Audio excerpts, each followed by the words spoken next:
The entire capital of Lepenheim, part of the Antares Empire, was engulfed in flames and smoke at dusk. A colossal dragon-like creature let out an earth-shattering roar, radiating vibrant orange energy. The monster slammed down onto the ground, crushing the soldiers beneath its feet in a terrifying explosion. Other monstrous dragons emerged amidst the ruined city, facing the trembling defending soldiers. A human king could not believe his 2 million-strong army had been defeated, while a soldier reported 200,000 dead and 300,000 wounded. A knight flattered the king, declaring this was the end for the Demon King and that the heroes would cleanse the world thanks to his majesty's unparalleled wisdom.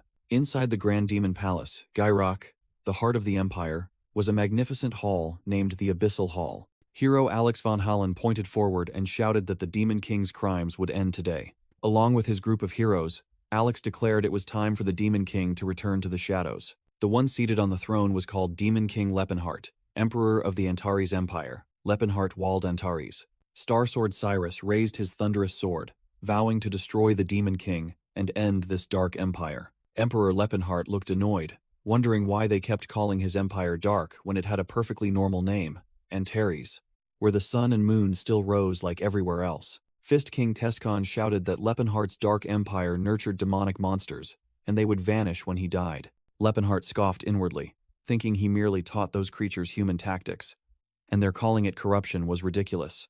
Lepenheart sat on the throne and gravely asked if all 4 of his war kings had fallen. Cyrus confirmed that that filthy orc was no match for his sword.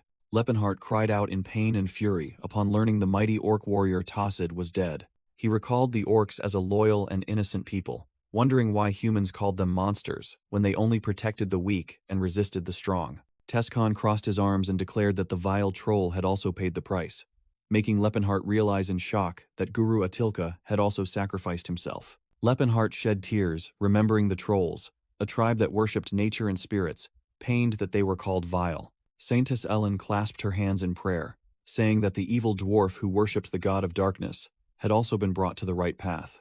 Lepenheart clutched his face in agony, unable to believe Makelin was also dead, and wondered since when the dwarves' god Alport had been called the god of darkness. Light Mage Jade Arclight smugly declared he had sent the wicked dark elf to the afterlife, asserting she was no match for his magic. The image of the dark elf Cirrus flashed through Lepenheart's mind, who was utterly horrified. Lepenheart roared in fury, his entire body enveloped in dark energy. "You dared to kill Cirrus? Do you truly wish to die that badly?" The group of heroes faced Lepenheart, one of them saying that he was now revealing his true face as the Demon King and the dark elf deserved no pity. Lepenheart irritably explained she was not a dark elf, but a pure high elf, whose skin was dark because humans had driven them to sun-drenched barren lands. The blonde warrior leading the hero group raised his sword, declaring he would bring peace to the departed souls.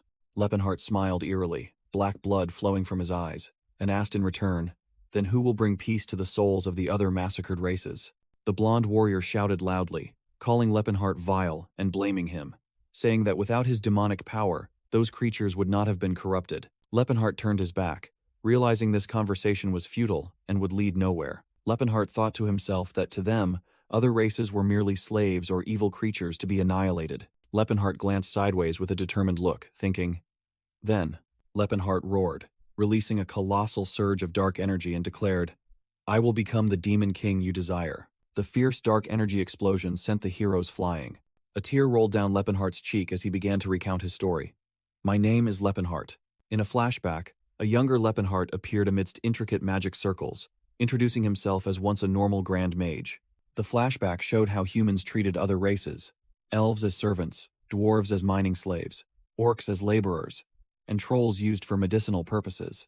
Past Lepenheart stood amidst ancient ruins, recounting that he was shocked to discover the injustice hidden within their forgotten culture. Young Lepenheart stood talking with a group of orcs, showing he had begun to understand and associate with the oppressed races. Lepenheart recounted that he learned the ways of other races, such as the orcs surrounding him. By combining the elemental magic of elves and the sorcery of trolls, he became the first in history to use 10-circle magic. He recounted that his values had changed, and unable to tolerate how other races were treated as slaves, he began to rescue them. He recalled in panic when humans began sending armed knights to invade their lands, forcing them to constantly move and fight. Though only defending themselves, their territory reluctantly expanded as more and more people sought refuge. Finally, the Antares Empire was born amidst the cheers of the races. He asserted he built the nation not out of hatred for humans, but because he believed all sentient beings were equal. But the result he received was a bloody massacre, with his empire engulfed in flames and death.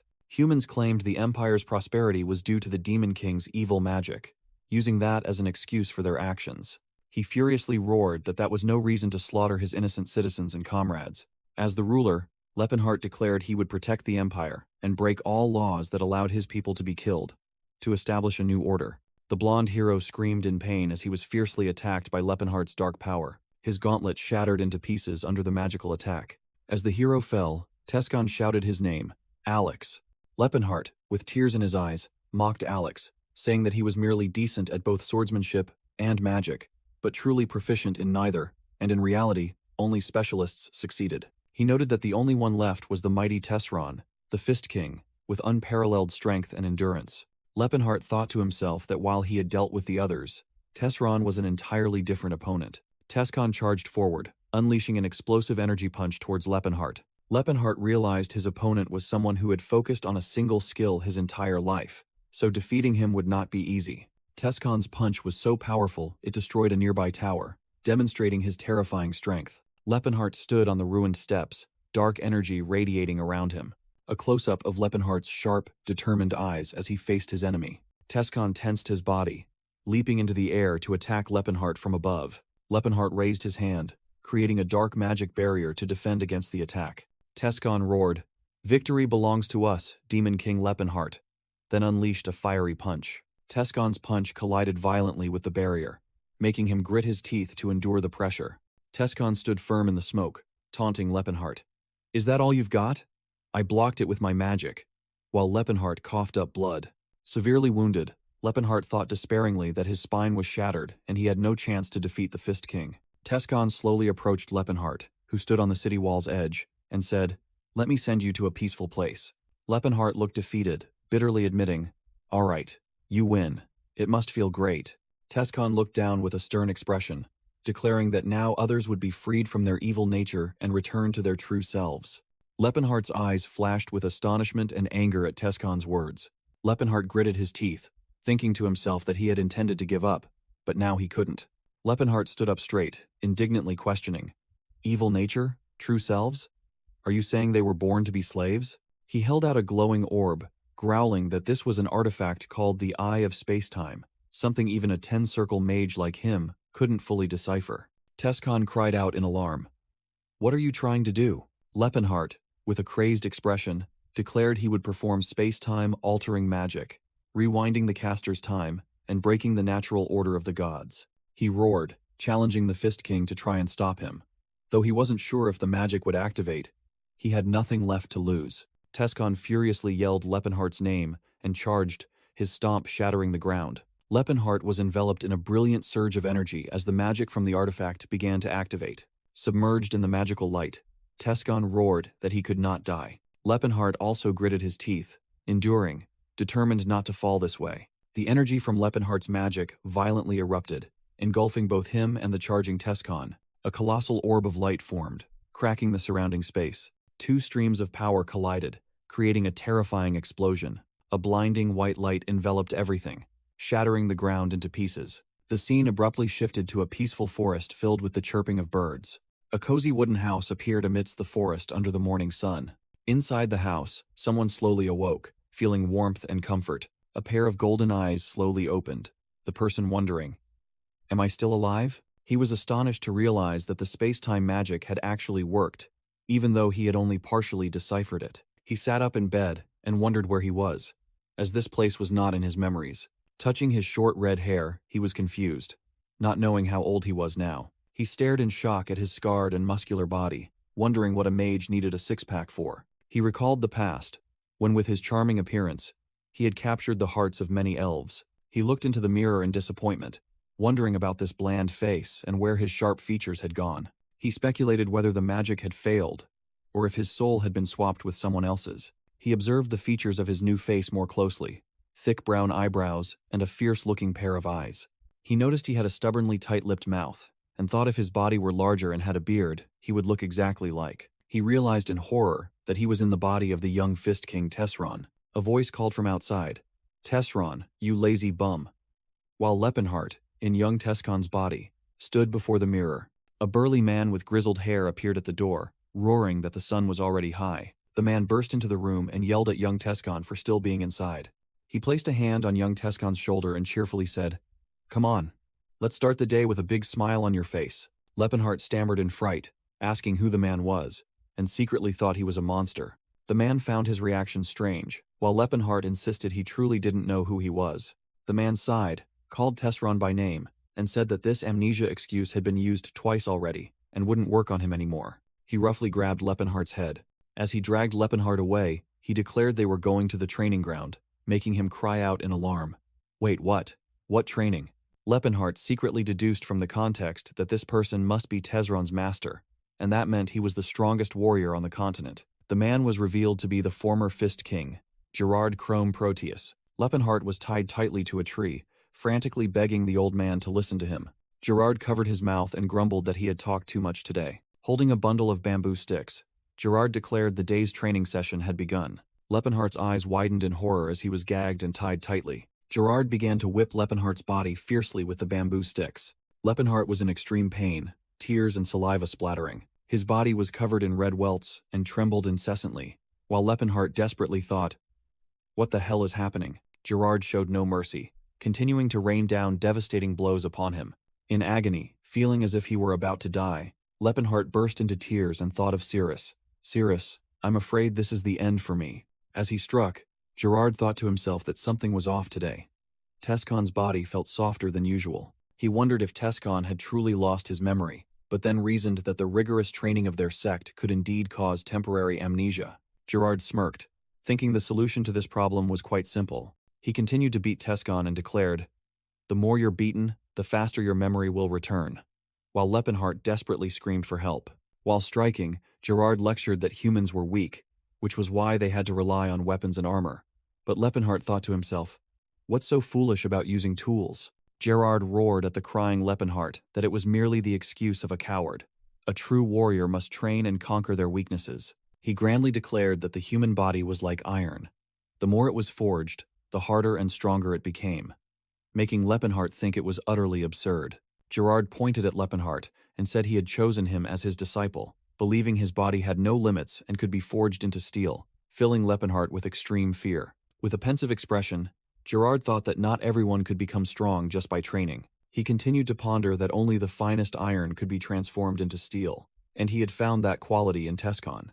While striking, Gerard yelled, telling Lepenhart to think of the vast ocean, a place that accepts everything without changing, making Lepenhart even more confused. As Lepenhart muttered the word ocean, a fleeting image appeared in his mind, himself in his old form, standing by the seashore with Cirrus. As dusk fell, Gerard finally stopped and told Lepenhart he could rest, while Lepenhart was stunned that he was still alive. Lepenhart knelt amidst the pile of shattered bamboo sticks, burst into tears, and thanked his new body for being so strong. Night fell, signaling the end of a day of hellish training. Lepenhart was astonished to see a bathtub filled with expensive herbs such as Harrow grass, petals, and even healing potions. Soaking in the tub, he mentally calculated the value of the healing agents, and thought this was even more luxurious than a queen bathing in milk. Lepenhart asked why the medicinal bath was prepared, and Gerard replied, "Because iron needs to be tempered after being heated." Lepenhart listened as Gerard explained the method of pushing the body to its limits, then using energy and medicinal water to regenerate it,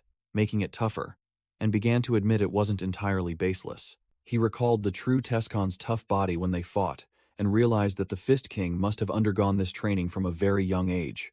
Lepenhart, in young Tescon's body, sighed in the herbal bath and thought to himself, "Well, I'm definitely in the past now." He looked out the window at the crescent moon and wondered what had happened to this timeline's Lepenhart. He pondered if the young Lepenhart still existed, and if two versions of the same soul could coexist in one timeline.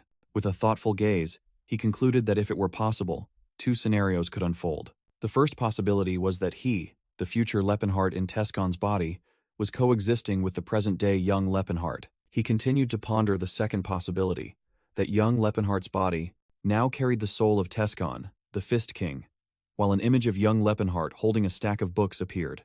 The scene shifted to Gerard, standing on a mountain of giant chicken legs and roaring at young Tescon to eat it all. Gerard explained that the body needed to be refueled after being pushed to its limits, while young Tescon miserably stuffed himself with food. Immediately after, Gerard cheerfully declared they would take a light walk to digest the food, then led the way up a treacherous cliff. Gerard asked young Tescon if he felt overwhelmed and threatened to continue the morning training session, making him quickly yell, "No, master!" Young Tescon, clinging to the cliff face while carrying a heavy load, cursed inwardly, wondering how much longer he would have to endure this brutal training regimen. He woke up in bed, utterly exhausted, and clearly aware that he was in young Tescon's body. His face showed extreme horror as he realized the harsh truth. Cowering in a corner, Lepenheim mumbled that he didn't know how this would affect the future and that he had to escape this place. He worried about what would happen if his two souls met, fearing both might be destroyed due to the universe's law of uniqueness. He reassured himself that young Lepenheim still had 10 years before he would begin as a mage, and was probably currently buried in books at the Delphia Magic Tower. He thought about the hypothesis of Tescon taking over his body, reasoning that Tescon would come looking for him but couldn't do much with that weak body. He chuckled at the thought that Tescon couldn't train himself, but then paused at the terrifying image of a muscular Tescon using magic, and admitted he might find a way. Lepenheim peered out through the crack in the door at night, determined that his top priority was to escape this hell. Young Tescon resolved, "I will escape. Tonight, I must get out at all costs."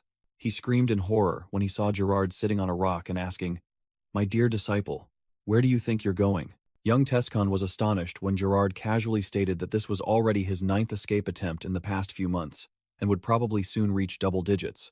He tried to explain in desperation, "The truth is, I'm not Tesron. My name is Lepenheim, and I am a mage." Gerard looked unconvinced, asking sarcastically, "Oh, is that the story you're going with this time?" Gerard reminded him that last time he had claimed he came from another world, where he met gods and dragons. Young Tescon broke out in a cold sweat as Gerard continued to recount another one of his stories, about being a martial arts master reborn from the eastern continent. Gerard grinned, firmly held young Tescon's head with his hand, and said it was time to go back to sleep. Dragged away by his head by Gerard, young Tescon cursed inwardly, and told himself that even if he failed today, he would definitely succeed tomorrow. Lying slumped on the ground, he bitterly admitted defeat but swore he would never give up and be imprisoned here forever. In a humorous moment, Gerard emerged from the bushes and said he had also tried every escape method when he was an apprentice. He again imagined the scene of Gerard appearing from underwater with a cheerful expression, saying he completely understood his feelings. As he was dragged away, young Tescon heard Gerard's promise that if he tried to endure a little longer, all his efforts would be rewarded. Gerard stood looking at the exhausted young Tescon, and explained that their training hall had an escape prevention method perfected over 130 years, because no apprentice had ever not tried to escape. Young Tescon realized a horrifying truth.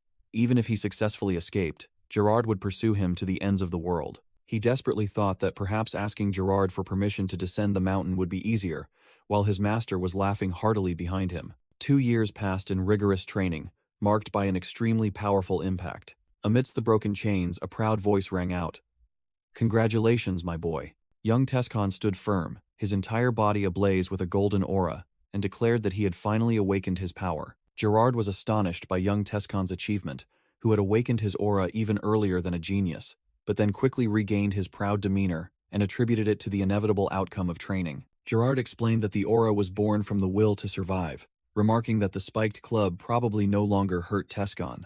Gerard tossed the club aside and announced a shift to skill training, making Tescon secretly rejoice, thinking he would soon learn martial arts and leave the mountain.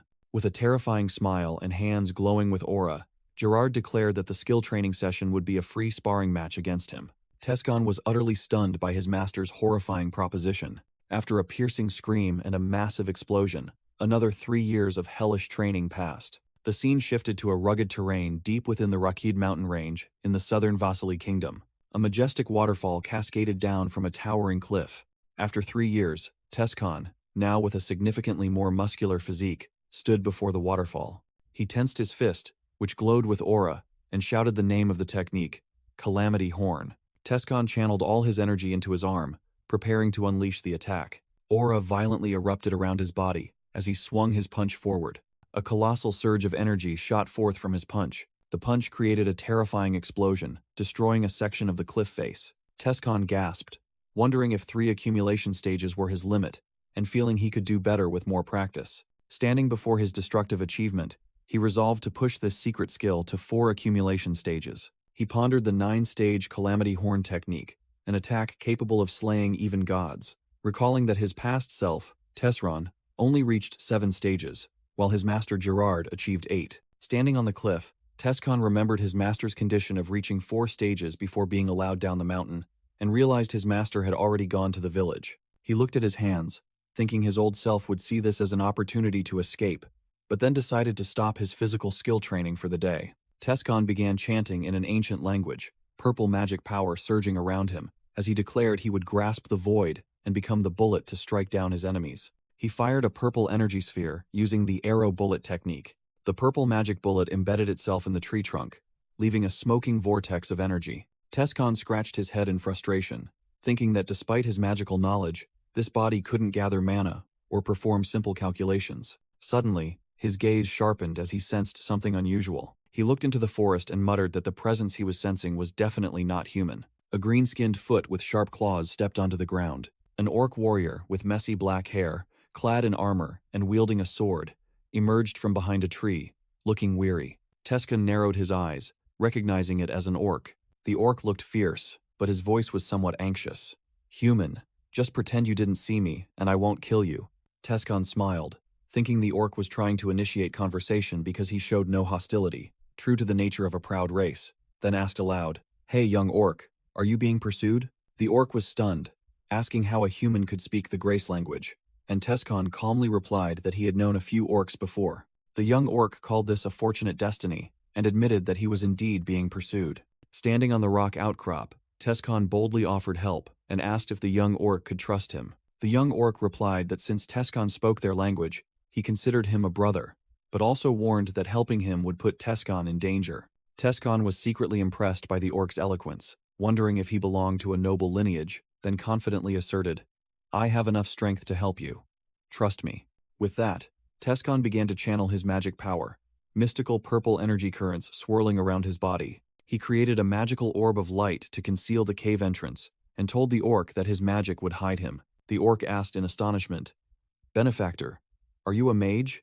Tescon immediately asked back if he found that strange. The young orc frankly replied yes, stating that with such a body, it was indeed strange, leaving Tescon speechless. As the magic enveloped him, the young orc bowed his head, expressing deep gratitude for the help received. Tescon heard rustling sounds and thought to himself, how troublesome. He observed a group of mercenaries entering the forest, one of them grumbling about the trouble for just a few silver coins. The mercenary leader spotted Tescon and shouted, asking if he had seen a young orc pass by, promising a gold coin as a reward. 2 mercenaries whispered to each other.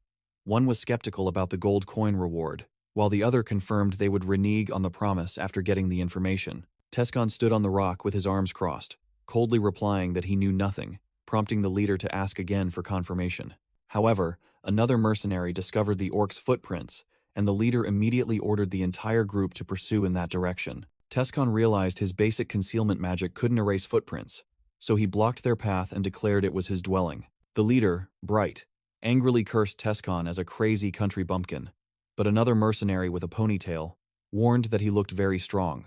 However, the leader dismissed it, relying on their numerical superiority. The leader ordered Tescon to move aside, but he remained still, thinking to himself that even with his impressive physique, it wouldn't change the outcome. He recalled Master Gerard's teachings, who had warned that his fists were deadly weapons and that he must show mercy to the weak. In a flashback, Master Gerard explained that for someone whose fists were stronger than any weapon, using a weapon was the most merciful choice, and Tescon immediately summoned a colossal energy club, reassuring the mercenaries that he wouldn't kill them. The mercenary leader was stunned, then roared, believing Tescon was challenging him, while a text box explained that the martial arts school specialized in unarmed combat but still taught one weapon skill. Tescon gritted his teeth, preparing to charge into battle. He swung the club in a flash attack, sending several mercenaries flying into the air, much to their astonishment. The remaining ones panicked, and one of them shouted, ordering everyone to charge and attack at once. Tescon continued his assault, thinking that this club skill wasn't for fighting, but for training, a comprehensive, defenseless attack. The ponytail mercenary slashed Tescon's back with a sword, surprising him slightly. The mercenary stared in horror at his sword, which had bent after the impact, stammering in shock. "Huh? My sword." Tescon used his club to block the attack, and thought to himself about the absurdity of this body, which even a sword couldn't harm. He charged into the midst of the mercenaries, knocking them down with his club and reassuring them that this technique wouldn't kill anyone.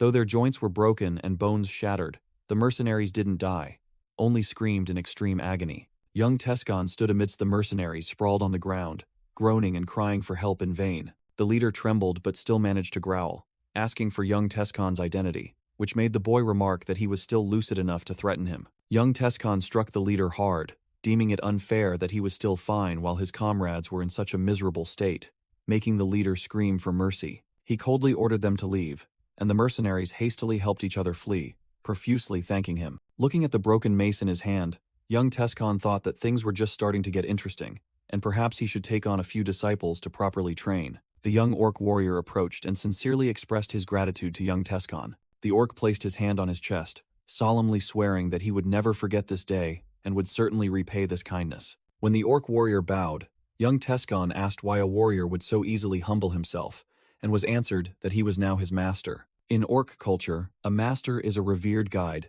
like a knight serving a lord, and the orc offered to know his benefactor's name. Young Tescon smiled and began to introduce his name. "I am Tess."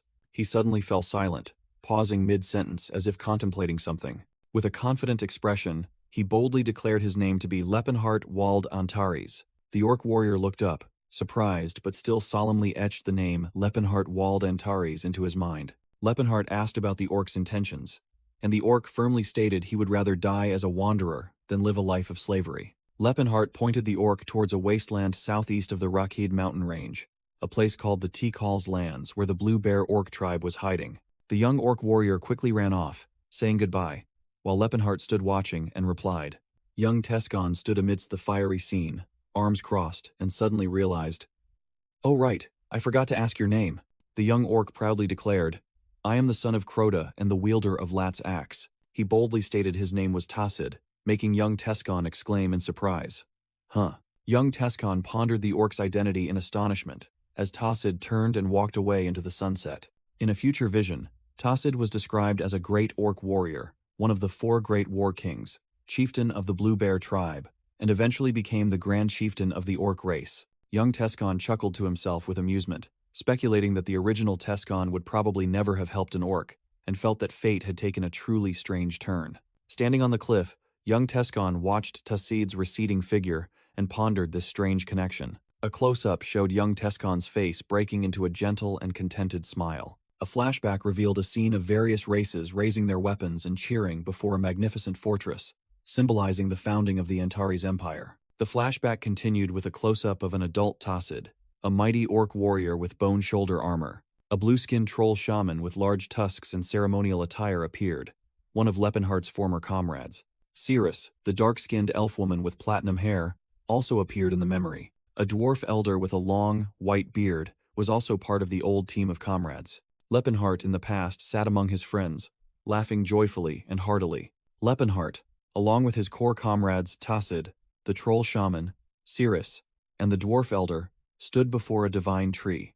He secretly wished that one day he would meet Tassid again, his comrade, his brother. The scene shifted to a snow-covered mountain region, indicating that 6 months had passed since the encounter with Tassid. Gerard Chrome Proteus, with his fiery fist, roared powerfully during a training session. "Get ready, my boy." He unleashed an extremely powerful, concentrated energy strike, creating a massive explosion. Young Tescon, in a defensive stance, screamed in terror at the attack's power. "What? Are you kidding me?" Young Tescon used the spiral shield skill to block the terrifying energy explosion from his master. Amidst the wreckage, Gerard Chrome Proteus praised with satisfaction. "Good. Very good. You've mastered the spiral shield." Young Tescon wondered why his master brought up something from 6 years ago, when he still thought the boy was delusional for insisting his name was Lepenhart. Gerard mused that it had been nearly 10 years since he began teaching him, and the boy had made remarkable progress, but then he hesitated. Gerard suddenly asked with a puzzled look, "Why are you still so short?" making young Tescon hastily explain that he was already over 190 centimeters tall. Gerard roared in protest, declaring that students of the indestructible martial arts school must be at least 2 meters tall, while the imposing shadows of previous Fist Kings appeared. Gerard grabbed his disciple's head, pressing him about whether he was practicing the breathing technique, while young Tescon thought to himself that the previous Tescon was 2.3 meters tall and blamed his own physique. Young Tescon panicked, thinking he would turn into a giant if he used that breathing technique.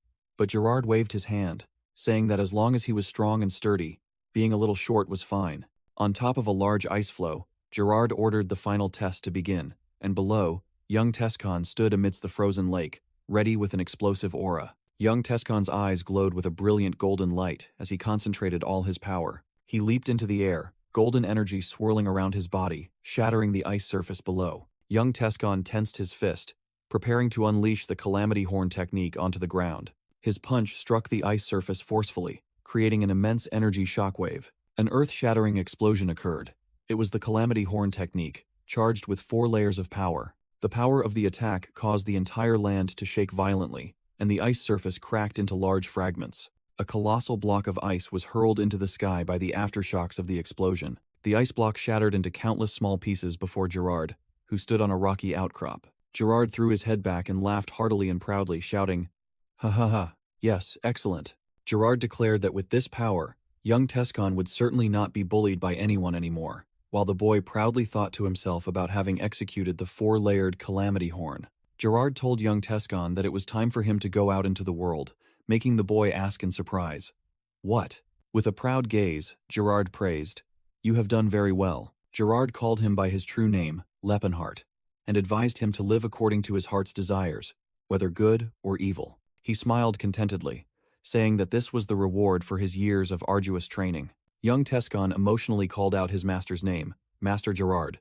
Gerard recounted that 60 years ago, his master, the 3rd-generation Fist King Rastal, gave him advice on 3 things to remember. In a flashback, Rastal raised 1 finger. Speaking of the first rule, one can become wealthy, but must not use dishonest means. Young Gerard wondered because his master once said it was acceptable to be evil, to which Rastal replied that even if one is evil, they must still possess dignity. When young Gerard found that way of thinking strange, Rastal raised 2 fingers and spoke of the second rule. Always stand with those who are treated unjustly. Rastal explained that the weak are not always the ones treated unjustly, and with their power, it is very difficult to determine who truly is the weak one. Rastal raised 3 fingers with a serious expression, emphasizing that this was the most important rule. Returning to the present, Gerard also raised 3 fingers and repeated that rule. Never let the legacy of the indestructible martial arts hall fade away. Gerard instructed young Tescon to find a disciple to pass on these teachings, and he respectfully promised to remember them. Gerard threw a pouch to young Tescon, advising him not to waste his life searching for talented individuals, but to seize opportunities when they arise. Young Tescon opened the pouch, and was surprised to find only clothes and 30 silver coins for travel expenses inside. He complained that his master was one of the wealthiest people in the kingdom, but Gerard laughed and replied that the sect had rules regarding funds, and he himself only received 25 coins back in his day. Gerard handed young Tescon a map scroll, and revealed that he had left a small gift in the Setalad mountain range. Young Tescon carefully examined the map, while his master told him to visit there if he had the chance. Donning his cloak, young Tescon stood on a snowy mountain peak, ready for his new journey. Standing on the snowy mountaintop, young Tescon wondered, "Am I truly allowed to leave?" He gazed at the vast landscape, still harboring doubt. "Have I truly escaped this place?" Suddenly, a colossal pillar of energy exploded from behind him, causing the ground to shake violently. Young Tescon flinched in terror, letting out a startled cry. Gerard, his master, was straining to unleash energy, and shouted farewell words. "Go forth, my boy. Do not let this parting hinder your steps." With a face full of pride, he roared, "Steadfastly move forward. You are the inheritor of the greatest doctrine in this world." While young Tescon could only scream in fear, the scene shifted to a peaceful town with a large, European-style inn. Inside the inn, an employee nervously told the elderly owner, "It's too risky, innkeeper. I know they are nobles, but I must speak up." An arrogant knight in a red cloak turned around and asked, "What do you want, old man?" The innkeeper calmly extended his hand, requesting the knight to pay for his and his soldiers' lodging and meals. Thinking to himself that these low-class people knew nothing of honor, the knight flicked a gold coin and said, "Here, this should be more than enough." The innkeeper caught the gold coin, his face showing clear astonishment and confusion. While the smug knight thought they had never seen a gold coin before, the innkeeper tremblingly replied, "Sir, this is not enough." The knight roared in anger. "What did you say? Do you think I'm a noble who doesn't know market prices?" He threw a punch directly at the innkeeper's face while shouting, "You dare to mock a knight! causing the employee to cry out in terror. Held back by two other people, the innkeeper, with a bruised face, still indignantly said, "You are not knights. You are just a bunch of robbers occupying our home, eating our food, and only paying 1 gold coin." A figure appeared and asked, "Is there a problem, Sir Edward?" Causing the knight to startle and reply that there was nothing. Lord Stefan, Edward's superior, descended the stairs with an elven knightess, uttering contemptuous words. "Truly a despicable lot. This is precisely why commoners should never be tolerated." Stefan sneered, thinking to himself that they did not know their place and did not know when to stop. In a luxurious bedroom, Lepenhart lay on the bed and suddenly woke up. Cirrus lay beside him, affectionately touching Lepenhart's body, and saying she liked doing that, making him wonder what she liked about his slender physique. Cirrus smiled and replied that his body looked elegant and sharp, like a carefully honed blade. Shifting to the present, Tescon looked at his reflection, and sadly thought that his body used to be like a blade, but now resembled a fearsome stone golem, silently apologizing to Cirrus. Tescon tried to cheer himself up by proudly puffing out his chest, noting he was at least much taller, while the reflections of Lepenhart and Cirrus looked astonished. Standing by the window, Tescon thoughtfully calculated that Cirrus must be 70 years old now, equivalent to about 17 human years. He looked out at Chrome City and deduced that Cirrus was probably at the slave auction house in the Shatan Kingdom, because she would be sold next year. With a determined expression, Tescon wondered if he should destroy the auction house to get Cirrus out. He quickly dismissed the idea, thinking that if things got out of hand, it would hinder his plan to regain his magic, and resolving it with money would be better. Tescon admitted that the price of an elf slave was extremely high, while he had no money at all, but he still appeared confident. He told himself he had a robust body, refined skills, and memories of the future, then remembered a ruin on the way to the Chatan Kingdom. Elsewhere, Lord Stefan asked if the mage Todd had located the ruin yet, and Todd, meditating with magical energy surrounding him, requested him to wait a little longer. The mage was introduced as Todd, 35 years old, a ruin exploration expert and a mage of the Delphia Magic Tower. Lord Stefan asked again to confirm the location, and Todd asserted he was absolutely certain. Stefan looked out at the majestic snowy mountain range and said that it was the resting place of the great swordsman, Sir Claude von Leotus Altion. 3 days after leaving Chrome City, Tescon was walking on a snow-covered road, silently marveling at his extraordinary body, feeling no cold, but he had no intention of walking around shirtless like the previous Fist Kings. He used a technique called artificial illusion to recall memories of the ruin in the Hatan mountain range, remembering having met the mage Todd at the Delphia Magic Tower in his previous life. Tescon smirked as he recalled going to that ruin himself, finding genuine artifacts that Todd and his group had missed, and then selling them for over 2,000 gold coins. A boot stepped on the pristine white snow in the night. Tescon stood on a hill looking down at Cattle Village, lit up in the snowy night, silently thinking that it was exactly as he remembered. The cattle villagers gathered, anxiously discussing having to go to the Valley of Death, a place they were forced to avoid. A man explained that the nobles were demanding a guide, and feared trouble if they refused because even the village chief had been injured when resisting. A young man angrily cursed the nobles, but an older person quickly reminded him to speak softly for fear they would hear. A man named Ted stepped out, holding a bow and arrows, deciding to go because he was the best climber in the village. Ted's wife and daughter cried, clinging to him, begging him not to go, while he silently thought he truly didn't want to go at all. The other villagers, however, seemed happy and cheered Ted on, urging him not to go back on his word, which made him even more desperate. Tescon suddenly pressed his face against the window, offering to go instead, and making Ted jump back with a terrified scream. Ted stammered, asking who Tescon was, while Tescon explained he was just a traveler who had accidentally overheard their conversation. A villager asked if Tescon knew the area well and why he still wanted to go to the Valley of Death. He confidently replied that he had been there before, so it would be fine. Tescon smirked, saying they should consider themselves lucky because he had just saved one of their lives. The scene shifted to an ancient cocoon-shaped structure radiating energy, explaining that the Valley of Death was actually a dungeon, a forgotten ruin from the Silver Age. The narration continued about a knight named Claude of the Altion family, who awakened his aura at the age of 45 and achieved countless glorious feats. However, due to overconfidence, Claude had single-handedly charged into the Valley of Death with a servant and perished, leaving the magic sword Altion in the ruin. Currently, Tescon had joined the expedition led by Stefan von Lepanto Altion, who was spearheading the effort to retrieve the family heirloom sword after 50 years. Tescon silently thought Stefan must be Claude's grandson, while the elf knight Relsia praised Stefan's elegance. Tescon observed Stefan and Relsia, recognizing her as an elf assassin, and silently commenting that they seemed to be enjoying each other's company. He noticed a young cleric in the group named Ceylon, and wondered if such a young person could cast advanced spells.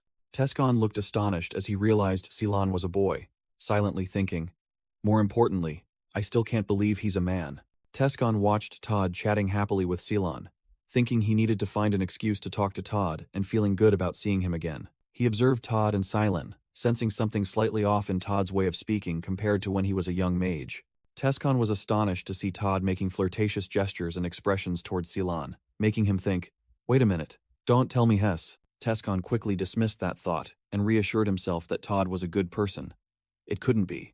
While Knight Edward approached and praised, "You've made an excellent choice, traveler." Edward asked again if he meant Tescon volunteering to be the guide, and Tescon replied that it was no big deal, just that the villagers were too scared. Edward looked puzzled, wondering why they should be afraid when accompanied by the kingdom's bravest knights. Tescon silently thought with disgust about the typical arrogance of knights, believing that true chivalry had created many conceited individuals. Suddenly, a piercing shriek echoed, startling both Tescon and Edward into alertness. The entire expedition simultaneously looked up as something streaked through the snow-covered forest. From above, a flock of winged, furry monsters was diving down at terrifying speed. A close-up showed a monster with glowing red eyes spiraling in midair, plummeting straight down. A multitude of harpy-like monsters shrieked and swooped down to attack the group. A knight shouted loudly, alerting the team, "It's an ambush! To your positions!" A harpy monster swooped down to attack with a savage cry. Lord Stefan and the elf knight Relsia drew their swords. Stefan ordered the Altion knights to repel the enemy, while Relsia cursed the filthy creatures. The mage Todd extended his hand forward, roaring the name of the technique. Fire chain. A colossal chain of fire swung from Todd's hand, sweeping through and incinerating the monsters flying in the air. The cleric Ceylon clasped his hands in prayer, emitting a pink energy current that enveloped the knights. "O great Philonance, grant them indomitable courage." Observing from a distance, Tescon silently assessed that this group of knights was better than he thought, especially Stefan's swordsmanship, which was better than he expected. Tescon continued to think, considering that it was merely an assessment from a mage's perspective, but as a martial artist, all of them looked very sloppy, and it was no wonder Master Gerard was so proud of the invincible dojo. Tescon suddenly had another thought as he looked at the scene before him. By the way, Tescon noticed the orc porters were fleeing in panic while no one was protecting them. A screaming harpy monster swooped down, targeting a porter. Tescon quickly acted, punching the porter to push him out of the monster's attack path. His punch landed directly on the incoming harpy. The monster exploded into pieces from the terrifying power of the punch. Tescon stood amidst the battlefield, annoyed, thinking, "Seriously, why is no one looking out for them?" He recalled Todd's words, that this was where their previous guide had died. The image of the hunter Ted, appearing with a horrified expression. Another monster charged into the battle with a savage roar. Tescon observed the group's leader, Stefan, skillfully slaying monsters. He realized Stefan wasn't a bad person, but completely ignored a porter, fearfully crying for help right behind him. Tescon concluded that such indifference was the definition of a bad person, and it was no wonder their guide had died. A red-haired knightess shouted for the porters to hide behind a tree, making Tescon think she was probably the only decent person in this group. Another harpy swooped down from the sky, aiming directly at Tescon. Its knife-sharp feathers shot at Tescon but harmlessly bounced off, making him think, "These things don't hurt at all." Immediately, another feather pierced straight into his eye, making him scream in pain. "Ah, my eye!" Tescon clutched his injured eye, wondering if he had any tears left to cry after all his training, while another monster exploded behind him. After the battle ended, Lord Stefan requested a damage report, only caring about the mages and priests, making Tescon mutter, "Hey, don't you care about our safety?" Stefan raised his sword and declared grandly, "The Altion lineage is mighty." He urged the knights to enjoy their victory during their rest, and they all cheered in unison. The mage Todd thanked Tescon for saving his life, and Tescon humbly replied, "It's what I do." Tescon started a conversation, saying he heard Todd was a mage from the Delphia Magic Tower, and that he had a friend there. When asked for the name, Tescon revealed his friend was Lepenheart, his gaze sharpening. Todd confirmed he knew Lepenheart, and was surprised to learn he had a friend as rugged-looking as Tescon. Todd approached with a suggestive expression, remarking that Lepenheart was a sweet and lovely young man, which horrified Tescon, making him wonder if this guy was. Todd asked why Tescon was interested, and Tescon explained he just wanted to know his friend's situation, to which Todd replied that Lepenhart was still researching magic as usual. Tescon pressed, asking if anything strange had happened in the past few years, but Todd naively replied that he knew nothing. In Tescon's thoughts, Todd was enthusiastically describing Lepenhart's physical beauty, making him realize this guy's interest was completely different from his master Gerard's. Todd admitted he had never cared about Lepenhart's thoughts or personality, disgusting Tescon and making him secretly debate whether to beat this guy up. The red-haired knightess came to ask if Tescon was injured, but he brushed her off and told her to go check on the orcs. The priest, Ceylon, was using divine magic to heal the orc porters, even though they insisted they were fine. The red-haired knightess and other knights looked annoyed. She asked Priest Ceylon why he was wasting his power on those creatures. Tescon observed the scene and mused that, even though Ceylon treated them well, he still viewed the orcs as pets, and ensuring the rights of demi-humans was a long journey. Lord Stefan impatiently urged Tescon to continue leading the way, making Tescon openly show his annoyance. Tescon replied in a monotonous, robotic voice, giving mechanical directions that made Lord Stefan question his strange attitude. A few hours later, the group continued deeper into the dense forest. The knights looked exhausted and frightened, one lamenting that he couldn't believe such a small mountain range had so many monsters. Tescon sarcastically asked why they thought they were taking a direct route instead of the correct one, then asked if they needed a rest, making Lord Stefan angrily shout. With a sly smile, Tescon thought that because the knights were arrogant, the priest stubborn, and the mage narrow-minded, as a mage, he had led them on the fastest path without deceiving them.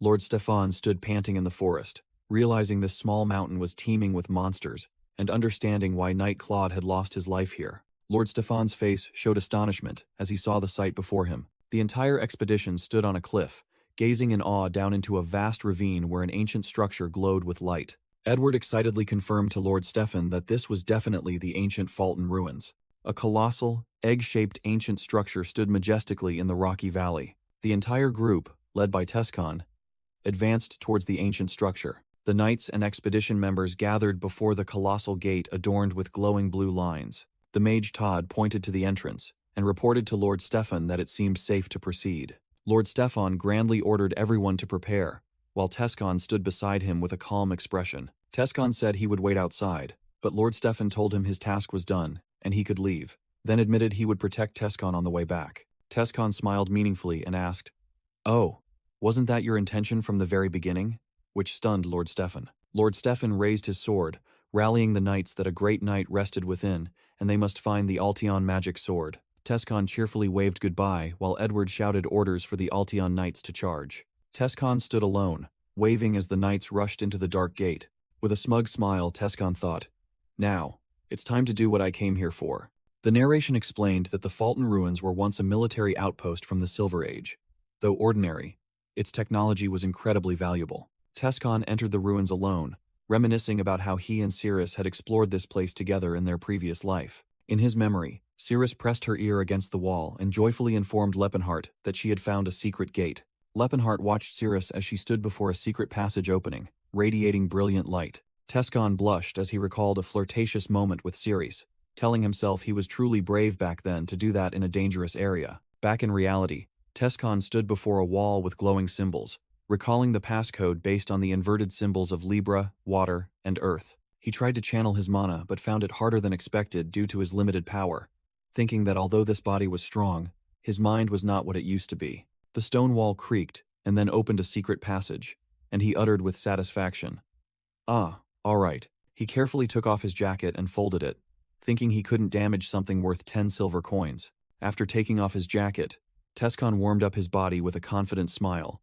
saying, "All right, let's see what this body can do." He suddenly stopped when he heard a scream from inside the passage and wondered, More screams echoed, confusing him, as he didn't understand why they were coming from this direction when the others had taken a different path. Standing before the stairs leading down into darkness, he realized this was the back entrance to the third basement level. He deduced that if this passage was open, it meant some kind of intrusion was happening below. Tescon broke out in a cold sweat with a horrified expression as he muttered the word, "Intrusion?" His eyes flashed as an important memory rushed back.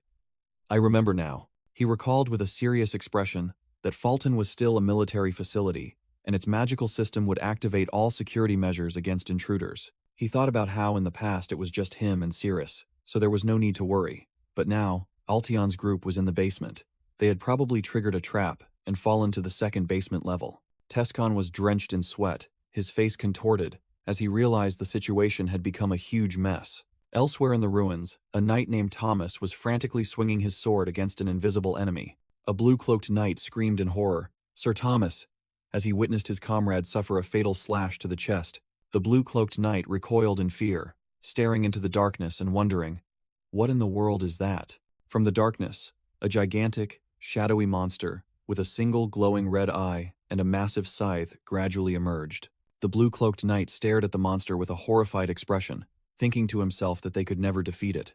Facing the gigantic scythe monster and its retinue, the knight desperately wondered how humanity could possibly fight such a demon. In another scene, Monk Silan was healing a wounded knight with holy light and prayed, "O great Philanence, please grant us blessings from your healing light." The healed knights joyfully thanked Monk Silan. He smiled in return but secretly thought that he needed them alive so he wouldn't die here himself. Monk Silan and Mage Todd stood side by side. Silan sighed in relief that they had survived after the floor collapsed, while Todd warned that his magic only saved them from the fall but didn't guarantee safety from other dangers. The entire expedition party, including Lord Stefan, the knights, Monk Silan, Mage Todd, and the elf assassin Relsha, together entered a dark, ruined corridor. A knight was hit by an invisible energy blast, thrown away, and screamed in pain. Back in the present, the knights panicked as the scythe monster attacked ferociously, one person shouting, "It's a monster!" Faced with the overwhelming power of the monster and its minions, a knight, pale with fear, yelled, "Oh my God! Run!"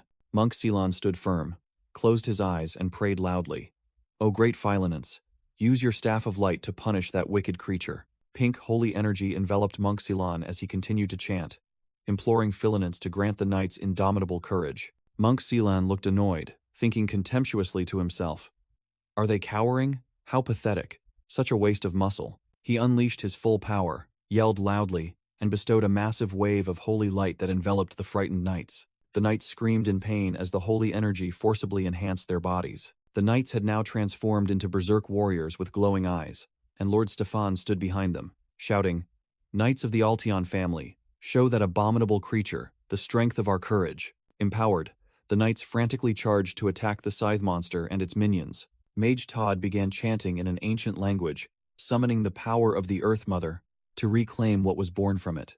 He unleashed iron blade magic, summoning countless iron swords to rise from the ground and pierce a monster. The elf assassin Relchia leaped down from above, swinging two swords aimed directly at the gigantic scythe monster. The elf assassin Relchia plunged down, slashing powerfully at the scythe monster, making it shriek in pain. With a fierce gaze, Relchia gritted her teeth and endured as the enemy's blood splattered onto her. The gigantic monster swung its massive fist, delivering a crushing blow to Relchia that sent her flying. Her armored hand landed on the shattered ground after the impact. Despite being wounded, Relchia still knelt on one knee and reported, "I hope that helped, Lord Stefan." Lord Stefan shouted loudly in praise. "Well done, Relchia," then led the charge. He swung his sword continuously, creating streaks of light that cut down the monsters in his path. After the attack, Lord Stefan stood firm amidst the battlefield, his sword still raised majestically. Lord Stefan's face was resolute, as he heard the knights praise him as a hero, a decisive knight, while he secretly cursed the monsters. He turned back and shouted loudly, reminding the soldiers to focus because this was where the valiant knight Claude had fallen. Suddenly, a gigantic fireball descended from the sky, right in the middle of the knights' ranks.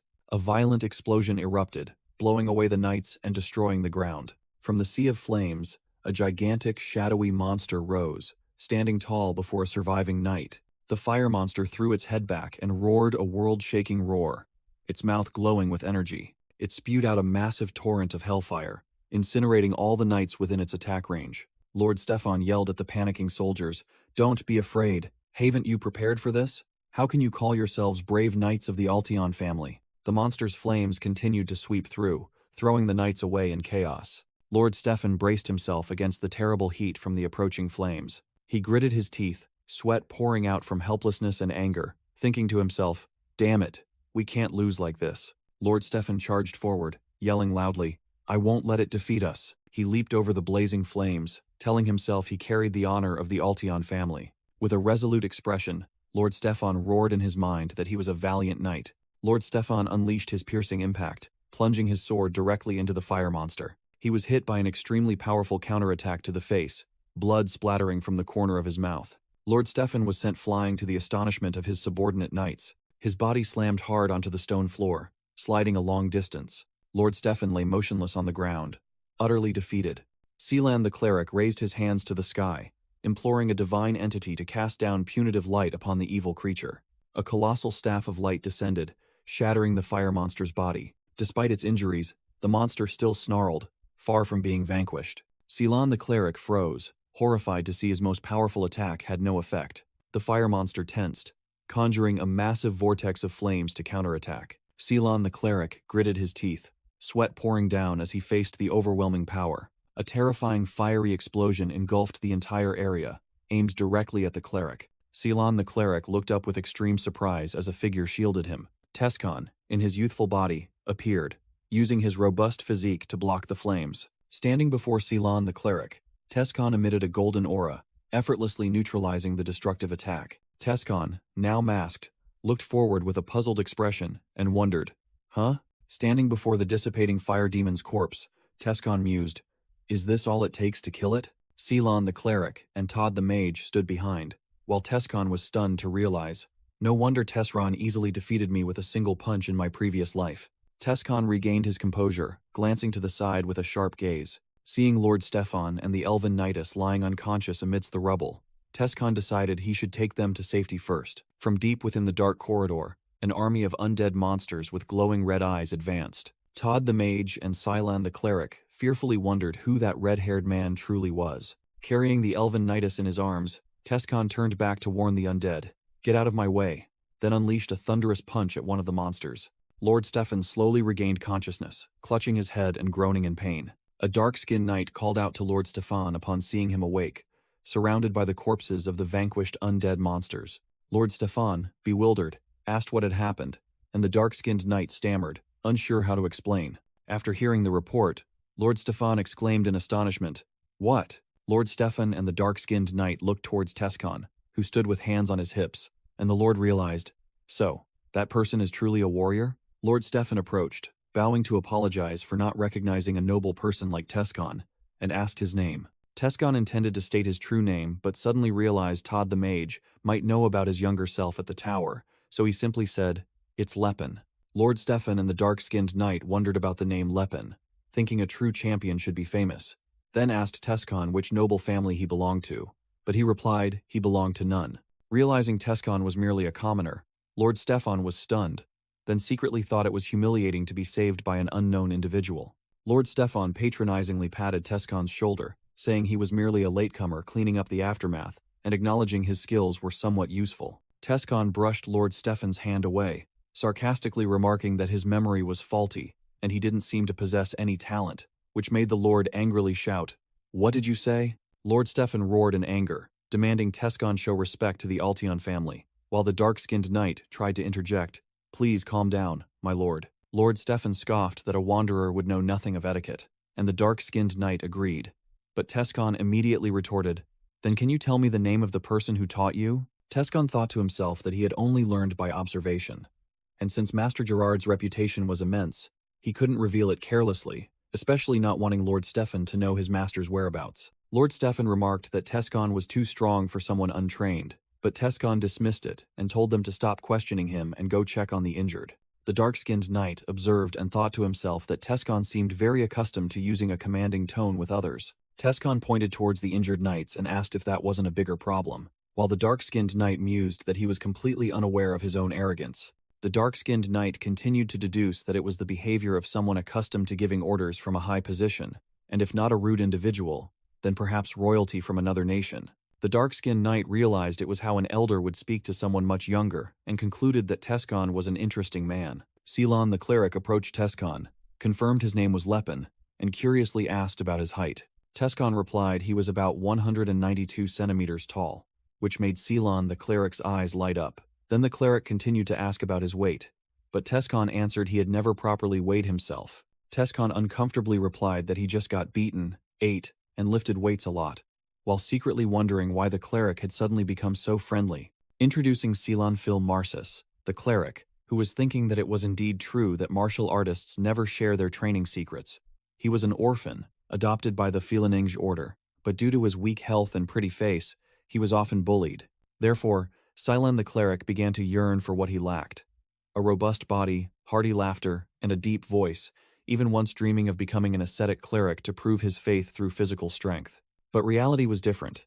He didn't grow taller, his voice didn't deepen, his hair grew too fast, and his efforts to build muscle only caused his holy power to surge due to muscle pain. Thus, Silan the cleric began to admire those with muscular physiques, and he secretly marveled that Tescon was both large and handsome, which made Tescon feel extremely uncomfortable and wonder why he was being looked at that way. Tescon awkwardly said that he would go scout the exits, and Silan the cleric immediately excitedly ran after him, demanding to come along. Tescon reminded him that more injured soldiers might be found while he was away, causing Silan the cleric to hang his head in disappointment. Lord Stefan declared he would accompany Tescon, while also ordering the elven knightess Relsia to stay and help the others, and she obeyed. Lord Stefan asked Tescon if he agreed, and he indifferently replied, "As you wish." Tescon and Lord Stefan walked together along a corridor in the ruins. While walking with Tescon, Lord Stefan secretly thought that he could not accept being helped by such a person, and believed Tescon was looking down on the knights. Stefan angrily thought to himself, "Arrogant bastard. Just wait until we encounter another demon. I'll show you." Then imagined Tescon admiring him. Suddenly, while Stefan was still engrossed in his thoughts, something unexpectedly struck him hard in the face. Tescon stood coldly over the unconscious Lord Stefan, saying, "We've arrived. You can just sleep."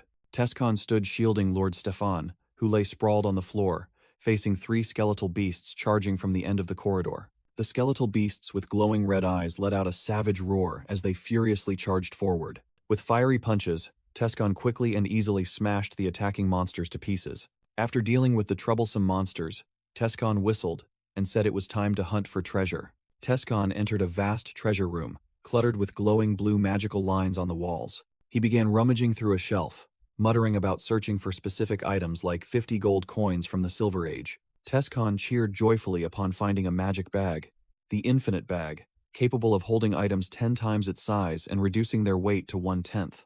With a triumphant smile, Tescon found another small bag containing the Celestial Furnace, the Dagger of Recollection, and an Azure Mana Gem.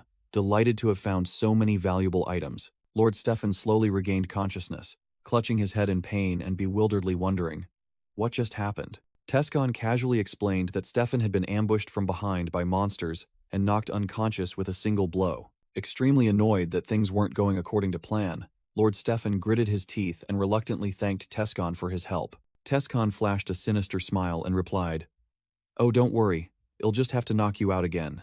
After knocking Stefan unconscious 3 more times to loot the ruins, Tescon looked at the Lord lying on the floor and thought that even if he was severely injured, it wouldn't matter since he was a wealthy noble. Lord Stefan walked behind, feeling strange as he was always vigilant but sensed nothing.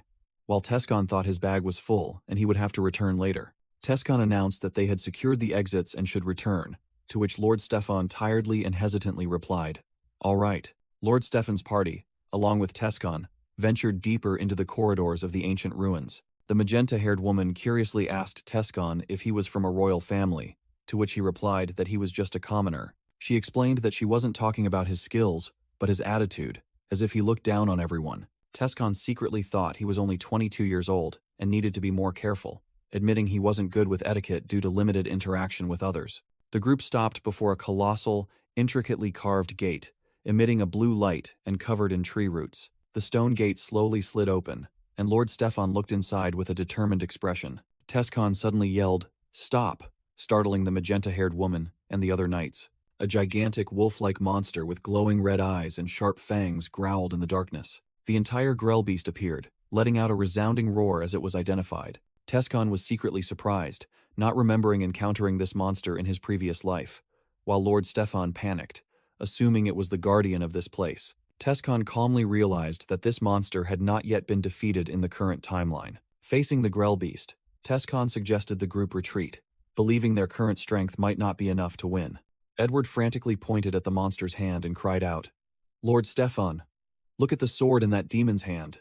A close-up of the legendary demonic sword Altion, with its intricate design and glowing blade, held in the grell beast's hand. Lord Stefan immediately drew his sword, determined to fight, while the dark-skinned knight anxiously asked if they truly intended to engage in combat. The dark-skinned knight tried to persuade them to retreat and gather more troops, but Lord Stefan angrily dismissed him, refusing to let the sword be defiled. Lord Stefan gritted his teeth, asserting that he must retrieve the sword at all costs, even if it meant facing death. Lord Stefan roared, ordering the knights to draw their swords, preparing for an all-out assault. Tescon watched with an annoyed gaze and secretly thought, "What an idiot." Tescon secretly analyzed that these ruins from the Silver Age possessed an automatic defense system, absorbing creatures from other worlds due to malfunctions. He realized these creatures, also known as dungeon guardians, were originally living peacefully before being abducted and forced into unpaid labor. Tescon concluded that when creatures merged with the ruined system, they became significantly stronger, and this demon was on a completely different level compared to Togrel. A knight tried to encourage his frightened comrades, shouting that the monster was bound by chains. Tescon coldly asked the dark-skinned knight if they truly intended to fight that monster, warning that they would surely die. The dark-skinned knight scorned Tescon, calling him a wanderer ignorant of honor, and declaring there were things worth dying for, while Tescon secretly thought they were not on the same level. The dark-skinned knight rallied the Altion knights to charge, while Tescon irritably thought they couldn't even defeat Tagrel. The magenta-haired woman clasped her hands in prayer, bestowing the goddess's blessing upon the charging knights. A blessed knight slashed at the monster and yelled, "Begone, demon!" The grell beast easily swatted away the knight who had just attacked it. Tescon indifferently watched the knights being sent flying in all directions and muttered, "I told you so." Tescon calmly looked up as the dark-skinned knight was also sent flying towards him. The grell beast slammed the ground, sending knights flying far away, while the dark-skinned knight still tried to shout encouragement, and Tescon secretly thought they were just a bunch of punching bags. Tescon thought he now understood Lord Stefan's nature, that he would never listen to explanations, and considered that persuading Edward seemed more reasonable. He continued to observe, noticing that Lord Stefan was somehow still holding his own against the grell beast by dodging one of its swings. Tescon analyzed that Lord Stefan was merely circling and launching sneak attacks rather than truly confronting it head-on. The magenta-haired woman raised her brightly glowing magic staff, imploring the goddess Philanence to punish the evil creature with a hammer of light. A surge of pink divine energy enveloped the grell beast, causing it to roar in anger. The magenta-haired woman poured all her strength, shouting a battle cry and begging the goddess to unleash 1,000 holy hammers to destroy the monster. An explosion of pink divine energy engulfed the grell beast, causing it to disintegrate in agony. Seizing the opportunity, Elven Knight Relshia leaped onto the weakened monster's back. Relshia delivered a decisive slash to the grell beast while Lord Stefan shouted praise. "Well done, Relshia." Tescon observed and secretly thought that the girl named Relshia was quite skilled, probably the second strongest in the group, even better than Knight Edward. Wizard Todd began chanting with a confident expression, which slightly surprised Tescon, making him think he might have underestimated them. "Let the cold northern winds gather in my hands and unleash a blizzard." Blizzard! Todd unleashed a colossal vortex of ice and snow forward. Suddenly, brilliant blue magical lines appeared in the air. The magical lines shifted to a vibrant orange, signaling a change. A colossal chain materialized in mid-air, while an ancient incantation echoed. A horned demon roared ferociously, shattering the red crystalline seal, while the system announced that the current defenses had failed, and Phase 2 was initiating. Tescon watched the scene in horror and gritted his teeth, cursing, "Damn it!" The evolved demon leaped into the air, charging straight towards the knights. It brought down a devastating blow to the ground, crushing the knights, who couldn't evade in time. The demon furiously swung its claws, slashing knights away and sending blood splattering. Lord Stefan bravely charged forward, raising his sword and shouting loudly, "Die, grell beast!" He struck the monster, but it immediately pierced his shoulder with its sharp claws. Lord Stefan coughed up blood due to the severe wound. Thrown back, Lord Stefan crashed into the stone wall, causing Edward to scream his name in horror. Edward rushed to support the injured Lord Stefan and sighed in relief. "Thank goodness, you're all right." Lord Stefan and Relshia charged forward together, leading the attack against the monster. Relshia leaped high, flipping in midair to dodge and seek an opportunity to attack the evolved demon. Her sword repeatedly struck the monster's tough hide, only creating sparks without inflicting significant injury. Nevertheless, Relshia landed firmly and swung a powerful sword strike at the enemy. She gritted her teeth, her eyes gleaming with unwavering determination. The evolved demon opened its maw wide. A surge of fiery energy began to gather within. Immediately, it unleashed a massive torrent of flames, sweeping away everything in its path. The human knights were engulfed by the flames, their bodies thrown back by the explosion. The destructive power of the attack spread wide, creating a scene of chaos and death. Relshia stood at the front line, struggling to withstand the terrifying heat and pressure of the flames. The magenta-haired woman stood from a distance, stunned and terrified by the demon's destructive power. Her eyes widened, reflecting the blazing flames and utter despair. A sudden surge of energy shot towards Lepenhart, causing the magenta-haired woman to scream his name in panic. Lepenhart swung his arm, creating an arc-shaped energy shield to deflect the attack, shattering the ground around them. Standing to shield the woman, he said, "My apologies, I let my guard down and couldn't reach you faster." Lepenhart turned around, directly facing the towering evolved Grell beast before him. He looked at the monster seriously, mentally assessing, "Do I have a chance to defeat this Grell beast?" Looking down at his hands, radiating energy, he mused about his curiosity regarding his current strength and whether this body's martial arts skills would be enough to fight the demon. Lepenhart clenched his fists, telling himself that if he were still a mage, he would never gamble his life so recklessly. But now, he was a warrior. Lepenhart felt an unprecedented thrill facing a strong opponent, proudly thinking that he had truly become a martial artist. Recalling the teaching to strike first in uncertain situations, Lepenhart unleashed a focused energy strike directly at the demon. The evolved demon nimbly dodged the energy blast by leaping over Lepenhart's head. Lepenhart noticed a scratch on his shoulder and mused that while steel swords couldn't harm this body, demonic swords could still inflict injury. The demon spun in midair and unleashed a lightning-fast claw strike towards Lepenhart. Lepenhart was struck by the demon's claws, blood splattering from the wound. He was sent flying backward, tumbling to the ground, while the evolved demon landed firmly. The magenta-haired woman screamed Lepen in horror as she saw him violently thrown into a crumbling wall. Lepenhart emerged from the rubble, his entire body radiating a fiery aura, and reassured everyone, "I'm fine." The magenta-haired woman was stunned, wondering if that was the power of an aura user. Lepenhart cracked his neck, telling himself that taking hits had become a reflex after training with Master Gerard, and it was time to sharpen his skills again. The demon roared a string of incomprehensible words. Lepenhart clenched his fists and retorted, "I don't understand what you're saying, but come at me." Both charged at each other, exchanging blows at terrifying speed, creating powerful shockwaves witnessed by Lord Stefan. Lord Stefan exclaimed in astonishment as he recognized the power Lepenhart was using. Its aura. Stefan was bewildered, wondering how someone without mana or any visible aura could wield such power, while Lepenhart continued to radiate intense energy.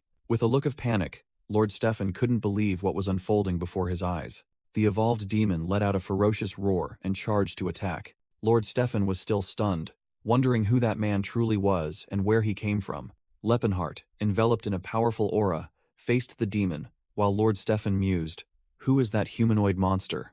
Lepenhart and the evolved demon charged at each other, creating an explosive collision. As they clashed, Lepenhart realized how excellent his training was, thinking to himself that these attacks were too simple and predictable. Lepenhart landed a powerful punch on the evolved demon, causing a cracking sound. The demon remained standing.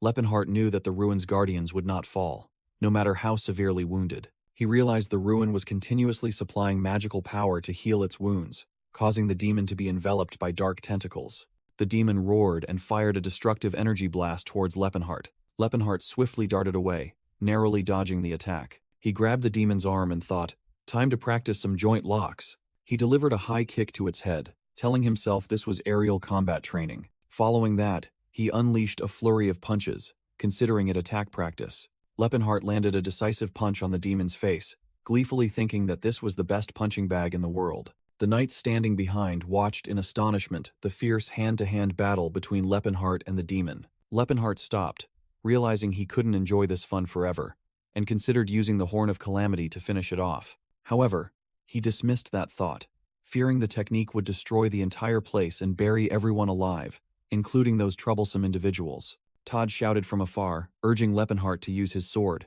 because if combined with a holy spell, the aura-infused sword would finish off the monster. While blocking an attack, Lepenhart snapped that he didn't know how to infuse aura into weapons, making Todd stunned and ask again. Lepenhart shouted loudly that he could only let aura flow within his own body, as that was how his martial art style operated, leaving Todd in disbelief. The red-haired knightess frantically shouted Lepenhart's name. Pressed by the demon, Lepenhart's body trembled, and the red-haired knightess remarked, "Your body is quite sturdy, isn't it?" Lepenhart smirked, admitting his body was quite solid, and the red-haired knightess replied, "Good." The red-haired knightess began chanting a spell, then hastily corrected herself. "I mean, I will cast Philinence's blessing upon you." Lepenhart braced himself to endure the divine energy flowing into his body, while the knightess prayed, "Oh, great Philinence, Please bestow your blessing upon this goddess's sword. He gritted his teeth, enduring the surging power within his body. The evolved demon roared in fury and charged straight towards Lepenheart. Lepenheart blocked the giant demon's attack with his bare hands, a brilliant aura radiating from his body. The red-haired knightess realized in astonishment that Lepenheart had used his human body to receive a spell originally meant only for metal weapons, and it had succeeded. She joyfully shouted, cheering him on to kill the demon, and secretly thought this handsome man was surprisingly aggressive. Lepenheart growled, determined to end the fight, then charged forward, witnessed by the knights. He delivered a powerful kick, enhanced by divine energy, to the demon's face and shouted, "Holy kick." Immediately after, Lepenheart thrust a devastating knee strike into the monster's chin. Holy knee. He clenched his fist, channeling all the pink energy into it to prepare for the decisive blow. Lepenheart swung his final punch, roaring Holy Fist, creating a massive surge of energy. The punch sent the demon flying into the air, smashing it hard against the magic circle on the ceiling. A massive explosion with brilliant pink light engulfed everything. Amidst the rubble, Lepenheart stood firm, looking up at the dissipating smoke, while the red-haired knightess watched from behind. The red-haired knightess looked at Lepenheart with eyes sparkling with admiration, his image becoming radiant and heroic in her eyes. The magic circle on the ceiling emitted a brilliant orange light before fading out. The light gradually faded, and the magic circle shattered into pieces. Lepenheart wondered if everything was over, when the knightess frantically urged him to quickly dispel the spell. When Lepenheart turned around, he faced Lord Stefan and his knights, among whom the dark-skinned knight asked, "You are Lepen, aren't you?" Lord Stefan glared at Lepenheart, questioning, "So you've been hiding your true power all this time? Do you take us for fools?" Edward added angrily, claiming Lepenheart had trampled on knightly honor and mocked their hardships. But Lepenheart coldly denied it. Lepenheart replied with disdain that he hadn't even bothered to look at them, let alone mock them. Offended, Lord Stefan drew his sword and roared as Lepenheart turned his back and walked away. "How dare you turn your back on me?" Lord Stefan swung his sword to attack, while Lepenheart bent down to pick up the defeated monster's axe. Lepenheart stumbled and awkwardly dodged the attack by a hair's breadth, surprising even himself. He lost his balance and tumbled down the ruined stone steps. Lord Stefan fumed and shouted, "How dare you dodge my sword?" Lepenheart stood up, held out the axe, and said, "Listen, I never mocked you, so take this." Edward exclaimed in astonishment, "Damn it," then told himself that Lepenheart was truly a champion for not being greedy for the valuable item before him. Lepenheart secretly thought this weapon was only second-rate compared to what he had mass-produced in his previous life, recalling himself handing weapons to Cirrus and other comrades. Lepenheart told the group of knights that they should return as there was nothing left for them here, and Edward happily agreed. The scene shifted to the peaceful village of cattle, nestled at the foot of a majestic snowy mountain. Priest Cylon was using holy light to heal a newborn baby in its mother's arms, surrounded by villagers with grateful expressions. From a distance, Lepenheart remarked that Cylon knew well how to win people's hearts, while the red-haired knightess suggested it was an effective way to promote the reputation of the Order of Filaments. Lord Stefan's company of knights rode through a forest, leaving the territory. Along the way, Lord Stefan ordered Edward, "Sir Edward, I need you to investigate the young man named Lepen." Edward looked smug, secretly thinking he knew all along that such a capable person would attract the Lord's attention. However, immediately after, Edward's face darkened with jealousy. He gritted his teeth, thinking, "There's no way he's better than me."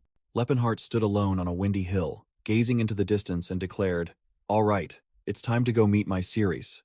Tescon was walking on a snow-covered road when he turned to ask the person following him, "By the way, why do you keep following me?" The priest, Cylon, explained about pilgrims traveling everywhere to bestow blessings, and Tescon indifferently replied that they were just pilgrims, and many had died along the way. Cylon declared that instead of returning to his congregation, he had decided to follow the path of a pilgrim. With an admiring and flushed face, Cylon said he wanted to accompany the strongest person he had ever met, making Tescon wonder if this person was like his master Gerard and Todd, only interested in physical prowess. Tescon thought helplessly to himself, "Am I cursed? Why are there only people like this around me?" While Cylon happily walked behind him. Just as he was about to politely refuse, Tescon suddenly realized that Cylon was a priest, the best first aid kit available. Tescon lay stretched out on the grass, thinking that Cirrus might be weak, so bringing a healer along wasn't a bad idea, then wearily agreed, "All right, suit yourself." Along the way, Cylon asked Tescon about the best exercise for great abs, but he only replied that he didn't know, being only familiar with getting punched and lifting boulders. The scene shifted to a magnificent, ancient mansion under a gloomy night sky. Inside the mansion's long corridor, an angry shout echoed. Are you even training it? A bald butler was bowing deeply in apology. Forgive me, young Master Verret. I've done everything I could. Verret, the heir of the Quran Trading Company, roared in fury, asserting that an elf must be loyal and dedicate both body and soul to its master. He was enraged that Cirrus was too arrogant despite being a cheap elf, and Cirrus, sitting on the bed, calmly replied, I was born this way. Verret threatened to do something about Cirrus's insolent eyes, but she merely bowed her head and said her eyes had always been like that. Verret yelled at the butler, demanding to buy someone better regardless of the price, as he had bought Cirrus only because she was cheap and considered her a defective item. The scene focused on Cirrus, with text explaining that at the slave auction house in the kingdom of Chaden, an elf girl numbered 148 had been returned for the third time. A map appeared, introducing the kingdom of Shatan as a trading nation located on the northern edge of the continent. The map showed the kingdom's prosperity came from its location bordering many nations and its thriving trade activities along the Juran River. Tescon and Ceylon's route was drawn on the map, showing they had arrived at the capital city of Zeppelin, the kingdom's bustling center. The scene revealed a bustling street in the capital city of Zeppelin, with many passers-by, horse-drawn carriages, and closely packed buildings. Tescon and Ceylon had arrived in the capital city of Zeppelin, and Tescon remarked that it was indeed a premier trading city, very crowded, and everything revolved around money. While Ceylon complained that Tescon was walking too fast, Tescon secretly thought that this was where Cirrus was. They unexpectedly witnessed a beggar being held tightly by guards in front of a wealthy merchant. The merchant, identified as Tarek, head of the Rolfine Trading Company, roared, How dare a beggar like you insult the Rolfine Trading Company? Tarek mercilessly punched and kicked the beggar repeatedly, shouting, I'll show you your place, you filthy beggar. After hitting the beggar 30 times, Tarek threw 30 gold coins at his face as compensation, making Ceylon wonder in horror what he had just witnessed. Ceylon quickly ran over to use healing magic on the injured beggar, and inquired about his well-being, receiving a weak thank you from him. The beggar picked up the gold coins, and told Ceylon that everything was fine, and he could start a new life with this money. Ceylon was stunned by the beggar's reaction, and Tescon coldly reiterated, I told you, this place is all about money. The beggar walked away, thinking that in this city, as long as one had money to pay the fine, no one would go to jail. Ceylon angrily stopped Tescon and questioned him about why he had come to a place like this. Standing on a bridge, Tescon began to answer that he had come here to buy something, making Ceylon curiously ask again. With a serious and sweaty face, Tescon confessed, I came to buy an elf. Ceylon looked at Tescon with disgust, thinking he was no different from the others. But Tescon tried to explain that things weren't as he thought. Tescon secretly thought he couldn't tell Ceylon about his past life, so he just let it be, accepting Ceylon's misunderstanding, which made the priest even more annoyed, muttering, You men. As they walked, Tescon teased Ceylon for speaking as if he himself wasn't a man, and Ceylon retorted sarcastically. The scene shifted to a luxurious street with the signboard of a high-end store featuring a rabbit and a teapot. In a lavish room, Tarek was being served by an elf woman and complained about those who claimed his trading company was exploiting others. Tarek sat among beautiful women, enjoying his wealth with a smug expression. Verret suddenly appeared, making Tarek startle and call his name, while Verret greeted him intimately. Verret, long time no see. Tarek asked Verret about the elf assassin he had recently bought, and Verret unhappily admitted he had returned her a few weeks ago for disobedience. Tarek burst out laughing, mocking Verret as an incompetent heir for failing to tame an elf slave, then challenged him by asking if Verret thought he could do it. With a sinister expression, Tarek mused that the elf woman was cheap, because she had been returned multiple times and decided he would go to Elvenheim to see if he could tame her. The scene shifted to a large, solidly built compound located within a town. Tescon stared with a bewildered expression, sweat pouring down his face, and asked, What are you doing? Ceylon was trembling as he tried to do push-ups, panting that he was exercising, while Tescon secretly thought he looked very skinny. Tescon watched Ceylon tiredly sit on the floor, wondering why he wasn't gaining muscle despite training hard, and advised him not to overexert himself. Tescon was startled to see a pink energy aura surrounding Ceylon's body. Ceylon confidently struck a pose, boasting that he could instantly eliminate muscle soreness like that. Tescon was dumbfounded, finally understanding why Ceylon's body wasn't developing any muscle. An explanation appeared, stating that healing magic works similarly to reversing time, while muscles develop through a process of breakdown and regeneration. Tescon screamed in his mind, scolding Ceylon as a fool for using divine power to return his muscles to their pre-training state, ruining all his efforts.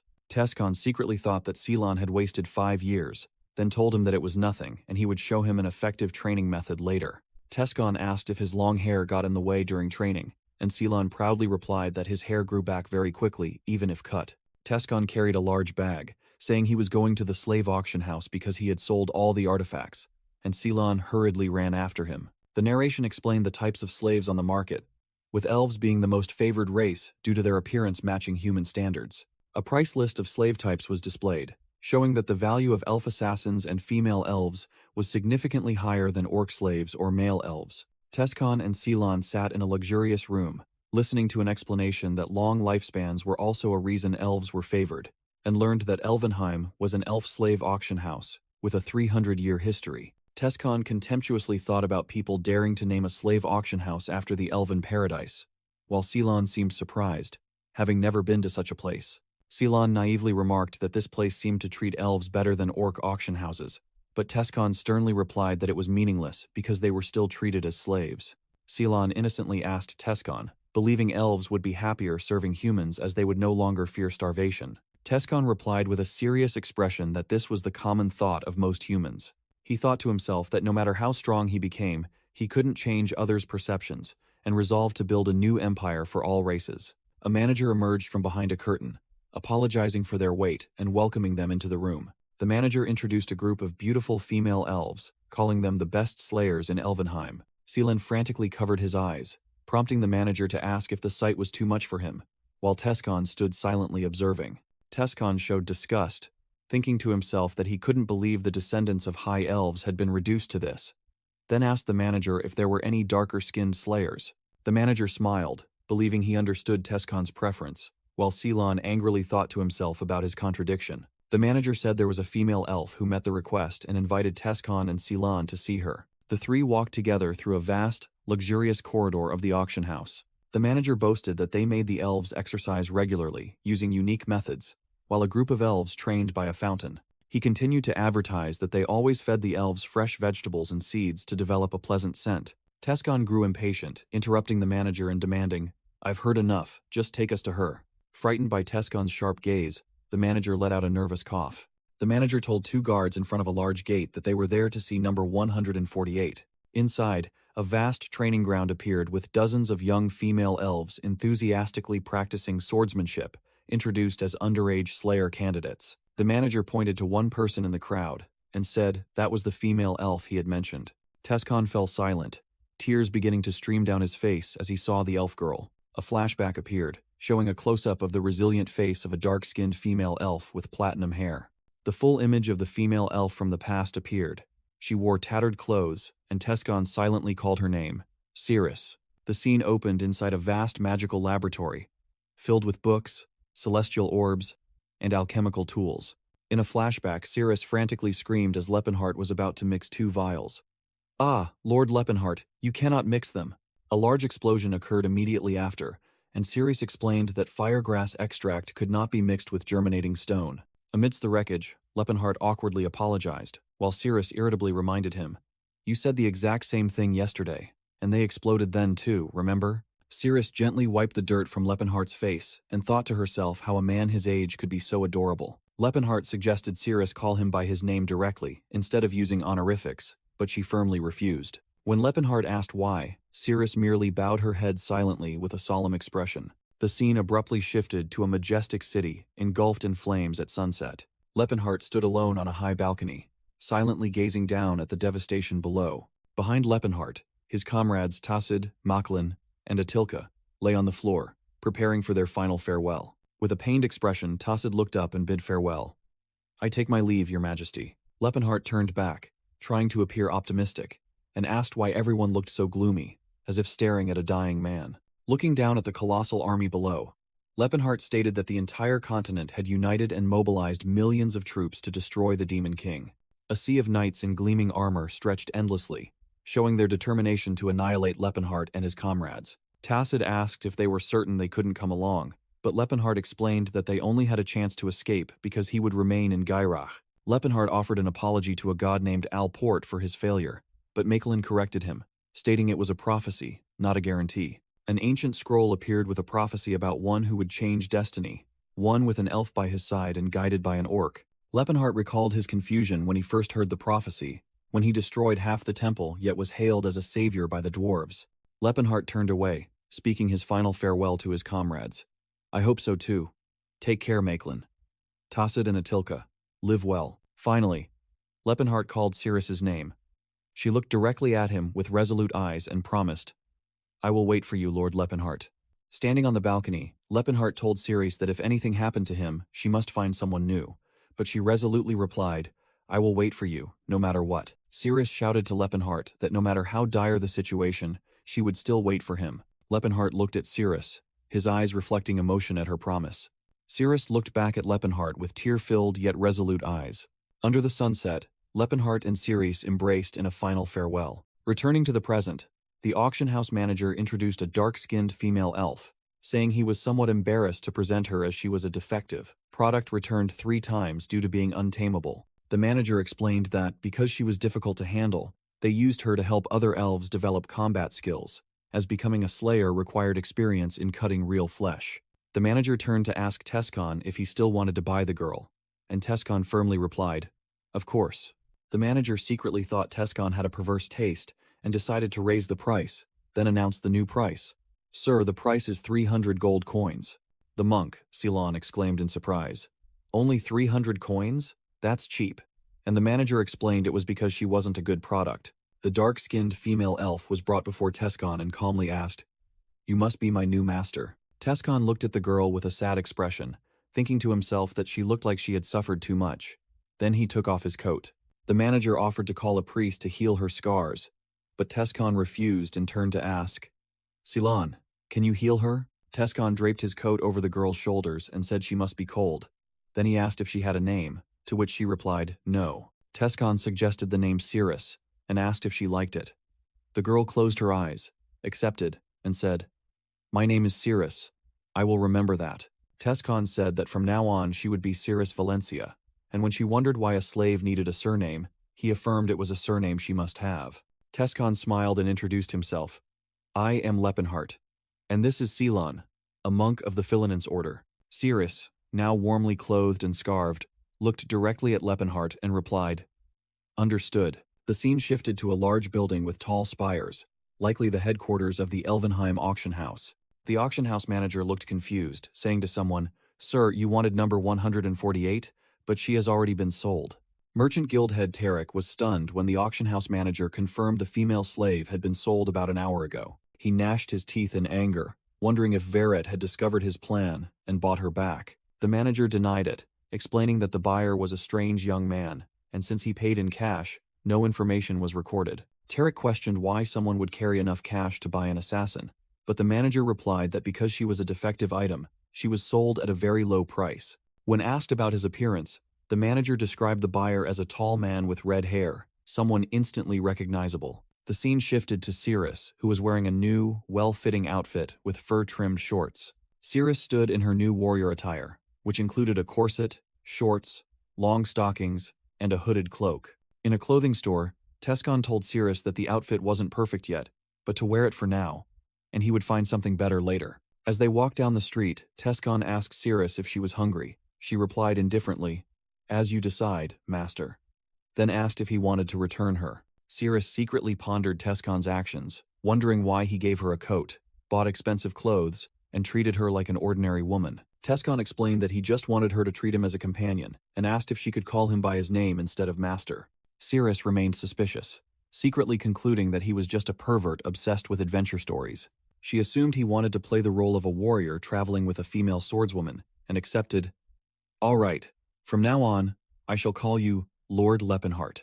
At a luxurious restaurant, Cirrus devoured a large shrimp, while secretly thinking that all humans were the same. The acolyte Ceylon explained that this was Ladante's Grace, the most famous restaurant in Zeppelin, where they believed providing food was to serve the goddess of earth and abundance. Tescon wondered if the food should then be free, while also teasing that Ceylon's sect also made money through the beauty business. Ceylon ate while defending that it was the duty of servants to the goddess of love and beauty, but Tescon retorted that he heard they earned a lot of gold.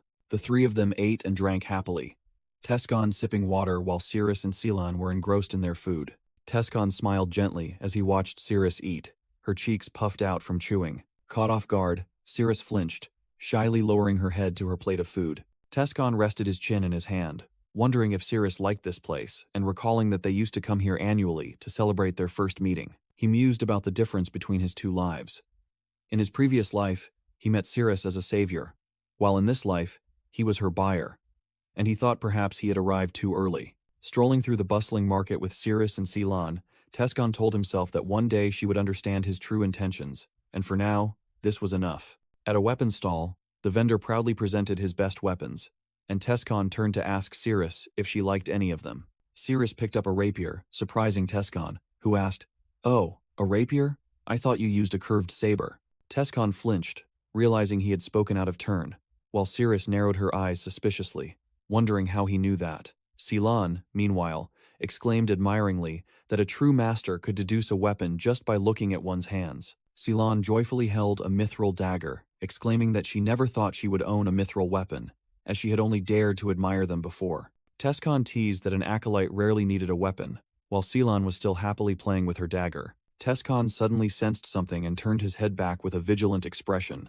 A group of uniformed men approached, and a brown-haired man stepped forward. The brown-haired man and his subordinates stood before Tescon, saying politely, but with pressure, "Sir, we wish to speak with you for a moment." Tescon and Ceylon stood silently, looking at the group of men who had just blocked their path. Tescon coldly asked, "What is it?"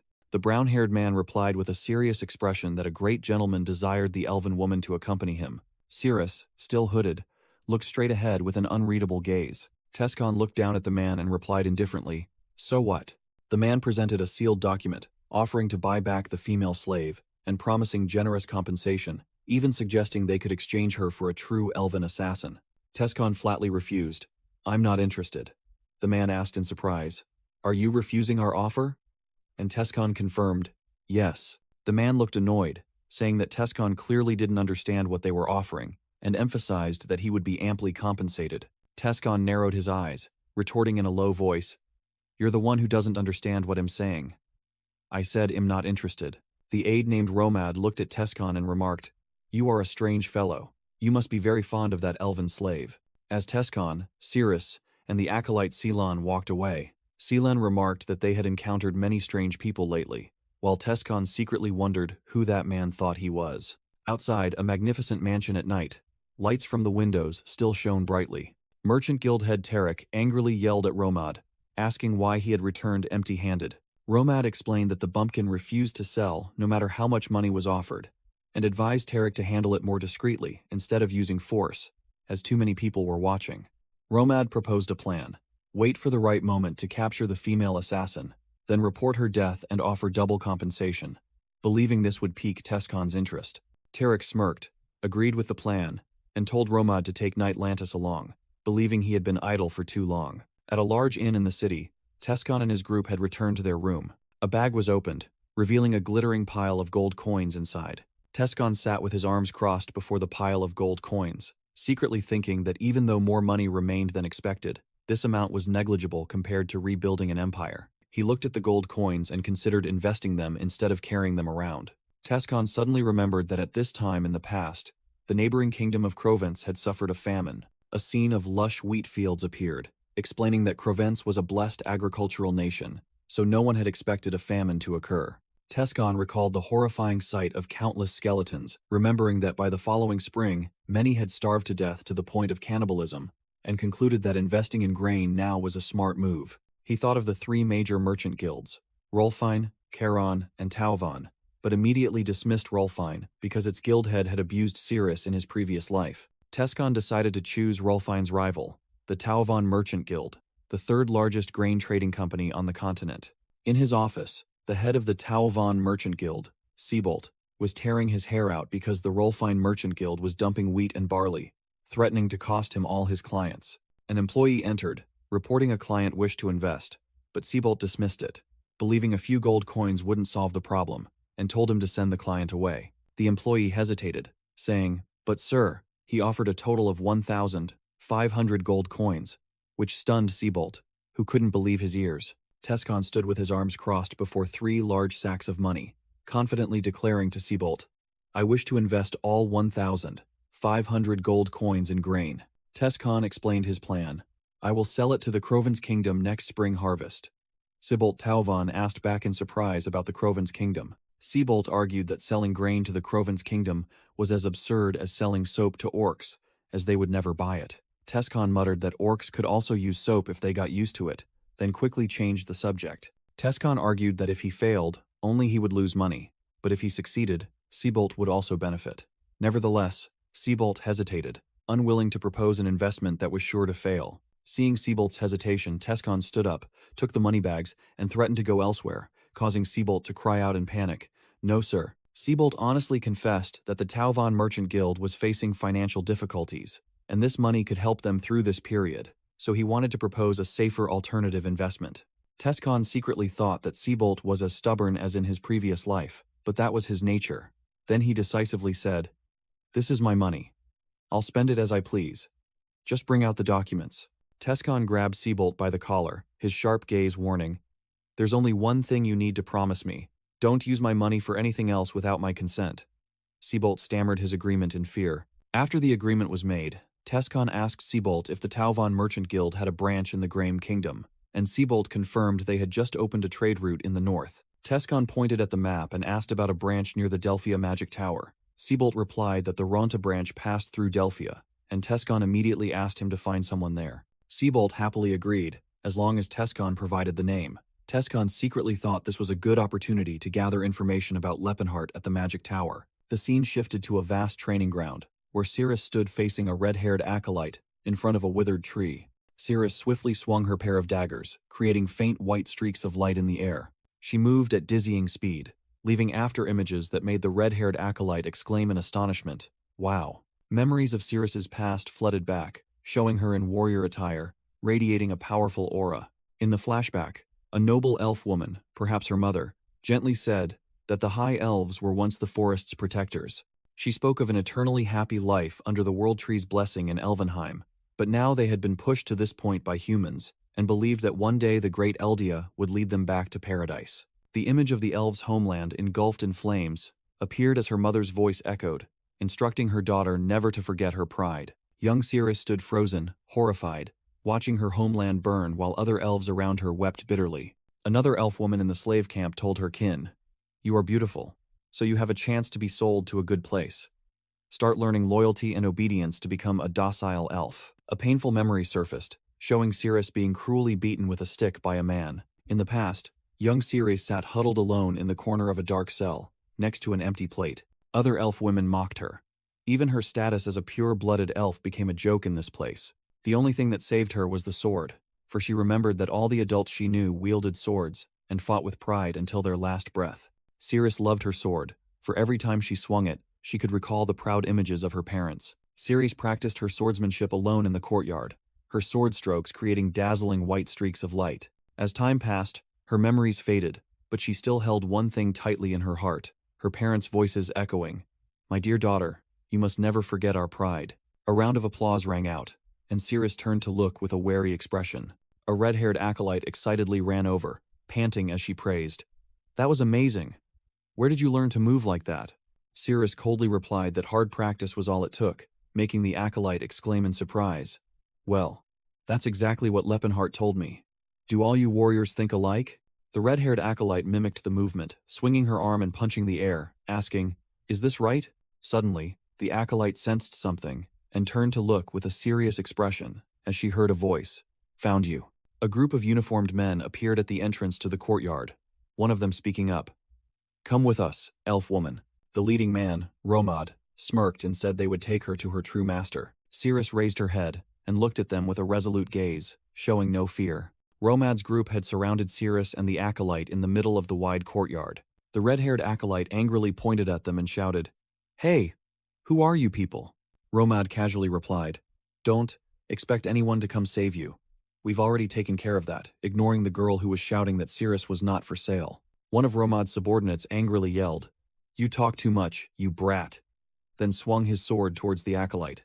Instantly, Cirrus lunged forward, blocking the descending sword blade with her dagger, protecting the terrified acolyte. With a swift movement, Cirrus slashed one of the subordinates, sending blood splattering. Romad's subordinates simultaneously charged towards Cirrus with fierce expressions. Cirrus calmly dodged one attacker's strike and prepared to counter. With lightning-fast sword strokes, Cirrus easily struck down 2 subordinates, sending blood splattering. Romad was stunned, secretly thinking, she's just an elf slave. He couldn't believe how strong she was as he watched Cirrus stand amidst the fallen men. The red-haired acolyte clasped her hands, beginning to chant a spell with a pink aura surrounding her, intending to help. "Oh, great Philanence, please use your mace to punish these disrespectful ones." One of Cirrus's daggers flew past, embedding itself into the ground right in front of the acolyte. The dagger was deeply embedded in the stone floor, preventing the girl from continuing her spell. Romad raised his hand and pointed at them, arrogantly declaring, "No one will judge us for eliminating a mere pilgrim." The red-haired acolyte angrily shouted, "How can you believe that?" While Cirrus placed a hand on her shoulder and reassured her, "It's all right." The girl surprisingly called out, "Cirrus?" Watching her twirl the daggers in her hands and step forward, Cirrus bent down and picked up a sword from one of the fallen subordinates. She smiled confidently at Romad and told the acolyte, "Don't worry." Romad gnashed his teeth, his face contorted with anger. He turned around and called out a name loudly. "It's time to work, Talcata." A gigantic muscular orc gladiator stepped out from behind, bowing his head and replying, "Yes, master." Both the acolyte and Cirrus looked up at the approaching massive creature with astonished expressions. The girl realized, that's an orc gladiator. While Romad ordered Talcata to capture the elf woman, the orc gladiator looked at Cirrus with a stern expression and said, "My apologies, this is your destiny." Cirrus took a stance, assessing that this opponent's skills far surpassed those of the previous soldiers, and wondered if she could defeat him. Romad ordered Talcata, don't leave even a single scratch on her, and the orc gladiator charged forward, replying that he would only capture her. Cirrus raised her sword to parry, her face showing surprise at her opponent's speed. She narrowly dodged the massive sword strike. Cirrus used all her strength to block another powerful attack. She was pushed back, but remained firmly on her feet.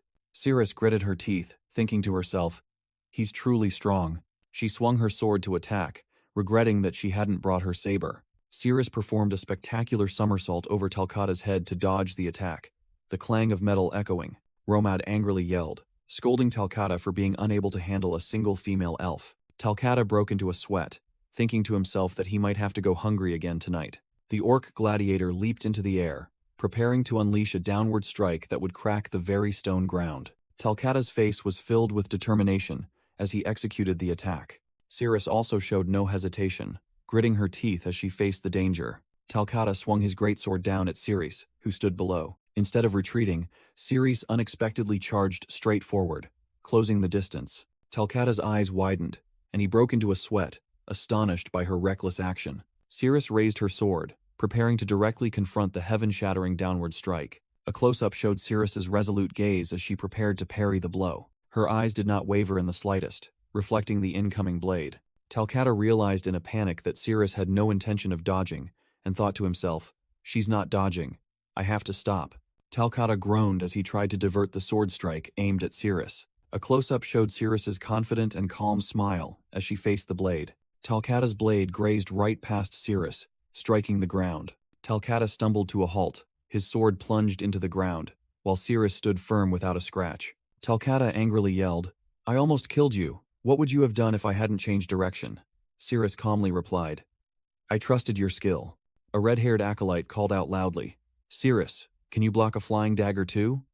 Cirrus replied in surprise, "Huh, I guess I can try." The red-haired acolyte clasped her hands, concentrating on chanting a spell with a determined expression, pink energy radiating around her. Romad roared furiously, "That little wretch!" A dagger in his hand. He yelled, "I told you to stay still," and threw the dagger at Cirrus. Cirrus sensed the danger, her eyes flashing as the red-haired acolyte was still chanting behind her. With a clang, Cirrus skillfully deflected the incoming dagger with her sword. The red-haired acolyte unleashed her spell, summoning gigantic scepters and commanding, "Oh, great Philanence, strike down that rotten scoundrel with all your might." Both Cirrus and Romad looked up in astonishment at the sky, which was enveloped in pink magical light. Romad broke into a cold sweat, his face pale with horror at the power of the spell. From above, a gigantic scepter with a skull-shaped tip was plummeting straight towards Romad and his subordinates. A massive explosion shook the entire area, startling the birds on the rooftops into flight. In the chaos, the red-haired acolyte pulled Cirrus to flee and explained, "Holy power only works on demons and undead. but it will buy us some time. Run, Cirrus agreed. Suddenly, a hand grabbed Acolyte Ceylon's hair from behind, making her freeze in astonishment. Cirrus turned back with sharp eyes, swinging her arm to throw her sword. The sword whizzed through the air and then plunged into a nearby wall. A shoe landed on the ledge of a building. Cirrus, carrying Ceylon on her back, leaped from the ledge to the opposite building. She broke through the glass window with her body and plunged into the building. In the courtyard below, Romad angrily pointed, loudly ordering Talcata and the others to pursue them immediately.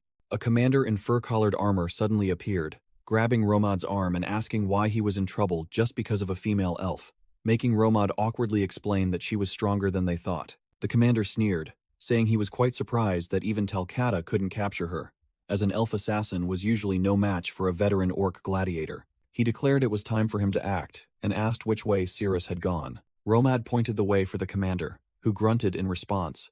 Then his body began to emit a blazing aura. The commander channeled power into his legs and leaped into the air with astonishing force. His white cloak flapped wildly as he soared towards the highest floor's window. On the ground below, Romad and his subordinates watched in awe at the residual energy trails from the commander's jump. Romad exclaimed in stunned realization, as he saw the commander had leaped straight to the highest window in a single bound.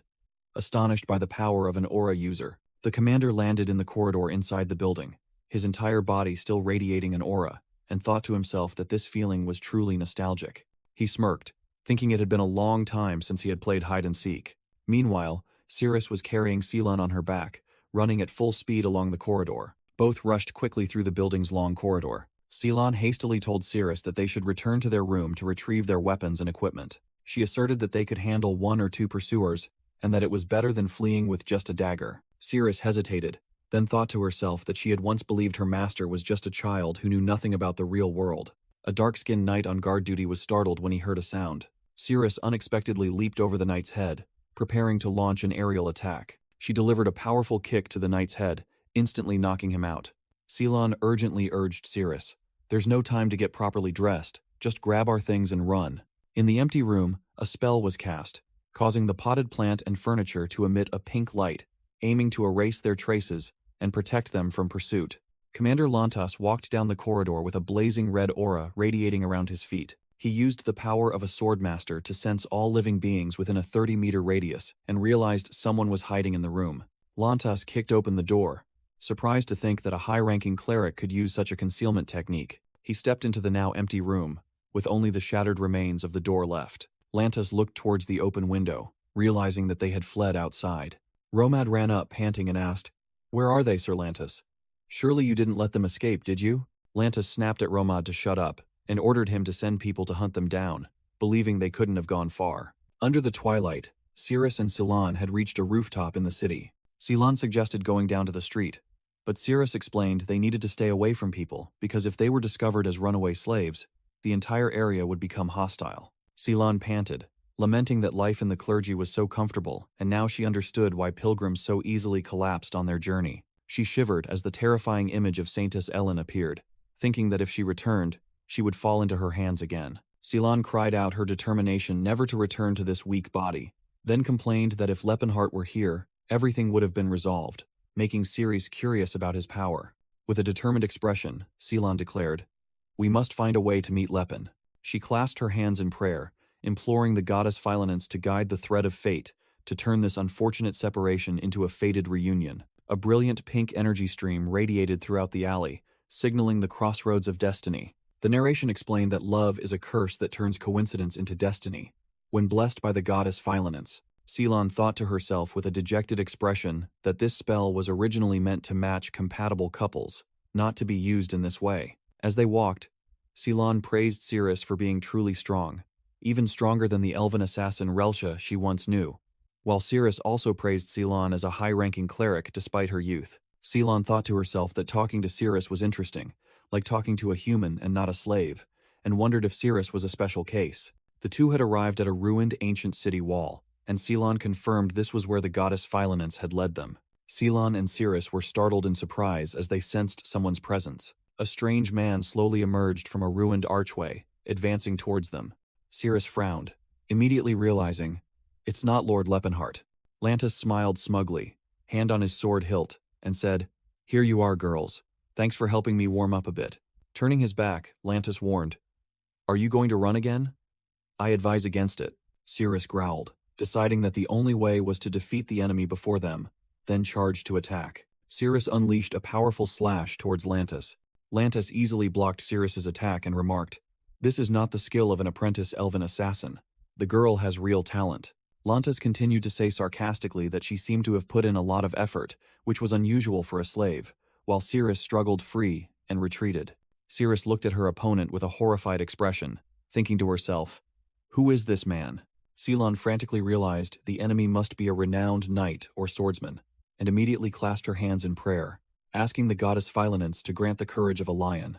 A pink holy light enveloped Cirrus as Ceylon cast an enhancement spell, granting her the strength of a giant, the keen eyes of a hawk, and the agile legs of a bull. Lantis recognized it as a holy strike spell and showed surprise, believing this girl couldn't just be a high-ranking cleric, but must be at the bishop level to cast so many spells simultaneously. Ceylon excitedly cheered, boasting that she used to be a prominent figure in the Southern Kingdom, and shouted, "Cirrus, finish him," to which Cirrus immediately responded. Enhanced by the holy light, Cirrus unleashed a furious attack on Lantis, making him secretly acknowledge the difference a cleric's support made. The collision created a pink energy explosion, and Cirrus's sword shattered into pieces. Cirrus froze with a horrified expression, witnessing her weapon being easily destroyed. Lantis coldly swung his sword, creating a blazing red slash, and mocked, "I was just playing around a bit, and you thought you had a chance?" Ceylon stood frozen with a bewildered expression, unable to believe what had just happened. Lantis looked at his sword radiating a blazing red aura and thought to himself that he never expected to have to use his aura just to deal with a common elf. Ceylon supported the injured Cirrus, angrily wondering why an aura user would appear in a place like this. While Ceylon thought that sending such a powerful person to capture slaves was a waste, Lantis turned away and sarcastically addressed his two newly arrived subordinates. Ceylon, horrified, realized the opponent's identity and shouted, "Wait, is he Lantis?" causing Lantis to turn back and ask with amusement. Ceylon recalled that Lantis von Kalpanad was once a renowned knight of the Taken Kingdom. In the past, Lantis, hailing from a noble family, awakened his aura at nearly 40 years old, bringing joy to the entire kingdom. However, Lantis harbored a dark, unspeakable secret.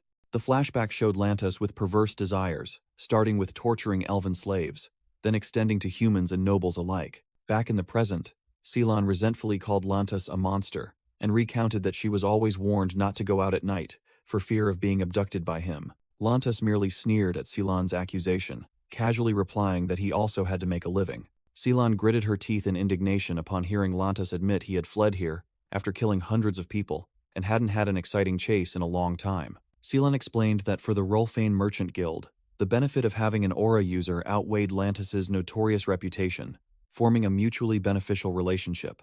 Lantis, a symbol of peak power that helped the Rolfane Merchant Guild rise, raised a glowing finger towards them and declared, "I will temporarily seal your divine power." Lantis, while saying he knew the consequences of letting a high-ranking cleric speak, simultaneously used an invisible ability to attack Ceylon. Romad anxiously reminded Lantis not to injure the elf further, otherwise, Serteric would be furious.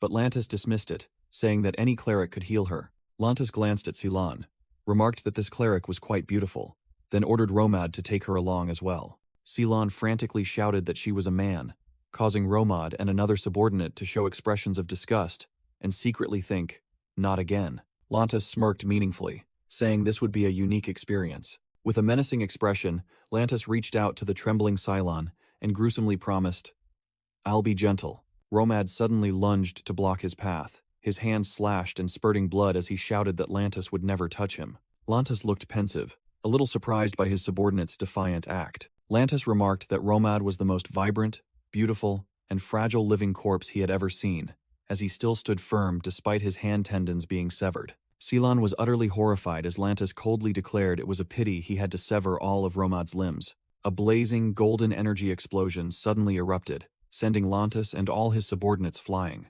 Ceylon looked up with wide eyes, her face full of astonishment and hope. Tescon appeared amidst the dust and smoke, gritting his teeth and saying, "I see you, you bastards." Enveloped in an aura of power, Tescon roared furiously that they dared to try and take Cirrus, while a voice called out his name, Lepin. A massive surge of energy erupted from Tescon, ripping through the ground and pushing back everyone in the vicinity. Tescon, swift as lightning, stood protectively in front of Ceres and Ceylon, shielding them. Lantis looked at the newcomer with a wary expression and wondered, "Who is this man?" Lantis sensed an aura as vast as a mountain, and immense energy emanating from Tescon's body.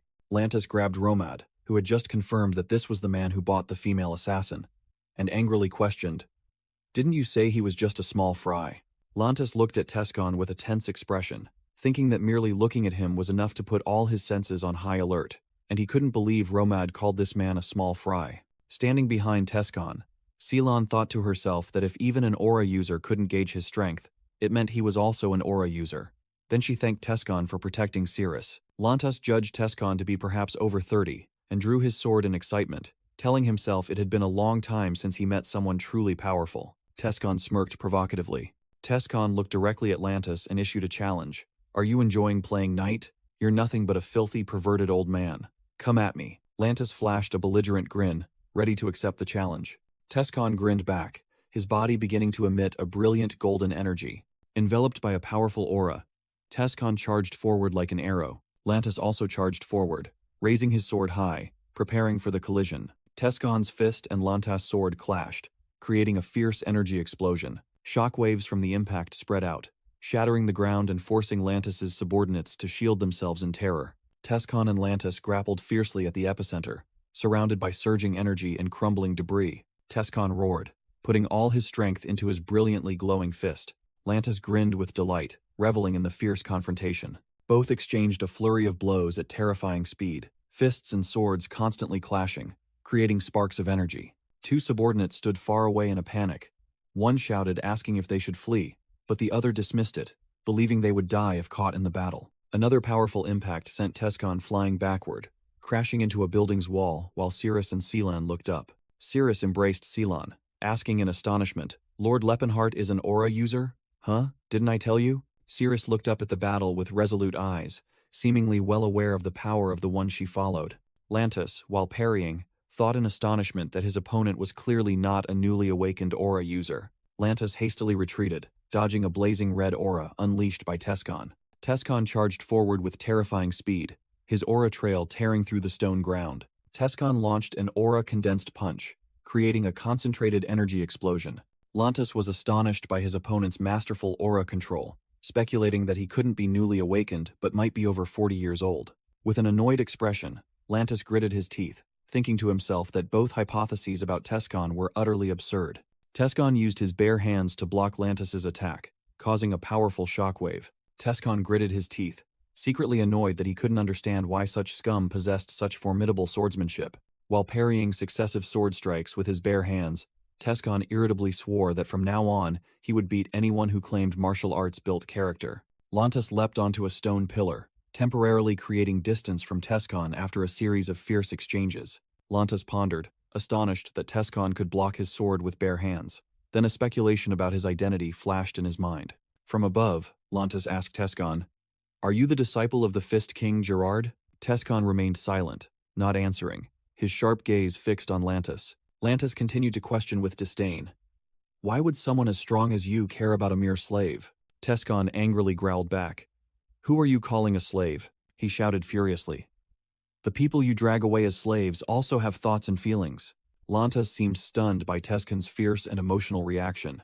Tescon continued to roar, questioning Lantis if he had ever tried talking to them or wondered why they were called slaves. Tescon unleashed his rage with a punch, creating a fierce aura wave that sent Lantis flying. Lantis flew through the debris, roaring, "What the hell are you babbling about?" Tescon gritted his teeth, recalling his past life and realizing humanity's inherent belief that other races were inferior to them. While fighting, Tescon shouted, questioning why humans ignored the feelings of other races and arrogated the right to enslave elves.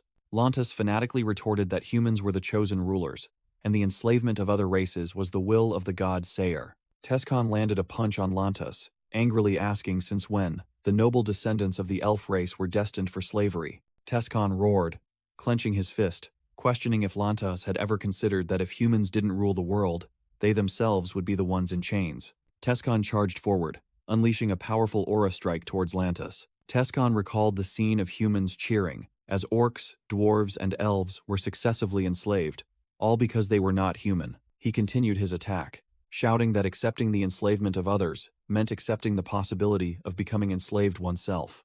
Lantas yelled in astonishment and fury. "Are you insane?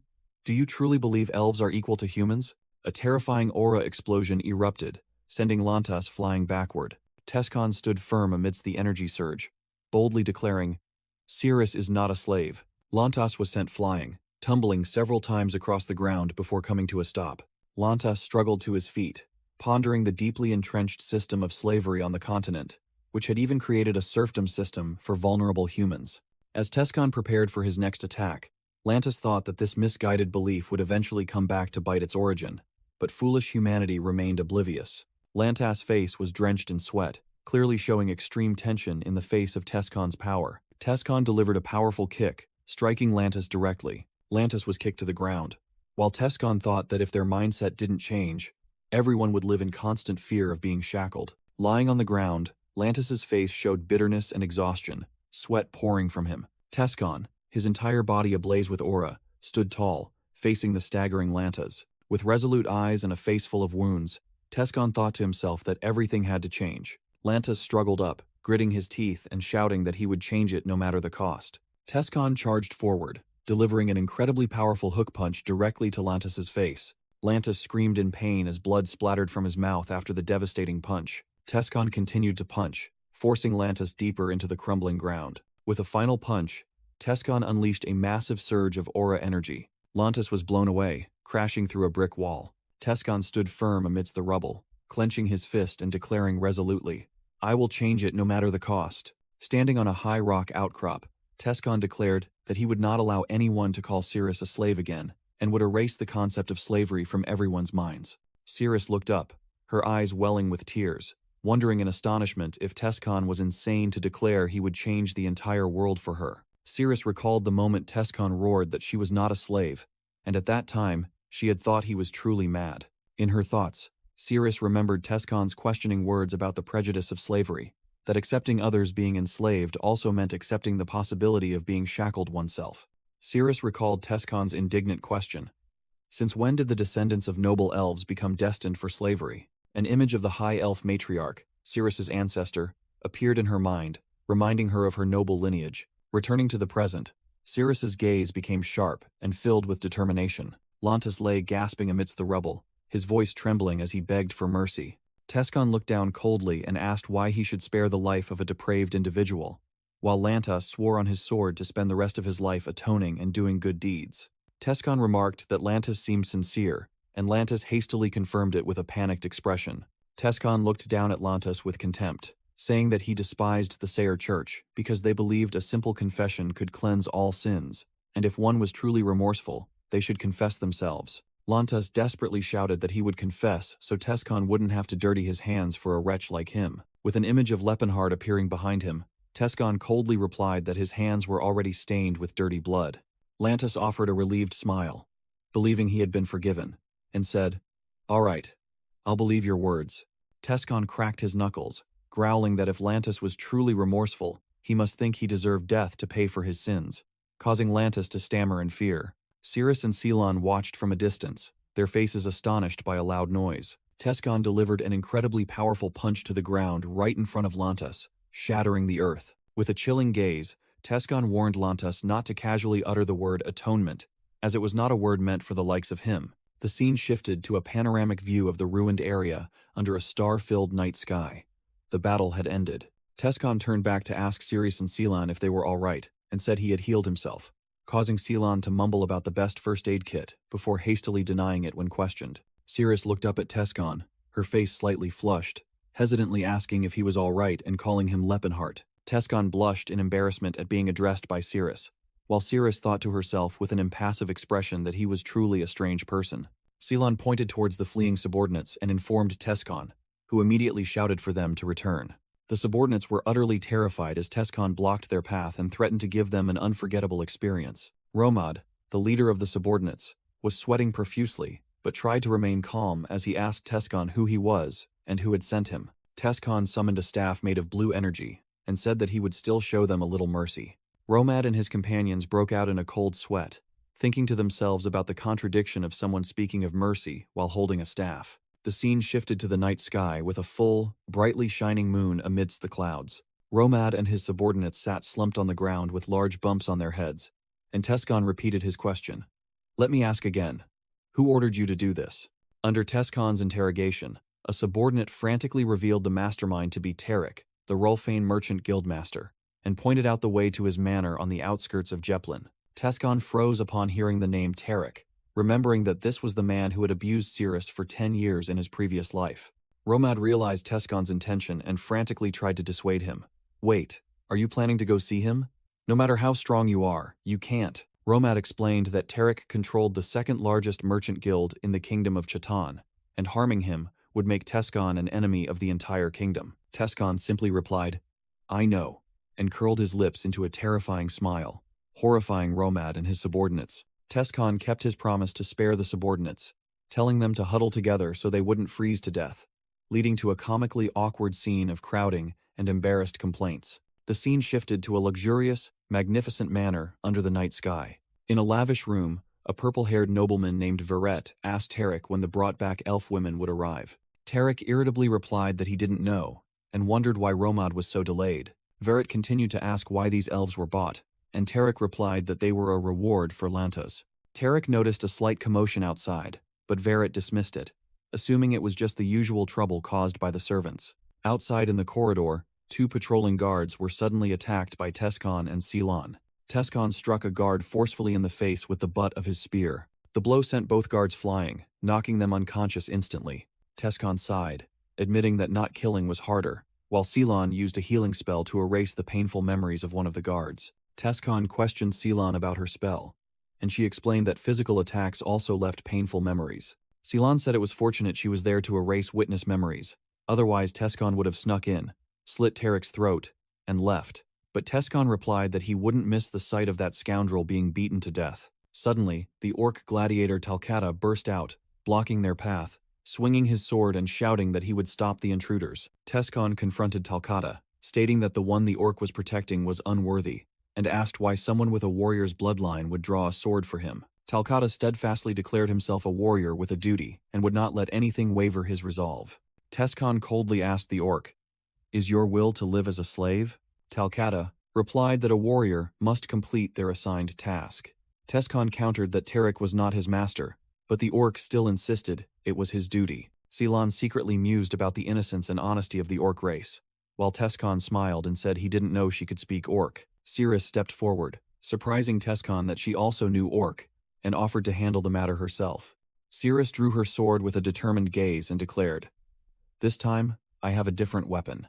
Talcata looked at her, remarking that the once weak elf had now become strong. Tescon instructed Ceylon to keep an eye on Cirrus and intervene if the situation became dangerous, and she confidently accepted.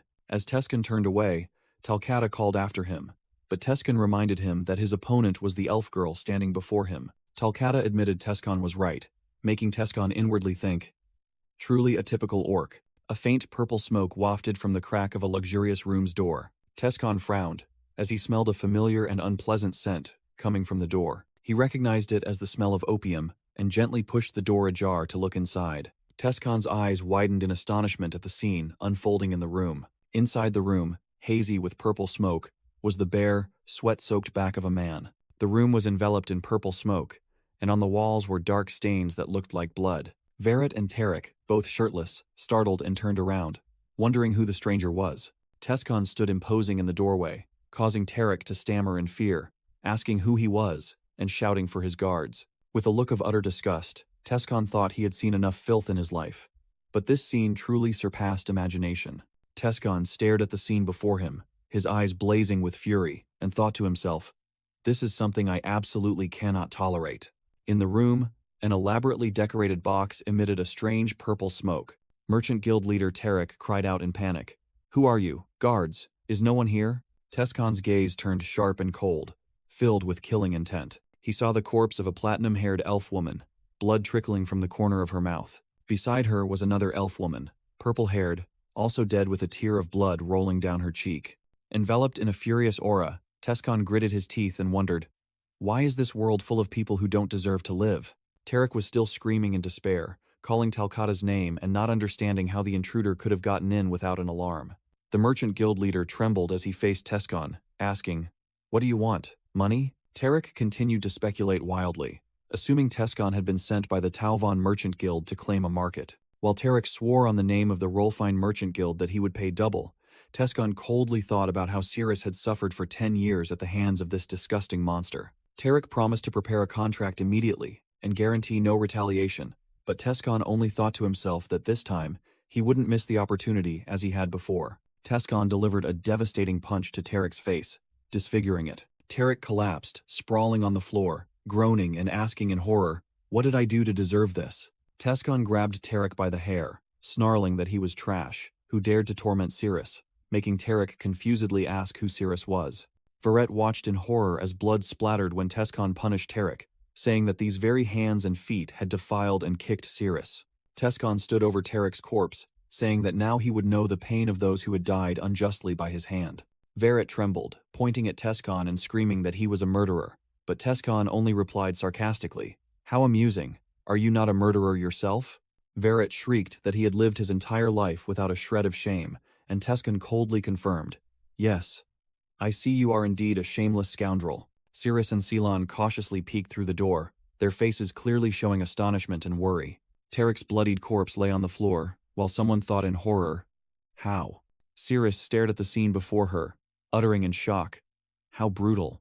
As Tescon stood beside the corpse, Cirrus remarked that this man deserved a far worse end, and Tescon fully agreed with her. Cirrus noticed Ceylon's composure, and said, "You seem quite accustomed to situations like this, Ceylon," and the priestess replied that she had been an adventurer for a while. Ceylon excitedly recounted how Cirrus had defeated Talcata, praising her strength, but Cirrus humbly replied that without Ceylon's healing ability, she wouldn't have been able to stand. Tescon used his sensory ability and confirmed that Talcata seemed to still be alive, albeit barely clinging to life. Verret shrieked in horror as he recalled his crimes, pointing at Tescon's group and yelling, "You are the murderer I brought back." Cirrus coldly approached and questioned Verret, "Were you the one who killed that girl?" making him stammer in fear. "So what?" Cirrus drew her sword from its sheath, her eyes sharp as she said that Verret's cheap life was not enough to atone for that girl's death. With Verret's panicked reflection in her blade, Cirrus resolutely said, "But this is the least I can do," while Verret still couldn't believe he was about to die just for an elf slave. Fresh blood splattered onto the elaborately decorated wall. One of the injured elf maidservants was holding the dying Verret tightly, desperately crying for help. A sword decisively pierced through Verret. Cirrus stood shielding the elf maid, raising her blood-stained sword and declaring, "I will not let your filthy hands touch that girl." Tescon stood silently, witnessing the entire event unfold. The scene shifted to a vast, snow-covered forest under the night sky. Warm specks of fire began to flicker amidst the night, and white snow. Tescon, Cirrus, and Ceylon stood guard over a large group of recently rescued slaves of various races, all gathered around a campfire. Talcata reported to Cirrus that there were 17 female elves and 9 male orcs, all slaves of the manor, and affirmed that her master was now his master as well. Ceylon remarked that the gender ratio was very imbalanced, and Cirrus explained that it was because there was no demand for male elves or female orcs in the market. Cirrus quietly observed an older elf woman using their language to comfort a younger, frightened elf girl. Recalling the image of Tescon fighting in a rage, Cirrus thought to herself, "Perhaps I was wrong about him." Tescon turned back, holding an ornate object, and said to Cirrus, "Sorry for making you wait." Ceylon curiously asked what it was, and Tescon explained that it was a slave document along with the seal of the Rolfine Merchant Guild leader, admitting that it wasn't easy to find. When Ceylon asked where he found it, Tescon smiled and explained that he had seen a safe when he smashed through the office wall. Ceylon remarked that the act was foolishly reckless, causing Tescon to respond in astonishment that no one had ever called him that in his 50 years of life. Surprising Ceylon about his age, Tescon turned away and wondered if his personality was becoming simpler and more reckless, while Cirrus and Ceylon looked at him with confusion. Ceylon asked why he was carrying the slave document, and Tescon replied mysteriously while holding the seal, "Because it is necessary." Tescon stood before all the rescued slaves and declared that he would grant them freedom if they no longer wished to live as slaves, asserting that the choice was theirs. The group of slaves of all races looked at each other in confusion, not understanding what freedom meant, and finding their new master's orders too perplexing. Ceylon told Tescon that they didn't even know what freedom was, and asked if he intended to become a slave trader, but he denied it. Tescon pressed the seal onto the document placed on a tree trunk, while Ceylon observed from behind. He explained that once the Rolfane seal was affixed, they would no longer be Tarek's slaves, and this was the necessary procedure to secure a safe place for them to live. With a serious expression, Tescon mused that releasing them without homes or the will to be self-reliant would only put them in greater danger,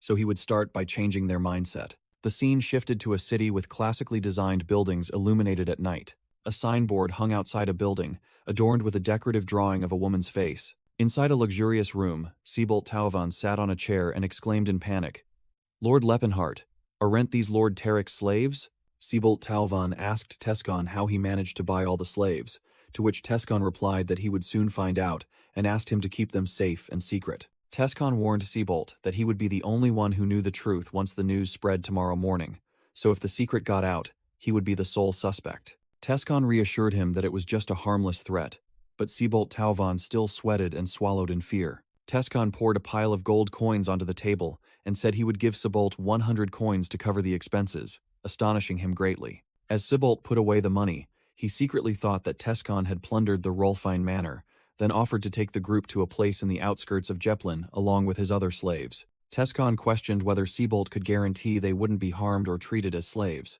to which Siebold replied that it was guaranteed, but thought 100 gold coins was too much. Tescon clarified that he wanted to use the money to educate them, not for slave training, which surprised Siebold, as he had received training fees from Tarek. Tescon presented a plan to teach literacy, numeracy, and depending on their aptitude, accounting, history, philosophy, and even medicine and pharmacology. Siebold Tauvan couldn't believe it, asking why Tescon would go to such lengths to educate slaves. Tescon argued that the more skilled slaves were, the better it was for their masters, but Siebold remained skeptical of their learning ability, so Tescon replied that if successful, both would benefit. Siebold reluctantly agreed to try, but warned that it would be very difficult as no scholars would want to teach demi-humans. Tescon admitted he was well aware of the scholar's arrogance, making Siebold wonder about his plan. Tescon smiled and explained that they would hire the scholar's own students, commoners who needed money, to teach. Siebold objected, arguing that those who hadn't completed their studies couldn't be good teachers, but Tescon only needed them to teach basic knowledge, and this method was much cheaper. Siebold agreed to make arrangements but still showed disdain, saying that teaching knowledge to slaves was like teaching infants to count.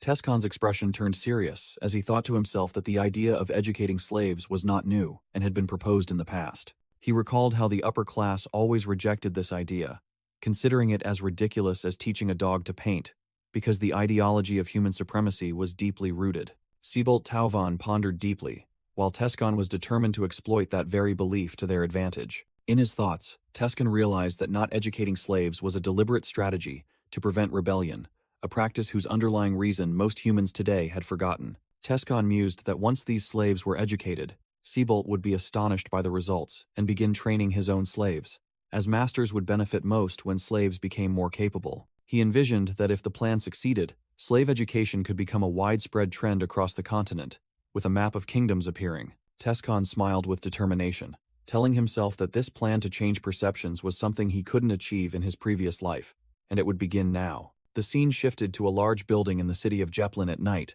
where the group was staying. Tescon, shirtless, called out to Cylon with a confused expression and hesitantly asked, "Do you have any money?" Standing before Cirrus and Cylon, Tescon scratched his head and confessed that he had completely forgotten about travel expenses and given all his money to Siebold. Cirrus looked at her new clothes and asked if she should return them. Tescon frantically waved his hand, hastily saying that it wasn't necessary. Cirrus let out a giggle, and it was the first time she had laughed since becoming a slave. The next morning, the entire city of Zeppelin was plunged into chaos. The cause was revealed to be that Tarek, leader of the Rolfane Merchant Guild, and Verret, heir of the Karen Merchant Guild, had been found brutally murdered. Two city guards appeared confused as the investigation hit a dead end, as the questioned staff remembered nothing and only gave conflicting descriptions of the suspect as a giant, beautiful elf woman. 2 weeks later, Tescon's group arrived at a snow-covered ruin, facing a horde of undead monsters blocking their path. The red-haired acolyte raised her hands in prayer, shouting, "O great Philanence, please bestow your purifying light upon these cursed beings." A brilliant pink column of light descended from above, engulfing the undead horde as she completed her incantation. Cirrus charged into the midst of the monsters, swinging her sword to block a skeleton's attack with a clang of metal. Tescon stood with his arms crossed, letting the weak attacks of the undead harmlessly strike him, and thought to himself that the two of them coordinated quite well. Ceylon fought while wondering when Tescon had accumulated his experience, and how old he was when he first entered the battlefield. Tescon remarked that Ceylon was a more excellent priest than he had imagined, with the potential to surpass even his old rival, Saintess Ellen, and wondered why such a person had no reputation in his previous life. Tescon shattered a skeleton with a punch, asking Ceylon if she was injured, while she commented that the magical creatures in this Elysian ruin were stronger than those elsewhere. 2 weeks after leaving the Chotin Kingdom, the group arrived at the Graham Kingdom, near the Setalad mountain range, home to the forgotten ancient ruin of Elysion. Standing before a colossal gate, Tescon declared he would find what was needed to restore his magic, while Ceylon realized the gate was sealed. Ceylon asked about Tescon's plan and reiterated that they should hire a mage, but he simply told her to give him a few seconds to cast a spell. Ceylon asked in astonishment, "A spell?" And Tescon confirmed that he had once been a mage. Ceylon cried out in extreme indignation, thinking to herself that Tescon was not only skilled in martial arts and had awakened his aura, but was also intelligent, and now knew magic too. Ceylon skeptically asked what Tescon was doing, and he replied that he was concentrating his magical power, making her wonder why so much was needed for a 3-circle spell. Tescon closed his eyes in concentration, muttering an ancient incantation as sweat poured down him.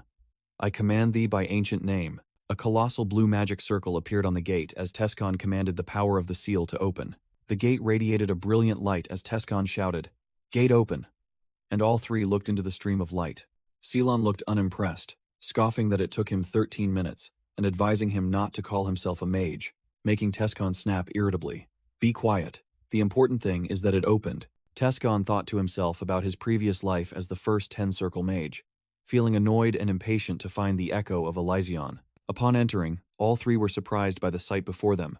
Tescon could only utter, "Huh?" The group looked down into a vast stone hall that was completely empty, making Tescon wonder why the place was deserted. In a corner of the empty room, there was only a wooden pestle that looked like a discarded prosthetic leg. Leaving the ruins, all three, dressed in warm clothes, walked through a snow-covered forest. Tescon sighed in disappointment. Ciri spoke up to comfort him, saying that someone else might have arrived first, and that these ruins did not belong to him. Tescon pondered deeply, knowing well that the Elysian ruins were not supposed to be discovered for another 17 years, and that he was supposed to be the one to find them, which proved that the future had changed. Ceylon and Ceres happily held up the wooden pestle, thinking that at least they weren't returning empty-handed, and that this seemed to be an incredible artifact. Ceres held the piece of wood, and green energy erupted as she called out the weapon's name, Nihilin. The piece of wood transformed into a magical bow, Nihilin, capable of firing multiple arrows depending on the user's concentration, and was a relic from the World Tree of Elvenheim. Ceres fired a powerful energy arrow from the Nihilin bow. Ceylon was astonished to realize it was a bow, and asked Ceres for her opinion, who confirmed it was an incredible weapon. Ceylon wondered how Tescon knew it was an artifact, and he explained that it was the bow Ceres once used, then quickly corrected himself, saying he had only heard about it. Ceylon tried to comfort Tescon, saying there were many other ruins, but he insisted that nothing could replace the echo of Elysion. As the group walked through the snow, Tescon thought to himself that it was the only artifact that could restore his magical power. Then he announced they had arrived at Gahalan village, and he wanted a proper meal. A lavish feast was laid out with all sorts of tempting dishes such as grilled meat, bread, soup, and meatballs. The innkeeper was delighted to see Tescon's group eating heartily, while Ceres and Ceylon praised the delicious food. The innkeeper recounted that a group of arrogant people had recently arrived and constantly complained about the food, revealing they were knights from a noble family. Tescon narrowed his eyes when he heard the innkeeper say that those knights had come to explore some ruins. Tescon offered a coin to the innkeeper for more information, but she waved her hand, refused, and said she would tell him for free. The innkeeper recounted that a week ago, Viscount Kelburn had arrived with an expedition party, among whom were individuals seemingly of higher rank than himself, especially a knight clad in golden armor from head to toe. She remarked that despite his glittering armor, the knight was very polite and respectful even to country folk like her. As he ate, Tescon pondered, realizing that the description of the golden armor and golden sword could only belong to the golden knight of the Tennis family from the Graham Kingdom. The scene shifted to a fortified castle bathed in the brilliant sunset. Inside the castle, at a long dining table, Viscount Kelburn praised Captain Eustace for defeating the demonic creatures in the ruins. Eustace Tennis, the golden knight of the Graham Kingdom, calmly sat eating and listened to the Viscount's praise. Eustace Tennis reassured Viscount Kelburn not to worry. As promised, 1/3 of the artifacts would belong to him. A magnificent castle stands on a cliff under the sunset. Viscount Kelburn flattered Eustace Tennis, saying that building a relationship with him was more important than money, and offered to hand over all the artifacts. Viscount Kelburn asked Eustace what he intended to do with the adamantium and orichalcum, to which Eustace replied that he had entrusted his dwarves to forge armor and weapons. Eustace took a sip of wine and praised the Kelburn family for having many talented dwarves, living up to their reputation in mining. Viscount Kelburn laughed heartily, humbly saying it was excessive praise, then introduced his 2 daughters and urged them to greet the famous Golden Knight. Eustace coldly rejected the Viscount's matchmaking attempt. "My apologies, but I have no intention of getting close to any woman other than my wife." Viscount Kelburn felt awkward, thinking he had offended Eustace, and remembering a rumor, he changed the subject to ask about Eustace's younger brother. Viscount Kelburn's smile froze on his face as he realized he had made a grave mistake. Eustace Tennis crushed the glass in his hand, his eyes sharp and his voice growling as he declared, "I have no younger brother." Viscount Kelburn and his 2 daughters turned pale with fear, and he hastily stammered an apology for his disrespect. The Viscount's 2 daughters suddenly screamed in terror at some sight. A servant frantically ran into the dining room and shouted, "A demon has emerged from one of the artifacts." Outside, a colossal demon named Sephiatan was slaughtering knights, with cries for help echoing everywhere. Eustace Tennis calmly stood by the window, looking out, thinking to himself that a summoning artifact must have been mixed in with the others. Eustace smirked meaningfully and maliciously as he observed the chaotic scene. He gritted his teeth and contemptuously thought to himself, "That fool." A knight commander on the ramparts shouted orders. "Beware its sword. Evacuate everyone and form ranks." The commander continued to order the mages to retreat and the knights to raise their shields. A knight obeyed, raising his elaborately decorated shield high. A young knight with dark hair led a group of soldiers, bravely advancing towards the demon with a resolute expression. A gray-haired lead priest and his comrades raised their hands in prayer. "O great Arias, this humble servant begs for your aid. Please grant the brave ones the strength to destroy this wicked demon." The mages simultaneously chanted, summoning a colossal ice wall from the ground to block the demon Sephiatan. "Oh, cold winds of the frozen lands, appear at my command. Ice wall." The ice wall successfully trapped the demon Sephiatan, while knights on the ramparts and below the gate took their battle positions. The group of knights led by Russ faced the trapped demon, and he ordered, "Excellent, we'll bind its legs and wait for the captain." Sir Lot turned back, shouting with an angry and panicked expression as he saw his comrade acting strangely. "What in the world are you doing, Russ?" Defying orders, Russ charged forward, roaring, "Demon, no foe can stand before the sword of House Tennis." Russ leaped into the air, raising his sword high, preparing to deliver a powerful blow to Sephiatan's head. With a determined expression, Russ swung his sword down, his blade emitting a faint surge of energy. The sword slashed down with a brilliant streak of light, aiming directly for Sephiatan's head. Russ gritted his teeth as the demon's blood splattered onto him, but he realized something was wrong. Russ' attack was easily blocked by the demon's armored arm. The demon Sephiatan roared and slammed its other hand down, aiming directly at Russ. Sir Lot screamed in horror. "That fool!" as he witnessed Russ being flung away and crashing hard onto the ground. Russ knelt on the ground, blood streaming down his temple, after receiving a devastating blow. A brilliant golden aura streaked through the air, making Russ look up in surprise. The golden aura sliced through the ice wall and struck Sephiatan directly, causing a massive explosion. Eustace Tennis coldly stepped forward, ordering Sir Lot, "Sir Lot, leave that fool and hold the perimeter." Russ looked up, weakly calling his name. The other knights breathed a sigh of relief and cheered at the captain's arrival. "Captain Eustace, the captain is here." Eustace glanced at Russ with contempt and said, "Don't call my name. Do you think we are brothers? No great knight of House Tennis would be born from a filthy nobody." Russ's face was shrouded in shadow, but one of his eyes suddenly glowed with a mysterious, brilliant golden light. Eustace Tennis confronted the demon Sephiatan, realizing it was a type of monster that only aura wielders could contend with. He swung his golden greatsword, slamming it into the ground to create a massive shockwave. Eustace spun his weapon, accumulating brilliant golden energy around it. He raised his sword to the sky, and energy violently erupted from it. With determined eyes, Eustace commanded, "Awaken, Eldrad."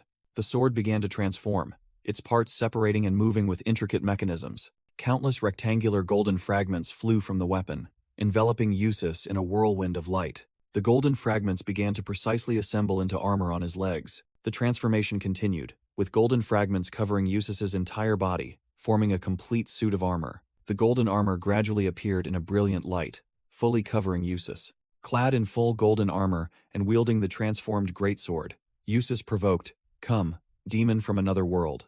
In another room, someone wondered about Eustace's identity. "Really? Is this Eustace, the Golden Knight?" Ceylon confirmed Eustace was very famous, while Tescon excused himself, saying he lived his whole life in the mountains and thus didn't know. Ceylon explained that Eustace was one of the continent's strongest swordsmen, as powerful as an aura wielder, which made Tescon turn to Cirrus and ask if she had heard of him. After Tescon abruptly complimented Cirrus's sleepwear, she simply replied briefly and somewhat awkwardly, "Ah, yes."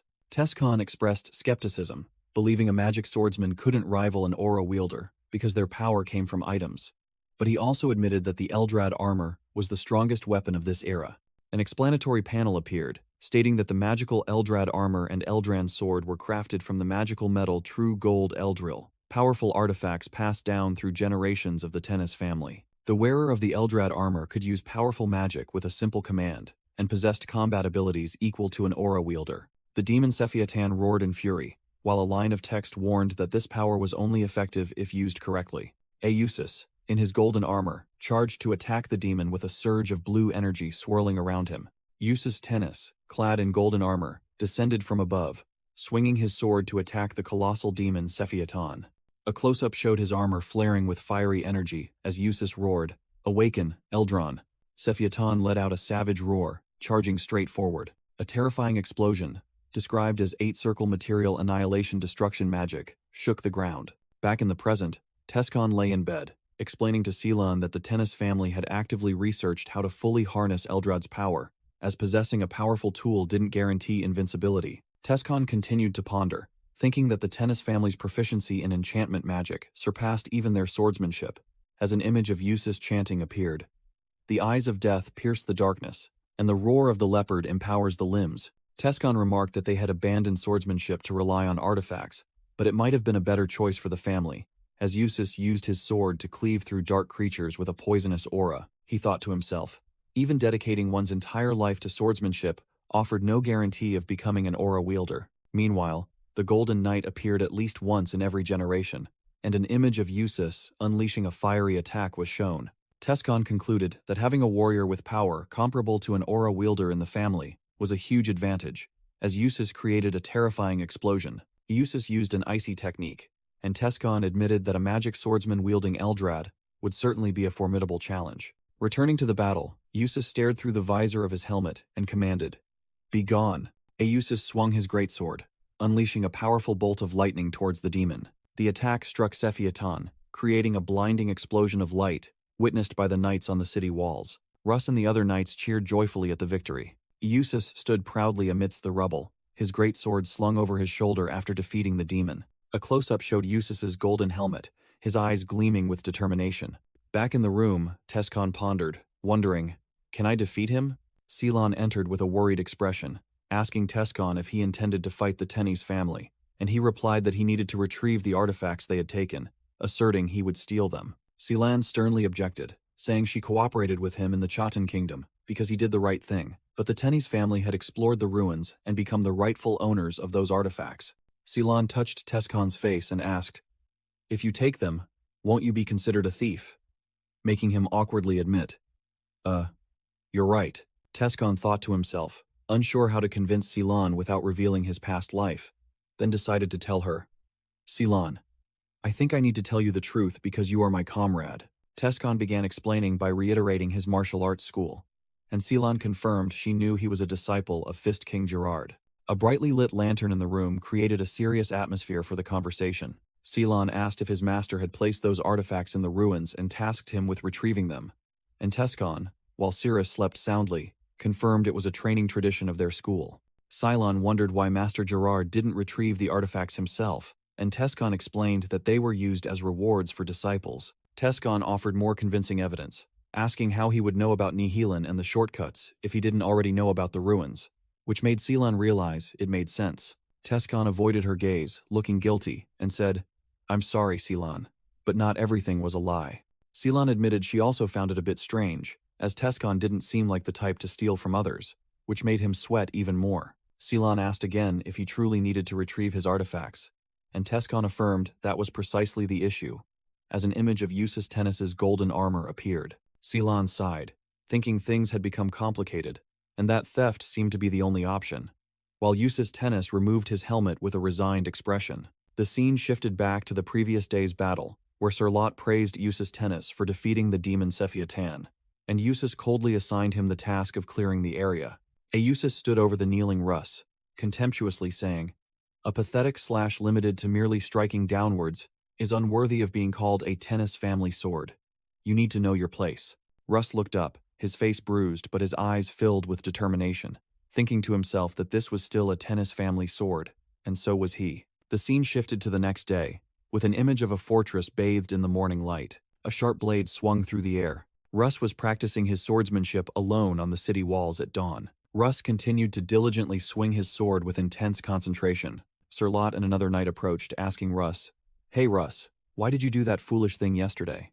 Russ, still swinging his sword, casually replied, "I was just trying to kill the demon," which made Sir Lot angrily shout that no one ordered him to do that.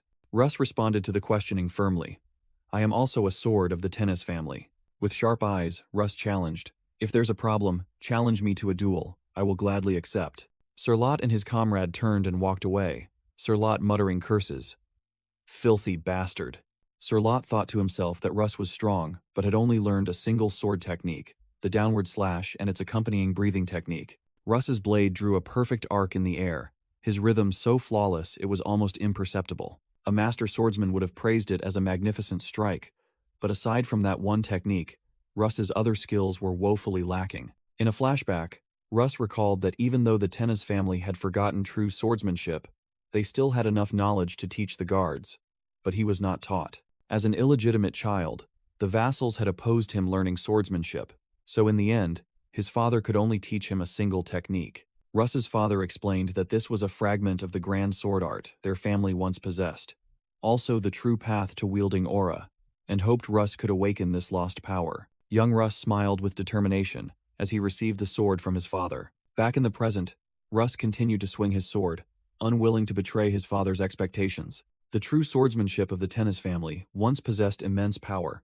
but now all that remained was a downward slash, a pathetic technique no longer valued by anyone. From a tower window, Eustace Tennis observed, thinking that the downward slash would never help Russ reach the pinnacle of swordsmanship because the rest of the sword art was never truly lost. Eustace Tennis smirked and silently called Russ an idiot. However, as he continued to watch Russ practice tirelessly, Eustace still showed a hint of contemplation. Russ panted, sweat pouring down his face from exhaustion. He gritted his teeth, pouring all his strength into each sword stroke. Eustace Tennis concluded in his thoughts as he saw Russ roar with effort. He is a genius. The scene shifted to a snow-covered forest at night, where a cloaked figure moved swiftly. Tescon, in disguise, was infiltrating Viscount Kelburn's castle, thinking this new life was truly interesting, allowing him to experience sneaking into a place with a mask. Tescon quickly took down 3 patrolling knights while muttering apologies. 2 other knights on patrol complained about having to stand guard when the Golden Knight was already there, claiming Viscount Kelburn couldn't compare. Suddenly, one of the knights was startled into alertness and asked his comrade if he felt anything. Clinging to the ceiling directly above, Tescon thought to himself, "Now I understand why thieves like clinging to walls like lizards." Tescon glided through the deserted corridor, smugly thinking that this theft wasn't difficult, or perhaps he was just too skilled. He observed 2 knights in green armor standing guard, and deduced that they must be Count Tennis's soldiers. Tescon suddenly attacked another knight from behind, causing the remaining guard to shriek in alarm. "Who's there?" Tescon tightened his grip on the enemy in a lock, making him helplessly shed tears, and secretly praised the effectiveness of the restraint techniques. Standing outside a large window with the bound guard, Tescon determined this was the place he was looking for. He noticed a complex magical network covering the window, identifying it as motion and heat detection magic but feeling annoyed that he couldn't deactivate it. Tescon deduced that a magical barrier must have a core and quickly spotted a glowing stone embedded in the wall. He picked up the core stone, noticing ancient runes carved on it, emitting magical energy. Tescon crushed the stone with his foot, completely shattering the magical barrier in a flash of blue light. Inside was a storeroom filled with wooden crates, wine barrels, and weapon racks. Tescon stepped into the treasury, recognizing familiar items like the demon-slaying treasure, the sealing urn, the infinite pouch, and the azure sky harp. As a wave of nostalgia washed over him, he examined a few swords and frowned in annoyance, seeing them misarranged, confusing the Talud sword with the Heltian blade. Suddenly, Tescon spotted his target, a black cube with glowing purple veins, and exclaimed, "There it is!"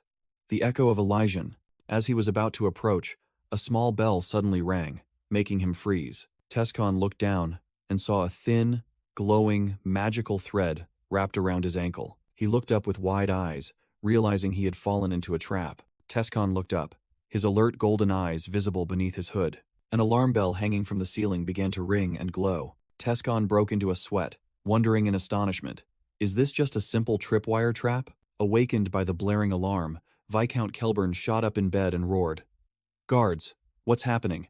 As he fled, Tescon frustratedly thought he couldn't believe he was caught by such a ridiculous trap after overcoming the most difficult parts. As the knights rushed forward, Tescon easily subdued them, thinking to himself that it was hard to hold back without accidentally killing someone. A knight captain ordered his soldiers to hold their ground and called for mages to provide support. The mages stood on the ramparts, channeling magic to create massive fireballs, then hurled them down at Tescon.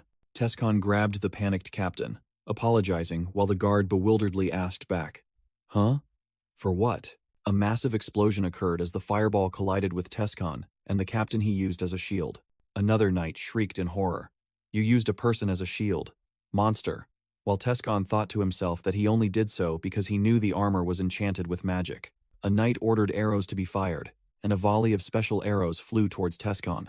Tescon used both hands to swat away the incoming arrows. He noticed a sticky liquid oozing from the arrows, and chains began to wrap around his body. The knights shouted orders to support their comrades as the chains from the arrows bound Tescon tightly, and he realized they were trying to immobilize him.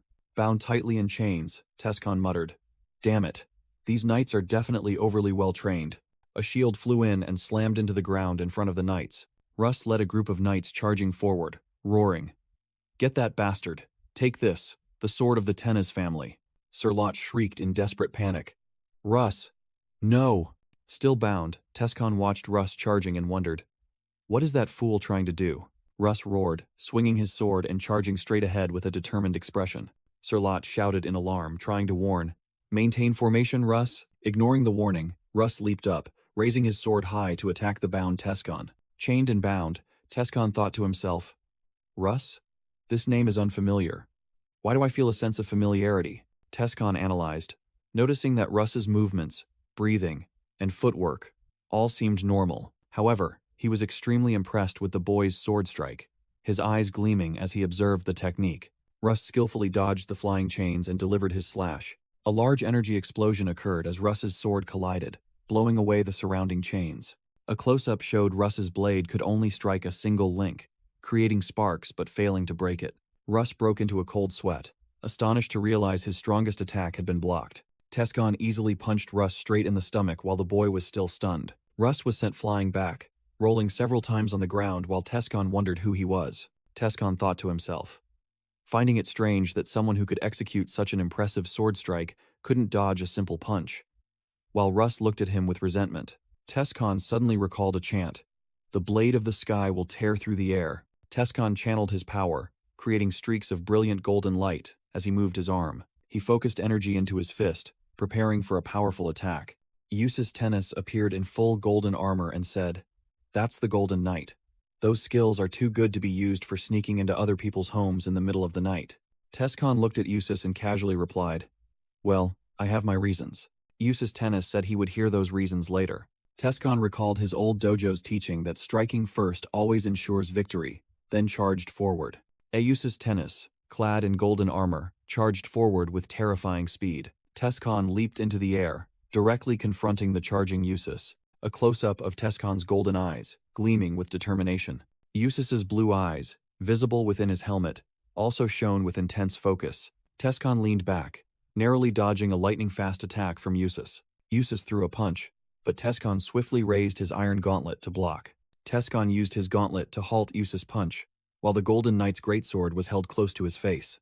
Eustace swung his sword, unleashing a cross-shaped energy wave, but Tescon retreated to evade it. Both maintained their distance after the exchange of blows, the ground around them torn apart. Sir Lot and Russ watched from afar, confusedly asking each other why Captain Eustace had stopped mid-battle. Both Eustace and Tescon secretly thought their last attack was a reckless suicide move that could kill them both, and both admitted, "I made a mistake." Eustace unleashed magic, declaring he would merge with the abyss's darkness, and let out a mighty roar. Purple tendrils of shadow enveloped Tescon. Eustace called it the Shadow Howl technique. Tescon spun effortlessly amidst the encirclement of dark magic. Eustace wondered in astonishment how his opponent knew the weakness of the Shadow Howl technique, and admitted Tescon was very skilled at countering magic. Tescon summoned a shadowy demonic creature, casually replying, "Well, it's nothing new to me." Eustace swung his sword, shattering a large section of the wall to dodge the demonic creature's attack. Other expedition members hastily leaped out of the battle's path as Eustace charged through the rubble. Tescon delivered a powerful punch, directly impacting Eustace's chest. Eustace, having removed his helmet, groaned in pain, and couldn't believe such destructive force could pierce his armor. Eustace's tennis flew into the air, declaring, "The wind shall turn into arrows," as blue energy streams shot from his sword. He continued chanting as streams of fire and wind energy merged. "Blazing heat, gather to strike the foe." Eustace roared, commanding his sword as a massive energy surge formed. "Awaken, Eldran." A close-up of Eustace's armor glowing brilliantly as magical energy surged around him. A colossal energy beam from Eustace's sword shot directly towards Tescon, creating a fierce explosion. Tescon was completely engulfed in the brilliant golden energy explosion, the ground around him shattering. Trapped in the light, Tescon's eyes widened in horror as he thought, "Damn it, he might actually kill me." The explosion created a massive fireball, destroying a section of the area's city wall. Thick smoke, dust, and ashes rose from the explosion's center, obscuring everything. As the smoke gradually cleared, Tescon still stood firm amidst the rubble, seemingly unharmed. Tescon pondered, realizing the magic just used was matter annihilation, and was astonished that his opponent could wield such advanced magic. Eustace was stunned, wondering if Tescon had blocked the attack, but then dismissed the thought, believing no one could survive that technique intact. Eustace concluded that Tescon was an aura user, as he hadn't dodged, and Eustace's superhuman vision couldn't even track his movements.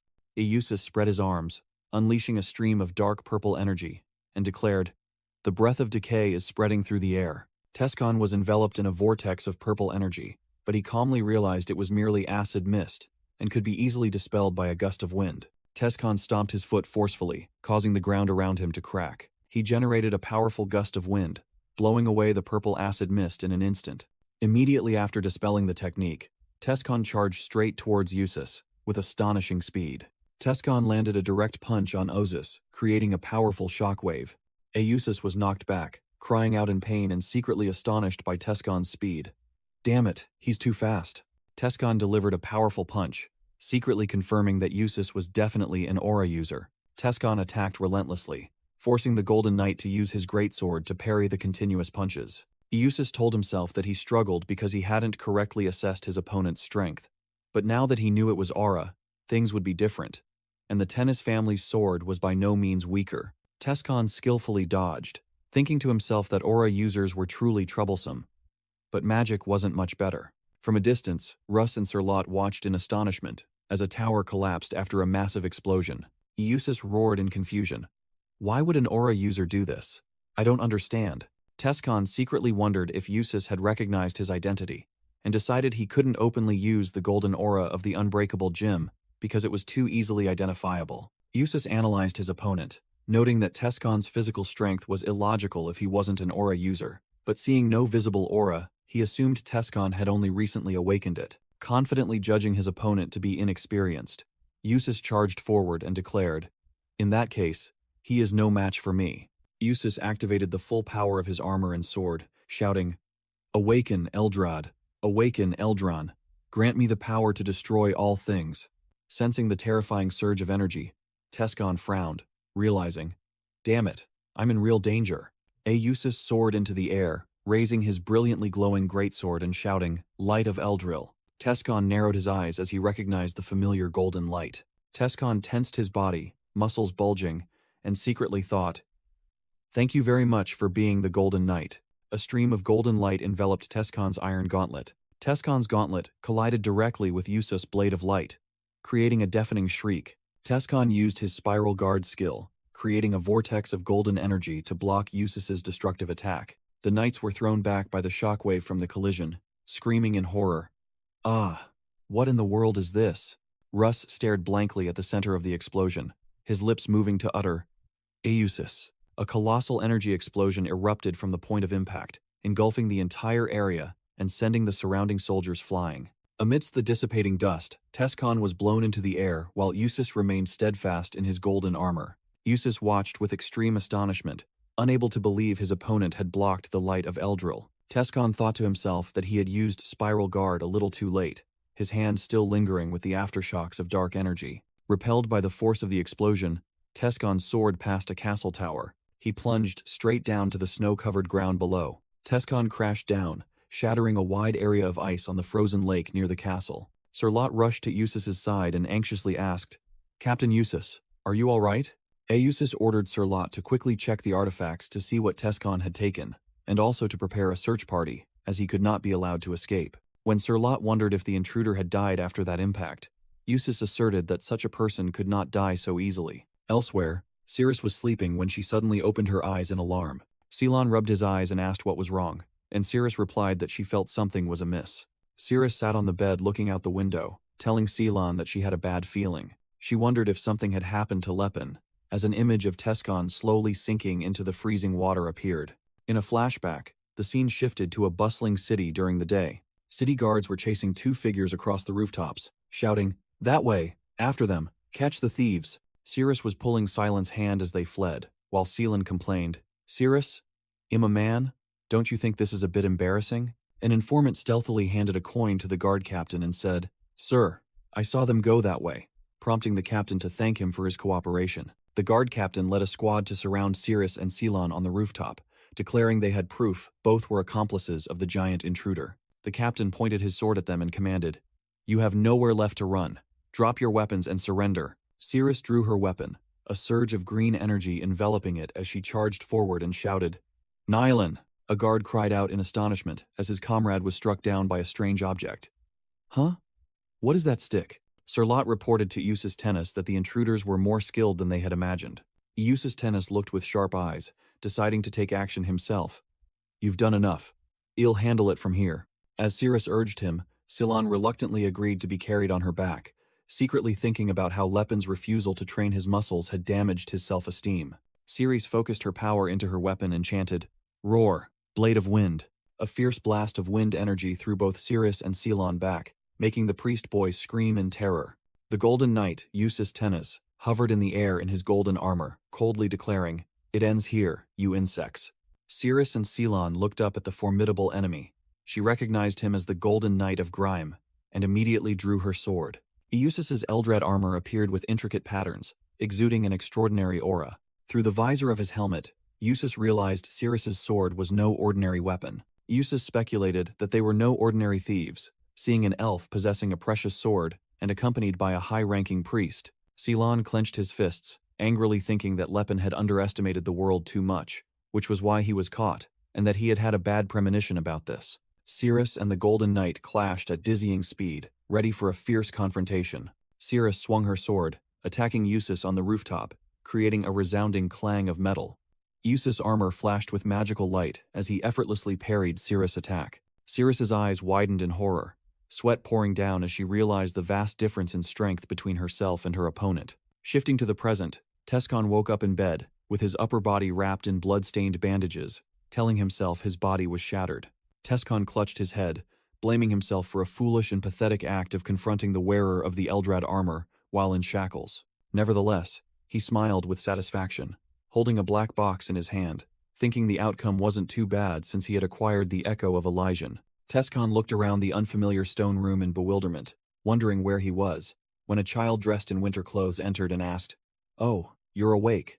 How do you feel?" The person who found Tescon revealed himself to be a dwarf named Hados. Tescon, still weak, introduced himself as Lepenheart, and Hados asked another dwarf girl named Tila to bring porridge. The dwarf warrior Tila de Steelhammer, who was introduced as being of marriageable age, happily brought the porridge and greeted Tescon. Tescon secretly thought it was strange for dwarves to be so friendly with humans, while Tila smiled at him.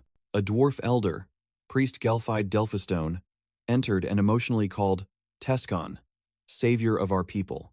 Tescon was stunned and bewildered by the title of Savior. Gelfid began to explain that about 6 years ago, their high priest had received a prophecy. The prophecy spoke of a person with a body of steel and supreme wisdom, who would come from the path of darkness, bringing destiny and salvation. Gelfid recounted that the high priest had secretly informed all dwarves on the continent, and since then, he had always awaited the signs of the prophecy every winter. Tescon gave a forced laugh, thinking to himself that Alport, the dwarves' god, had changed his words again. He recalled that Alport was a god who always delivered convincing prophecies, and realized that 6 years ago was precisely when he was reborn into this world. Tescon deduced that Alport had acted as soon as he appeared, and felt that this god was truly generous, willing to support him once more despite his past failures. Tescon asked Hedos if they had saved a stranger simply because of the prophecy, and Hedos replied that he trusted god Alport would never speak empty words. The scene showed a dark, cold cave, likely where Tescon had been found. Tila exclaimed in astonishment at Tescon's incredible recovery speed. Tescon was able to stand up and stretch, thanking Tila for taking care of him, which made her blushingly reply that she had only brought him some barley porridge. Tescon secretly thought he would have recovered faster if there had been meat. Then Tila said that Elder Gelfide wanted to speak with him further. Tila led Tescon through a crowd of dwarves, and he realized these were the Steelhammer clan, mountain dwarves enslaved by the Kelburn family. The scene showed the dwarf settlement within the mountains, where they still strive to preserve their traditions and culture despite being enslaved. An illustration showed a human female knight asking a dwarf to show her how to locate ore veins, but the dwarf only replied cryptically. Tescon heard the explanation that the dwarves were enslaved to preserve their culture and religion, while other dwarves whispered that he was their savior. Tescon asked about the number of dwarves, and Tila de Steelhammer confirmed that about 60 individuals here were all slaves of Viscount Kelburn. Tescon wondered why he saw no men, and Tila explained that they were all working in the mines on the Setalad mountain range. Understanding that the dwarf families were held hostage to prevent rebellion, Tescon apologetically excused his question. They approached a large, intricately carved stone door, leading into the mountain. Inside the temple, Elder Gelfide Delphistone welcomed Tescon as their savior, but he humbly requested to be called Lepenheart. Elder Gelfide chuckled, and honestly confessed that they themselves didn't know why Tescon was their savior. Gelfide remarked that Tescon didn't view them as slaves, but Tescon replied that personal goodwill was different from deciding the fate of an entire race. Gelfide explained that they were merely clinging to the hope granted by the god Alport, and believed the prophecy was not a lie, even if the method of salvation remained a mystery. Gelfide stated his duty was to assist Tescon, and found it strange that he accepted the title of savior so calmly, as if he had already foreseen it. Tescon asked the reason for being summoned, and Gelfide revealed that the high priest wished to meet him. Gelfide explained that it was the high priest of Alport, Father Makelin, and an image of Makelin appeared. Tescon mused that Makelin was also the high priest from 30 years ago and agreed to meet him. Gelfide remarked that Tescon was a very interesting person, which made him appear puzzled. Gelfide expressed surprise that Tescon accepted the story so easily. Unlike other humans who couldn't hear the voice of truth, Tescon merely smiled subtly and confidently. He thought about the collapse of the Antares Empire in his previous life, and hoped that Makelin, a wise dwarf, could help find a solution to change history. Gelfide pointed on the map, indicating that Father Makelin was at the Great Forge, also the Great Temple of Alport, a secret location known only to a few dwarves. Gelfide decided to send a guide and introduced Tila de Steelhammer, the last one to carry the warrior bloodline of their clan. Gelfide looked at Tescon suspiciously, realizing he knew too much about them, from the high priest to even the secret location of the Great Forge. Gelfide explained that humans usually avoided talking to dwarves when they knew they could hear the voice of truth, and Tescon affirmed that he already knew that. Gelfide narrowed his eyes suspiciously, realizing Tescon truly understood his clan's abilities. When Gelfide asked how he knew them so well, Tescon smiled, refusing to answer, saying it wasn't the right time. Suddenly Hedos rushed over, shouting, "Hey, Savior!" Hedos delivered urgent news, asking Tescon if he had 2 companions, an elf and a young boy, traveling with him. Tescon froze, his face darkening upon hearing that they were being held captive in Viscount Kelburn's castle. In a castle corridor, Eustace Tennis furiously ordered them to find where the thief was hiding, declaring to forget knightly honor and use any form of torture. Eustace yelled, demanding the 2 guards ensure all information was extracted, and they unanimously obeyed. Eustace glanced with determination, thinking to himself that he would uncover the true identities of those captured. In the dungeon, Cirrus and the magenta-haired woman knelt within a magic circle. Eustace observed that the elf possessed a captain-grade magic sword, and the priestess had divine power on par with a bishop. The scene shifted to a dark dungeon corridor. Eustace resolved to uncover their true identities. The two guards, Rento and Varas, discussed torture methods. Varas explained that the goal was to make the prisoners wish for death from pain, not to kill them, which Rento found difficult. Cirrus and the magenta-haired woman were handcuffed and hung from the wall, while the shadows of the two guards stretched long on the floor before them. Rento told Varas that he would begin the interrogation. Cirrus glared defiantly, while the magenta-haired woman gritted her teeth in worry. Half an hour later, the scene remained the quiet dungeon corridor. The two guards, Rento and Varas, looked haggard and sweaty, seemingly exhausted. The magenta-haired woman spoke volubly, explaining about Gerard's dojo, the Fist King, and how they trained their students. The woman continued her discourse, asking Varas if he thought such training was impossible, and suggesting that he himself didn't train that diligently. The magenta-haired woman meticulously explained the entire plan, from retrieving the artifact, how the Tennis family had taken it first, to why they had to act, and why she stayed in the village waiting. Varas looked exhausted, wondering why they hadn't even tortured her yet, but the prisoner had already confessed everything, while the magenta-haired woman complained of a dry throat from talking too much, and asked for a glass of water. The magenta-haired woman refreshingly drained the glass of water, while Varas worriedly asked if she shouldn't be more loyal to her comrades, instead of revealing everything like that. With a cold expression, the magenta-haired woman replied that there was nothing to hide, but Varas still worried that the reputation of the Fist King's successor would be ruined. She then dismissed it. If he cared about his reputation, he wouldn't have gone thieving in the first place. Cirrus, in chains, spoke up, saying she understood the situation, and asked if they knew where the stolen artifact was, but the magenta-haired woman casually replied no, and reiterated that they were just waiting at the inn. Varas yelled in despair, unable to believe they had no contingency plan for an incident. The magenta-haired woman innocently asked why a contingency plan was needed, as an aura user couldn't possibly fail a simple theft, causing Varas to awkwardly agree. Varas and Rento stood side by side, both confused and wondering if this was truly how an interrogation was supposed to go. The scene shifted to a vast, snowy mountain range, where a fortress stood atop a tree-covered hill. The shot zoomed closer into a snowy forest, with towering trees and light snowfall. Tila de Steelhammer appeared in the forest, exclaiming in surprise, "How impressive." Tila sat behind Tescon by the campfire, unable to believe he could find a deer so quickly, while he explained that he merely needed to expand his aura's sensory range. Tila worriedly asked if hunting here was all right, as it was Viscount Kelburn's hunting ground, but Tescon replied that from now on, he decided not to worry about trivial matters. Tila looked confused by Tescon's answer, exhaling a puff of smoke into the cold air. Tescon decisively explained that he wouldn't be able to liberate other races if he kept adhering to all laws, and freeing slaves was already illegal. A close-up shot of a large piece of meat roasting over the fire, with fat dripping enticingly. Tescon ravenously ate the grilled meat, thinking to himself that he needed to quickly recover his physical strength. Tila stared in astonishment as Tescon ate ravenously. Tila's eyes widened, completely stunned by the sight before her. Tescon's body began to emit a brilliant golden energy, indicating his rapid recovery. Tescon knelt by the campfire, his entire body erupting with a powerful aura that spread outwards. Tescon raised his hand towards the campfire, a brilliant golden aura enveloping his arm. He unleashed a powerful surge of energy, creating an explosion that blew away the surrounding snow and leaves. Tila gasped in astonishment at Tescon's power, only managing to utter, "All right." Tescon rose, his robust body free of wounds, confidently declaring, "Now I'm at 100%. The scene shifted to a majestic fortress perched on a cliff amidst a vast, snow-white land.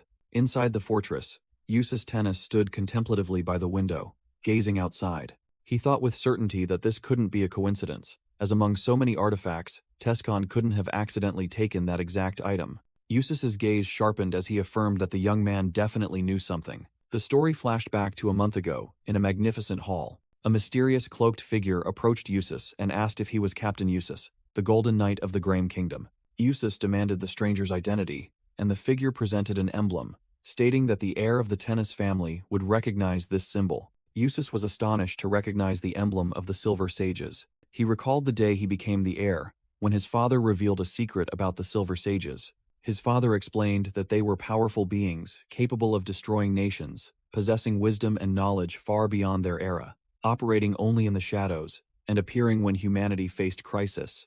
Eustace remembered that even a king of a nation was considered only mid-tier among the Silver Sages.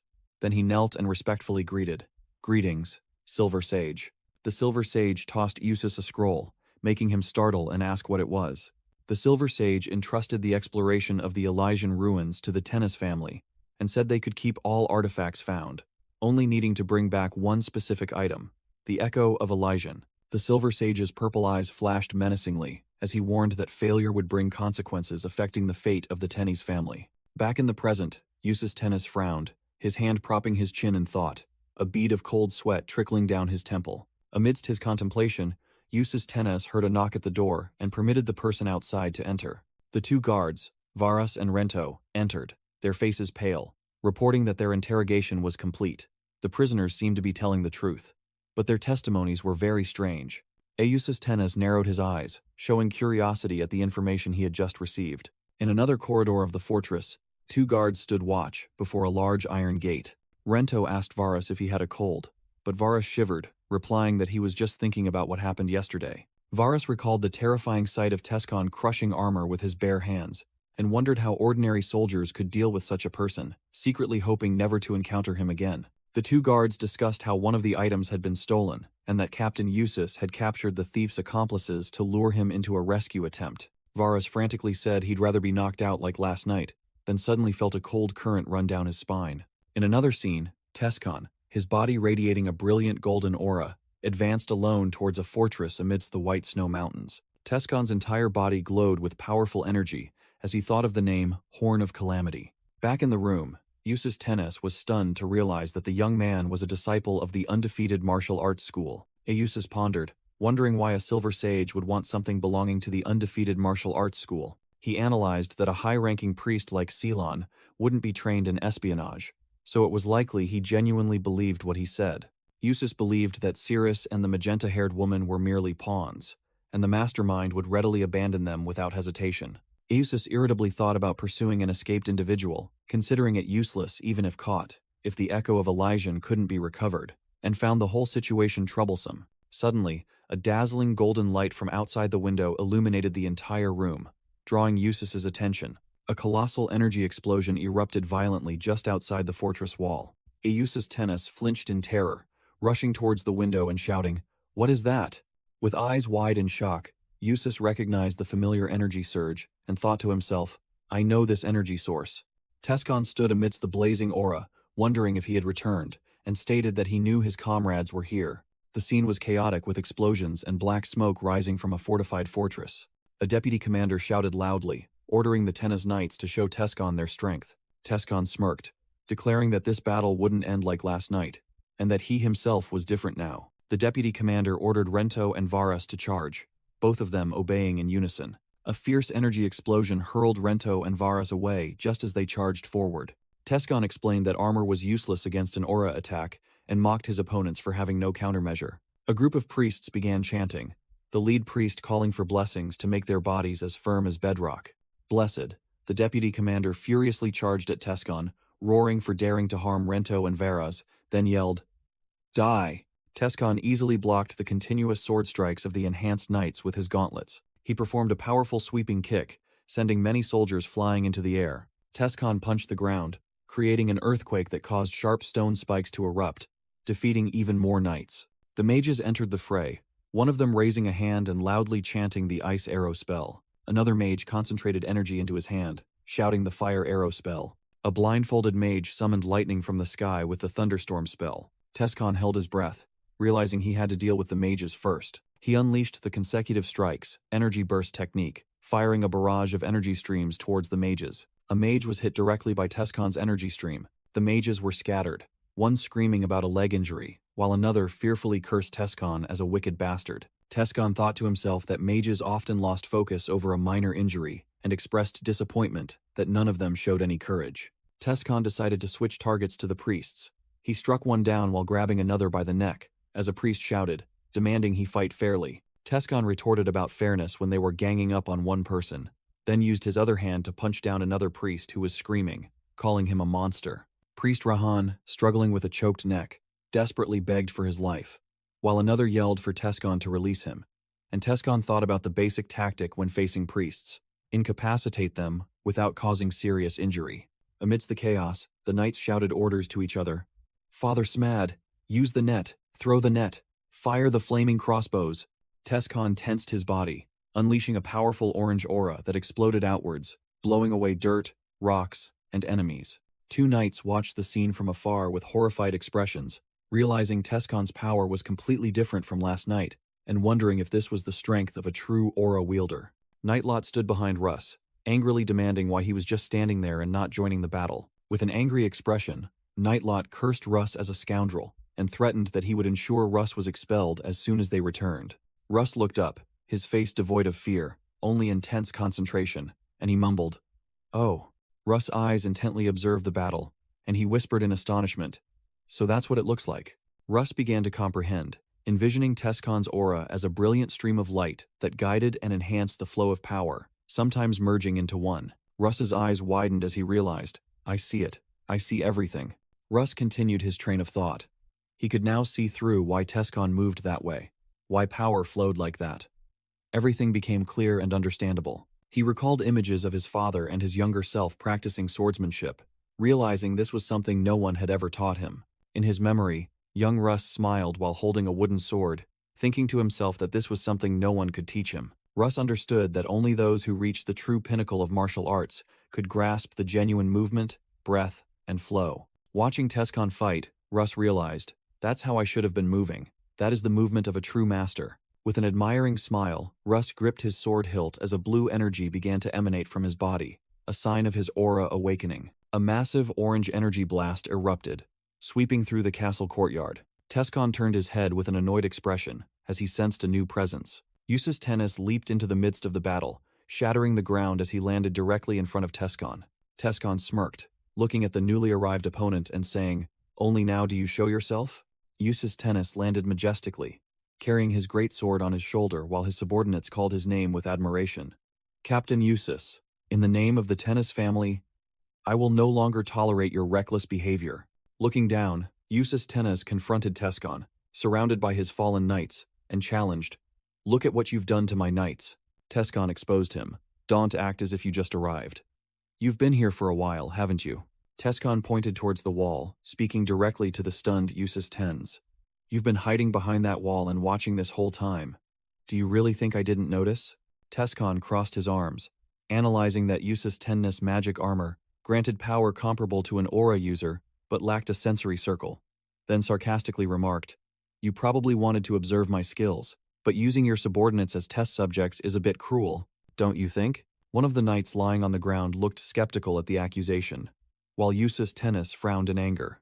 Tescon continued to mock Eustace Tennis for arriving too late, causing Eustace Tennis to furiously shout that he had merely dozed off, and Tescon called him the napping knight. Unable to bear it any longer, Eustace Tennis roared, "Silence," and unleashed golden energy from his sword, declaring he would make Tescon pay for disgracing the Tennis family. Eustace Tennis's greatsword transformed, its components separating and glowing brilliantly. Eustace Tennis stared at Tescon with determined eyes, his entire body enveloped in a powerful golden energy. A vortex of yellow energy erupted from Eustace Tennis, engulfing the entire area. Tescon stood firm against the energy, a confident smile on his face, and said, "All right, let's make this a real fight this time." Eustace Tennis soared into the air, his magic armor completely transformed into a brilliant winged battle armor. Hovering in the air, Eustace Tennis began to chant, activating the armor's power. The eyes of death pierce through darkness. The roar of the leopard strengthens the limbs, and with the senses of a dragon, I shall observe the entire world. He raised his glowing sword high, concluding the incantation. "The pure flow that creates the world shall empower my sword." Tescon smirked, recognizing his opponent's sword as a pure magic sword, and thinking that it could certainly counter aura. Eustace, in his golden armor, plunged from the sky, colliding with Tescon, and creating a terrifying energy explosion that engulfed the entire area. Both charged at each other at dizzying speed, continuously unleashing lightning-fast attacks and defenses. Tescon realized that no matter how tough his body was, he couldn't block a pure magic sword as a small cut appeared on his arm. Inside his helmet, Eustace showed astonishment at his opponent's endurance. Eustace swung his glowing magic sword high, preparing for a full-power attack aimed at Tescon. Tescon quickly crossed his arms, using his iron gauntlets to block the fatal slash. The blade collided with the gauntlets, creating a powerful shockwave that shattered the ground beneath Tescon's feet. Amidst the dust and smoke, Tescon gathered his strength and pushed off forcefully, lunging straight forward. He soared into the air, aiming a direct punch at the hovering Usus. In a stone dungeon, loud noises from the battle above made the entire room shake. The magenta-haired girl, eating with Cirrus, immediately asked about the noise, speculating that Lord Lepenheim might have come to rescue them. Cirrus was surprised when her companion teased. "You act so aloof and distant, but you seem quite certain hell come to save you, don't you?" Making her awkwardly reply. Cirrus lowered her head, looking at her bowl of food, confessing that she truly didn't understand Lord Lepenheim and why he treated her so kindly. The magenta-haired girl suggested that perhaps he just had a particular fondness for elves, and Cirrus admitted that she initially thought he was just playing a role. Cirrus recalled moments with Tescon and said that when she looked into his eyes, she felt there was something deeper than that. The magenta-haired girl sighed, saying that's how men make women fall for them, causing Cirrus to ask in confusion, "Excuse me?" The magenta-haired girl explained that women in love always think their man is special, only to lament, "He tricked me," after marriage, adding that this was something a nun at the orphanage had taught her. The magenta-haired girl leaned against the wall in frustration, complaining that Lepenheim had messed everything up, while Cirrus calmly accepted that she was also an accomplice and responsible for not stopping him. Ceylon philosophized that sometimes in life, one cannot follow all rules, while also revealing he was almost 20, only 3 years younger than Lepenheim, which made Cirrus remark that he was more mature than he looked. Cirrus shrieked in surprise, as she thought Ceylon was at least 20 years younger, and Ceylon quickly reminded her not to let Lepenheim hear that. The prison cell door burst open, and a pink-haired girl appeared, asking, "Excuse me, are you Sir Ceylon and Miss Cirrus?" The girl introduced herself as Tila, held up a bunch of keys, and declared she was helping Lepenheim. While unlocking Cirrus's handcuffs, Tila said she would explain the details later, and urged everyone to leave, making Cirrus curiously ask if she was a dwarf. Ceylon innocently looked at Tila's pointed ears and remarked that she looked exactly human, except for her ears. Cirrus teased that Ceylon was still a naive boy, causing him to awkwardly retort that she had just praised him for being mature. A squad of guards appeared on the stairs, shouting, asking who they were and how they had escaped. A guard charged down, swinging his sword to attack Cirrus. Cirrus calmly dodged the blade of the charging guard. Tila quickly stepped forward, using her massive battle axe to neatly block an attack from another guard. The dwarf girl tightened her grip on the axe handle, preparing to counterattack. Tila swung her axe in a circle, sending a guard flying back up the stairs. She slammed her axe into the ground, creating a shockwave that cracked the stone floor and knocked down the remaining guards. Ceylon stammered in astonishment at Tila's strength, while she merely scratched her head, smiled, and humbly said that dwarves were usually quite strong. Tila urged everyone to hurry, then ran towards the window, holding something that looked like a flare. She threw the flare through the glass window, sending it soaring into the sky. A brilliant pink explosion erupted in the sky above the fortress, creating a clear signal. Standing on a nearby rooftop, Tescon saw the signal and smirked. It seems Tila succeeded. Eustace Tennis recognized the dungeon's location and questioned, "Wait, have you been a decoy this entire time?" Tescon growled, his entire body emanating a powerful aura, and declared, "Otherwise, why would I cause such a commotion? Now, I can finally unleash my full power." Eustace Tennis charged forward in a rage, yelling, "You mean you haven't been fighting at full strength this whole time? You arrogant bastard." Tescon unleashed a powerful kick towards the charging Eustace Tennis. A close-up shot showed Tescon's fist about to strike Eustace Tennis' helmet. Eustace Tennis unleashed a concentrated energy cannon strike from his sword, creating a series of explosions that blasted Tescon away. Eustace Tennis looked through the visor of his helmet, resolutely thinking, "I refuse to lose this battle like this." Eustace Tennis slammed his sword into the ground, shattering it and sending Tescon flying into the air. Tescon gritted his teeth, his fists once again flaring with brilliant golden energy. From mid-air, Tescon brought down a punch to the ground, creating a terrifying explosion that obliterated everything around him. Eustace Tennis swung his glowing greatsword Eldron skyward and roared. "Roar, Eldron!" Tescon charged through the smoke and debris, preparing for another attack. Tescon delivered an extremely powerful punch directly to the chest of Eustace Tennis's armor. Tescon looked astonished and thought, "It doesn't feel like I actually hit him." The energy from Tescon's punch was completely absorbed and neutralized by Eustace Tennis' armor. Streaks of shadow from Eustace Tennis' armor suddenly extended, coiling around Tescon's arm. Tescon watched his opponent, Eustace Tennis, standing firm amidst the golden energy, completely unharmed. Eustace Tennis used magic to create multiple illusions of himself, surrounding Tescon, who remarked, "Hez using mirror illusions? These aren't mere illusions. I can sense the presence of all of them." Tescon smirked, analyzing the situation. I thought he'd be inexperienced fighting an aura user, unaware of the sensory circle, but it seems he handles battles quite well. Is he using a mage's tactics? Eustace Tennis and his illusions simultaneously raised their swords, shouting, "Awaken, Eldron! Unleash the light of destruction." Tescon directly confronted one of the Golden Knights and asked outright, "Are you the real one?" Immediately, Tescon delivered a powerful punch to the face of the Golden Knight he had just questioned. Eustace Tennis was truly stunned, sweat pouring down as he wondered in amazement how his opponent could have found him instantly. Tescon thought confidently, believing that as a mage, he couldn't possibly overlook the differences in magical patterns. Eustace Tennis roared defiantly, "I don't know what trick you used, but the Tennis family's sword never fails." Eustace Tennis summoned a blazing magic circle and commanded, "Burning heat, gather to strike the enemy." As the flames erupted fiercely, Tescon took a defensive stance and shouted, "Spiral shield." Eustace Tennis immediately switched to ice magic, declaring, "Let the frosty mist cover the ground." Tescon tensed, using his spiral shield to completely crush the incoming icy attack. Eustace Tennis's eyes gleamed behind his visor as he continued to change elements. "Let the wind transform into arrows." Tescon steadfastly used his spiral shield, creating a swirling vortex of air to deflect the entire wind attack. Enveloped in the ice storm, Tescon roared and continued to maintain his spiral shield against the Winter King's magic that engulfed the world. Eustace Tennis switched to dark magic, declaring, "The breath of decay spreads through the air as streams of purple energy surge towards Tescon." Tescon remained firm, using his spiral shield to repel the surging dark magic. Eustace Tennis watched in frustration as Tescon easily shattered even the earth spears with his spiral shield and thought, "What in the world is that monstrous skill? It deflects everything." Tescon smirked, explaining that other aura users couldn't employ the spiral shield, not because it was complex, but because it was a reckless skill. An illustrative diagram appeared, showing that enhancing defense by coating the body with aura was something any aura user could do. The next diagram explained that rotating the aura in that state was impossible, as attempting to do so would cause the twisting force to tear their bodies apart. Tescon confidently explained that only practitioners of the indestructible martial arts school possessed bodies strong enough to withstand this skill, though it consumed an enormous amount of aura. In another scene, the Golden Knight Eustace Tennis angrily questioned his subordinate, "Who is it? Who is behind you?" The knight named Russ confusedly pointed to another comrade, further enraging Eustace, who roared, "Are you trying to make a fool out of me?"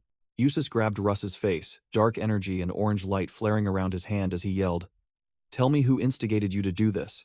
Eustace unleashed his power, summoning brilliant golden pillars of light and screaming, "Awaken, Eldrad!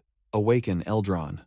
Eustace's entire body erupted with energy, and he declared that he would gain the power to destroy everything with the light of Eldril. Back in reality, Tescon observed his opponent, thinking that the skill couldn't be underestimated, and that he would use his strongest trump card in response. Tescon took his stance, preparing to unleash his ultimate technique, Destructive Horn, to confront Eustace's colossal energy surge. Tescon's fist swirled with brilliant golden energy, rocketing forward. Eustace Tennis stood firm, his sword radiating dazzling light, ready for the collision. Tescon gritted his teeth, pouring all his strength into the brilliantly glowing punch. Tescon's fourfold Calamity Horn skill directly confronted Eustace's light attack. A terrifying explosion erupted, shaking a sturdy stone fortress in the distance. Tescon's fist remained steady, as the energy vortex began to absorb and transform the power from the explosion. The energy vortex around Tescon's hand accelerated, drawing the entirety of his opponent's attack inward. Tescon unleashed all the compressed energy, creating a fierce counter-explosion. Eustace Tennis was knocked back, his armor cracking in utter astonishment. What kind of skill is this? Tescon's swirling punch completely pierced through Eustace's light attack. The energy from Tescon's punch erupted, shattering Eustace's attack and devastating the surrounding ground in a decisive blow. Eustace Tennis gritted his teeth in horror, realizing his stance had crumbled before an insane power. He analyzed his opponent's technique, understanding that Tescon had layered multiple auras into his fist to create a chain of consecutive explosions. Eustace envisioned the explosions spreading outwards like giant ripples when a stone is thrown into water, shaking the entire world. Then, the energy swirled, pulling everything around into a vortex, and Eustace admitted his stance collapsed because he couldn't withstand the shock. With the last ripple remaining, Eustace roared, determined to refuse defeat in this manner. Tescon's fist, glowing with swirling energy, was shown in a close-up as it prepared to unleash its full power. A sky-shattering explosion erupted from Tescon's punch, The energy exploded into a destructive vortex, pulverizing the ground into fragments. Tescon stood firm at the epicenter,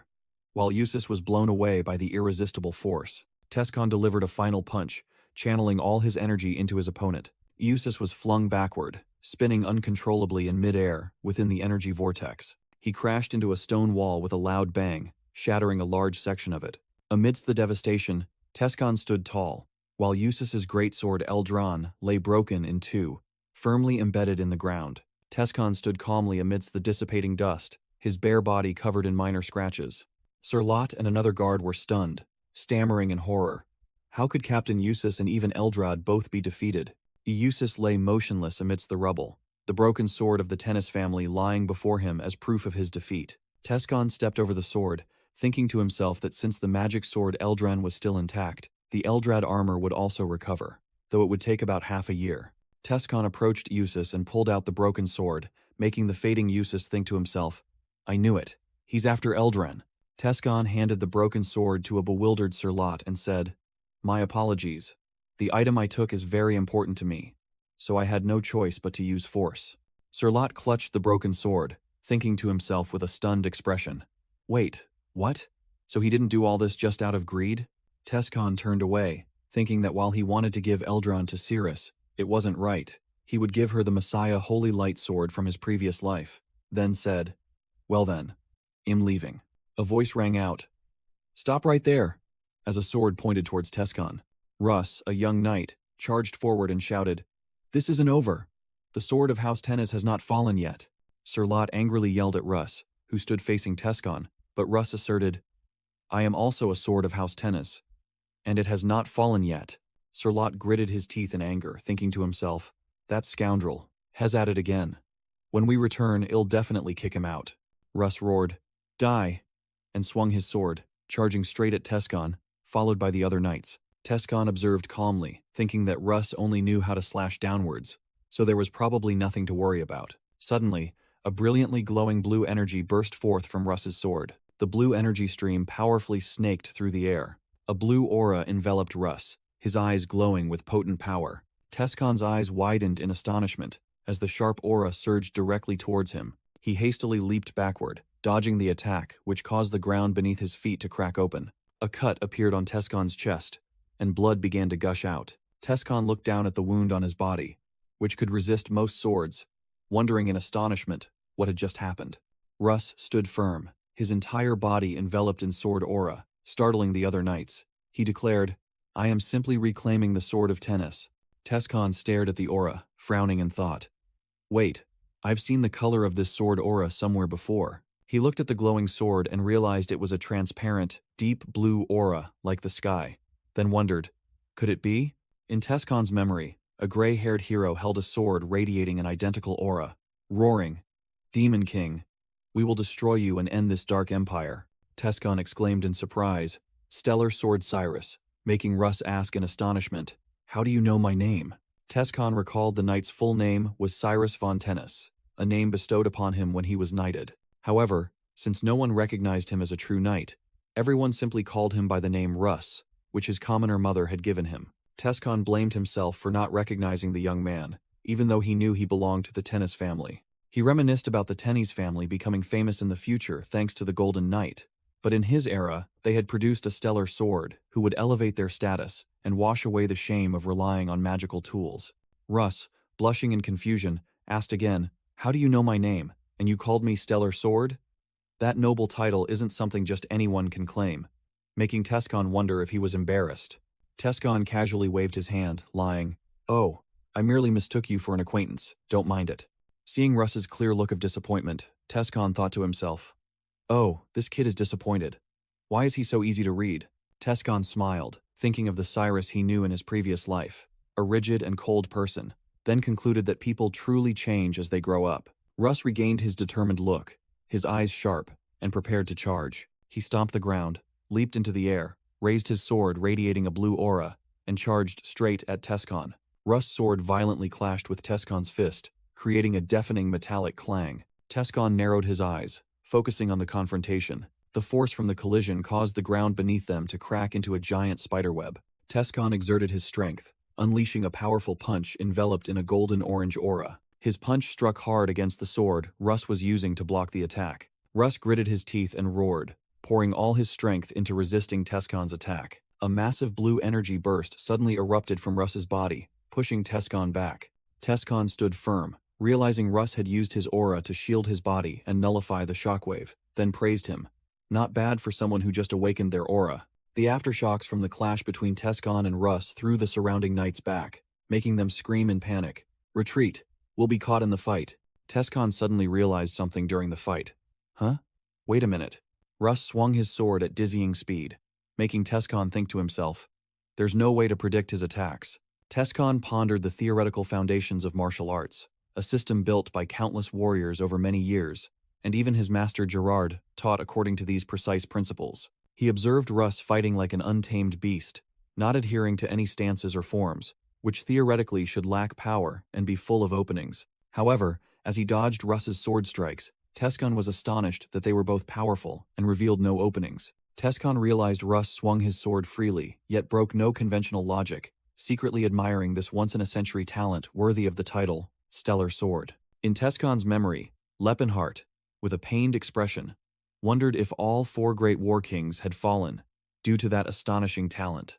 The memory continued to show the hero group from the past, and the adult version of Russ confidently declared, "That's right. That filthy orc had no chance against my sword." Lepenheim roared in fury, recalling the enemy who killed Tassid, his subordinate and close friend. You say Tassid, the mighty orc warrior, is dead? Back in reality, Russ launched an attack that made Tescon exclaim in his mind, "He is Tassid's enemy. He crushed my aura with ease."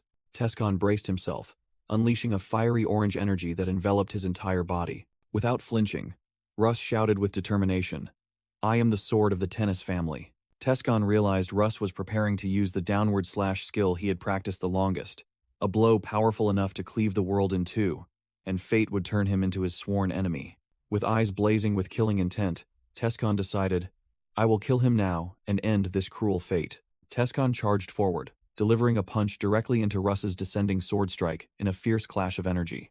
Just before the attack connected, Tescon looked directly at Russ and said, "I must say, it's a pleasure to meet again so soon. And now, farewell." Tescon's punch completely overwhelmed, creating an orange energy explosion that sent Russ flying into the air. Russ fell heavily to the ground, unconscious amidst the rubble, while Tescon stood firm after delivering the finishing blow. Tescon stood firm amidst the fading orange energy, his gaze sharp after delivering the finishing blow. He narrowed his eyes, noticing something unusual after his attack. Suddenly, Russ, despite being covered in blood and injuries, struggled to his feet and declared, "I am the sword of the Tennies family, and it will never fall." Tescon looked at the young knight with astonishment, silently calling his true name, Cyrus. He thought to himself that it was a punch delivered with clear killing intent, unlike when he fought Usus or others. Yet, Russ did not die, nor even fall, merely staggered there like a soulless corpse drained of strength. Tescon narrowed his eyes, a thought filled with killing intent appearing in his mind. Should I finish him off? Nevertheless, he hesitated upon seeing Russ's resolute gaze, feeling something tell him not to do it. The image of Russ' future hero version appeared in Tescon's mind, as he told himself it would be better to eliminate a potential threat now. However, a faint smile flickered across Tescon's lips as he thought of another reason. He recalled his late orc friend, Tassid, and believed that a warrior with such a great spirit would never want his enemy to be defeated in this manner. Tescon smiled faintly, certain that Tassid would be furious if he did so. Turning his back on Russ, Tescon declared his duty was to give Tassid a fair fight, and decided, "I will spare you." Russ stammered in astonishment, and Tescon commanded him, "Survive, and grow stronger." With fiery eyes, Tescon continued, his voice filled with determination. "For my friend, Tassid." A flashback showed Tassid and Russ's future hero version fiercely battling, Tescon recalling they had challenged each other many times and improved together. Tescon realized that Cyrus' very existence had helped Tassid become a great warrior, and killing Russ now would destroy his friend's future. So he decided to leave him for Tassid. Tescon strode away, leaving Russ standing stunned amidst the rubble. Russ, along with Lot and Varus behind him, stared blankly after the retreating figure of the man who had just spared his life. Russ gritted his teeth tightly, sweat pouring out from extreme pain. Witnessing the scene before him, Lot screamed in terror, A fierce blue energy explosion erupted from Russ, shattering the surrounding ground. Kneeling at the epicenter, Russ let out a sky-shattering roar as sharp pillars of earth and rock rose from the ground. The scene shifted to a quiet, snow-covered forest under the dawn light. In a flashback, the magenta-haired woman cheered joyfully upon seeing Tescon had returned safely. Standing with Cirrus and the magenta-haired woman, Tescon listened as his friend recounted her involuntary experience of being locked in the dungeon's depths. The magenta-haired woman turned to scold Tescon, asking if he had ever considered the dangers Cirrus, an elf girl, might face. Tescon frantically questioned Cirrus, while she calmly replied that she was fine and the knights had treated her properly. Cirrus told an embarrassed Tescon that they were lucky this time and needed to be more careful, then asked if he had retrieved what he was looking for. The magenta-haired woman curiously asked about the function of the glowing black cube in Tescon's hand, and he lied that his master had only told him to retrieve it. Tescon suggested everyone leave, and the scene opened to a fortress on a snowy mountain. Back in the present, soldiers were carrying materials to repair the damaged city wall. A soldier reported to Varus that he had personally witnessed Russ's power.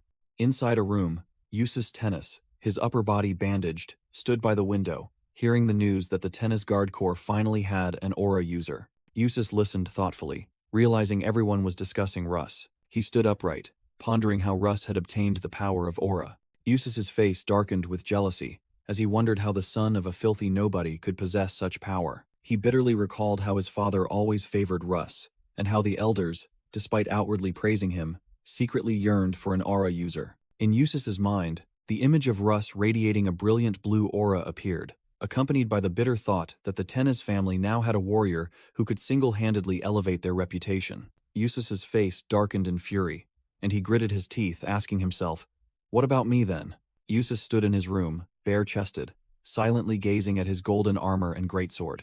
The Eldrad armor and Eldron sword, symbols of the Tennis family's blade, lay silently on their stands. A close-up showed the Eldran greatsword shimmering with magical golden light. Eustace clenched his fist, his eyes filled with determination as he declared, "I am the true blade of the Tennis family." Meanwhile, Russ stood alone atop the snowy mountain peak, watching the brilliant sunset. He chuckled softly to himself, sensing the profound change taking place. Russ smiled contentedly, thinking that simply by awakening his aura, his entire world had changed, and he would soon catch up to everyone else. Suddenly, Eustace appeared behind him and spoke with a mocking tone, saying that Russ shouldn't rejoice because both of them had failed. Eustace stepped onto the mountain peak, facing Russ and stating that he had heard news of his aura awakening. With a somewhat false smile, Eustace offered, "Will you show it to me?" Russ, without a hint of suspicion, confidently summoned a brilliant blue aura that enveloped his sword. Eustace looked up at the powerful energy radiating from Russ, his expression unreadable. He smiled, gently praising, "How beautiful." Russ was ecstatic with happiness, secretly thinking that he had finally been acknowledged. He smiled brightly, believing that he too had been recognized as a blade of the Tennis family. The moment Russ let his guard down, Eustace unexpectedly plunged his greatsword straight into his chest, to his utter astonishment. Blood splattered, and Eustace maintained a cold expression as Russ gasped, "Why?" Eustace roared with fury, pouring all his strength into his greatsword. "It shall reside within my blade and echo with power." Russ realized in horror that Eustace was deliberately pushing the sword deeper to ensure his death. A fierce energy explosion erupted from the point of impact between the two. With a cruel expression, Eustace declared that the Tennis family only needed one sword, himself, and he refused to acknowledge a lowly one. Russ tensed in pain, trying to push back the greatsword deeply embedded in his chest. Eustace was startled by the sudden explosion and wondered what was happening. Blasted backward by the force, Russ lost his balance and fell off the cliff, his sword flying away as well. Eustace watched with an annoyed expression and cursed under his breath. Damn it. He looked down at the river below as water splashed, confirming Russ had fallen. Eustace mused that life was unpredictable, and in countless stories, heroes who fell into rivers always returned for revenge. Considering this a common scenario, Eustace concluded it was best to prepare, then stomped his foot on the ground. Sir Lot and the other knights rushed over to inquire, and Eustace immediately fabricated that Russ had attacked him to usurp the position of clan head. Sir Lot and the others appeared astonished but quickly believed him, angered that a commoner like Russ had been granted such talent. When a knight asked where Russ was, Eustace explained that he had fought back, causing Russ to be wounded in the abdomen and fall into the river, unlikely to survive. Eustace confidently thought to himself that even if Russ survived, it wouldn't be an issue, because an aura wielder could never compare to the power of Eldrad. He ordered everyone to search for Russ, while secretly sneering. Eustace smirked, thinking, "You really did win everyone's favor." With a sinister smile and gleaming eyes, he called Russ his little brother. The scene shifted to a vast, desolate, snowy mountain range. Cirrus curiously asked Tescon how he met Tila, and he explained that he had fallen into a river, drifted away, and was rescued by a group of dwarves. Cirrus was surprised when Tescon revealed there was a prophecy from Alport that he would be the dwarves' savior. Tila happily confirmed that Lepenheart was indeed the savior in her clan's prophecy, and that was why she followed him, which utterly astonished Cirrus. Ceylon was surprised, not knowing dwarves also had beliefs, and Tescon suggested that humans often underestimated other races, while Tila affirmed that they even had priests. Ceylon wondered why dwarves believed in Alport, a god considered evil, and Tescon immediately countered by asking him what Alport had done wrong. A diagram appeared, explaining the 12 gods under the chief god Sayer, along with 2 lesser-known guardian deities, Eldia of the elves and Alport of the dwarves. Ceylon thought to himself in confusion. Though he knew Alport was considered a malign god, he had never been taught why. Ceres suddenly called out loudly and pointed forward, drawing Tescon's attention. She said she might be mistaken, but it seemed there was someone in the river. In the icy river, a man in armor lay face down, motionless. A close-up of Russ's face showed him unconscious and sweating profusely from pain. After pulling Russ ashore, Tila examined the stab wound on him, while Tescon wondered how he had drifted there and gave an evasive answer when asked if he knew the man. The group stood around Russ, who lay on the snow, and Tescon wondered if this was the next part of the prophecy. The wheels of a carriage rolled on the snow, indicating the group was moving to a safer location. Russ groaned softly while resting in the carriage as it moved. Waking up in a wooden room, Russ sat up and asked in shock, "Where is this?" Memories flooded back. Russ recalled the moment Eustace pushed him off the cliff and whispered his half-brother's name. In a flashback, Russ remembered days of arduous training, hoping that if he proved himself worthy as the Tennis family's sword, Eustace would acknowledge him. But then Russ bitterly realized Eustace had never intended to acknowledge him, his brother's image appearing full of contempt. Returning to reality, Russ leaned his head back and let out a bitter, desperate laugh. Tescon, now wearing a warm coat, walked over and inquired upon seeing Russ awake. "You're awake. How do you feel?" Russ sat up by the campfire, asked if Tescon's group had saved him, and Tescon confirmed they had pulled him from the river. Russ asked where he was and was told it was Bade territory. He mused that 3 days had passed since the commotion in Kelburn territory. Tescon explained that Russ's injuries were severe, and Ceylon added that it was fortunate he was an aura wielder, which allowed him to be treated. Ceylon remarked that Russ' aura had saved him from fatal internal injuries, while Russ gritted his teeth in hatred at the thought of Eustace's name. Tescon said there was no need for thanks, but Russ suddenly bowed deeply and formally, expressing his sincere gratitude for saving his life. Tescon said he didn't pay for the carriage, and Ceylon cheerfully interjected, telling Russ to thank him instead, as he was the one who paid. Tescon secretly thought that having the future stellar sword indebted to him was an advantage, then offered Russ some travel funds to return to his family. Russ awkwardly looked down, unsure how to respond. The scene shifted to a snow-covered mountain range under the night sky. Russ, now dressed, stood amidst an illusion of burning flames and said that returning home was no longer an option, as he was now considered a traitor who attacked the heir. Tescon realized he had once again altered history,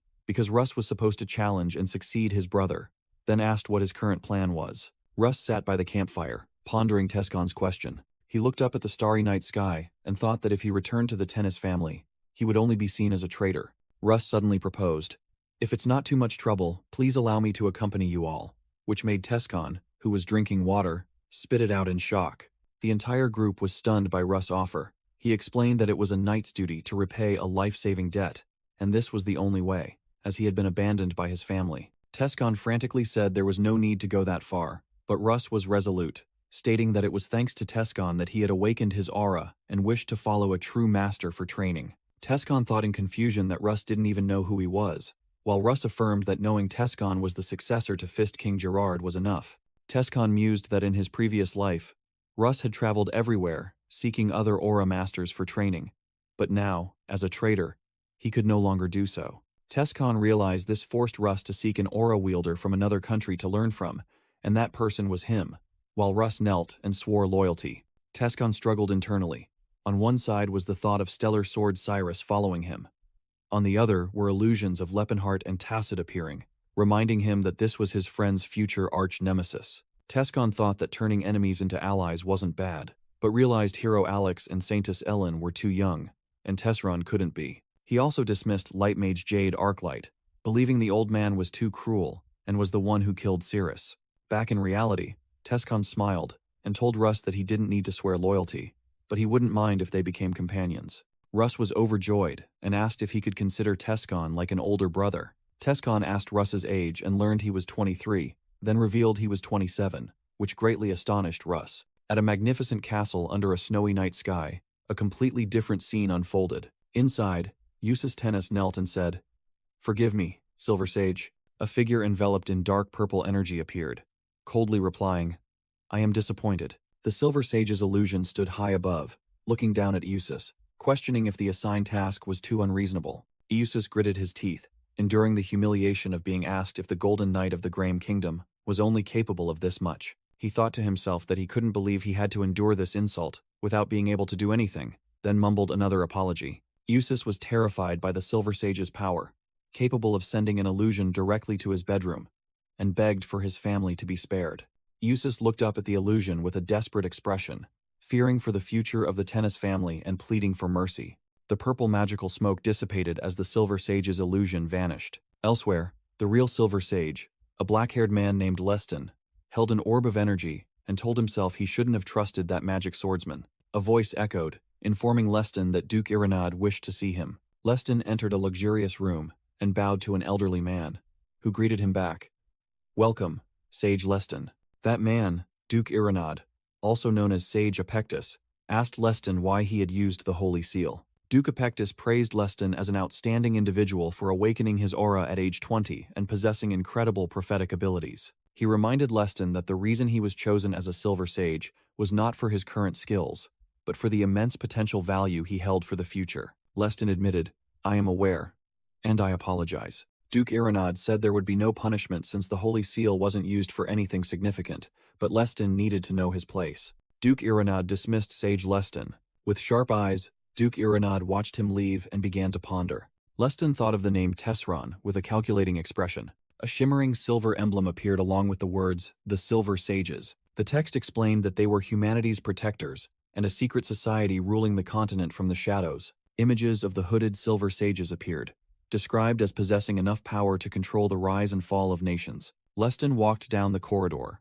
annoyed, thinking that he was still at the lowest rank in the hierarchy and had a long way to go. An internal monologue described the Demon Lord, who once sowed fear, now reborn with a body of steel and the intellect of a grand mage, questioning who could stop the impending nightmare. Lestin was determined to stop the Demon Lord before he regained all his magic, considering the loss of the Echo of Elysian to him a painful failure. Lestin believed there was still hope because even the Demon Lord couldn't easily regain his old magic with his current brain, but he realized he needed to become stronger. Lestin recalled information from Jade that the Demon Lord gained power from the Echo of Elysian and the holy relics of the four great guardians, so he had to seize them first. With glowing purple eyes, Lestin silently challenged, "Just you wait, Demon Lord Lepenheart." The scene shifted to a carriage moving through a snowy white land, driven by Tila de Steelhammer while Russ walked beside it. Inside the carriage, Ceylon seemed annoyed at being cheerfully surrounded by Cirrus and Tila de Steelhammer.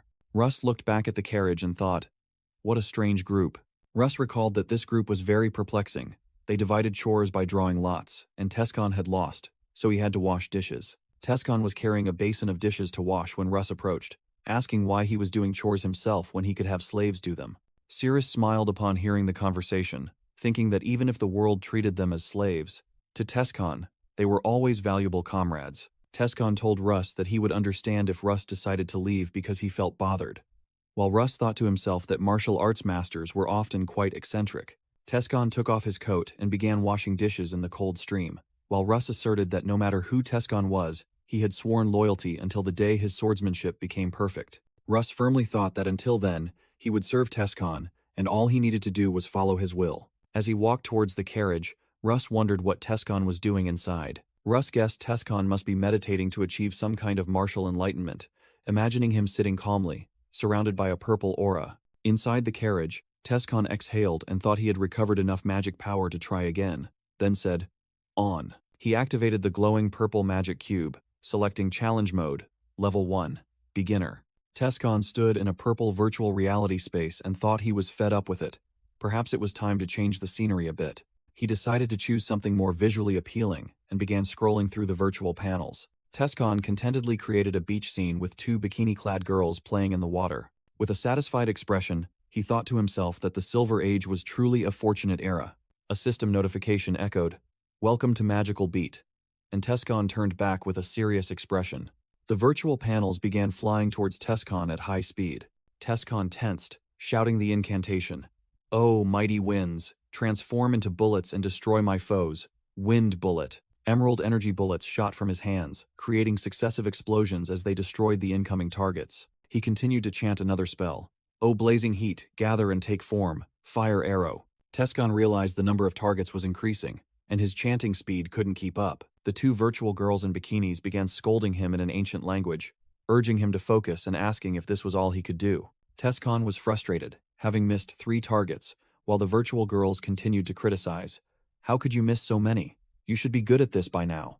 The screen displayed, "Congratulations." Tescon sighed in relief, having managed it, while the virtual girls cheered, praising him as amazing. Tescon meditated, holding the magic cube, remarking that the Echo of Elysian was great, but had too many unnecessary features. An explanatory panel stated that the artifact, Echo of Elysian, was once a magic learning tool in the Silver Age, enhancing users' motivation and magical skills through games. Tescon held the artifact and pondered, thinking that people of the Silver Age must have hated learning magic to create such a thing, and wondered why only one remained in the world. He thought to himself that with this artifact, Tesron's brain could also recover some magical abilities, though it couldn't compare to his previous life. Suddenly, a voice called out loudly, "Lepen!" Ceylon and Cirrus peeked out from behind Tescon, Ceylon excitedly pointing forward and saying, "Look over there!" The majestic scenery of Strasand City appeared on a snow-covered mountain road under the sunset. An overview of Strasand, an important military and commercial hub, where northern trade routes converged. A representative of the Tauvan Merchant Guild handed Tescon a parchment scroll and said, "This is the information you requested from the Tauvan Merchant Guild. Please sign here." Tescon, now wearing a warm coat, began reading the document while Russ stood behind him, thinking that he could finally update his information about his past self. He carefully read the information, which stated that at the age of 16, Lepenhart suffered from a mysterious mental illness, behaved erratically, and insisted he was Tesron. The scene shifted to the real Lepenhart in a luxurious study, where he read documents and confirmed that the Fist King Tesron had reincarnated into this timeline. Back in the present, Tescon muttered that he had hoped it wasn't true, but perhaps it was inevitable, confirming that Tesron had swapped bodies with him. He continued reading, learning that Lepenhart had become a full-fledged mage at age 20, left the Delphia Magic Tower, and no one had heard from him since. Tescon pondered, comparing it to his previous life when he couldn't leave the tower until his late 20s, and wondered how Tesron had managed to do that. Tescon stood up, conjured a small flame in his palm, and told Russ that they needed more information and would ask the Tauvan Merchant Guild to recommend a bounty hunter. As he left with Russ, Tescon announced that they would prepare and depart tomorrow morning, thinking that it was time to tell everyone their true destination. The ancient buildings of Strasand appeared in the twilight. In the inn room, Ceylon excitedly recounted to Russ and Tacit, "At first I thought Lepen was just a country bumpkin, but when he fought shirtless and defeated that demon, it was truly impressive." Tescon stood outside, overheard the conversation, and wondered if he should bring Ceylon and Russ, 2 humans, to the Great Forge. He quietly gazed into the distance with a thoughtful and determined expression. Tescon gathered his companions, asserting that they were also his comrades, and said he had something to discuss. He crossed his arms and declared that their objective was not an ancient ruin from the Silver Age. Ceylon asked in surprise if they weren't going to the Settlad Mountains, but Tescon confirmed that it was still their destination. Tescon explained that before revealing their true objective, he needed to talk about his lifelong dream and goals. He raised his hand towards them and declared that he did not consider elves, dwarves, or orcs as slaves. Ceylon and Russ looked astonished when Tescon said he wanted others to share the same mindset. With determined eyes, Tescon clenched his fist and declared his dream was to create a world where other races were not treated as slaves. The entire group, including the pink-haired girl, Cirrus, Ceylon, and Russ, were stunned by that powerful declaration. Russ awkwardly asked again, assuming Tescon meant he wanted to release elves and dwarves back into the wild. Tescon sternly corrected Russ, saying that they also possessed intellect and emotions like humans, and the word wild should only be used for animals. Russ scratched his head in confusion, admitting Tescon was right but still couldn't fully grasp it. Tescon explained to Russ that, for humans, accepting other races as people was as difficult as accepting livestock as people. Ceylon smiled and remarked that such a dream sounded very much like Tescon's style. She asked if he wanted to change the entire world, and Tescon confirmed that his ultimate goal went far beyond merely freeing slaves. Tescon looked directly at the group, saying he wanted to fight the entire world to make his dream a reality, and asked, "Will you follow my ideals?" Ceylon smiled brightly, and was the first to answer decisively, "I will follow you, Lepin." Ceres and Russ looked at Ceylon in surprise, who admitted that she didn't entirely agree, and honestly thought it was a crazy idea. Ceylon closed her eyes, continuing that a world where other races were slaves was truly wrong, and it wasn't every day one met someone with such a grand vision. The pink-haired girl suddenly burst forth with a heart-shaped aura, shouting that she must spread the doctrine of love to other races and would go down in history. Ceylon asked Tescon what if he asked her to attack nobles to free slaves, a clear crime, and she playfully replied that if needed, she just needed to wear a mask. Russ declared with a resolute expression, "Honestly, I don't understand what you're saying, brother, but I have sworn my loyalty to you. Your path is my path." Tescon thought to himself that Russ sounded like a typical knight, then told the group to keep silent because he was about to share many secrets. Amidst the majestic snow-capped mountains, Tescon revealed their destination was the Great Forge, the dwarves' sacred land, and where they worshipped the deity Alport. The group entered a narrow, treacherous canyon, covered in white snow. A pink-haired dwarf warrior, Tila de Steelhammer, roared, "O great Mother Earth, please grant me strength." Tila de Steelhammer charged forward and slashed an ogre monster, blood splattering. Russ was also fiercely fighting another ogre, he shouted. "How dare a low-level monster target a human blessed by Sayer?" Tescon calmly observed, explaining that dwarves could connect with the Mother Earth to temporarily increase their strength, and since Russ was an aura user, the ogres were no match for them. A harpy monster shrieked as it was destroyed, falling next to the corpse of a goblin. A multi-headed monster was hacked into many pieces. A giant bear monster opened its mouth wide and roared in pain as it was attacked. Tescon stood firm amidst the encirclement of fierce wolf and bear monsters. After the battle, the group stood amidst the monster corpses. Tescon remarked that this place was worse than most ruins, which was why the dwarves chose to settle here. Russ looked worried, asking if dwarves could truly survive in a place like this, even though he didn't doubt Tescon at all. A giant griffin suddenly attacked. Tescon fired a fireball towards it and told Russ, "Just follow me and you'll see for yourself." The griffin suddenly split into countless illusions, enveloped in a stream of purple magical energy. Tescon realized it was a phantom griffin and needed to attack its true form. He asked Russ for cover so he could use magic. Tescon raised his hand, chanted Getella de Facid Fum, "Mirror of Truth, reveal your light," and cast the Illusion Annihilation spell. A colossal green light swept through, causing the phantom griffins to shriek and vanish into thin air. Russ and Cirrus stared at the scene in astonishment. Russ exclaimed that he couldn't get used to this, and Cirrus agreed, saying she was also surprised because not long ago, his magical skills were terrible. Tescon thought to himself that the fireballs wouldn't last long, while Tassid shouted that his magic power was running out and urged everyone to attack. Cirrus thought to herself that Tescon sometimes acted quite cute, then told the pink-haired girl that it would take them about 2 more weeks to reach their destination. Russ panicked upon hearing it would take 2 weeks of travel with constant ambushes, but Tescon calmly said they wouldn't take that path. Tescon smiled and explained to everyone that there was a shortcut, which would only take 1 day to arrive, surprising the pink-haired girl. The next day, the group arrived before an ancient stone structure, covered in ice and snow. Standing on a rocky outcrop overlooking the desolate valley, Tescon announced to the group, "We've arrived." As they entered, Russ recognized these as ruins from the Silver Age, and Tescon confirmed they were indeed the Diamond Ruins. Cirrus wondered how Tescon knew about a place like this, and he awkwardly replied that he had only coincidentally gathered the information. Cirrus looked at Tescon with a suspicious gaze, thinking to herself that she couldn't understand what plan he had. Tescon sweated nervously, wondering what Cirrus was thinking about him. Cirrus continued her train of thought, wondering what she herself thought of Tescon, while Russ offered to go first and asked him to cover their rear. Tescon said their destination wasn't inside, but on the periphery, then placed his hand on a glowing door, making it open automatically to Ruth's astonishment. Tescon forced a smile and explained that his master had explored this place when he was young, but Cirrus still looked at him with a skeptical expression. Tescon sweated and secretly decided that from now on, he would blame everything related to the ruins on his master to avoid suspicion. Cirrus observed Tescon, thinking that he knew too many details for someone who had only heard stories. She thought to herself, It felt as if he had been here before, while Tescon turned back to urge everyone to continue. The red-haired girl and the pink-haired girl looked around in astonishment, and the red-haired girl asked if this was the Great Forge, as it looked completely different from the rumors. Tescon touched the wall carved with ancient script, explaining that it was the ancient Hokrul language, and it made him feel a bit nostalgic. Suddenly, Tescon punched the wall hard, creating an explosion of light that shattered the stone slab, making Russ behind him scream in terror. Tescon stood calmly as the light from the shattered wall revealed a gigantic, dazzling structure behind it. A blinding light erupted fiercely. Tescon lowered his fist, calmly looking at his achievement, while Russ behind him was still stunned. Russ, the pink-haired acolyte, and the red-haired acolyte shouted in astonishment at the blinding light. Brilliant golden light enveloped everything, revealing a new space.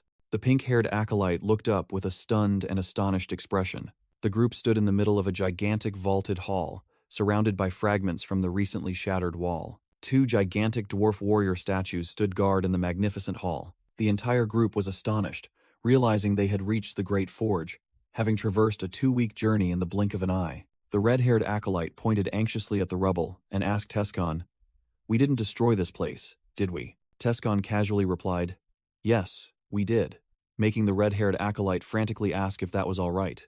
But he reassured her that everything was part of the prophecy. Tescon smugly thought to himself that he had reached the Great Forge based on his memories from his previous life. He recalled that he had also destroyed the temple in the past without any problems, as Alport already had a prophecy. Suddenly, a group of dwarf guards appeared on the balcony, angrily shouting in their language, "The temple has fallen!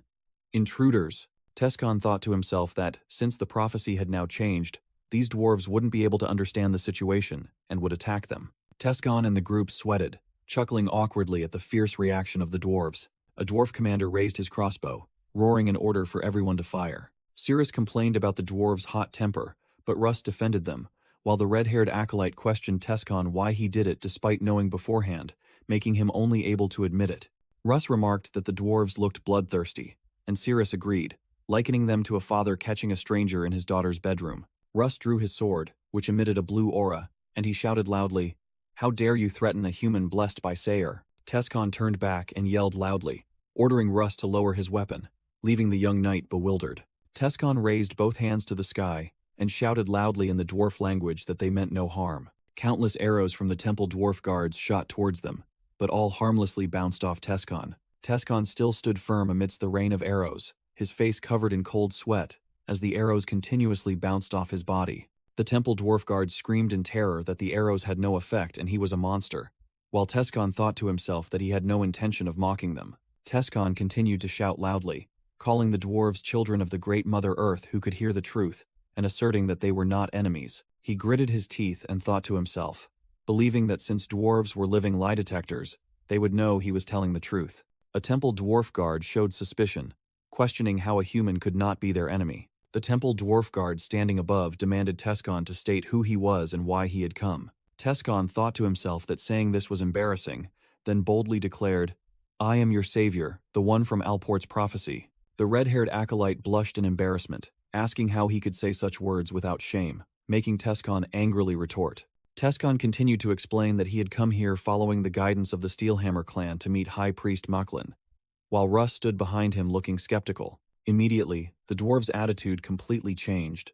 They joyfully cheered that the savior had arrived and rushed down to welcome him. The red-haired acolyte remarked in astonishment that their attitude changed as fast as lightning, while Tescon was surrounded by the crowd of dwarves with a bewildered expression. The scene shifted to the Great Forge, an underground city located 30 meters deep beneath the Setalad mountain range. This gigantic underground city was 2 kilometers in diameter, illuminated and warmed by hot spring rivers and geothermal rocks on the cave ceiling. A dwarf guide introduced this as the area of master blacksmiths, making the red-haired acolyte, the pink-haired girl, and Cirrus marvel at their incredible skills. Russ looked puzzled, wondering why, with such a powerful force, they didn't rescue their enslaved kin. Russ turned to ask the red-haired acolyte what she meant, and she explained that if one didn't notice something unusual, they would never ask questions. Russ fell into contemplation, trying to understand the deeper meaning in the acolyte's words. The dwarf guide revealed that the Great Forge was originally a ruin from the Silver Age, and they had only renovated it, making Russ suddenly understand.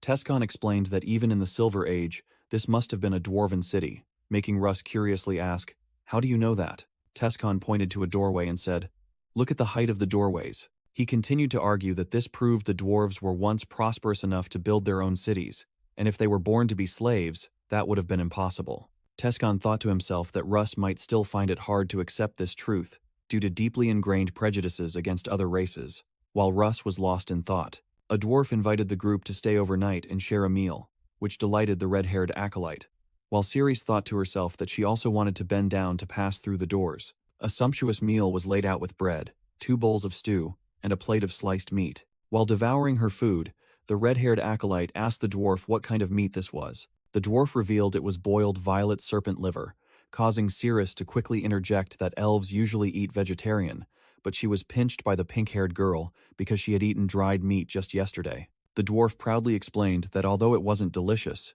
it was a rare delicacy, healthy, especially for men. After hearing the explanation, the boys devoured their food, while the 3 girls looked at them with looks of disdain and muttered, "They're truly animals." A dwarf woman arrived to announce that they must bring the savior to the central tower, and Tescon told the group to rest while he went. The dwarf guide and Tescon climbed a long staircase, explaining that not everyone was allowed in here, but the main reason was that everyone was too lazy to climb. The path leading to the main hall was adorned with majestic stone statues of dwarven warriors. Other statues held battle axes and wore horned helmets, showcasing the dwarves' masterful sculpting skills.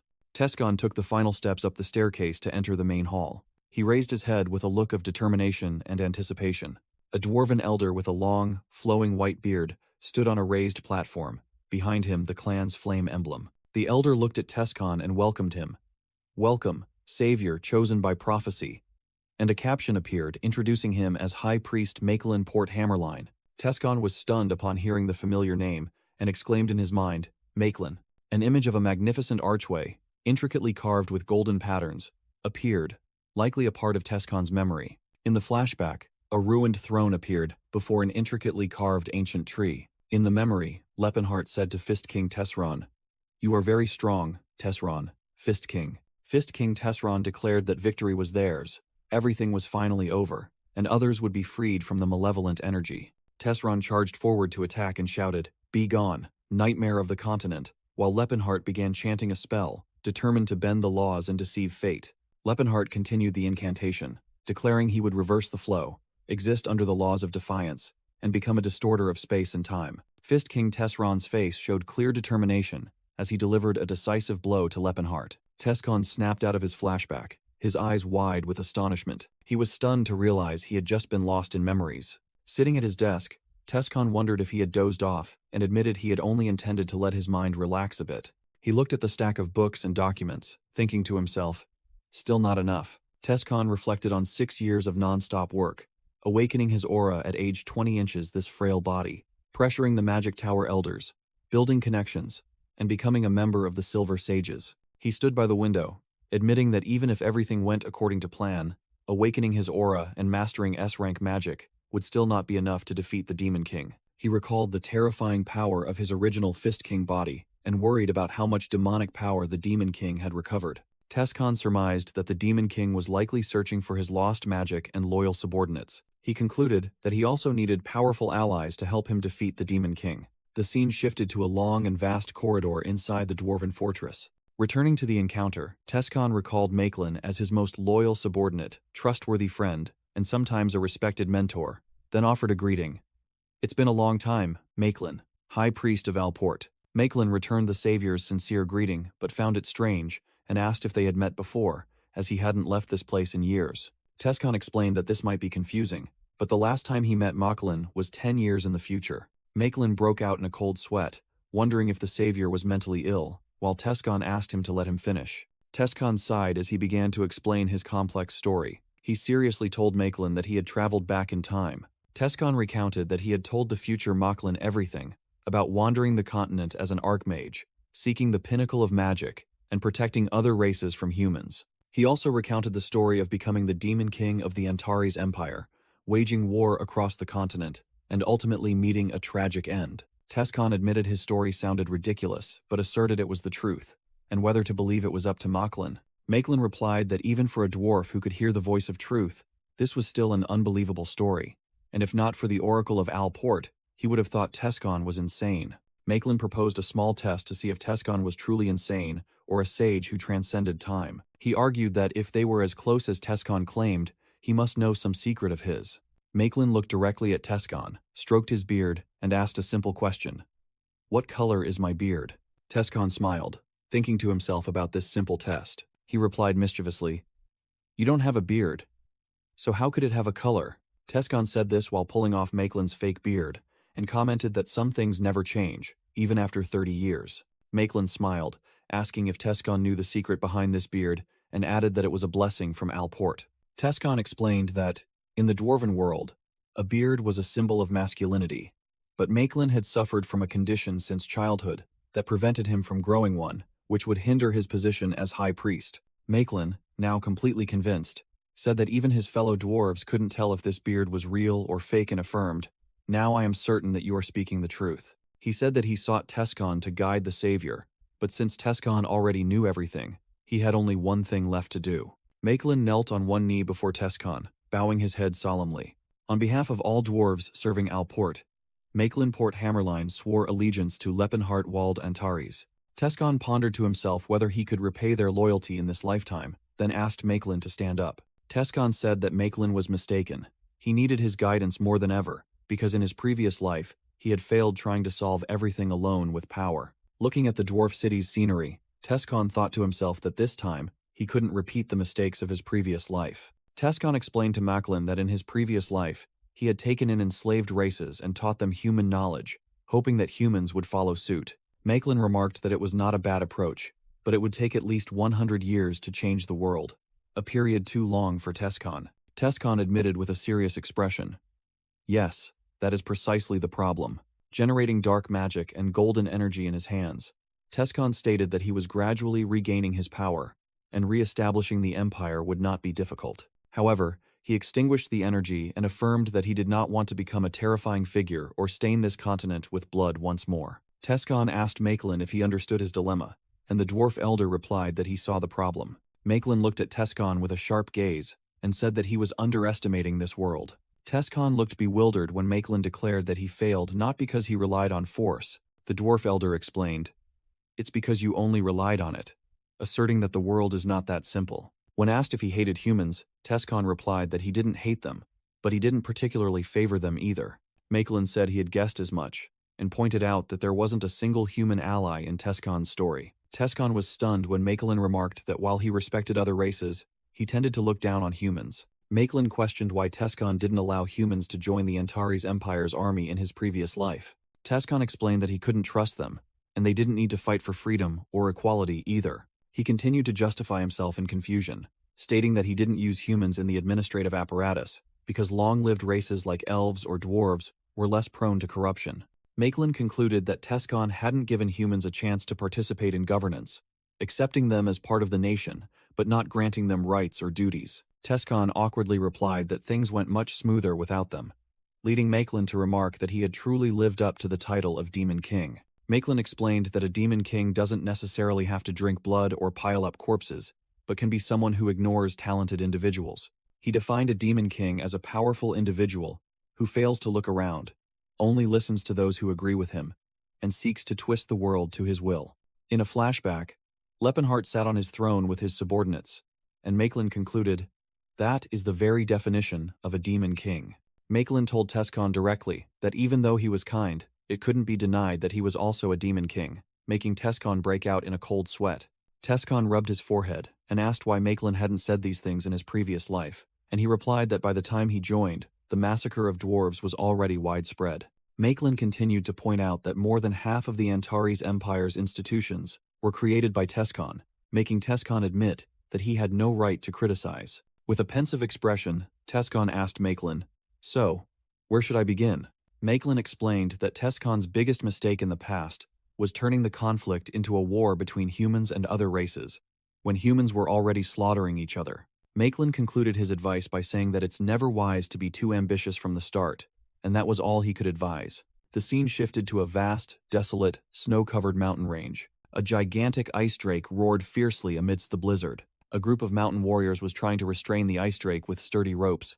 Russ leapt into the air, unleashing the 7-segment slash enveloped in a blue aura. Russ' energy slashes struck the ice drake's hard scales and bounced off uselessly. Russ landed on the ground, frustratedly thinking that he was still not strong enough to perform this technique, an attempt to emulate Lepenhart's concentrated energy cannon. Cirrus drew her bow, fired a brilliant green energy arrow, and shouted, "Nihilin." The arrow hit its mark, but Cirrus realized the dragon was too large, and her attack was like a needle prick to it. Cirrus's eyes widened in astonishment at the ineffectiveness of the attack. A bearded warrior shouted an order to his teammate, "Now, Katamite." And a dwarf warrior named Katamite replied, "Understood." Katamite, the dwarf warrior, leapt high, swinging his gigantic battle axe. Katamite's axe blade flared with a brilliant red aura. Katamite shouted and brought the glowing axe down forcefully onto the ice drake's head, creating a massive explosion. Katamite, enveloped in a fiery aura, confidently declared, "Looks like we'll be feasting today." Russ and the red-haired acolyte looked utterly astonished, Russ exclaiming that he never expected there to be an aura wielder among the dwarves. The red-haired acolyte added that there weren't just one, but three, as images of Katamite, the bearded warrior, and a horned dwarf warrior appeared. Russ broke out in a cold sweat, thinking in horror that the power of a single dwarf surpassed that of a small nation, and wondered how this was possible. The narration explained that a month had passed since they began living at the Great Forge, and despite cultural differences, they had gradually grown accustomed to the dwarves. The narration continued, stating that what surprised them most was the existence of 3 aura-wielding dwarves, and Russ seemed to have learned something from them despite being shocked. The scene shifted to snow-covered mountains as the narration announced that the winter blizzard engulfing the Great Forge grew increasingly fierce. The red-haired acolyte was overjoyed, shouting with delight, "I've grown taller. I've grown a whole centimeter." Russ and Cirrus congratulated the red-haired acolyte, while a group of dwarves, including Tila and Hatos, curiously discussed why humans got so excited about growing taller. The red-haired acolyte turned to ask Russ about Lepenhart's situation, and he replied that he was, as usual. Both looked towards a large tower in the distance, the red-haired acolyte wondering what Lepenhart was doing there. The narration introduced the gigantic steel tower at the center of the Great Forge, which housed the energy source that activated the geothermal stones. The energy source was revealed to be a gigantic orb of light, an underground sun known as Magrim. Tescon, in his original body with red hair and bare-chested, stood before Magrim and secretly marveled that the Silver Age was truly remarkable. He thought about how the traditions of the enslaved races had faded, causing the dwarves' magical knowledge to almost vanish. But fortunately, the relic Magrim still remained. Tescon mused that divine power was influenced by the strength of believers, and as the dwarves' power waned, only the god Alport could awaken Magrim, though he believed he could do it too. He realized that Tesron's body was incompatible with magic, so he needed Magrim's power to transform it, a delicate process but not difficult for a former archmage. Tescon recalled that in his previous life, after a year of research, he had controlled Magrim and created level 10 nuclear explosion magic, destroying an entire kingdom with a single blow. He explained that to use Magrim to enhance his body, he had to remove all his clothes to avoid disrupting the magical resonance, and felt quite embarrassed. Tescon hovered in Magrim's warm light, musing that it was fortunate no one was here and hoping no one would catch him in this state. A camera-like surveillance device is mounted on the ceiling, active. 2 dwarf women are watching the screen, admiring Tescon's muscular back and comparing him to their husbands. A group of 3 dwarf women, revealed to have been married for decades, cheered excitedly as Tescon turned on the screen, revealing his muscular chest. Text appears against a snowy mountain backdrop. Day 40. Living at the Great Forge. Inside Magrim's relic, complex energy circuits glow fiery red. The energy shifts to purple, emitting powerful magical electric currents. Tescon, in his original body with red hair, stands amidst the energy flow and chants, "O son of frost, spirit of the north wind, come forth at my command." A colossal ice spirit is summoned, Tescon hovering amidst the magical storm. Tescon lands, satisfied with successfully casting a level 5 summoning spell, and telling himself, it's time to wander and enhance his magical power. Standing over a vast map, Tescon weighs his options, deciding to travel through the ruins to Crovent's kingdom, as advised by Makelin. In another scene, Ceylon is training hard, straining to perform a pull-up. Tescon, wearing warm clothes, approaches the shirtless Ceylon and remarks, "Ceylon, you've gained some muscle," causing Ceylon to blush and ask in return, "Really? You noticed?" Ceylon proudly flexes his muscles, while Tescon looks at him with a somewhat astonished and bewildered expression. A hand picks up Ceylon's neatly folded white monastic robe. Ceylon, dressed again, asks Tescon why he returned before mealtime, and Tescon replies that he has finished preparing and asks if they are about to leave. Tescon asks Ceylon if he has grown fond of this place, and Ceylon admits partly so, but is also curious to know if Felinence's doctrine has been properly spread among the dwarf clan. Ceylon recounts that Russ also suddenly had a premonition and secluded himself for training, secretly astonishing Tescon that Russ, having just awakened his aura, had already achieved enlightenment. Two dwarf children are playing happily. One raises a toy hammer and shouts, "Demon dragon, take my hammer." The other, holding an axe, replies, "My axe will pierce the blue sky." An elderly dwarf reminds the children that they cannot pierce the sky at the Great Forge because everything would collapse, while Cirrus sits nearby, smiling. A close-up of Cirrus resting her chin on her hand, quietly observing the children with affectionate and warm eyes. In a flashback, the elf children happily show each other their findings, including a lizard and a type of grass with delicious roots. Ceres thinks to herself that she thought she had forgotten all these memories, while an image of a smiling young elf girl, herself as a child, appears. Tescon approaches and asks Ceres what she is doing, and she replies that she is watching the children. Ceres tells Tescon that the children here are truly free, as she watches them run and play on the cobblestone path. With a sorrowful expression, Ceres thinks about the arduous future awaiting the children, and that some of them might not even live to adulthood. Tescon worriedly calls Ceres's name, but she reassures him not to worry, saying she merely remembered her homeland. Tescon thoughtfully repeats the word homeland with a pensive gaze. A map appears, clearly showing the Spellet Desert, also known as the Land of Weeping, once the homeland of Ceres's Danheim clan. Tescon cheerfully suggests taking this opportunity to visit Ceres' homeland, joking that it's like his wife's home. Ceres blushes and says it would take at least 2 months to get there, but Tescon leans in close and whispers that there's a way to prepare everything at the Great Forge. Tescon smiles resolutely and says, "Let's go, just the two of us." The scene shifts to a vast desert, with towering rock pillars under a clear sky. A close-up of 2 colossal rock pillars standing tall in the desert, sunlight shining through the gap between them. A fierce purple magical energy explosion erupts in midair. Tescon and Ceres appear amidst the magical energy, and he proudly states that the Tidin Diamond teleportation gate brought them to the Spellet Desert in an instant. Ceres remarks in astonishment that only powerful mages could activate relics from the Silver Age, but Tescon explains that a 6-ring spell is sufficient if one knows the exact location. Ceres grabs Tescon's collar with a suspicious expression, questioning if his master taught him this, causing him to sweat and stammer that his master had a mage friend. Ceres's eyes narrow suspiciously as she stares at Tescon, still surrounded by the lingering magical energy. A colossal sandworm monster with jagged teeth and green eyes emerges from the ground, letting out a piercing roar. Tescon enters a combat stance, clenching his fists as energy begins to gather around his arms. Tescon charges forward, delivering a powerful punch to the colossal sandworm monster. After defeating the monster, Tescon realizes it's a sand lizard and explains that they occasionally appear in the desert and are a good food source. He uses shadow barrier magic, creating a purple magic circle to block the sunlight. Next, Tescon casts Fire Domain, creating a fiery magic circle to roast the sand lizard. Finally, he uses Water Absorption, a water elemental magic circle, to extract moisture from the lizard's blood and create drinking water. Tescon secretly thinks magic is truly convenient, while Ceres offers to skin the monster. Ceres hands Tescon a piece of roasted meat and invites him to try it to see if it's fully cooked. While eating, Tescon asks Ceres how far it is to her homeland, and she replies that it's about half a day's walk to the west. Tescon smiles optimistically and says, "Who knows, right?" Even though Ceres thinks no one could have survived.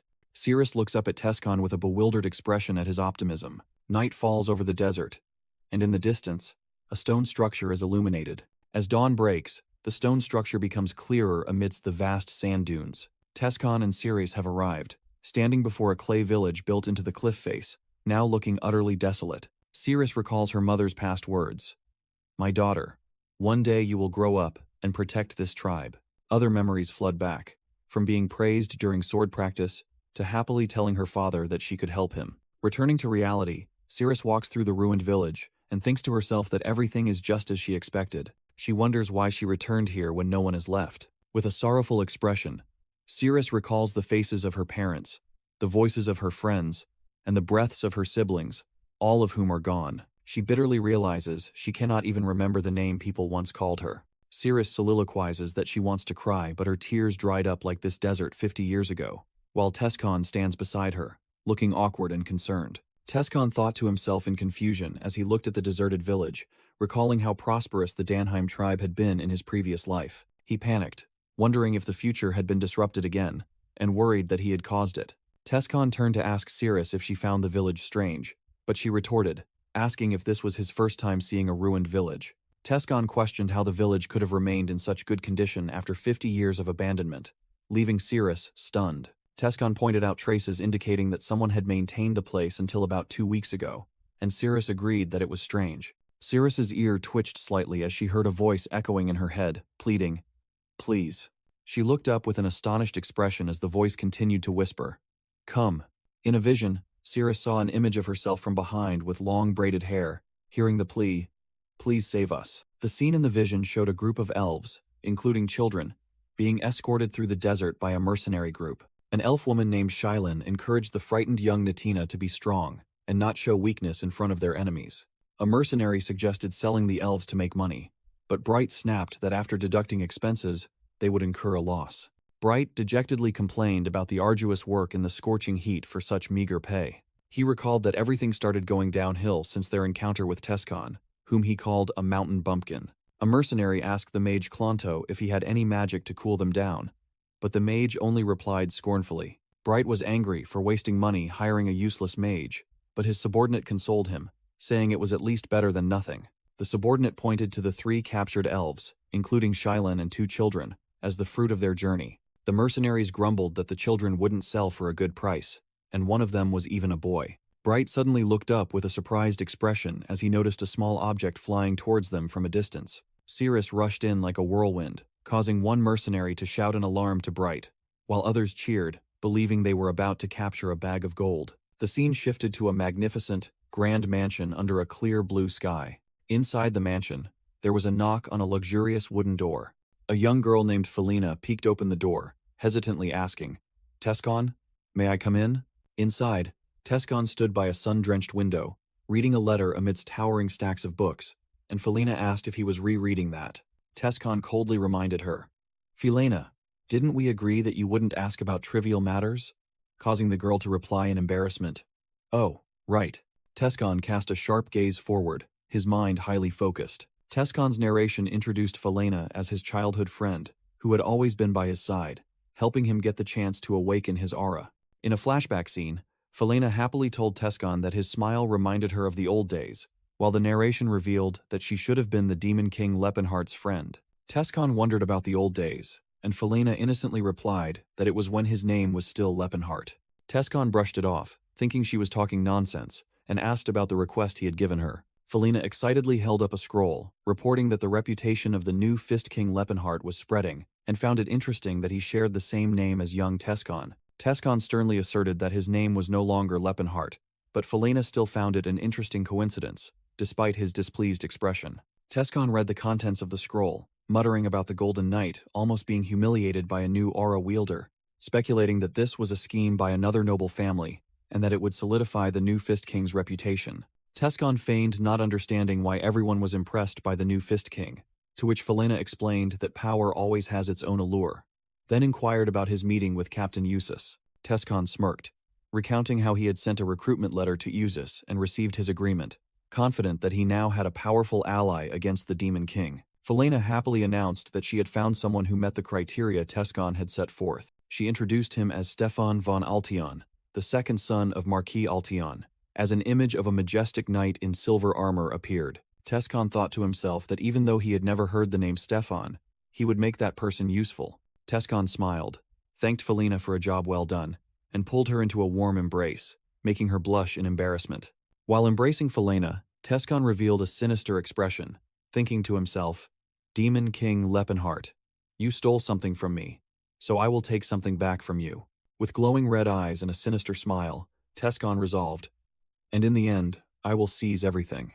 A mercenary shouted to Captain Bright that an elf woman was approaching, exclaiming, "A bag of gold is coming. Get ready to capture her." The mercenary group, with fierce expressions, brandished their weapons and charged towards Cirrus. A mercenary swung his axe down but suddenly froze with an astonished expression as he saw a flash of red light before his eyes. Cirrus dashed past, cutting down the mercenary in a blur, blood splattering. Standing amidst the encirclement, Cirrus made a mercenary shout in panic. "Damn it! Everyone, capture her! She's not an ordinary elf."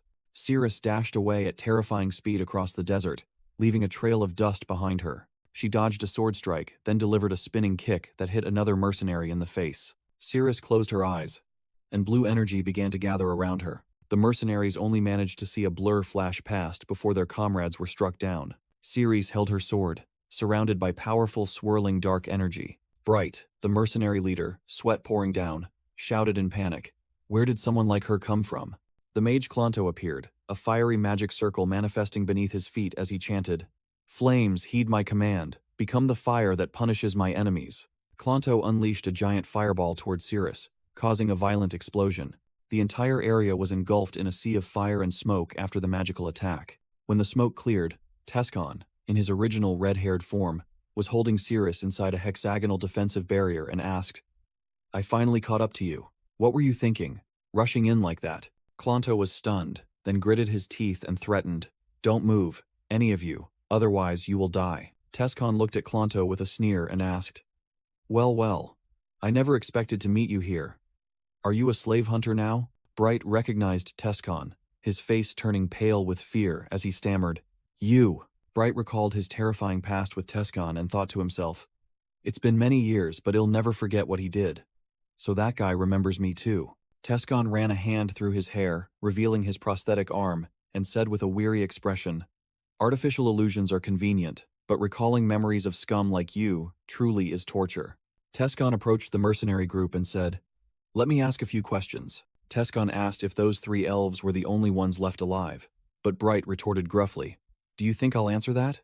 With a chilling gaze, Tescon threatened, "You will answer.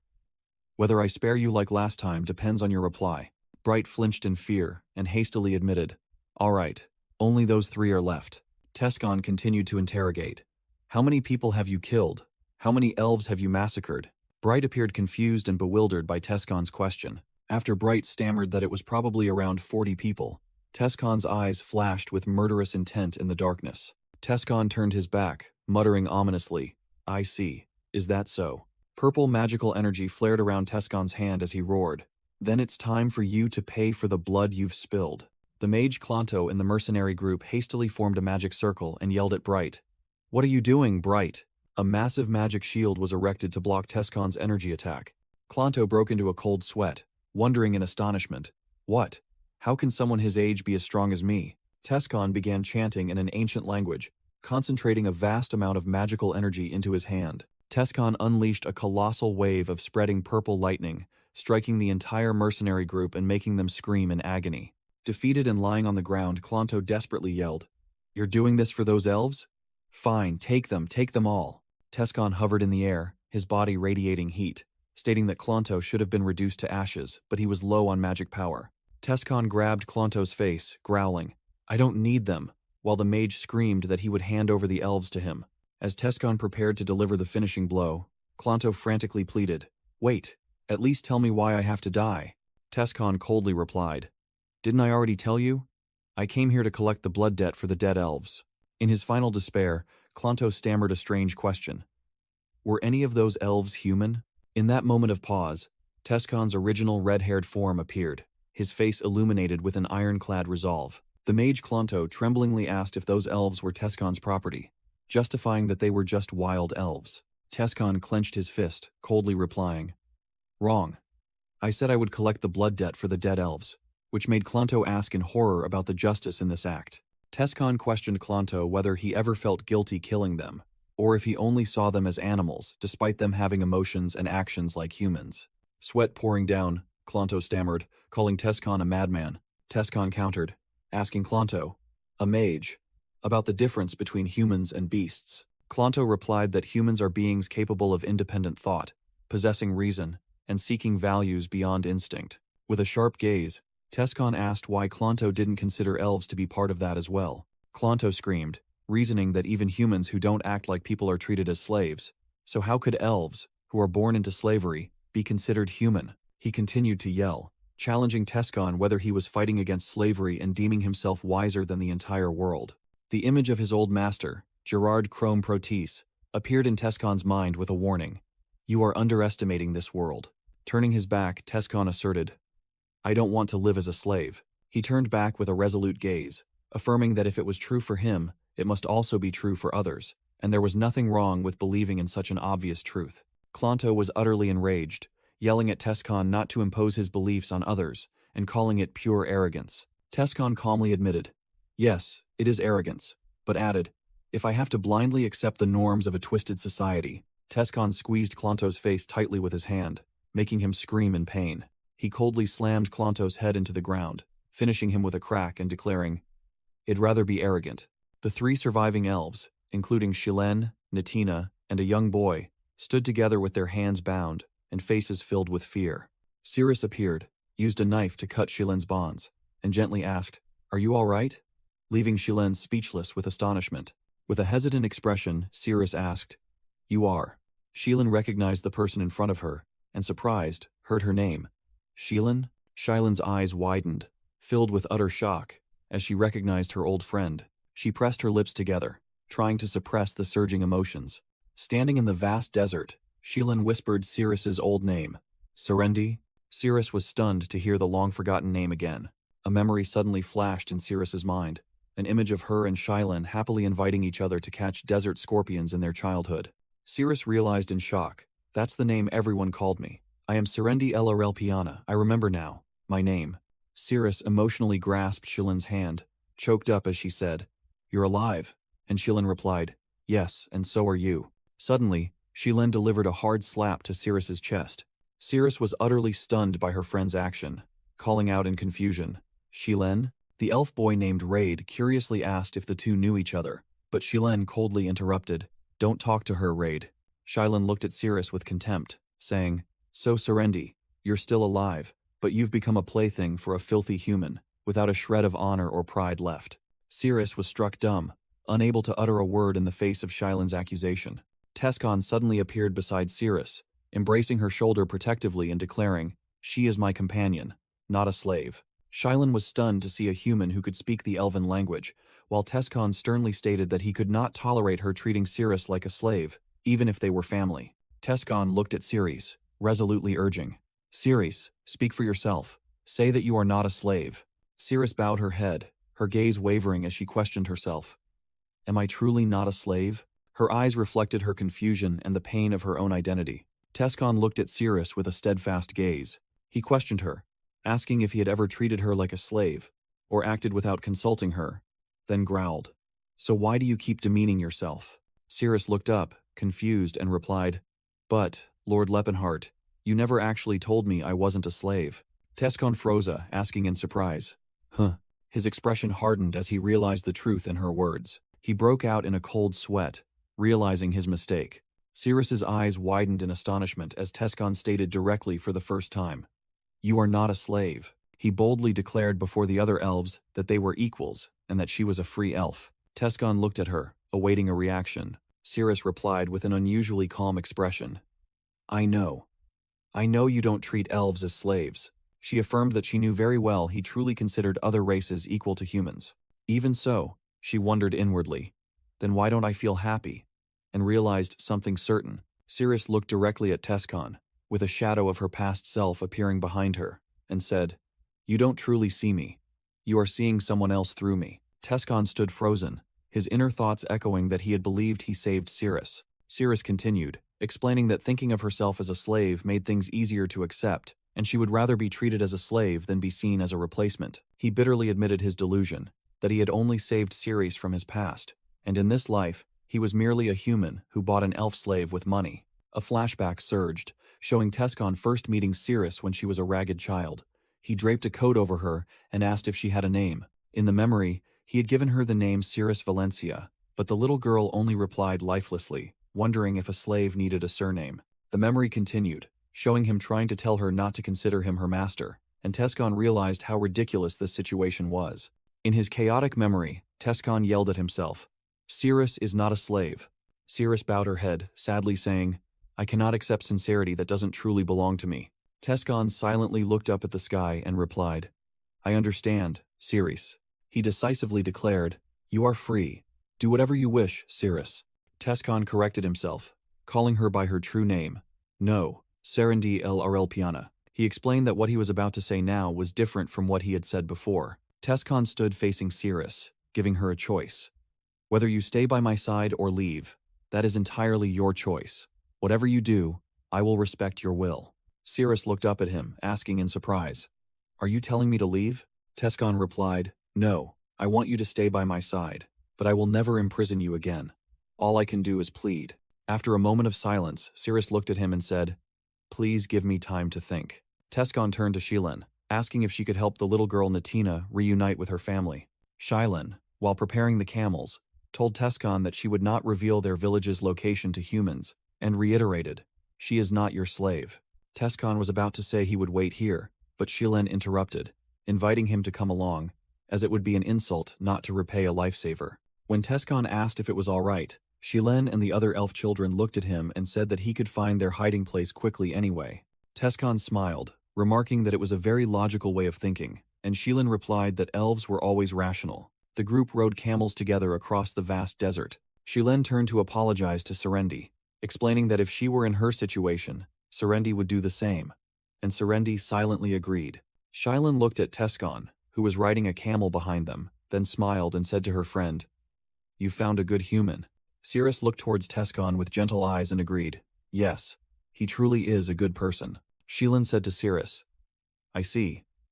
That must be why you told him your name." Cirrus asked in surprise again, and Shilen pointed out, "He called you by your true name just now, didn't he?" Cirrus recalled the moment Tescon called her full name, Serendi el Arelpiana, instead of just Cirrus. Looking at Tescon's back as he rode the camel, Cirrus secretly wondered in astonishment.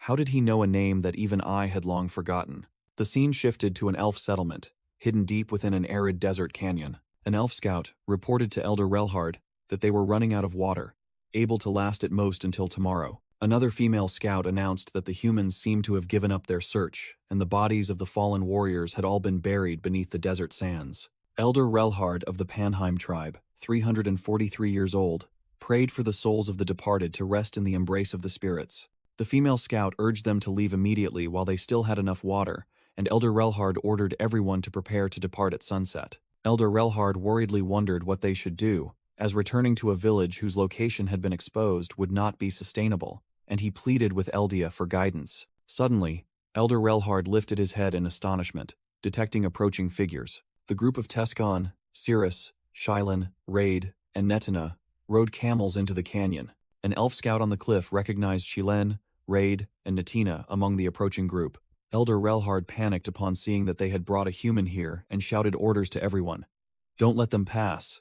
The elf warriors immediately acted, raising their slingshots and shouting loudly, demanding the strangers not to approach. The projectiles rained down around the camel caravan, but Tescon calmly told Shilen not to worry, as they were just warning shots. Tescon picked up a projectile and explained to Cirrus that they were made of glass melted from sand, crude yet still utilizing elemental magic. Tescon further explained that because there was no world tree, they couldn't summon enough elements for combat, but they could still create the fire needed to melt sand. Tescon revealed that after centuries of living in the desert, Cirrus's tribe had developed a strong compatibility with the fire element, which was why she still had tanned skin after 50 years apart, causing Cirrus to ask in surprise if his master had told him that. Tescon awkwardly explained that a friend of his master happened to have extensive knowledge of elves and dwarves. Standing before the cliff, Tescon spread his arms and shouted loudly towards the elves, declaring that it was time to prove they harbored no ill will. Countless stone projectiles were fired at Tescon, but harmlessly bounced off his robust body. The elf warriors on the cliff were astonished to see their attacks rendered ineffective, one calling Tescon a monster, which annoyed him slightly. Tescon boldly declared he was not an enemy, and, as one who understood their history, he pleaded for a gesture of friendship from the descendants of the great elements. The elves were stunned, and a female scout whispered to Elder Relhard about Tescon, knowing both their language and customs, wondering if he truly wasn't an enemy. Tescon looked up and calmly accepted their suspicion. "It's only natural." Tescon clenched his fist, and a brilliant golden energy surged around him. Elder Relhard's eyes widened in horror, and he cried out as he recognized the source of that energy. Cirrus was startled to see the powerful energy emanating from Tescon, and she shouted, asking what he was doing. A fleeting image showed a warrior unleashing the 4-stack Calamity Horn technique, confirming Tescon as an aura user. Tescon smiled confidently, thinking to himself that humans might consider this a threat. Elder Relhard declared that elves were rational beings, and someone as powerful as Tescon wouldn't need traps, affirming his good intentions were genuine. Tescon turned to look at the astonished Cirrus and said, "Let's go to your true homeland." The scene shifted to a vast desert canyon under the sunset. Inside a tent, Sheelan placed a hand on Cirrus's shoulder and introduced her to the elder. "This is Serendi, daughter of Errol and Piana. Do you remember her, sir?"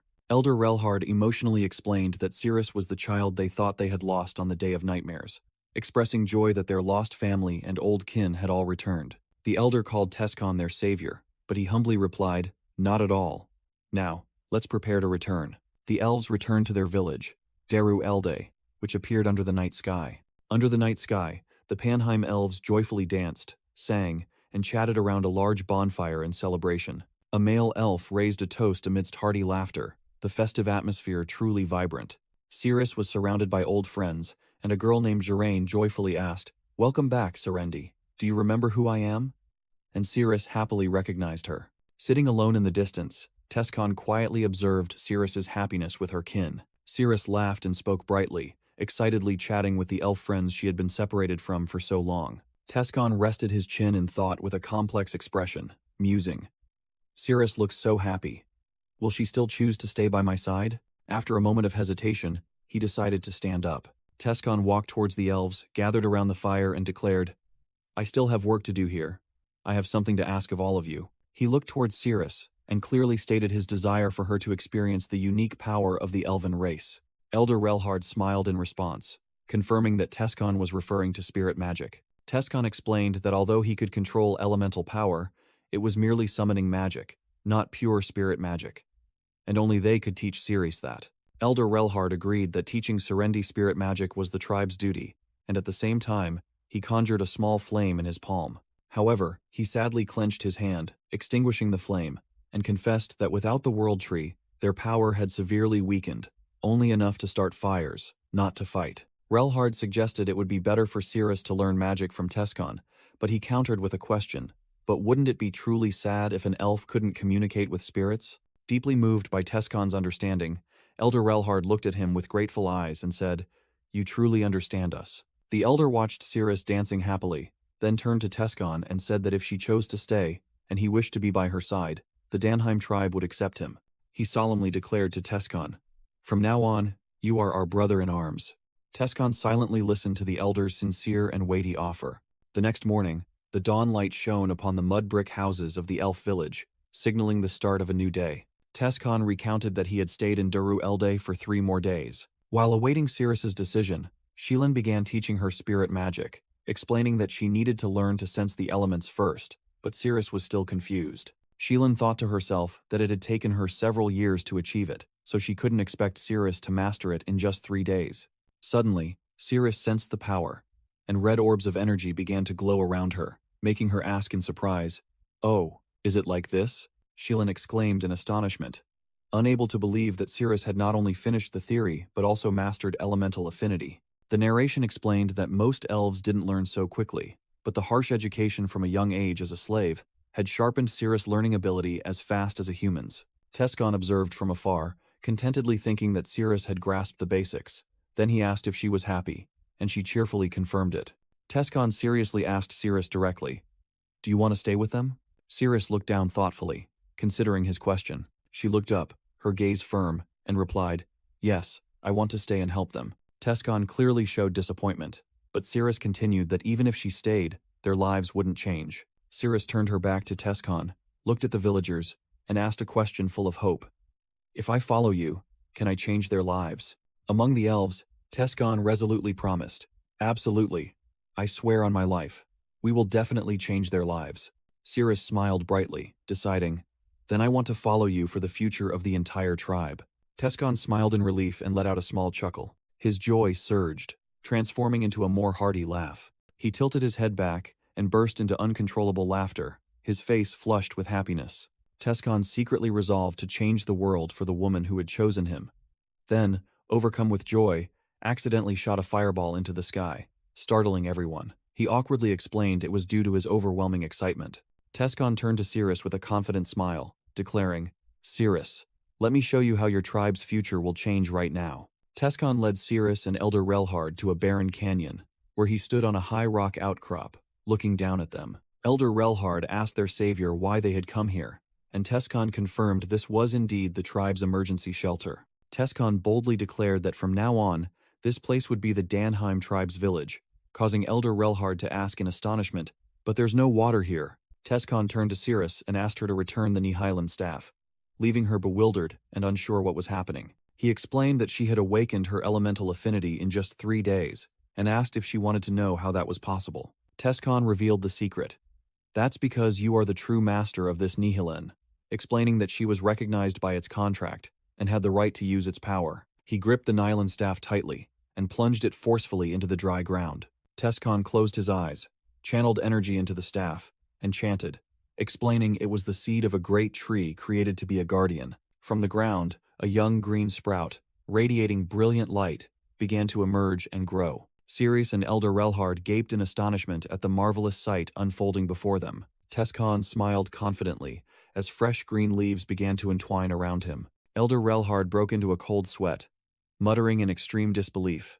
Impossible. Before the two elves' eyes, the sprout had grown into a massive tree, radiating a warm and sacred light. Water suddenly gushed from the tree's base, splashing and startling Elder Relhard. A clear stream flowed from the tree's base, forming a waterfall, leaving Elder Relhard and Cirrus stunned and exclaiming in wonder. Tescon asked Elder Relhard if he could feel it, and the elder could only stammer that it was impossible. The elder felt an enveloping warmth, a sense of completeness connecting every cell, and an extraordinary emotion awakening his soul. With tears in his eyes, Elder Relhard realized this was what all elves knew from legend, and sobbed out the name, Elvenheim.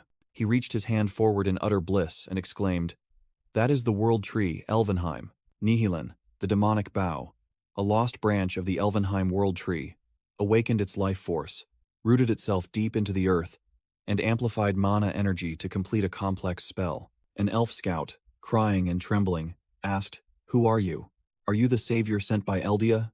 Tescon replied that he was a friend, and repaying a favor was a friend's duty. Tescon turned to Cirrus, apologized for using Nihilin, and promised to find her something better, making Cirrus confusedly ask, "Who exactly are you?" Tescon smiled and suggested, "Shall we return to the Great Forge?"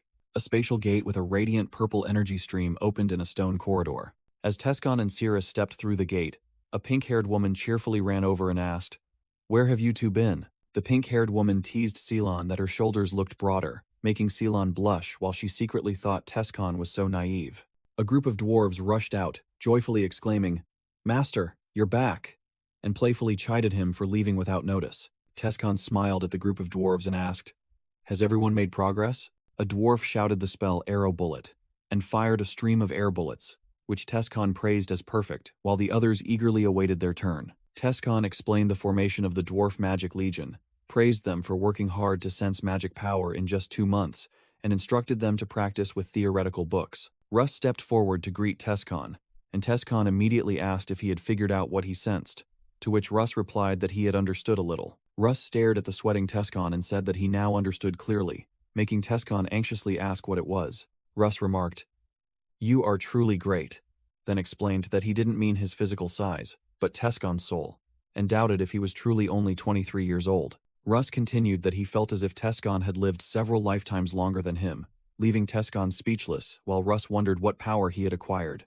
The pink-haired woman said it was time to leave the Great Forge, and Tescon confirmed they would go to the ruins to earn money, but that wasn't their final destination. Tescon declared they would go to the Kingdom of Crovence because there was someone there who shared his purpose. Below was a map of the land.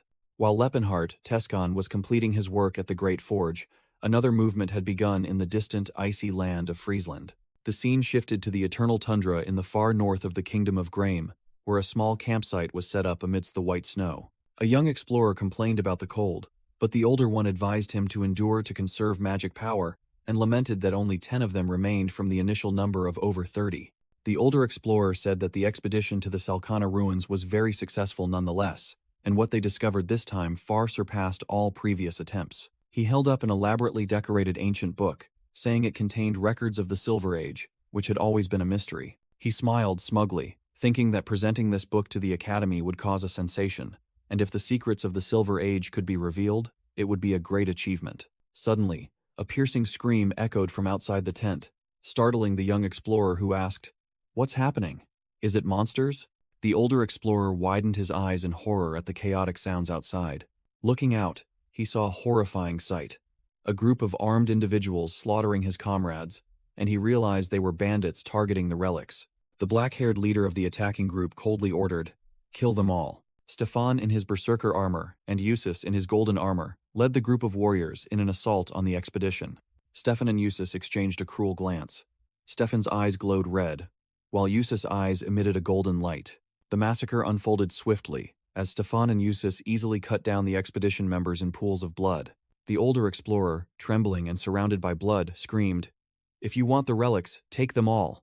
Just spare my life." Tescon, the group's leader, approached and said, "I'm sorry, Mage, but you are the very reason we came to this distant land." Tescon swung his sword, striking down the older explorer in a brilliant red spray of blood. The blonde woman standing behind Tescon anxiously asked, "Tesron, was that truly necessary?" And he replied that it was the order of the Silver Sages, because these people had opened a door that should not have been unsealed. The ancient book fell onto the blood-stained snow, and Tescon said that this was a history not permitted to be revealed for the protection of humanity. The blonde woman remained troubled, arguing that the Silver Sages were humanity's protectors, yet this was the murder of innocents.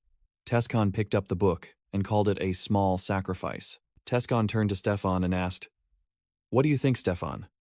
Is the berserker armor useful?" Stefan, standing atop the pile of corpses, smiled smugly and replied, "It is unparalleled, Sir Tesron. If I master it completely, I could even make an arrogant aura wielder kneel before me."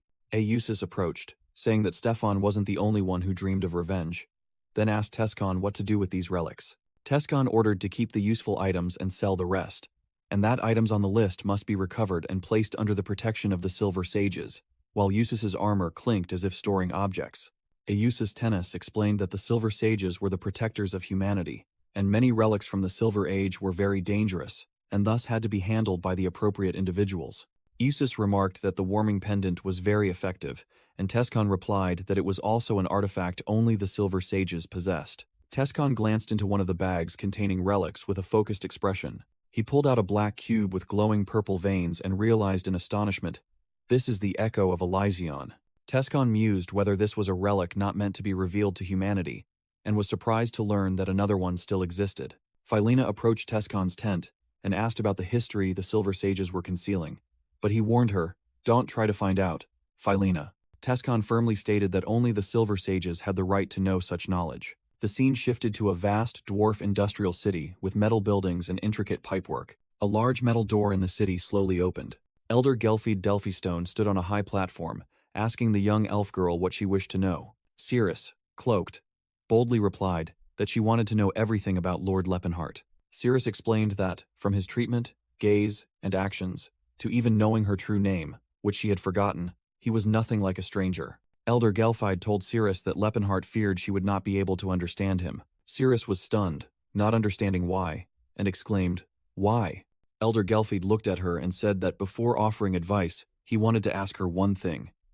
"Can you trust him?" Cirrus asserted that she could trust him even if he claimed to be a god, but Elder Gelfried said that wasn't the kind of trust he meant. Elder Gelfried looked directly into Cirrus's eyes and asked again, "Seriously, can you truly trust him?" Cirrus swallowed, sweat trickling down her cheeks, as she pondered the elder's loaded question. After the conversation, Cirrus walked alone on the deserted path, illuminated by the lights of the dwarf city. In another room, Tescon, in his original form with red hair, sat at a table, silently gazing out the window in deep thought. Tescon, in his original form with red hair, asked Cirrus, "You've heard everything, haven't you?" Cirrus, with a stunned expression, looked directly at Tescon, confirming that she had heard. With a hardened face, Cirrus admitted, "That's right. It truly is a story beyond imagination." The dwarf elder Gelfried Delphystone explained that he, Lepenheim, was someone who had traveled back in time. The narrative continued, portraying Lepenheim as a legendary 10-circle archmage who bore the burden of becoming the Demon King to change the world for other races, and who traveled back in time after his failure. The story then shifted to Ceres Valencia, leader and protector of all elves, a high-ranking mage revered as the incarnation of Elpia, yet called the goddess of madness by humans. Finally, Gelfried revealed that Cirrus was Lepenheim's lover, making the current Cirrus understand why Tescon treated her specially and she said it would have been better if he were merely projecting an old image onto her. Tescon seriously asked, "So, can you forgive my actions?" A single tear gently rolled down Cirrus's cheek as she heard his question. Cirrus turned away and firmly declared, "I will follow you, Lord Lepenheart. That is all I can say for now." She looked up at Tescon, asserting her boundary. "Because I am not the Cirrus from your memories." Having said that, Cirrus turned her back and walked away, leaving Tescon alone. She paused briefly before leaving, saying, "But..." Cirrus turned back to look at Tescon with a faint smile and said, "I don't hate you." The door closed after Cirrus left, Tescon still sitting motionless at the table. Tescon was bewildered, his cheeks flushed at Cirrus's unexpected confession. He scratched his head in confusion, wondering, "So, did she forgive me after all?" The narration explained, Lepenheart's next destination was the Kingdom of Crovence in the east, the largest granary and one of the most powerful nations on the continent. A flashback introduced King Gotrin I and his heir, Prince Teleon, who seemed destined for a smooth succession to the throne. However, not long after King Gotrin's death, Prince Teleon also died from a mysterious illness, causing problems to arise. Following the deaths of the king and prince, the Crovence throne was left vacant, deeply dividing the nobility. This division led to the rise of two rival candidates, creating two factions vying for power. Karsus's army raised red banners, roaring slogans in support of Lord Karsus and vowing to defeat the usurpers. In response, the royal army with blue banners also shouted loudly, vowing to annihilate the traitors in the name of the legitimate royal family. The first candidate introduced was second Prince Eubel Len Crovence, 18 years old, riding at the head of his army. As the son of a concubine, Prince Eubel's claim to the throne was considered significantly weaker. The other candidate was Lord Karsus, son of Duke Fernando, also leading his troops on horseback. Although not a direct son of King Gotrin, Karsus still carried powerful royal blood. The Kingdom of Crovence was currently embroiled in a brutal civil war between two men, both with golden hair and resolute green eyes. At 28, Karsus was a renowned knight with extraordinary martial prowess and the utmost trust of his subordinates, while Eubel had a reputation as a useless hedonist. Half a year had passed since the throne became vacant, and the conflict between Karsus' faction and Eubel's faction grew increasingly fierce, evidenced by tattered and blood-stained banners. In the Delphina territory at the heart of Crovence, a grand mansion stood under the night sky. Standing on the balcony, Prince Eubel wondered how much longer they could hold out, and lamented the terrible famine occurring at this critical time. Eubel mused that he had never asked to be king, but was forced into this conflict only to face such a mess. A dwarf girl named Phinia asked Eubel if he hated being king that much, and he frankly admitted, "Yes, I truly hate it, but the only other option is to be beheaded." Phinia reminded Eubel not to be indifferent, because if he lost his life, she would be next. Then she desperately wondered why she loved such a man. Eubel pulled Phinia into his arms, saying they were still safe because the enemy couldn't act until they had enough provisions, but once they were ready, his time would be up. Phinia suggested they flee when they had the chance, but Eubel merely smiled and asked if they were running away for love, while she asserted they would be exiled. Eubel confessed he wasn't used to hardship, but Phinia confidently replied that she was raised tough and could take care of him, even though he thought that wasn't true. Phinia leaned close to Eubel and said it didn't matter, because in this world, she was just a slave, regardless of whether he was king or not. Eubel held Phinia close and sadly said that perhaps there would be no place in this world that would accept them as a couple. In the luxurious room, the two exchanged words of love, while a suit of armor stood guard nearby. Suddenly, Eubel and Phinia were startled to hear a comment. "Well, that's a bit much." Phinia reacted instantly, grabbing a battle axe from the suit of armor and shouting, "Who's there?" She menacingly swung the massive axe and demanded the intruder reveal themselves. A cloaked man appeared and introduced himself. "My name is Lepenheart, a mage.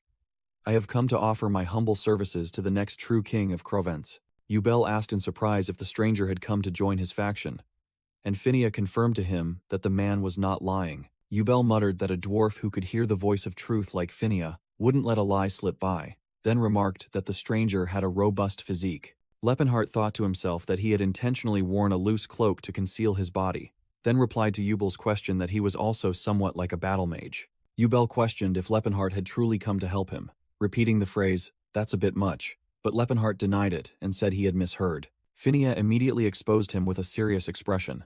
"He's lying."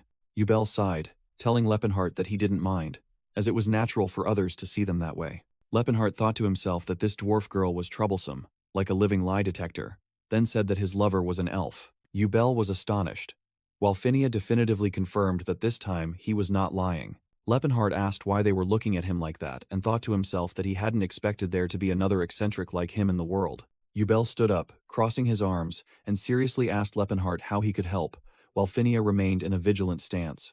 Lepenhart thought he wasn't good at maintaining an air of mystery, so he offered a supply of provisions worth 100,000 gold coins. Both Yubel and Phinia gaped in astonishment at the enormous sum. Yubel broke out in a cold sweat, calculating that the amount was half of the annual royal budget and enough to feed the entire kingdom for 3 months, which made him suspicious. Yubel asked Lepenhart how many aura users he had under his command, and after hearing the answer was none, Lepenhart then suggested that 6 aura users would be a great help. Prince Yubel pondered. The entire kingdom only had 5 aura wielders, yet this mage could mobilize 6. He then asked about the price for such assistance. Lepenhart replied that when Yubel became king, he wanted to be granted a territory. Yubel asked in surprise, "Is that all?" Lepenhart clarified that the territory must be completely autonomous and independent from the laws of the Province Kingdom. With resolute eyes, Tescon stated in a low voice that what he desired was a place where elves, dwarves, and orcs could live freely. Prince Yubel. The scene shifted to a small village in the Delphina territory at night. Cirrus was waiting and asked Tescon, "Did the conversation go well?" Tescon, walking, replied to Cirrus that the conversation itself was fine, but the problem lay in what would happen next. Tescon pulled down his hood, explaining that, unlike his previous life, he couldn't recklessly summon meteors. Instead, he needed legitimate recognition of autonomy through something humans couldn't deny. Cirrus asked Tescon if he had known Prince Yubel before, and after hearing his negative reply, she continued to ask who had become king in his previous life. Tescon revealed that in the past, Lord Karsas had ascended to the throne, while Prince Yubel met a tragic end on the guillotine. Cirrus worriedly asked if history would repeat itself. Tescon confidently replied that it probably would have if he hadn't intervened. Looking down from the upper floor, Tescon asserted that this time he would make everything right, while Ceylon below said he believed they would achieve good results, especially if everyone started seeing other races as comrades. Once the group had gathered, Ceylon asked about the conversation, and Tescon replied that everything seemed fine for now. Ceylon looked at the map with marked locations, exclaiming in astonishment that they had explored 10 ruins in just 1 month, a remarkable achievement. The reddish-haired woman looked annoyed, while Ceylon complained that fighting demons was easier than retrieving artifacts. Fortunately, he had trained his body. The reddish-haired woman asked Tescon if they truly possessed 100,000 gold coins. He explained that they didn't have cash, but had grain of equivalent value. She realized it was the grain they had purchased from the Tauvin Merchant Guild, recalling the transaction scene with Tescon sitting beside the sacks. Tescon explained that due to famine and war, the value of that grain had skyrocketed, and when the pink-haired girl said it sounded like a scam, he replied that as long as they weren't lying, it was fine. Ceylon raised his hand in question, pointing out that Tescon had spoken of 6 aura wielders, but currently there were only 2 of them, and 3 dwarves. He then asked if there was an elf aura wielder among them. Tescon explained that there were elf aura wielders, but due to poor relations, he didn't count them, adding that he himself wasn't truly part of that number. Ceylon worried that they were short 2 people, but Tescon reassured him that the great orc warriors Karkin and Stala would join, making Ceylon exclaim in surprise, "Orcs?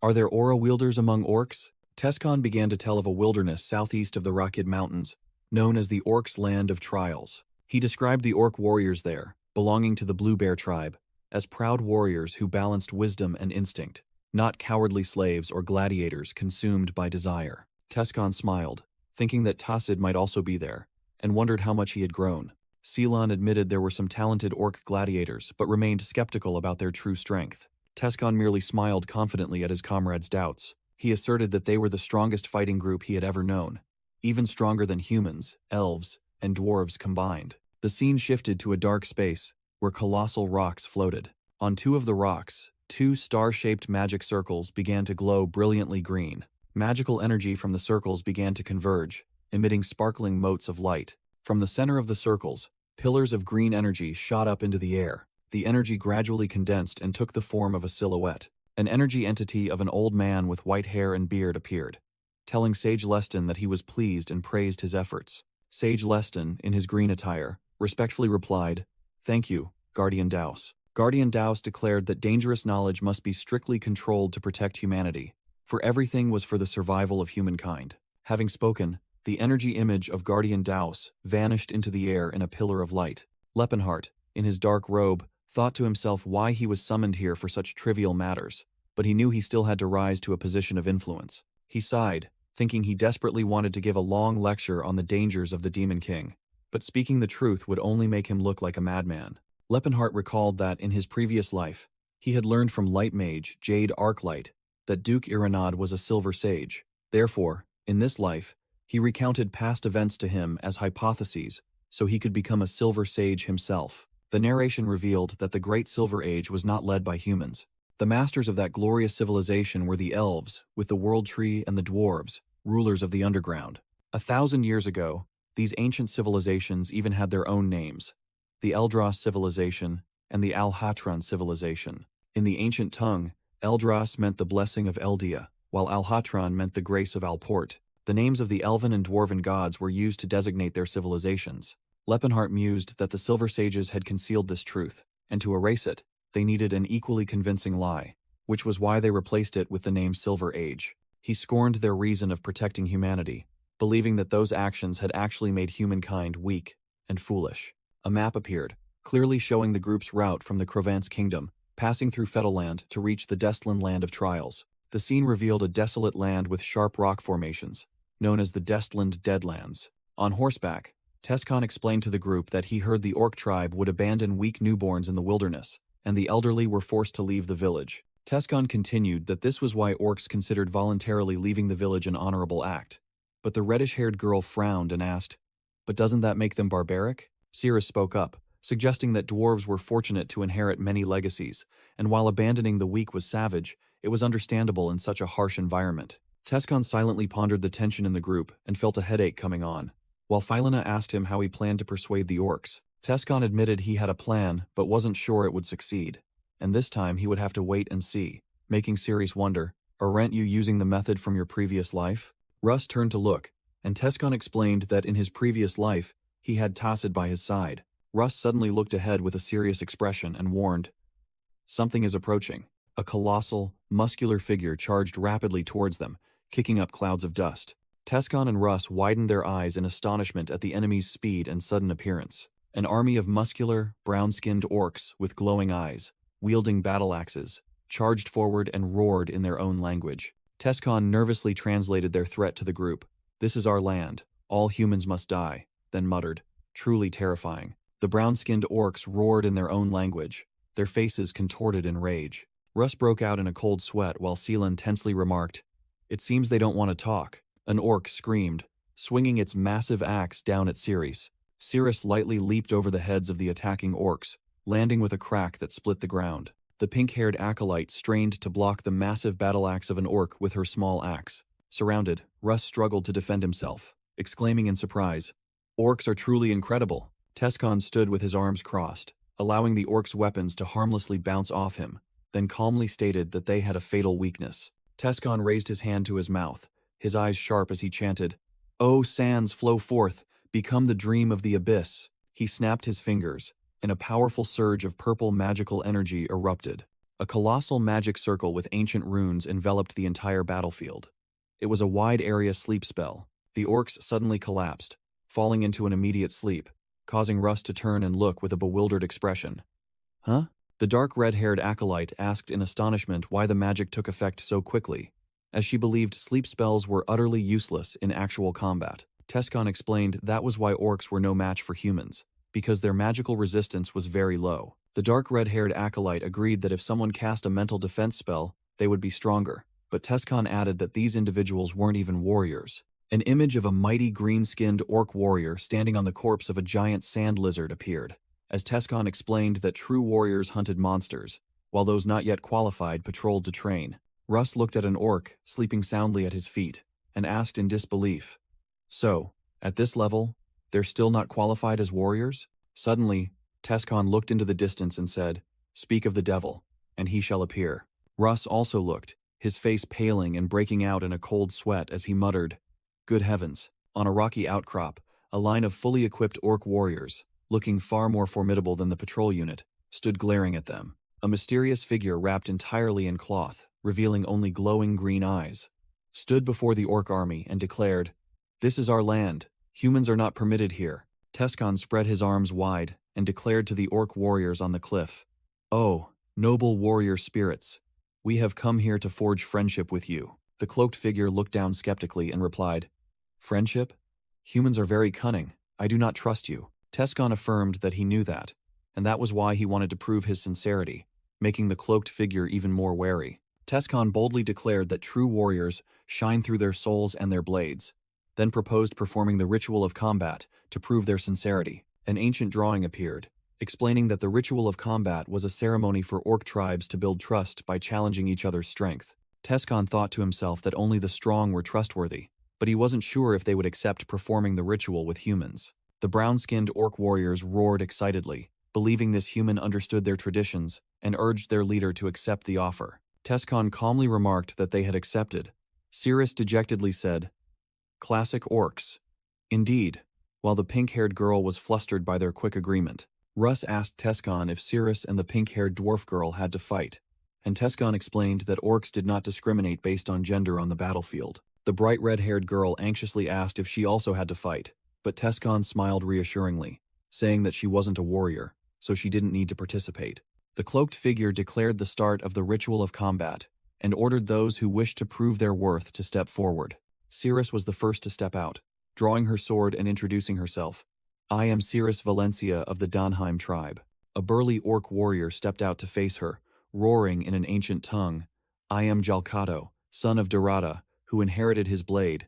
I will face you." Cirrus looked at the orc warrior Jalkato with a confused expression, not understanding what was happening. Jalkato repeated the challenge in the common tongue, making Cirrus realize in surprise that he was speaking to her. The bright red-haired girl was astonished to learn that orcs also spoke the common tongue, then turned to ask Russ if he knew any other foreign languages, causing him to awkwardly admit he did not. Cirrus let out a decisive cry and charged straight towards Jalkato, her platinum hair flowing in the wind. Jalkato roared in response, stomping his foot heavily on the ground to prepare for Cirrus's attack. Cirrus' sword and Jalkato's weapon clashed, creating a deafening metallic clang and showering sparks. Jalkato gritted his teeth, secretly astonished by the incredible strength emanating from Cirrus's small frame as they both pressed their weapons against each other. Cirrus swung her sword, thinking to herself that her opponent was very strong, but compared to her training sessions, it was insignificant. She and Jalkato charged at each other, their weapons clashing and sparking. Jalkato used his brute strength to push Cirrus back, causing the ground beneath his feet to shatter. He swung a wide arc with his blade, but Cirrus quickly dodged it. Cirrus skillfully leaped up, avoiding Jalkato's attack. She retaliated with a precise strike to Jalkato's head. Jalkato was momentarily taken aback by the sudden attack. The surprise quickly vanished, replaced by an excited grin. Jalkato blocked the attack and shouted loudly, acknowledging Cirrus as a true warrior. Cirrus recalled Lepenheart's words that the brown-skinned orc tribe was the strongest fighting group he knew, stronger than humans, elves, and dwarves combined. She focused on parrying a powerful attack from Jalkato. Cirrus realized that Jalkato's swordsmanship had reached a high level. However, she also noticed that his sword was not commensurate with that skill. Thinking this, Cirrus decided to attack this weakness. She charged straight forward, aiming for Jalkato's weapon. Jalkato roared incomprehensible words. "Skeven. Satara." The weapon in his hand began to vibrate and emit a brilliant light. Energy enveloped Jalkato's blade, empowering it. The two blades clashed once more, creating a massive energy explosion. Cirrus was pushed back, exclaiming in astonishment, "What is this?" Jalkato roared, his two weapons glowing with a brilliant white aura, and declared, "A weapon is a warrior's soul. My soul cannot be broken." Tescon was stunned, realizing it was the spirit's weapon. Standing with the group, Tescon shouted to reassure Cirrus, "Don't panic, Cirrus. That's an orc secret technique. The spirit's weapon." When Cirrus inquired further, Tescon briefly explained that it simply makes the sword harder and sharper. Cirrus confidently thought to herself, comparing this skill to Tila's Earth Resonance and wondering if it should be considered a legendary sword. Tescon appeared urgent, stating that seasoned warriors use it in many other ways, but he didn't have time to explain everything. Cirrus and Jalkato charged at each other, the two streams of power from their weapons colliding with a loud explosion. Cirrus swiftly dodged one of Jalkato's attacks. Jalkato stomped his foot hard on the ground, but Cirrus managed to block his attack with her sword.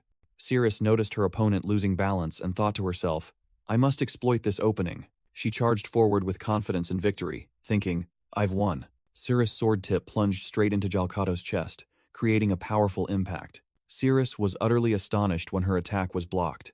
Jalcato had used his crossed arms to parry the blade, and a layer of skull-shaped bone armor had formed on his arms. Jalcato looked down at his armored hands with a mix of surprise and smugness. Pushed back, Cirrus looked up in disbelief.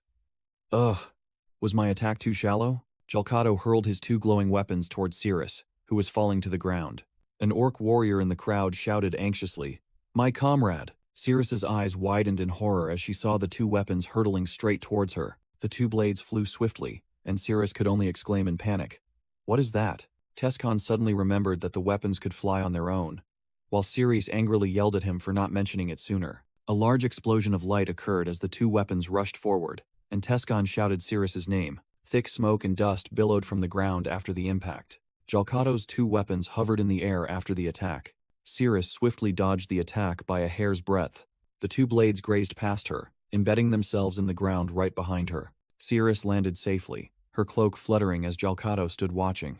Jalcato praised Cirrus as an amazing elf warrior, and said he never expected to fight alongside his friend. Cirrus gritted her teeth, thinking this was a secret technique of an entire race, and wondered if she had to admit defeat. She dashed past a crumbling rock, determined not to give up. Cirrus growled that she hated losing, especially losing due to the unique characteristics of a particular race. She suddenly paused as she realized something in her thoughts. Unique characteristics of a race? Tescon explained that Jalcato was using an orc secret technique, and Cirrus wondered if the elf race had its own secret techniques. Tescon affirmed that they did, and an image appeared showing Cirrus summoning the wind spirit Sarana, who answered her friend Serendi's call. Tescon was astonished, realizing it was the wind spirit Sarana, and thought to himself that summoning a spirit showed her remarkable growth. Cirrus stomped firmly on the head of the newly summoned wind spirit. She used the wind spirit as a launch pad, leaping high into the air. Cirrus soared high, leaving a turquoise energy trail behind her as Jalcato looked up. Jalcato also leaped into the air, his two weapons flying after him to meet the challenge. Cirrus swung her sword to parry Jalcato's attack mid-air, creating a deafening clang of metal. Cirrus landed softly after the aerial clash, kicking up a cloud of dust. Jalcato, sweating, looked up at Cirrus with a wide grin of admiration, despite being on the verge of defeat. Cirrus held her sword to Jalcato's neck, smiled confidently, and declared, "Checkmate." The cloaked figure raised their hand, solemnly declaring the stranger victorious, amidst the resounding cheers of the brown orc warriors. The bright red-haired woman rushed over to ask Cirrus if she was all right, and she replied that she was fine. Tescon smiled, praising Cirrus for doing very well, and she politely thanked him. The pink-haired acolyte anxiously asked about stepping on the spirit, and Tescon explained that they are pure beings who don't hold grudges, making Russ think to himself that they have the memory of goldfish. Tescon thought to himself that Cirrus tends to act thoughtlessly once she gets close to someone, while she was happily walking with the red-haired woman. When the second match of the combat ritual was announced, the dwarf warrior Tila hoisted her colossal battle axe and excitedly declared it was her turn.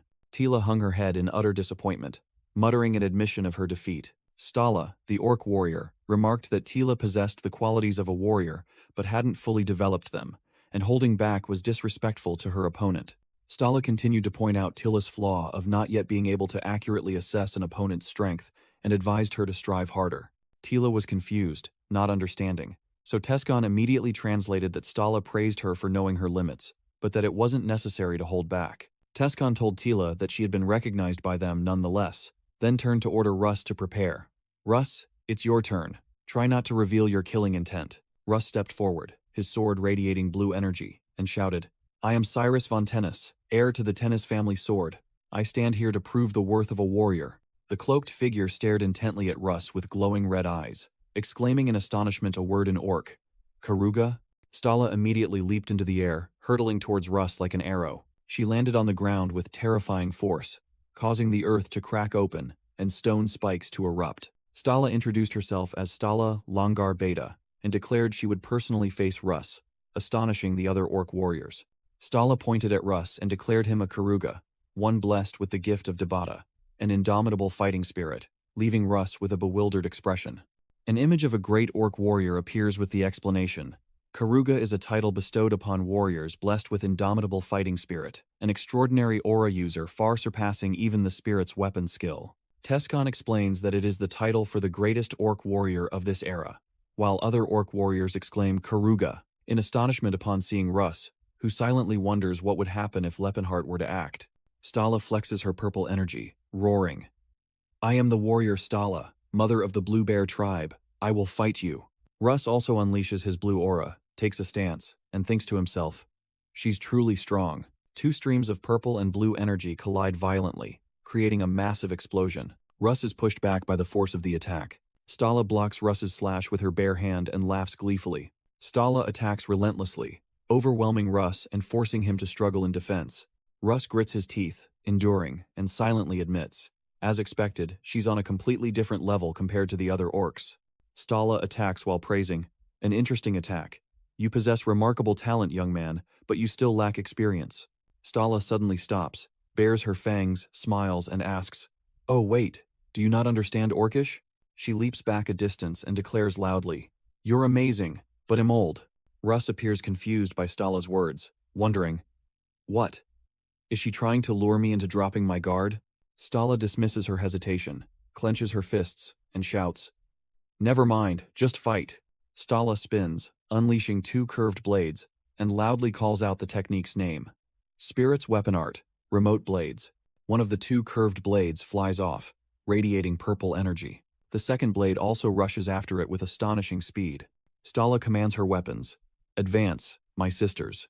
Russ has to constantly move and swing his sword to fend off the two flying blades attacking him from all sides. He parries an attack and realizes, so this is the Spirit's Weapon technique my brother mentioned. She's controlling her weapons with thought. Without needing aura, it's truly difficult to counter.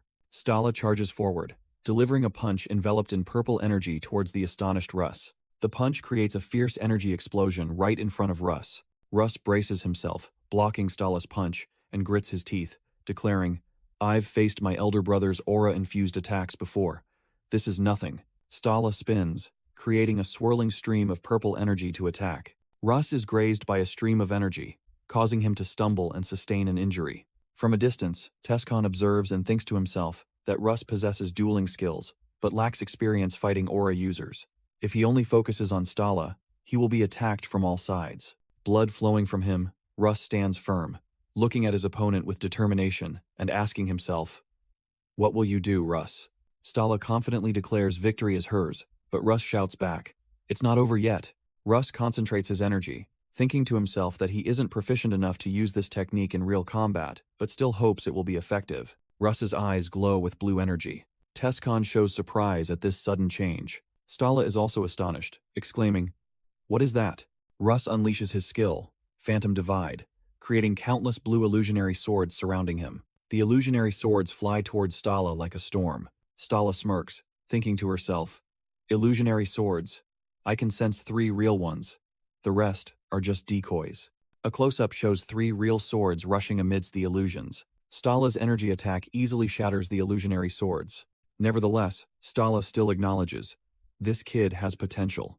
Unexpectedly, one of the real swords slipped through, leaving a gash on Stala's abdomen.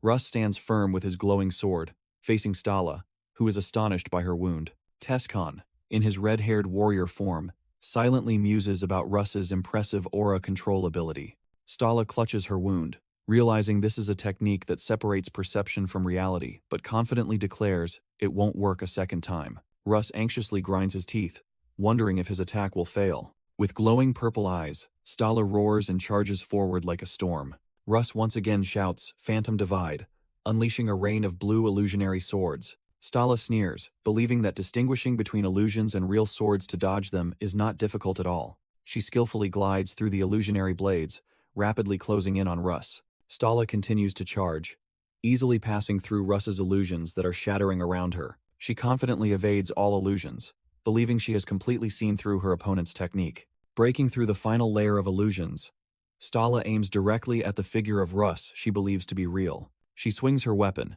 preparing to finish off Russ, who stands motionless before her. Unexpectedly, the real Russ appears from below, delivering a powerful kick to her abdomen that sends Stala flying into the air. Russ looks at Stala, who is spitting blood, with a triumphant expression, while she, horrified, wonders how he could replace his true presence with an illusion. Tescon, in his red-haired form, is stunned, wondering if Russ has grasped the essence of the illusionary sword art and admitting that he is a true genius. An explanation appears, stating that Phantom Divide uses aura, to transcend spatial illusions, and can even manipulate the presence of aura itself. The explanation continues, revealing the technique's true purpose is to teleport aura through space to attack, which is the foundation of Stellar Sword Cyrus' illusionary sword art. Tescon, back in Lepenheart's body, thinks it feels strange to see that technique again, and guesses Russ mastered it after many days of self-confinement in the Great Forge. Russ looks at Stala, acknowledging her as a warrior with an indomitable spirit, and decides he must end the match soon to face Tescon. Stala grins excitedly, saying the match was fun, and shouts, "Let's finish this," as she charges to attack. Her two swords glow with purple energy as she loudly calls out an attack command. Stala unleashed her ultimate technique, calling the purple energy swords, "My 12 sisters." Countless purple streaks of light shot through the air, forming a rain of swords. Dozens of colossal purple energy swords simultaneously flew forward, ready to strike their target. Russ cried out in horror, "What? What is this?" The rain of purple energy swords pierced through Stala, shooting straight towards Russ. Russ tried to defend himself as colossal energy blasts rained down, shattering the ground. After the attack, Russ stood alone amidst a devastated, churned-up land. Russ dropped his sword to the ground, raised both hands to the sky, and shouted, "I lose." Jalkato raised his fist to the sky, proudly declaring that the third duel of the combat ritual had concluded with victory belonging to the Blue Bear tribe, amidst the cheers of his kin. Tescon smiled and told Russ that he wanted to directly experience that technique when they sparred. But Russ grumpily replied that it was pointless, since Tescon didn't even bother to dodge. Tescon glanced at Stala's pair of swords and confidently said that they wouldn't be a big problem for him either, but he wouldn't know for sure until he tried. Tescon took off his cloak, revealing his muscular physique, and declared, "Now it's my turn." Stala and the other orc women blushed looking at Tescon, as she wondered if he really needed to participate in the ritual when everyone seemed already impressed. However, Stala asserted they couldn't skip the established ritual, and Tescon proudly introduced himself as Lepenheart Waldantares, declaring his participation in the combat ritual. A colossal, cloaked figure suddenly appeared behind Stala and asked, "Wife, can I take this one?" Tescon was startled because he hadn't sensed the person's presence from this distance, while Stala happily turned around and asked her husband when he had arrived. The cloaked man explained that he saw something interesting and had been observing from behind a distant rock, astonishing Tescon, because that distance was at least 300 meters. Stala asked her husband why he was back so early, and where the Snake King was, to which he casually replied that he had caught and butchered it on the way back, making her happy because they would soon have a grand feast. The man took off his hood, revealing himself to be a colossal orc with white hair, introduced himself as Chief Karkin of the Blue Bear tribe, and offered to fight in place of his wife. Tescon clenched his fist, thinking to himself that Karkin was the largest person he had seen since his master, and excitedly accepted the challenge. Karkin roared with excitement as he charged forward. "Ha ha ha, good spirit, let's fight." Tescon extended his hand, surrounded by purple magical energy, and chanted, "Let the dream descend." Immediately, Karkin collapsed to the ground while Tescon watched from a distance. The colossal orc chief curled up and slept soundly right on the arena. The red-haired knight and the dark-skinned knight looked disappointed, thinking to themselves that the match ended anticlimactically, and wondered if this would count as a victory. Stala angrily shouted that this was not the way of a warrior, but Tescon calmly replied that he was merely revealing himself to be both a warrior and a mage to ensure a fair fight. Karkin groggily woke up as Tescon explained that magic was also his weapon, and it would be disrespectful not to use his full power to fight him. Karkin fully agreed, stating that not using magic would be a disgrace to the duel, and expressed gratitude for Tescon's consideration. The brown orc warriors murmured amongst themselves. Initially, they suspected magic was a cheap trick, but ultimately trusted their chief's decision. Tescon clenched his fist, happily thinking that thanks to this body, he could gain their trust faster than in his previous life, and urged to continue the battle. Tescon and Karkin charged at each other, their energies colliding fiercely and creating a massive shockwave.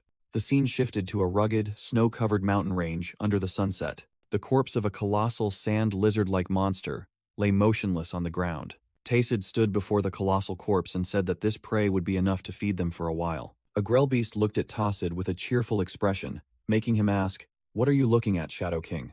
Tacid threw a large piece of meat to the Grellbeast and affectionately scolded, "Take this, you cunning beast." Suddenly, a brilliant yellow light explosion erupted from the distance. Tacid and the Grellbeast turned to look towards the dazzling light, wondering what it was. Jalkato, another orc warrior, smiled confidently and said, "Let's go back." Tescon, in his original red-haired form, charged forward with a confident smile, his body radiating fiery orange energy. Chief Karkin roared, the greatsword in his hand also emitting a powerful green aura. The two streams of orange and green energy collided with each other, creating a terrifying explosion that shook the ground. Tescon unleashed an energy punch forward, creating a surging wave of hot air. Tescon's concentrated energy blast flew straight towards Chief Karkin, who was swinging his sword, preparing to block the attack. Chief Karkin used his greatsword to block Tescon's energy punch, creating a deafening clang of metal. Tescon smirked, secretly praising his opponent for truly being an orc, knowing how to wield a colossal weapon.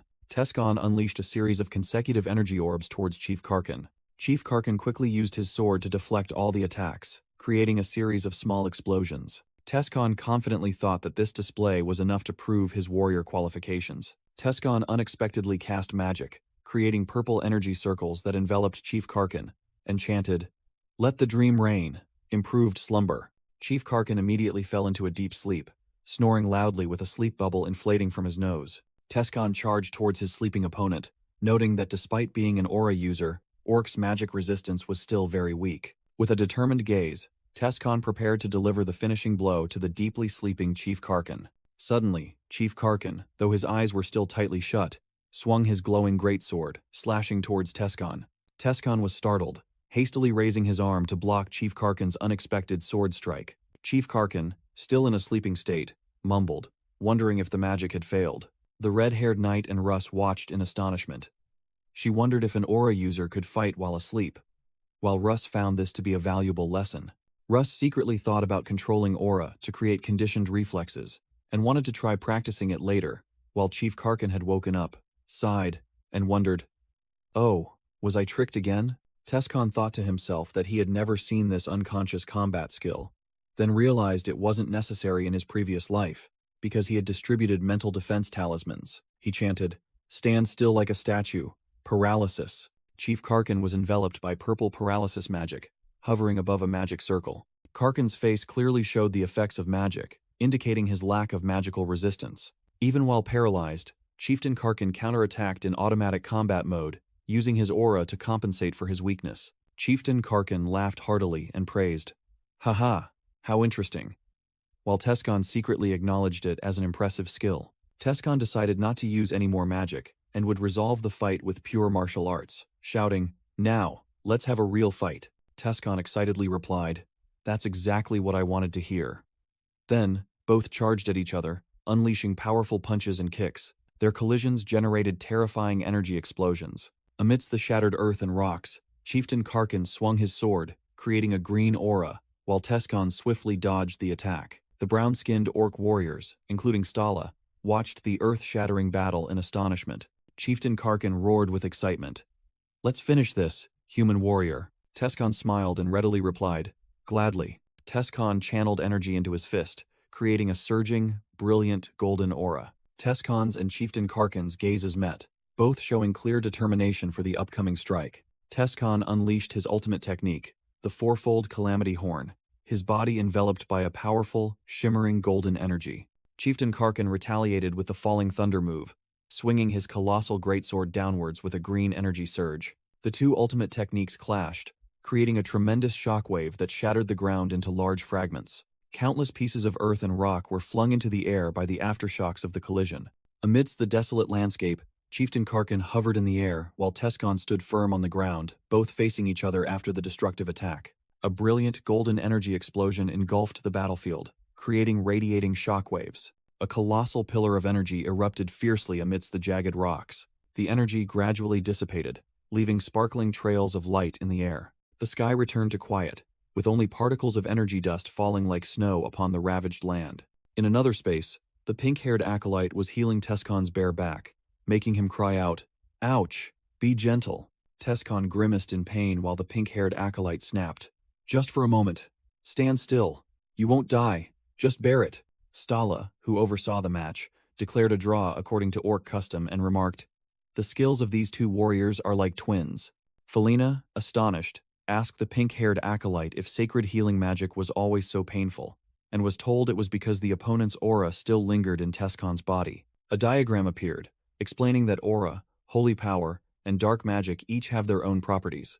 Unlike holy power and dark magic, which tend to repel each other, aura does not repel other forces but also does not harmonize with them. The pink-haired acolyte turned to ask Karkin if he wanted healing, but he refused, saying his body would heal itself. Karkin placed a hand on Tescon's shoulder, solemnly acknowledging him as a trustworthy warrior and declaring, "O human warriors, we are now brothers," Karkin cheerfully suggested.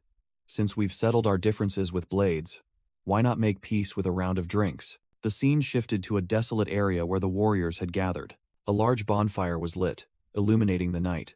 Orc and human warriors raised their cups together in an atmosphere of reconciliation. Tescon sat beside Felena, whispering tiredly about the Orc warriors' incredible drinking capacity. Karkin cheerfully offered Tescon a cup of wine and called him brother, making Tescon secretly think about how strong and difficult to drink this liquor was. After tasting it, Tescon was surprised to find it delicious, and wondered if his palate had changed, while Karkin expressed relief that he liked it. Karkin excitedly shouted, ordering Stala to bring out the entire barrel of wine, making her grumble that he was just good at finding excuses to drink. Tescon emptied an entire large barrel of wine, to the astonishment and admiration of the brown-skinned Orc warriors, who praised him as a true warrior. Two brown-skinned Orc female warriors discussed, suggesting that Cirrus and Tila de Steelhammer didn't look like warriors due to their lack of muscle, which piqued Cirrus' curiosity and prompted Tila to explain Orc standards. While the brown-skinned Orc warriors worried about the pink-haired acolyte's small stature and continuously offered her food,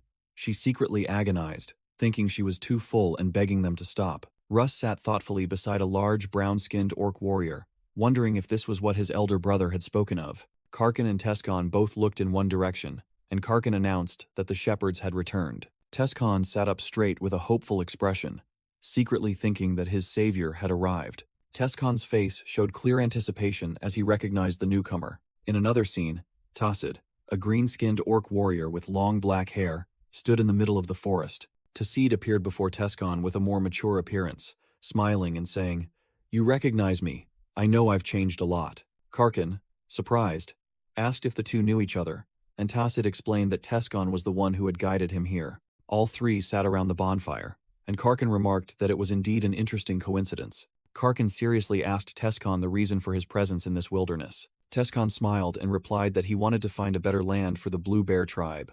Looking at the vast Orc settlement, Tescon expressed hope that they could lend him their strength. Karkin crossed his arms and directly asked, "So, if we fight, we will gain land?" Tescon confirmed and pointed to a map, clarifying his target as Viscount Gelpine's territory, located near the Arrand Mountains. Karkin turned to ask Tassid, who had grown up among humans, for his opinion.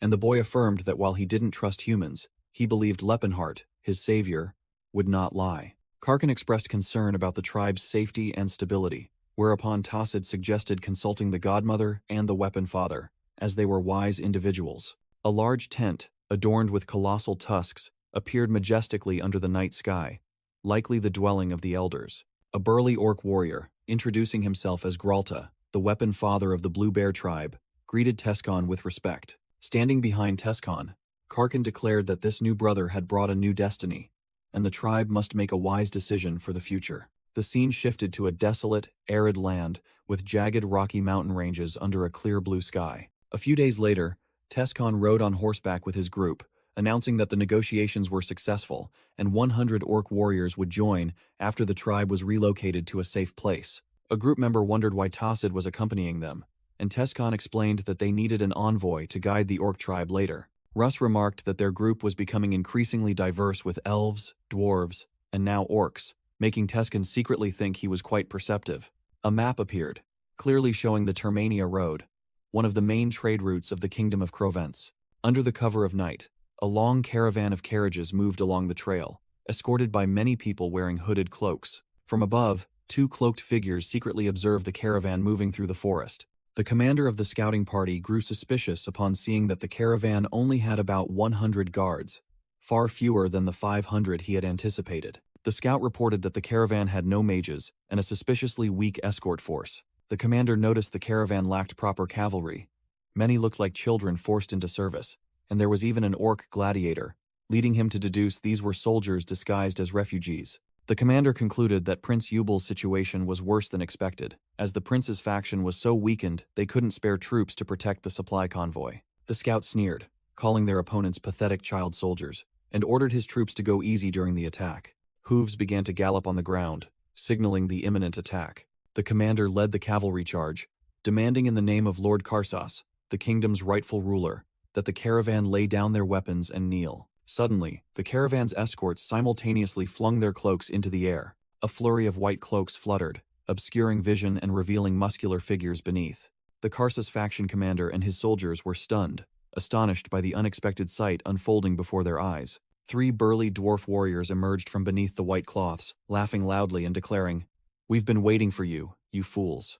The Karsas faction commander and the scout panicked, wondering who would be crazy enough to use moles as soldiers, and thought these pickaxe wielders had lost their minds. A helmeted dwarf warrior leaped into the air, raising his battle axe high. The Karsas faction scout looked up with a face of utter astonishment. The dwarf warrior plunged down from above, surrounded by a powerful surge of energy, aiming straight for the enemy ranks. The Karsas faction commander broke out in a cold sweat, unable to believe the dwarf's extraordinary leaping power. The eyes of all 3 dwarf warriors suddenly glowed with a fierce, bloodthirsty red light. The dwarf warriors charged in to slaughter the Karsas army in a chaotic scene, heedless of the enemy's terrified screams. The Karsas faction commander tried to calm his soldiers, shouting orders for the infantry to charge, and calling the dwarves moles. From above, 2 massive armies officially clashed on the forest trail. The 3 dwarf warriors stood before the battlefield, noting the enemy outnumbered them 8-1, but they would obey their savior's command not to use aura, and slowly take them down.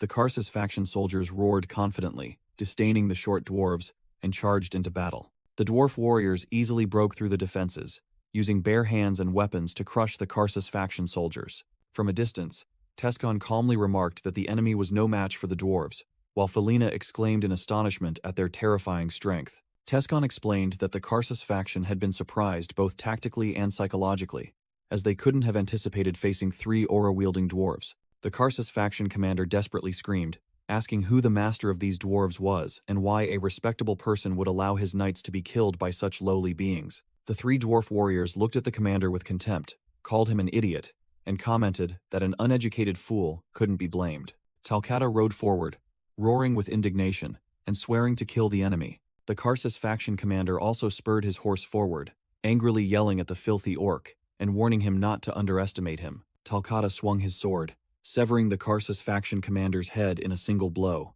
blood splattering everywhere. Riding up to Tescon's carriage, Talcata proudly reported, "Master, I have taken the enemy general's head." Tescon looked slightly awkward, secretly thinking that even with the Tauvan Merchant Guild's education, Talcata's mindset remained unchanged, but also considered the plan halfway successful. The scene shifted to a magnificent mansion under the night sky, the building of the Delphina domain. Inside, Tescon and the Ubal faction nobles sat around a long banquet table in a luxurious room. Count Fionine, Prince Ubal's grandfather, acknowledged the help but stated that Tescon's demands were excessive. Tescon calmly reiterated his condition, to officially recruit enslaved races as regular soldiers and hire them as mercenaries. An angry noble stood up, stating that the stubbornness of mages was troublesome, and called Tescon's demand an unrealistic fantasy. Another white-haired noble sarcastically remarked what a force of only 100 people could accomplish, but Tescon corrected the number to 126, and stated that the Blue Bear tribe would soon join. The other nobles unanimously protested, arguing that elves and orcs were useless in large-scale warfare, and suggested it would be better to sell them and hire mercenaries instead. Tescon looked directly at the white-haired noble and asked if he was distrusting them, receiving the affirmative answer. "Of course not." Tescon smirked confidently and proposed, "Then let us prove it." The scene shifted to the tall, sturdy walls of a fortress.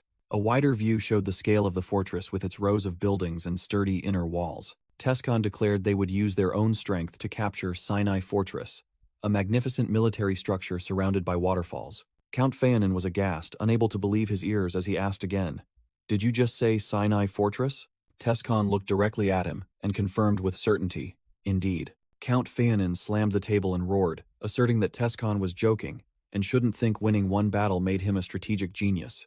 As Sinai Fortress was guarded by Knight Turvalt, the kingdom's strongest aura wielder, Tescon remained calm, asserting that his people were strong enough and, if treated well, they would bring victory to Prince Ubel.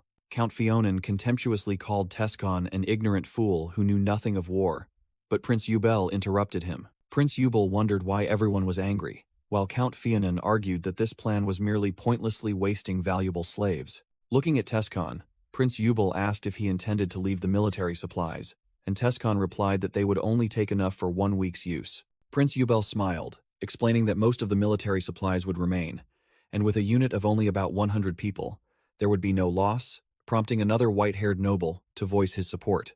As the rightful heir to the Provence royal family, Prince Yubel stood up and ordered Tescon, "Capture Sinai Fortress and prove your loyalty." Tescon bowed in obedience and solemnly replied, "As you command, Your Highness."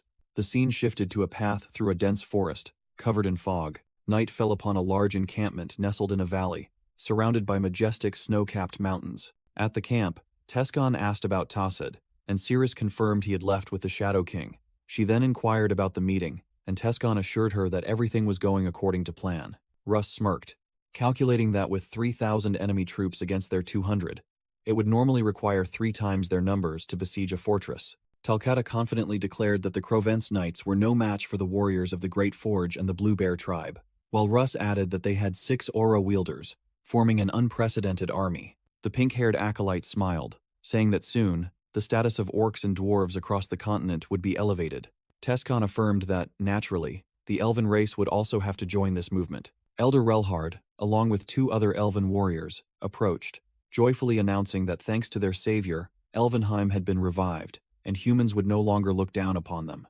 Tescon extended his hand, summoning a blazing fireball in his palm. The flames erupted fiercely, merging with surging dark energy. The energy converged into a colossal fire creature, making Cirrus and the pink-haired acolyte exclaim in astonishment.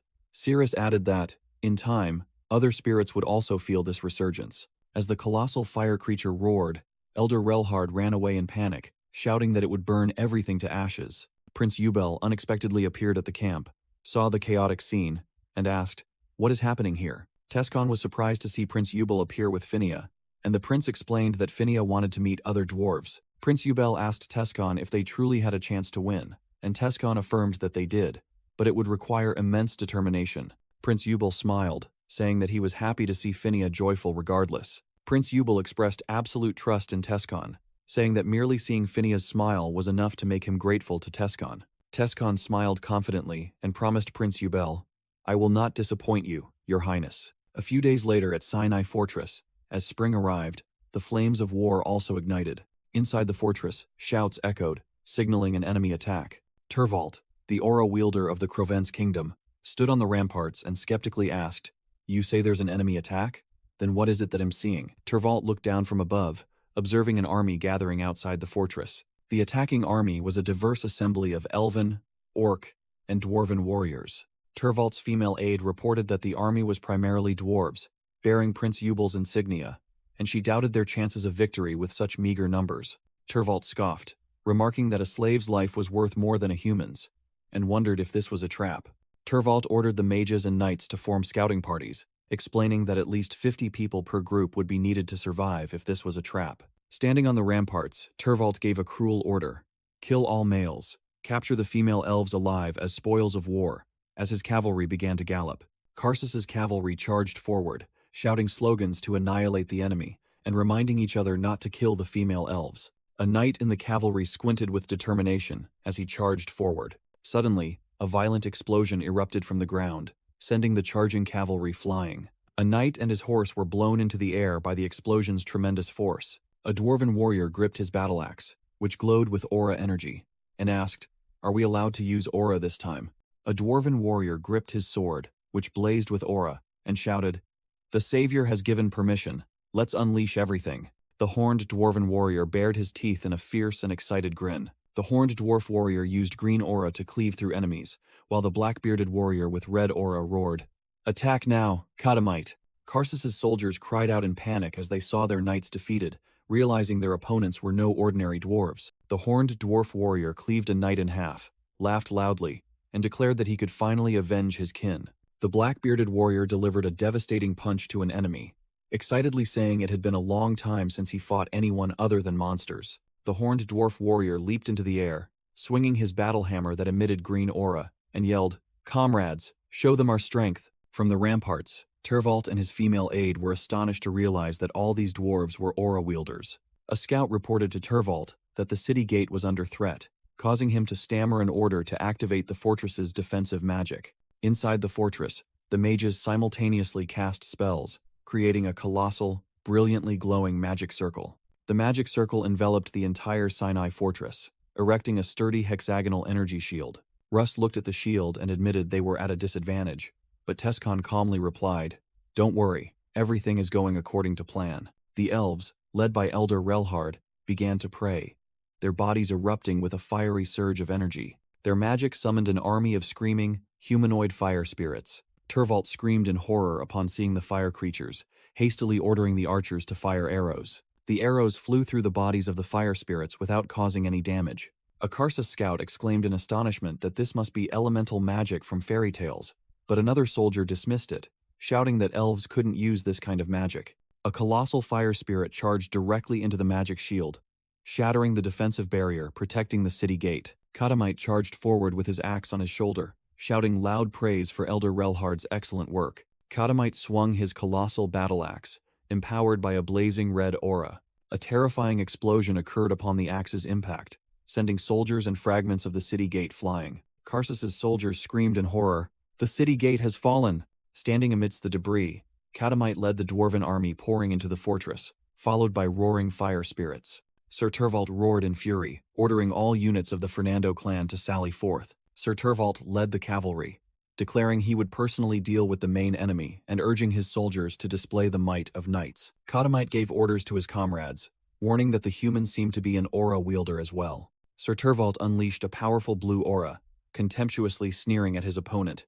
"How dare you lowly moles pretend to use aura like us humans?" Katamite remained unfazed, leaping into the air to deliver a downward strike at Tervalt. Two streams of red and blue aura collided violently as their weapons intersected, creating an immense energy shockwave. Sir Tervalt broke into a cold sweat, thinking in astonishment that his skill should have been superior. Katamite also realized his opponent was no ordinary foe, and wondered if any race could match the pace of human development. The Knights of Karsus's faction watched the battle in shock, unable to believe that a dwarf could hold his own against Sir Tervalt. From afar, Tescon observed the battle, remarking that it was fortunate Katamite could confront Tervalt, and it seemed he wouldn't lose. Elder Relhard looked tired as he maintained the magic, thinking to himself that everyone was gradually running out of strength. A reddish-brown-haired youth impatiently asked Tescon if they should just stand by, but Tescon explained that this battle was to demonstrate the power of other races. The youth worried that if they lost, everything would be meaningless, making Tescon concede and wonder why the orc reinforcements were so late. Suddenly, Tescon sensed something and turned his head to look in one direction. On a nearby cliff peak, a formidable orc army had appeared, ready to join the battle. Tassid yelled at Tescon, "You're late," then explained that they had taken longer because they had to avoid human sight, and his brethren were arriving. Tescon irritably thought to himself that he should have accounted for their travel time, blaming Tesron's brain, while a map appeared showing the long distance the orc army had covered. Tescon ordered Tassid, "There's no more time. You need to join the battle now." Tassid flashed a wide, belligerent grin. With glowing red eyes, Tassid stood before the formidable brown-skinned orc army, their green eyes also shining in the darkness. The brown-skinned orc warriors rode on the backs of roaring giant wolves, together chanting the war song of the green spirits. The orc army continued to charge forward, with a rallying cry about warriors' blades tearing through the sky and heroes' axes cleaving the earth. They surged through the fortress gates, roaring that their fiery blood would lead the way to victory. Karsus's soldiers panicked at the sudden appearance of the enemy, hastily ordering each other to raise their swords and swing their axes. The orc warriors charged into the enemy formation, slaughtering mercilessly in a bloody spectacle. The massacre continued as the orc warriors urged each other to fight until their hearts shattered, believing that the warrior spirit would guide them. Karsus's soldiers screamed in despair, terrified as they had never seen such orcs, and cried for help as more and more monsters appeared. A fully armored knight tried to calm the soldiers, yelling for them to remain calm because the foes were nothing more than vermin. The soldiers were horrified by the brutal monsters and their massive weapons as an orc warrior on a wolf charged into the center of the formation. The reddish-brown-haired young man remarked that the enemy must be very surprised, as in this era, there were no records of the tactics or equipment of non-human races. Tescon explained the weapon preferences of the races. Elves favored light and sharp blades, dwarves preferred long weapons, trolls relied on natural materials, and orcs believed the bigger and more impressive, the better. The orc warriors unleashed massive flying blades, sweeping across the battlefield and slaughtering Karsus's soldiers, who screamed and fled in despair. The reddish-brown-haired young man admitted the orc warrior's strength exceeded expectations, but Felina pointed out the weakness of the spirit's weapon. It only required 2 people to coordinate, one dealing with the flying blades, and the other attacking the orc. Tescon remarked that ignorance was truly terrifying, as this world not only disdained other races but also blinded humanity itself. At that moment, a bearded warrior radiated a green sword aura, easily blocking the orc's attack. Tervalt was overwhelmed by Katamite in a fierce struggle, and he wondered in astonishment, what in the world is happening? From afar, Tescon asked Felina if it felt great to see humans die right before her eyes, to which she replied, "Of course not. I am human too." Tescon explained that this was no different from humans trying to live as humans, and that was the essence of this war, while an image of Tervalt's defeat appeared. Katamite stood on the fortress wall, raising his twin axes high and shouting that the enemy commander was dead, ordering his soldiers to eliminate the rest. The scene shifted to the magnificent capital of Croton, in the kingdom of Provence, nestled amidst majestic snow-capped mountains. In a luxurious office, Karsus slammed his hand on the table in anger upon hearing the report. "That's absurd."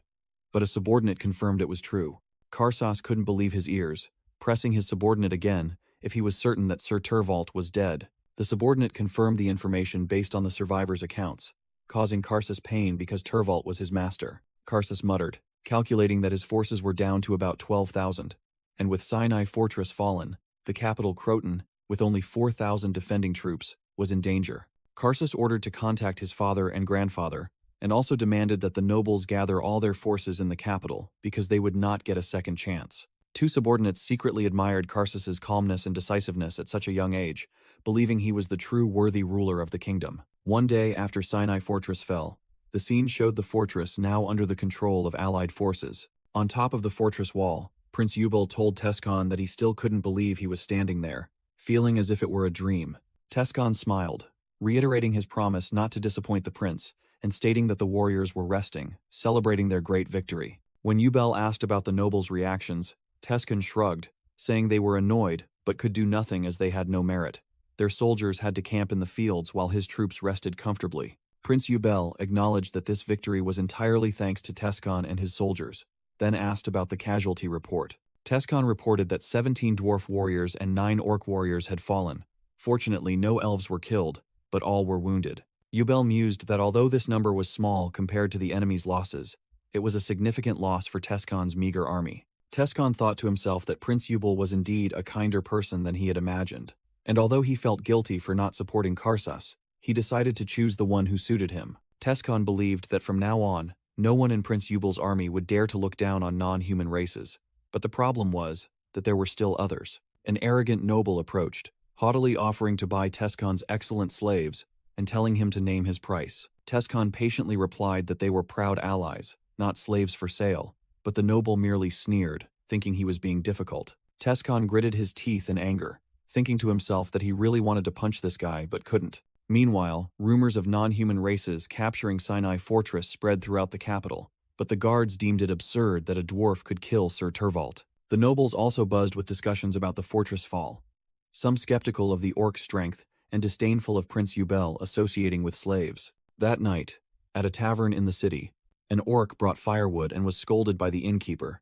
"Then quickly take it to the backyard, you fool." 2 patrons witnessed the scene and smugly concluded that rumors of orc strength were nonsense, as this was their familiar subservient demeanor. One patron mentioned rumors of a priest from the Philanence order commanding dwarves, illustrated by an image of an ethereal red-haired figure. The other found this strange, as temples usually avoided using slaves to preserve their reputation.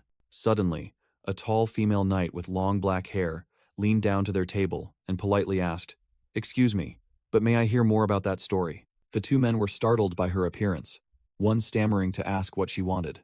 The female knight held her wineglass, calmly asking if they knew anything else about the priest from the Philanence order they had just mentioned. The frightened man replied that he only knew that person commanded other races. The other man added more information. "Ah, come to think of it, I heard he was a very young boy, about 14 years old. People say he has red hair and is so beautiful he could be mistaken for a girl." The female knight burst out laughing, then crushed the glass in her hand, terrifying the 2 men. Wine spilled profusely onto the hand, still clutching the remnants of the glass. She brought her wine-stained fingers to her lips and licked them with a sinister smile and glowing purple eyes, thinking to herself, "Finally, I have found him.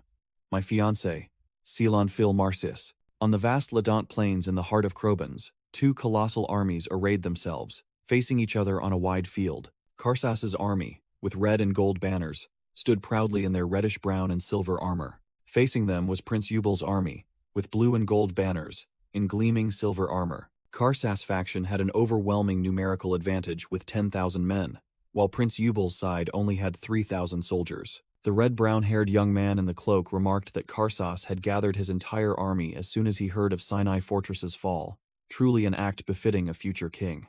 A knight on horseback from Karsas's side rode forward, introducing himself as Raven von Spirius, and loudly challenged, "If there are any warriors among you, step forth."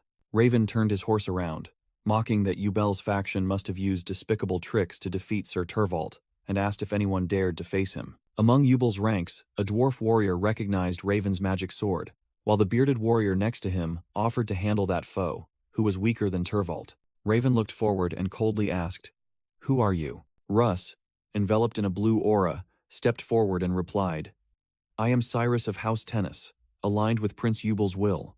It is an honor to face the renowned Sir Spirius." Raven appeared surprised to see his opponent, looked not even 30 years old. Russ spurred his horse forward, knowing in his heart that this battle would not be easy. The two knights on horseback charged at each other, their swords clashing, sending sparks flying. They swept past each other on the battlefield after their initial strike. Raven turned back and swung his blazing sword towards Russ. Russ raised his sword to parry, his blue aura violently clashing with his opponent's red aura. Yubel's soldiers cheered excitedly, realizing their side also had an aura wielder, and it was none other than Cyrus. From a distance, Karsas observed the duel and ordered Raven to win, because Yubel's faction had more aura wielders, and their presence boosted morale. Raven exerted himself, praising the young man's impressive skill. Russ gritted his teeth in response, admitting that Raven was as strong as rumored.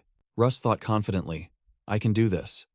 Though I may be inferior in swordsmanship, my practical combat experience will give me an advantage. I must thank him later." Two streams of blue and red aura violently clashed as Russ and Raven charged at each other on horseback.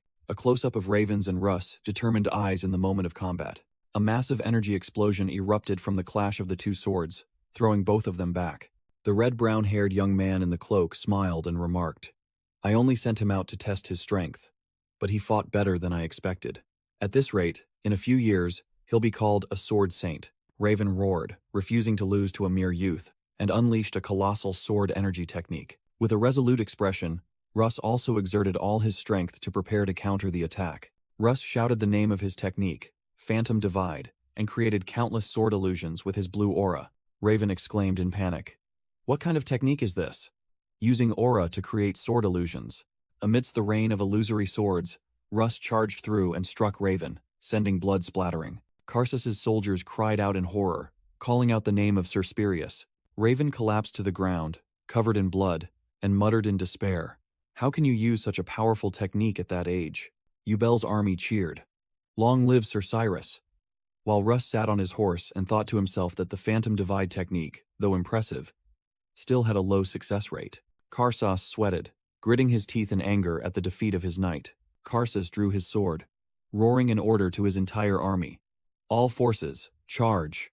Prince Yubel also did not hesitate, shouting an order to his army, "Everyone, advance!" Under the blue banner, Yubel's army simultaneously charged towards the enemy. Russ led the army, calling out to the brown-skinned orc warriors behind him, "Let's go, brave warriors!" The orc warriors, riding colossal wolves, roared aggressively, "Fight until your hearts burst. The warrior's spirit will bless us all." A Karsas officer shouted as the two armies clashed, "These monsters, don't retreat. We have the numerical advantage. Hold your formation and knock them off their mounts." A green-skinned orc warrior riding a colossal wolf charged into the enemy ranks, easily striking down a Karsas knight, who was frantically calling for help. Karsas' blonde-haired commander exclaimed in horror, "Damn it!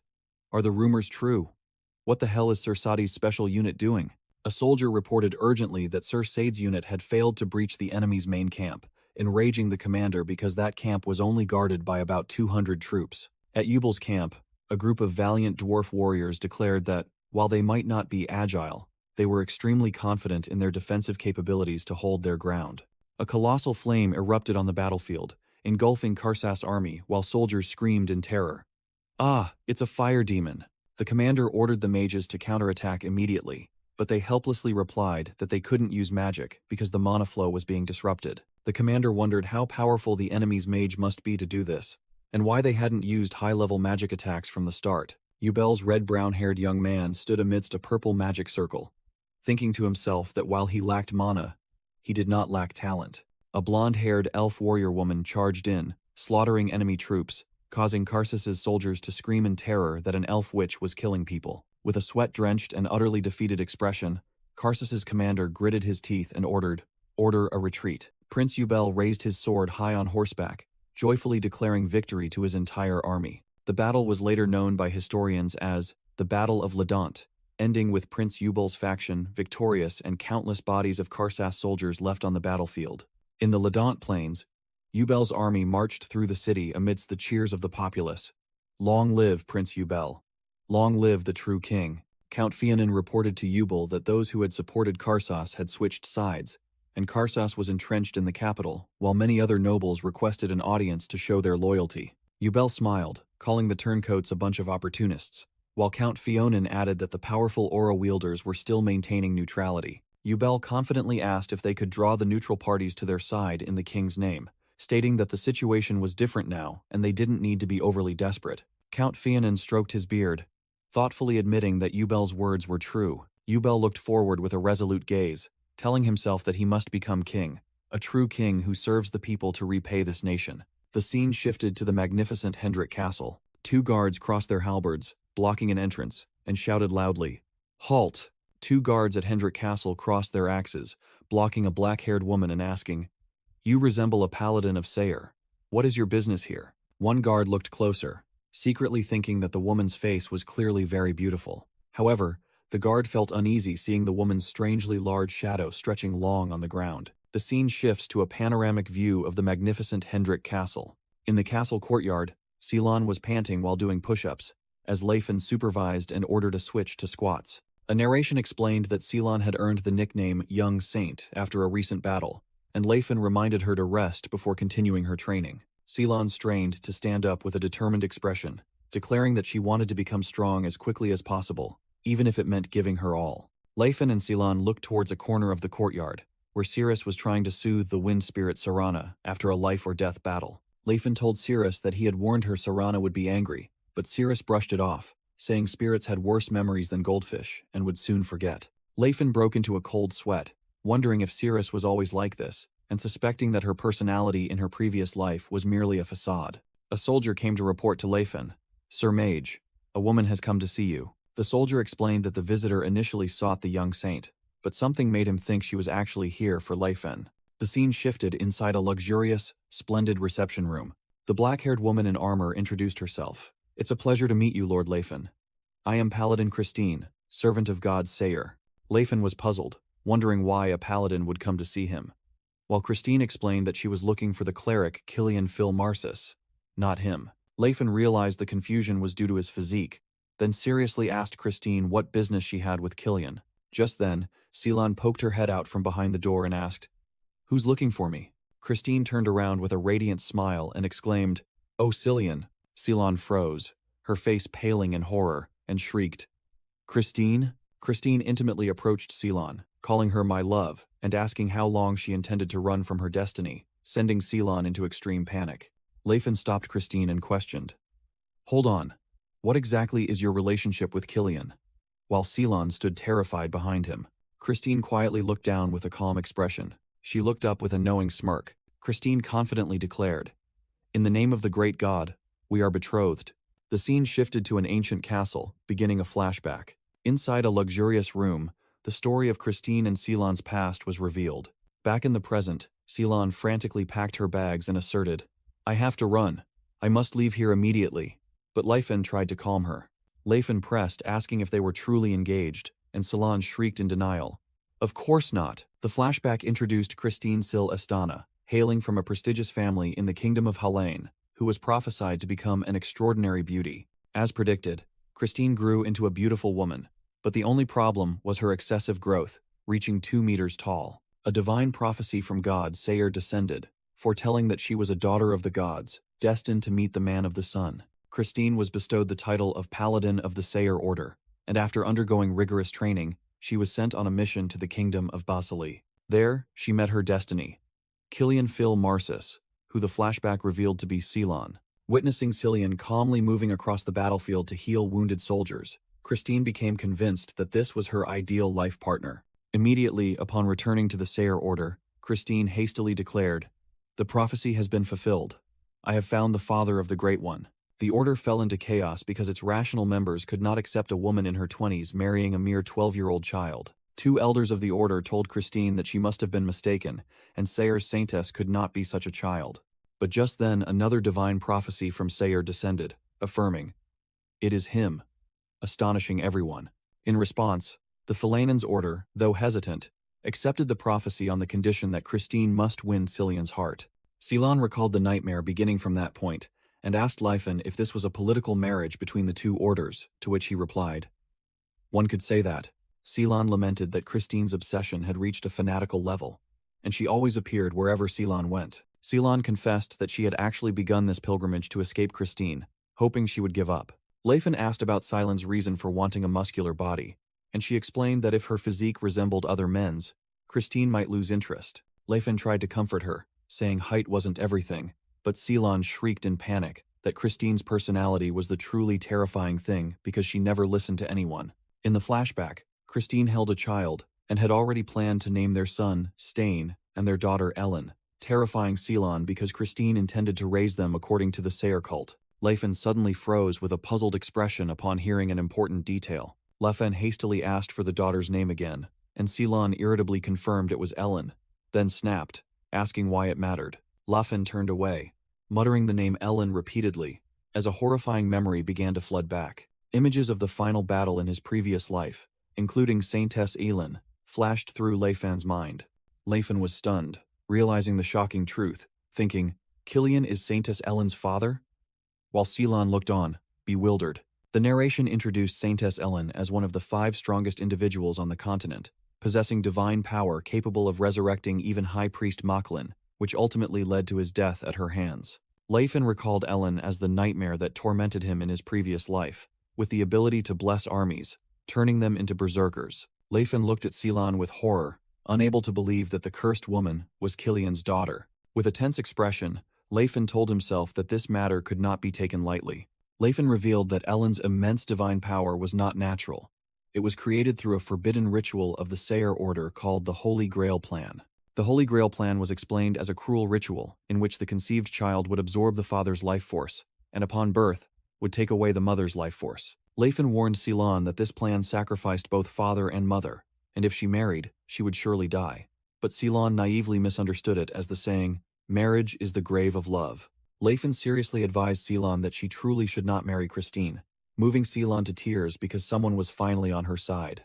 Ceylon abruptly changed her demeanor, smiled, said goodbye, and declared she would flee immediately, leaving Leifin gaping in astonishment. 2 of Yubal's soldiers saw the scene and wondered if the young saint had argued with the mage, which was why she was preparing to leave. Ceylon asked Leifin with a serious expression, "Do you know what will happen to me if I'm caught while still here?" Making Leifin awkwardly reply, "Well, that's true, but..." Leifin's expression hardened, considering Cillian one of his precious comrades who supported his dream and couldn't be treated like a high-grade potion, then asked if running away would help him escape Christine. Ceylon smiled and asked in return, "So what do you expect me to do, Lord Leifin? Will you stop her for me?" From the balcony, Leifin looked down at Ceylon standing in the courtyard and asked, "So, are you going to leave my side like this?" 2 of Yubel's soldiers, secretly peeking from a corner, awkwardly exclaimed, Ceylon stood next to his suitcase, explaining that he truly didn't want to leave, but circumstances forced him, and couldn't ask everyone to flee with him. Leifin awkwardly asked if there was another way. For example, by convincing Christine that pursuing someone who doesn't reciprocate feelings would only create resentment. Ceylon smiled and replied that if he could have convinced her with those words, he wouldn't have had to leave Philanen's in the first place. 2 of Yubel's soldiers blushed, whispering to each other about the tense and awkward atmosphere. A loud voice called out, "Cillian!" And Christine suddenly appeared right in front of Ceylon and Leifin. Christine exclaimed excitedly upon seeing Ceylon had packed his luggage. "Ready.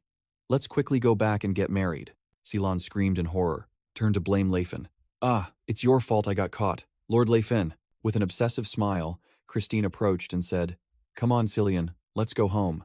Then we can live happily ever after, just with one son and one daughter." Lafen bewilderedly asked Christine why she liked Cillian, while Cillian frantically shouted that she wasn't listening to anyone. Christine smugly smiled and explained, "Well, if we get married, our children will grow up to a reasonable height," which surprised Lafen due to that reason. Cillian angrily yelled, "Being short is not a curse," but Christine casually replied that of course Cillian would hate that. Christine's eyes gleamed wildly as she declared their meeting was destiny, arranged by the goddess, and tried to drag Cillian away, while he screamed, "No, I'm not going." Cillian desperately called for Lafen's help, but he could only look on helplessly and wonder what he could do. Cillian's face darkened, gritting his teeth in final determination. Cillian shouted loudly, giving a definitive refusal. "Sorry, Christine, I already have someone I love." Christine's eyes widened in astonishment at Cillian's declaration. Cillian grabbed Lafen and shouted, "Actually, I'm in a relationship with Lord Lafen. I cannot accept your feelings." Christine froze, completely disbelieving what she had just heard. Lafen also stood dumbfounded, not understanding what was happening. The surrounding soldiers also looked confused and bewildered by the sudden situation. Cillian continued to lie smoothly, asserting that he and Lafen were connected by Philemon's red thread of destiny, while secretly thinking that it wasn't entirely false. Both Cillian and Lafen recalled their fated moment, which was merely a prayer seeking compatible companions, and both felt extremely awkward. The two soldiers whispered to each other, thinking that, although a bit strange, Cillian and Lafen looked like a great couple. Lafen whispered, asking why it had to be him, and Cillian frantically replied that he needed to choose someone impressive enough. Cillian hugged Lafen tightly, acting for Christine's benefit, and asked how to deal with the aftermath, making Lafen reluctantly reply, "Yes, my dear Cillian." Christine's expression darkened as she muttered, "So that's how it is. Is that how it is?" Cillian looked at her, secretly hoping she would give up, but Christine's face broke into a crazed smile, her eyes glowing red as she declared, "Of course, true love always comes with challenges." She raised her hand, her voice full of determination. "In the name of true love," Christine pointed directly at Lafen and growled, "I, Christine, a holy knight of Sayre, challenge you." The surrounding soldiers gasped in astonishment, buzzing with chatter at the sudden challenge. Cirrus stood to the side, quietly observing the entire situation with a calm expression. Lafen placed his hand on the hilt of his sword, preparing for the inevitable confrontation. He looked at Christine drawing her sword and asked with a bewildered expression, "A duel? Between you and me?" Christine asserted that, if Lafen truly loved Cillian, there was no choice but to accept, while Lafen secretly thought about the absurdity of a mage having to duel a knight. Lafen broke out in a cold sweat as Cillian enthusiastically cheered from behind. "Lord Lafen, I believe in you. Show them the power of our love." Lafen turned and yelled at the pleading Cillian, "You want me to fight this woman right now?" While Cillian begged him to win to save him. A blonde elf woman named Ceres secretly thought that their gazes matched perfectly, wondering if they were truly dating, making Lafen frantically scream in his mind that they were not dating. Christine raised her sword with a challenging expression and declared, "As a holy knight of Sayre, I will let you strike first. Mage, prepare for battle." Lafen stood firm, gritting his teeth and accepting the situation, and secretly thought that he had no other choice. Lafen decided he would defeat Christine with a powerful spell, then began chanting an incantation to summon lightning, while purple magical energy surged around his hands. Christine showed astonishment, realizing that Lafen was a much higher level mage than she had imagined. Lafen unleashed the lightning storm spell, creating a massive vortex of magical energy aimed directly at Christine. He secretly thought he had reduced the spell's power so as not to kill her, but believed it was still enough to defeat her. Christine narrowed her eyes with determination, completely unfazed by the incoming attack. She prayed, "Oh, Sayre, let your sword shine." And a brilliant golden light erupted from her body, repelling the lightning storm. One of Ubel's soldiers exclaimed in surprise, wondering if this was another aura wielder, but his comrade realized that this feeling was somehow different. The soldier explained that it was the divine sword, a weapon only wielded by Sayre's holy knights.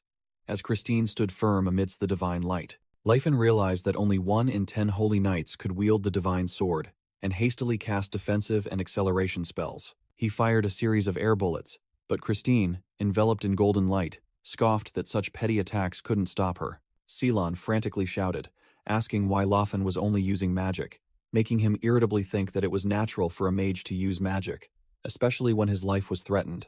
Leifin explained that this was magic, requiring precise control, and continuously unleashed complex spells like Dark Veil, Grease, and Shadow Prison. Christine was surrounded by a series of complex magic circles and pillars of light that held her in place. She looked down in surprise as her feet were suddenly frozen to the ground.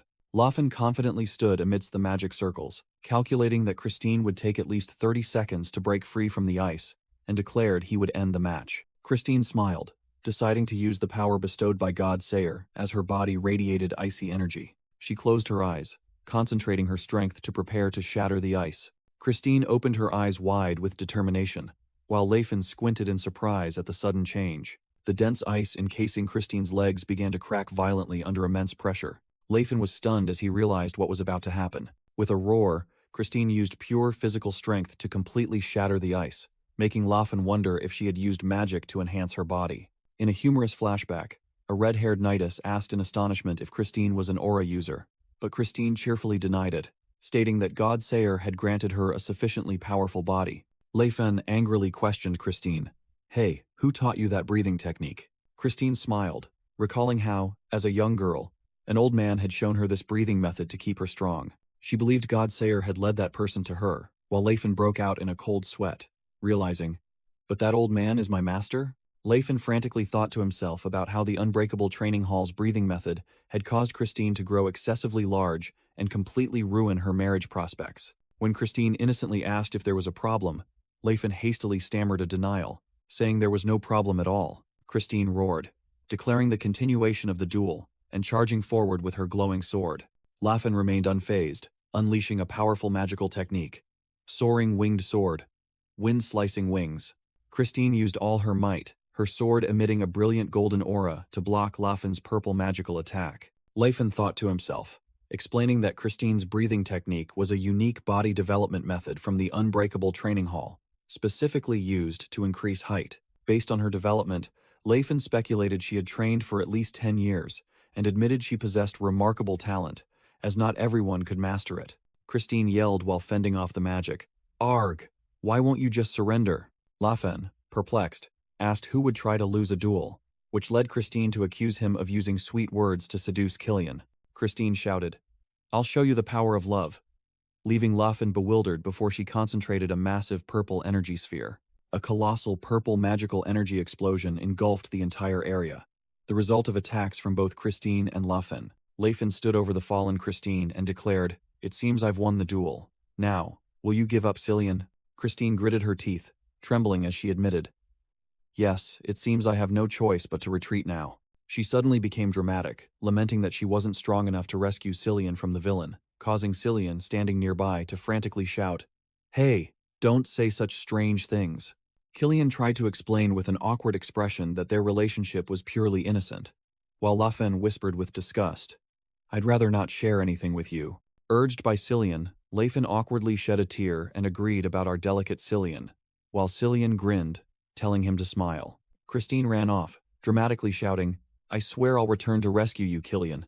Leifin and Cillian silently watched her figure disappear, as a leaf fluttered in the air and fell. Killian anxiously asked Leifin how he planned to deal with the aftermath, to which Leifin simply replied that he would cross that bridge when he came to it. The next day, in a luxurious office, the story of what had transpired was reported. Count Fianin listened with an amused expression and remarked, "Oh ho, so that's what happened." In a crowded banquet hall, nobles whispered that, though unexpected, Lord Leifin and the young saint looked quite good together.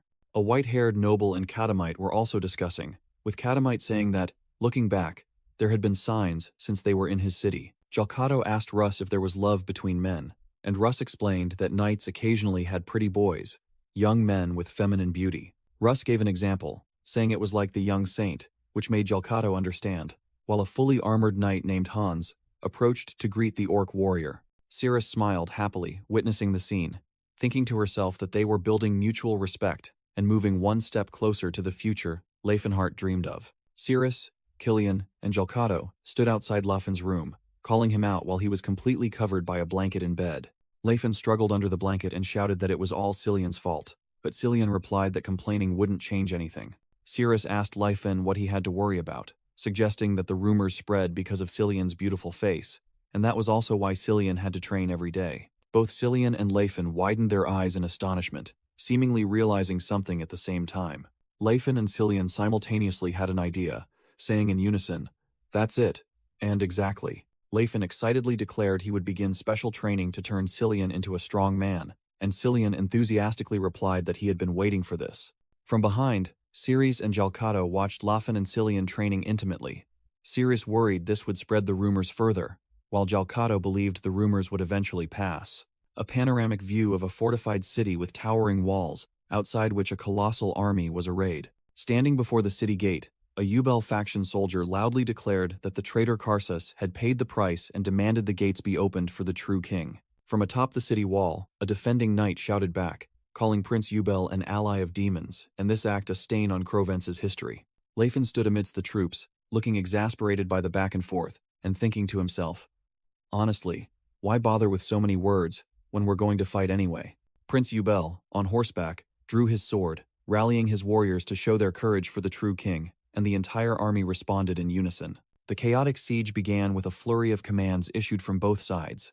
From holding positions, firing arrows, raising shields, to scaling the city walls. Prince Ubel led the charge, shouting encouragement to his soldiers.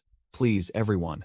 Chief Karkin and his wife Stala, riding colossal war wolves, eagerly charged into the battlefield with resounding laughter. Russ rode alongside a bearded warrior who was complaining of motion sickness, explaining that a warrior on horseback looked very cool and telling him to endure it. The soldiers on the city walls panicked as they saw the cavalry charging, recognizing the aura users and shouting, "Cyrus!" The defending commander on the city wall panicked, ordering the archers to fire and promising 100 gold coins to anyone who hit one of those demons. Karkin easily swept away the incoming rain of arrows with his aura, mocking them as pathetic. Russ also skillfully deflected all the arrows aimed at him with his sword. Seeing the arrows were useless, the soldiers on the city walls switched to throwing long spears towards Ubel's army. The bearded warrior was struck by many spears, but remained unharmed. He laughed loudly and asked if it was any different from arrows, just a bit thicker. Russ let out a roar, and the sword in his hand flared with a brilliant blue aura. Russ swung his sword, creating a series of blue aura slashes that swept away everything in their path. A series of colossal blue aura slashes swept across the battlefield from Russ. Raven von Spirius exclaimed in astonishment. That is, another soldier, seeing Russ on horseback, recognized the technique. "Isn't that Knight Spirius' giant blade?" Raven roared in fury. "That scoundrel! How dare he use my technique!" The wave of blue energy continued to surge forward with devastating power. Karsus's soldiers were swept away, screaming in despair and calling for retreat, believing that staying would only lead to a useless death. On the back of his giant wolf, Karkin watched the scene and praised, "Oh, Karuga Russ, what a powerful strike." Karkin decided to join the battle, shouting, "Then I shall too," and leaped into the air with his wolf, radiating green energy. A Karsus soldier looked up in terror as Karkin descended from above. Karkin unleashed his thunderstrike, creating a destructive rain of green energy. Karkin and his wolf landed on the utterly devastated ground. Both Karkin and Russ stood firm on the battlefield, exuding an overwhelming presence. Karsus's soldiers trembled, wondering in horror. Is this the power of an aura wielder? Stala Langar Beta charged into battle and remarked, "Everyone is doing very well." Stala recalled Leifin's instruction to attack fiercely, collapsing the city walls instead of targeting soldiers, then told herself it would be shameful if she were the only one being lazy. The 12 swords on Stala's back began to vibrate and emit a purple aura. A series of purple streaks of light flashed as the swords were unleashed and soared away. The 12 magical swords hovered in the air like a flock of predatory birds. Stala commanded her weapons. "Advance, my 12 sisters." A sword lunged forward, easily shattering a soldier's shield while Stala commanded, "Scream." Stala's 12 swords radiated brilliant purple energy, hurtling straight into the city wall with a roar. "My sisters." Orbs of purple energy enveloped the swords as they plunged deep into the stone wall. A series of terrifying explosions shook the entire battlefield, blowing debris from the city wall. A Karsus soldier was thrown back, screaming in horror. "Ugh, what is this now?" Karkin stood stunned and sweating, wondering, "Huh? Since when did my wife know how to do these tricks?" A heavily bearded dwarf warrior praised, "Oh, that demolition technique, truly refreshing." While the horned helmeted one agreed, and wondered if orcs knew about architecture. Russ smirked triumphantly, thinking, "Good, another skill for the list. It'll be easy with a little practice." On the ruined city wall, Karsus irritably stated that this was why he wanted to avoid a siege. while his commander bowed and apologized for being unable to defend. The commander suggested, "There's no other way. We must retreat to the royal palace," and Karsus reluctantly agreed. A scout rushed to report to a dazed Karsus, "Your Majesty, Prince Yubel's army is retreating." Karsus looked down at the retreating army and roared, "Retreating from a won battle? Traitors! Your lives are already in Prince Yubel's hands." A Yubel faction commander shouted loudly towards Karsus, asserting that they could enter the royal palace at any time. The mounted commander continued to question loudly, "In the name of the true king, how can you endanger the capital's citizens? If you truly care for them, raise the white flag and accept judgment." Karsus gritted his teeth, bitterly realizing, "I understand. This plan is to turn me into a villain." Prince Yubel smiled and said to Leifin, "Lord Leifenhart is truly wise. This battle is our victory." While Leifin looked ahead with satisfaction. A white-haired noble told Prince Yubel to return to the mansion, believing Karsus would soon surrender to avoid needless bloodshed. Night fell over a large castle, likely where Karsus's faction was stationed. In a luxurious hall, Karsus and his faction's nobles sat around a long table in a heavy atmosphere. Duke Fernando, Karsus's father, asked his son, "What do you think, Prince Karsus? Is there any way for us to reclaim victory?" Another noble spoke up, stating that the enemy faction had aura wielders, and Karsus bowed his head in frustration, wondering where Yubel had found such forces. Duke Fernando suggested that Yubel's faction had arrogantly retreated, without besieging the capital, proposing a temporary withdrawal to reconsider strategy. But Karsus objected, as the royal seal and crown were still there. Karsus emphasized that if they left the sanctuary, Prince Yubel would be able to hold his coronation, and once the capital was lost, they would lose the entire war.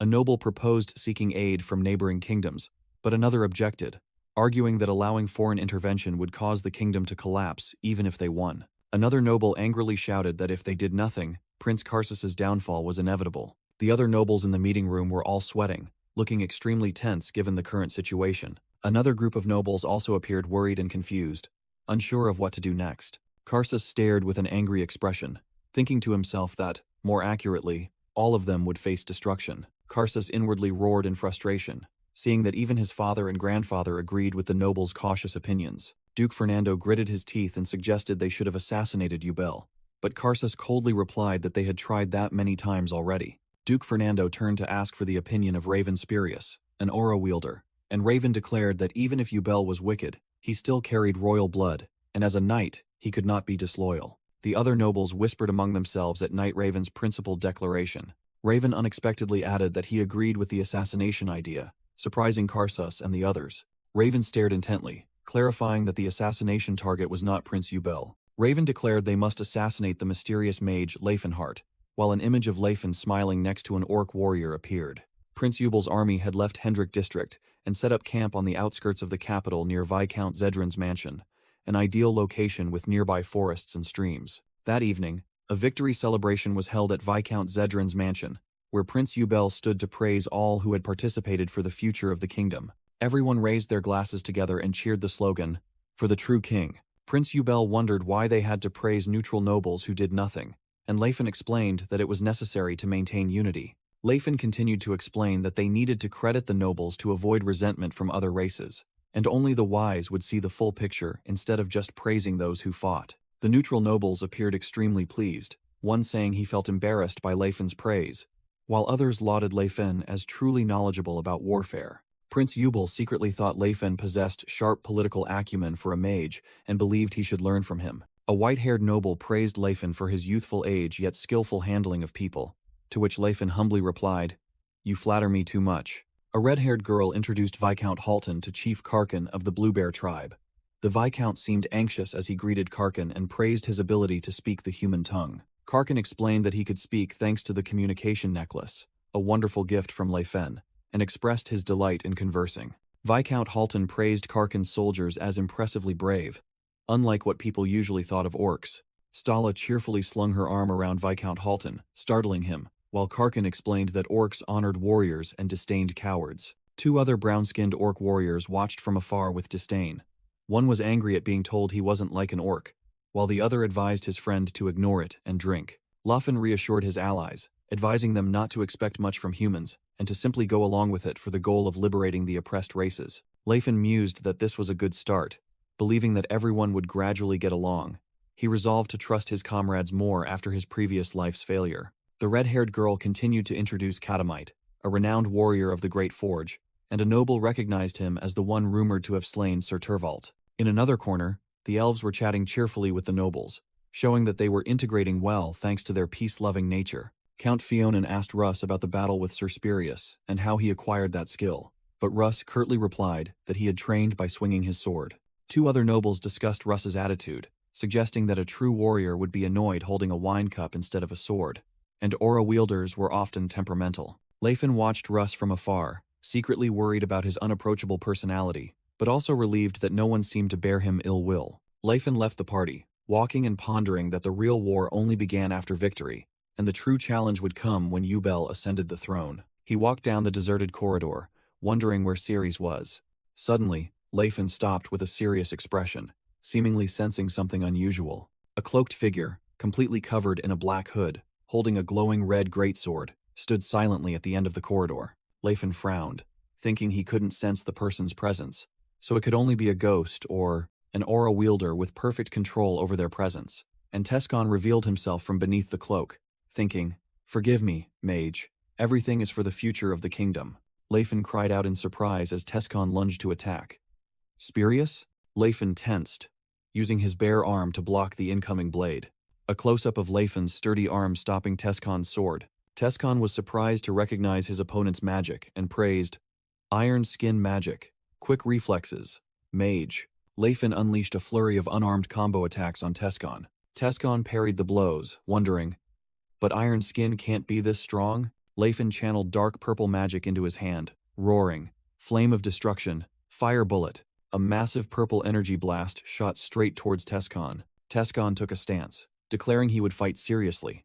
Realizing Leifin was no ordinary mage, Leifin thought in a panic, realizing he had become the target, and considering fleeing from Tescon. Tescon leaped into the air, his sword blazing, preparing to deliver a finishing blow from above. Leifin decided to face him, thinking, "There's no other choice."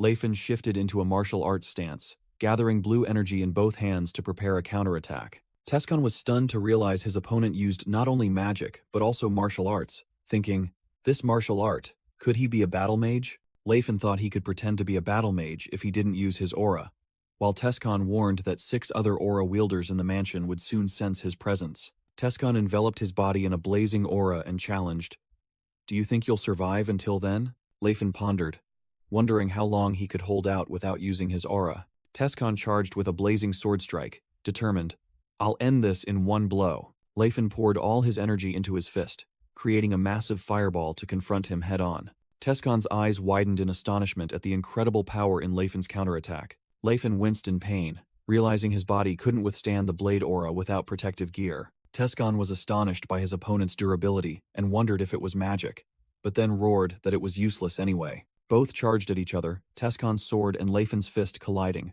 creating a series of violent shockwaves.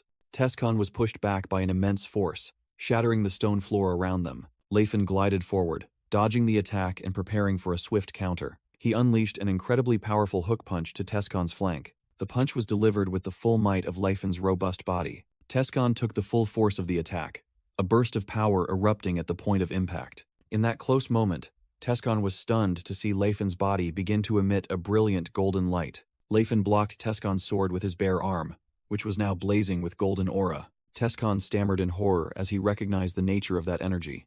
"That's..." Leifin smirked as his entire body was enveloped in aura, admitting that things weren't going according to plan, while Tescon shouted, "Aura?" With a confident look, Leifin stated that underestimating an aura wielder was a foolish mistake he wouldn't repeat a second time. Tescon recognized it as the golden aura of Fist King Gerard's successor and couldn't believe that person was a mage. Leifin, who was also called Leifinheart, calmly replied that life was always full of surprises. Tescon erupted with power, declaring that he initially felt a slight qualm about assassinating a mage, but now he could go all out without hesitation.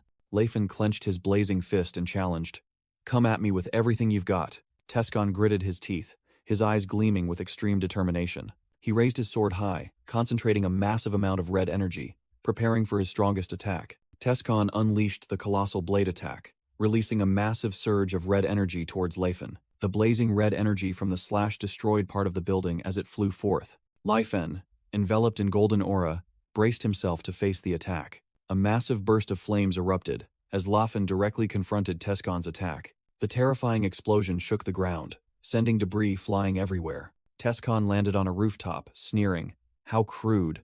Trying to imitate a mage only to reveal your true nature." Lafen also landed, retorting defiantly, "You're the one who started this, you know?" Tescon roared in anger, determined. "If it's come to this, I will completely obliterate you." Lafen shouted spiral defense, creating a vortex of golden aura that enveloped his body. Tescon's red energy attack violently clashed with Lafen's defensive vortex. Tescon was stunned to see Lafen pierce through his attack. Lafen delivered a devastating punch to Tescon's stomach, shouting "gastric blow." Tescon coughed up blood, his body suffering a fatal blow. Down on the street, a guard captain and his men screamed in horror. What in the world is happening here? Lafen let out an excited yell after successfully landing the blow. Lafen performed a lariat swing, grabbing the screaming Tescon and spinning him around in the air. Tescon was thrown straight to the ground with immense force. The impact created a massive crater, destroying the road and surrounding structures. Tescon lay motionless amidst the rubble, his body emitting white smoke, utterly defeated. Raven von Spirius lay gasping amidst the rubble, bitterly admitting, "It seems the assassination has failed." He desperately thought to himself that he couldn't die like this, for he was the last remaining aura wielder of Prince Karsas' faction. From above, Lafen plunged down like a meteor, aiming directly at Raven von Spirius's motionless form. Lafen landed with terrifying force, creating an explosion that shattered the ground into pieces. Raven von Spirius's dazed face appeared amidst the rocks scattered by the aftershock. Lafen stood firm in the center of the crater, his muscular body enveloped by a blazing golden aura. A group of Prince Yubel's soldiers watched the scene in astonishment, one stammering, "That aura, the golden aura." The other soldiers looked at Lafen with awe, recognizing it as Gerald's light, and exclaiming that they had heard rumors about this man. Lafen stood proudly within the golden aura, and his title was cheered. Fist King Lafenheart. A group of dwarf warriors conversed, surprised that no one knew their savior was an aura wielder. They had thought he merely wanted to conceal his massive physique. Prince Yubel gaped in astonishment, unable to believe that man was truly the Fist King of this era. Lafen confidently thought that the successor of the Unbreakable Dojo could not be weak, for if they were, they would be beaten to death before even stepping out into the world. The crowd of soldiers surrounded Lafen, unanimously shouting "Fist King," making him secretly think that even though he had tried to hide it, he couldn't stop it now. News of Knight Spirius's death quickly spread to the capital, along with rumors that his vanquisher was the new Fist King. Meanwhile, Karsas's army whispered about Knight Turvald being killed by a dwarf, suggesting his reputation had been exaggerated. Lafen and Ceres rode together. He remarked that humans still looked down on other races, but Ceres suggested they were merely refusing to acknowledge the differences. Due to the previous battle, the city walls of the capital, Croton, had been weakened, allowing Prince Yubel's forces to easily advance. Meanwhile, Karsas's army had decided to retreat and fortify themselves within the royal palace. The royal palace gate, carved with two crowned lions, stood imposing and tightly shut. Prince Yubel looked at the royal palace gate and thought to himself, "I didn't think I would have to see that gate again." Yubel wondered to Lafen why Karsas's faction was still holding out after 3 days, suggesting their internal ranks must be divided.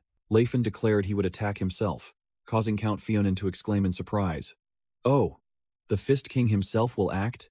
The red-haired attendant reminded Lafen that he had once said he wouldn't appear in public, but he replied that since his identity was already revealed, there was no need to hide anymore. Lafen advanced alone towards the royal palace gate amidst the cheers of Yubel's soldiers. "Oh, the Fist King goes to battle!" A Karsas faction knight on the city wall shouted loudly, ordering all archers to fire and reassuring his comrades not to be afraid. A volley of arrows was unleashed, whistling towards Lafen.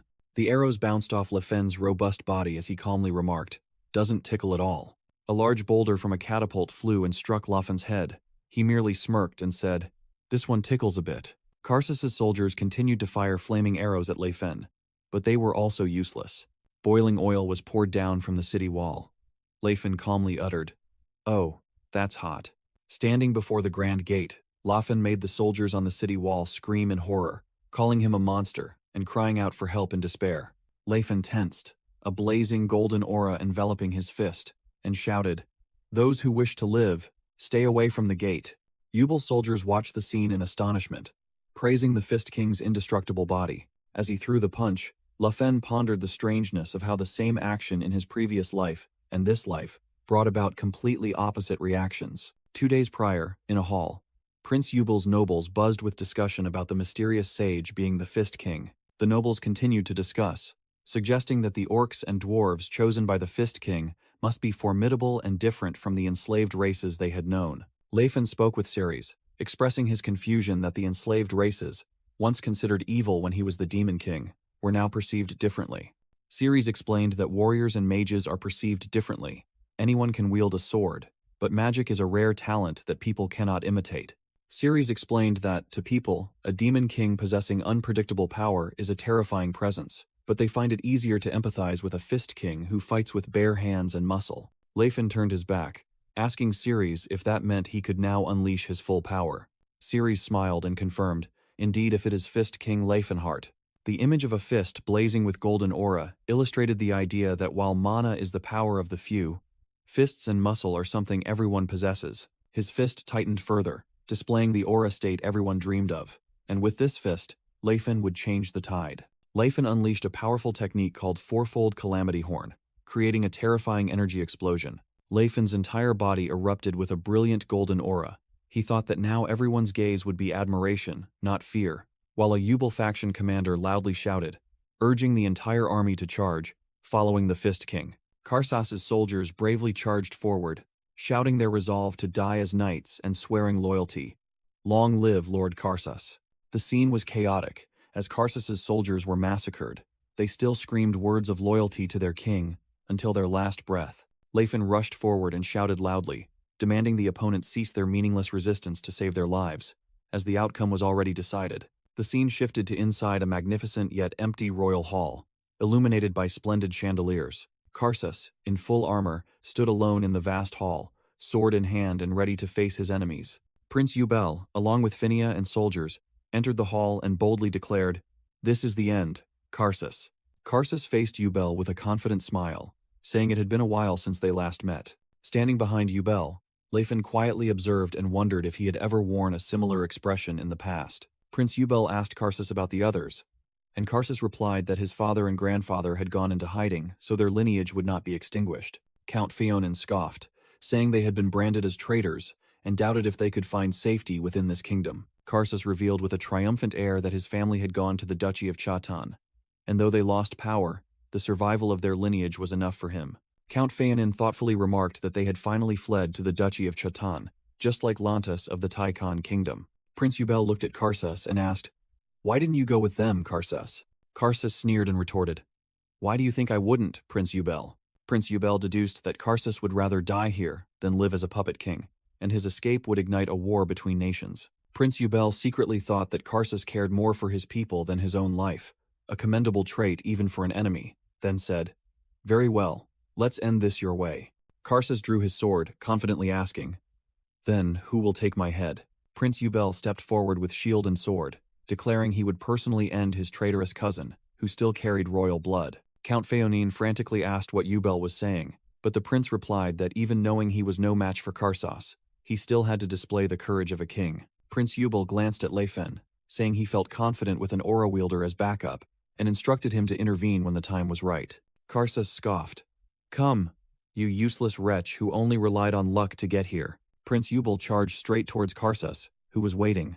Two swords clashed, sparking, both glaring at their opponent. Karsas and Prince Yubel fought fiercely, the clang of metal echoing throughout the hall. Karsas shouted, sarcastically remarking that Yubel had skipped night training to play with a dwarf woman, but it turned out he had been hiding his true strength. Prince Yubel parried and calmly replied, "Not exactly. I just never had a reason to use them." Prince Yubel raised his shield, blocking a powerful attack from Karsas. Count Fionin and Lafen watched with stunned expressions, the count unable to believe the strength Prince Yubel was displaying. Karsas, while trying to pierce the defense, was secretly astonished by Yubel's strength and shouted, "Are you going to hide behind that shield? How shameful for a knight." Prince Yubel steadily parried Karsas's continuous attacks. Prince Yubel pushed Karsas back and explained that he used to think everyone went easy on him because he was a prince, but in reality, he had grown up with Phinia and was quite strong himself. Prince Yubel parried and explained, "And to keep up with her, leg training was mandatory, so I never skipped my daily deadlifts and squats." Lefen thought to himself that spending time with such a powerful dwarf meant training was mandatory, while Phinia blushed in embarrassment. Karsos roared angrily. "So now you confidently step out to face me? That won't be enough." Karsos scoffed. "Do you really think this is enough to face a knight? How ridiculous," then charged to attack Prince Eubal, who was raising his shield to block. The narrator explained that Prince Eubal's martial arts were taught by Phinia, originating from dwarf warrior techniques, thus not well suited for a human's higher center of gravity. Prince Eubal recalled the moment he called for Leifen's help, and he had agreed to assist. Seeing the prince in danger, Leifen rushed forward and shouted, "The prince is in danger!" Karsos, astonished and enraged, roared, "How dare you interrupt a sacred duel? Do you still call yourself an honorable fist king?" Leifen threw a direct punch at Karsos and retorted, "Well, our martial arts don't really care much for honor." Karsos gritted his teeth and yelled, "Damn it," as he tried to parry Leifen's attack. Leifen's fist, enveloped in a brilliant golden aura, shot forward with astonishing speed. Karsos squinted back with a resolute expression as he was enveloped by the dazzling golden light. A fierce explosion of golden energy erupted, spreading throughout the hall. Karsos's soldiers screamed and covered their eyes as they were thrown back by the powerful surge of light. From outside, brilliant light emanated from the castle windows, illuminating the entire night sky. Observing from a distance, Count Phaonin was stunned by the scene that had just unfolded. Count Phaonin was still reeling from shock, his face showing extreme astonishment. As the dust settled, Leifen stood alone in the ruined hall. Leifen grabbed Karsos's hair and lifted his unconscious body off the ground. Leifen held up the unconscious Karsos by his hair and declared, "The traitor. Karsos's throat has been cut." Prince Eubal looked at the scene before him with a hint of bewilderment. Prince Eubal's expression quickly became resolute as he made his decision. Prince Eubal steadily ascended the steps leading to the throne. Holding the royal ring in his hand, Prince Eubal commanded, "Display the traitor's head for all to see." Prince Eubal solemnly placed the crown upon his head, officially succeeding to the throne. Amidst the ranks of soldiers, Phinia cheered loudly. "Hail the birth of the new king." Leifen and the soldiers knelt on one knee before Eubal, who sat on the throne, and shouted, "O your majesty, my king." With the crown upon his head, Eubal II, the new king of the Crovents kingdom, was officially enthroned. News of the Crovents civil war's end quickly spread across the continent, astonishing many who had predicted Prince Eubal's defeat. On that same day, another hero was born, Fist King Leifenhart, who had defeated Graham's renowned Golden Knight. Leifen had led the kingdom to victory with the help of other races, their extraordinary feats on the battlefield astounding the skeptics. An angry hand slammed down hard on the newspaper, reporting the victory. In the kingdom of Grime, Tescon gritted his teeth as he read the news, thinking to himself, "Demon King Leifenhart, I can't believe he has recovered so much power." Tescon was furious at losing Karsos, a wise and tactically brilliant ally, and one of his most trusted people. He stared into the void, hissing, "You filthy scoundrel, you're trying to eliminate all opposition in its infancy." Suddenly, the door to Tescon's study burst open. Eustace Tennis and Russ rushed in, Eustace shouting the news. "Sir Tescon, have you heard? Russ is alive."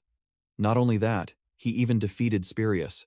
Eustace continued with contempt that Russ had now followed Leifenhart and called him a traitor, while Russ clenched his fists to suppress his anger. Tescon thought to himself that Eustace had changed, but as long as he opposed Leifenhart, he remained a reliable ally. Tescon asked Eustace if he had gotten used to the berserker armor, while Russ asserted that their only choice was to confront Leifenhart. With a resolute expression and fiery eyes, Tescon declared, "The time for action has come." Russ looked grim but steadfast, while Eustace Tennis smiled excitedly and asked, "Are we finally setting off?" Tescon narrowed his eyes with a sinister smile, confirming their objective, yes, to kill Leifenhart. The scene shifted to a vast city encompassed by sturdy city walls. The royal capital, Croteen.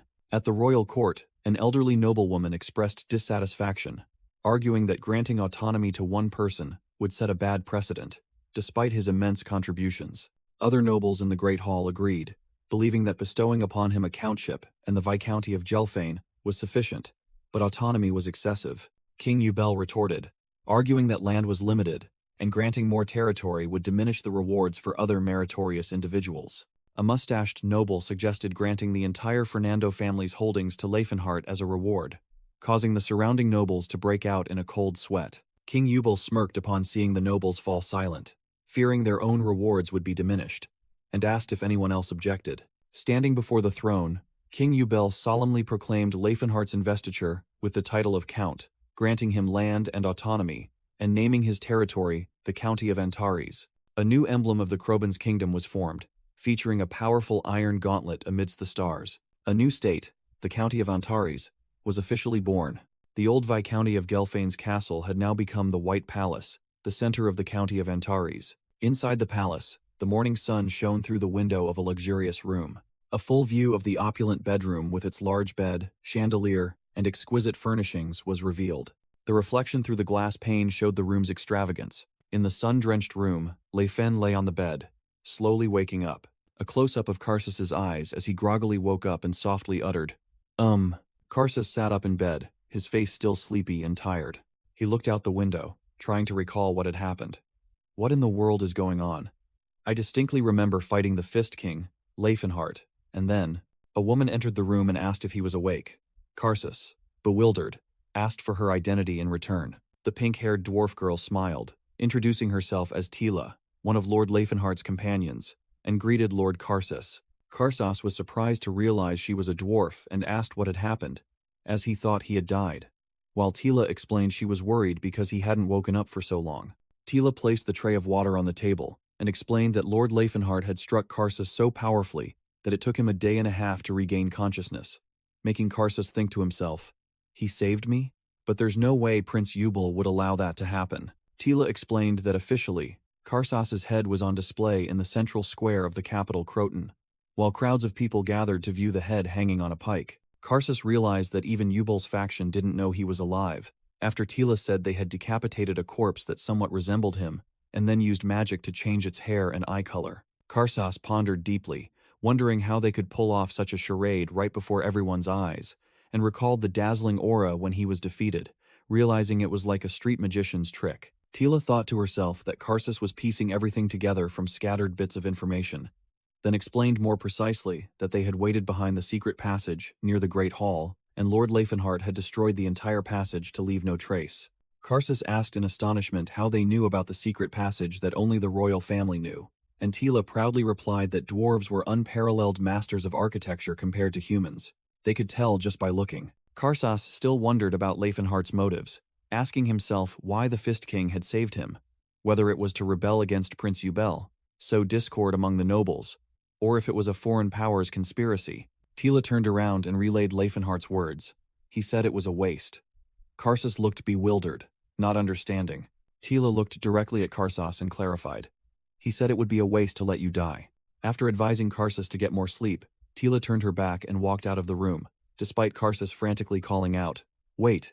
Karsus reached out in vain as Tila departed, completely bewildered, and wondering, what in the world is actually happening? A map appeared, introducing the western Gloten Mountains, once known as the Viscounty of Gelfane. The map highlighted that land, now part of the Antares territory, and explained that this region was too small and modest to be called a true kingdom. A panoramic view of the newly established Antares territory, a vast city nestled amidst majestic mountains. Russ smiled and sincerely said, "Congratulations on becoming king, elder brother." Leifen replied amicably, suggesting that Russ could also be treated similarly if he wished. Russ humbly stated that he could never become the king of a nation, while Leifen admitted that calling this territory a nation felt a bit awkward. Russ wondered why Lafen hadn't requested more land, assuming no one would object if he demanded a few more nearby fiefdoms. Leifen explained with a confident smile that if he did so, he wouldn't be granted autonomy, which was more important than the land area itself. He boldly declared that the missing land could be acquired over time through territorial warfare, startling Russ, who stood behind him. A dark-haired aide reported that the dwarves had gathered in the reception hall, and Leifen invited Russ to come along. In the reception hall, a large group of Steelhammer clan dwarves knelt and unanimously declared, "We present ourselves to the White King." Leifen sat on the throne, looking at the former slaves of Viscount Gelfane, and declared that they were completely free and could leave at any time. He firmly asserted that the mines now belonged to him, as an image of a vast mining area appeared. Leifen offered to lease the mines back to the dwarves, stating that true freedom must be earned through one's own strength. He granted them full management of the mines, requiring them to extract ore and forge weapons to pay taxes and rental fees, even proposing a 360-month installment plan for them to fully acquire ownership. In return, Leifen only requested exclusive trading rights for all equipment they produced, causing the dwarf elder to bow in gratitude. Just as the rumors say about our savior. "Once again, we thank you, Lord." Leifen gazed out the window, pondering that while this land was still small, the ancient Antares Empire had started much worse. A magnificent chandelier was lit, signaling that an official audience was taking place. Inside the room, a group of dwarves with thick beards and hair sat solemnly attending. Beside them were muscular brown-skinned orc warriors, both male and female, sitting with resolute expressions. Finally, a group of Panheim elves with platinum blonde hair and characteristic pointed ears were also present at the audience. Lefen smiled confidently and declared, "Now, I shall divide the lands among all of you." Standing before the map, Lefen pointed to a region and assigned it as territory to the Blue Bear tribe. Elder Relhard wondered if that land was outside the Antares dominion, and Lefen confirmed it was also outside the Krovence kingdom.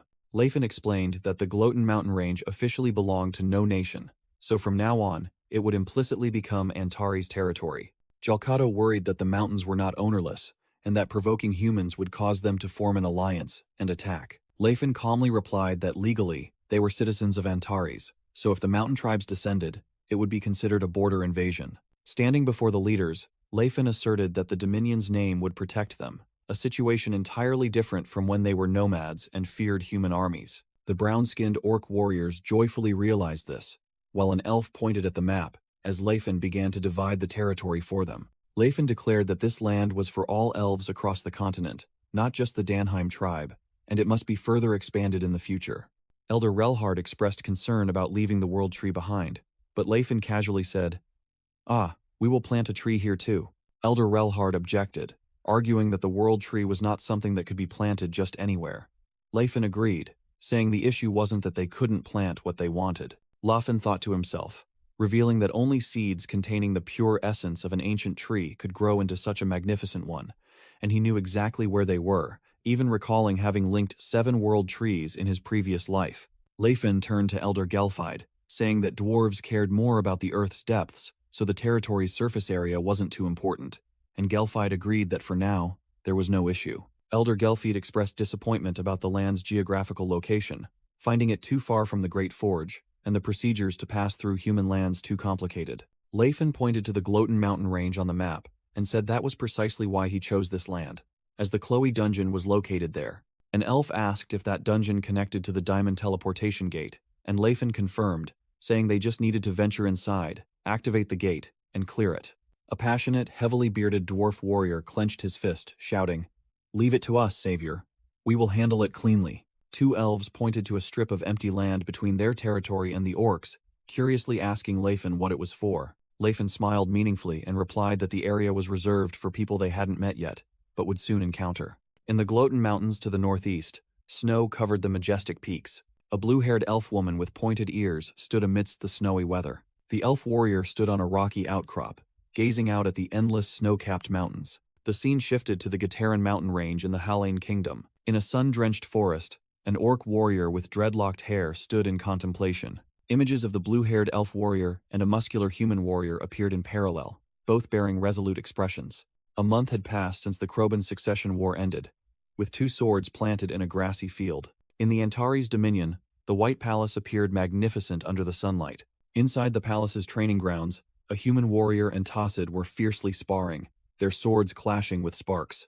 The warrior shouted, "Stand back," as he used all his strength to block Tassid's powerful attack. Tassid roared, ordering the warrior named Dakar to attack his head. Dakar was pushed back, thinking to himself that this attack was unpredictable, and he needed to strengthen his swordsmanship before mastering aura. Dakar sat on the ground, advising Tassid to carry a spare sword, but Tassid replied that a weapon was a lifelong companion and he could not betray it. Dakar sweated, wondering about Jalkato, an orc warrior who used dual swords. Tassid explained that Jalkato simply had 2 companions, while he himself had no intention of finding another, making Dakar think to himself that things were truly complicated. Dakar sat yawning next to a large wolf statue while Tassid stood with his arms crossed. Tassid remarked that Dakar looked completely different now compared to during the war, and Dakar self-deprecatingly said that even laziness had its limits. Tassid curiously asked Dakar to show him that aura again, and Dakar asked back, "Blade aura?" Dakar channeled aura into his sword, making it glow blue,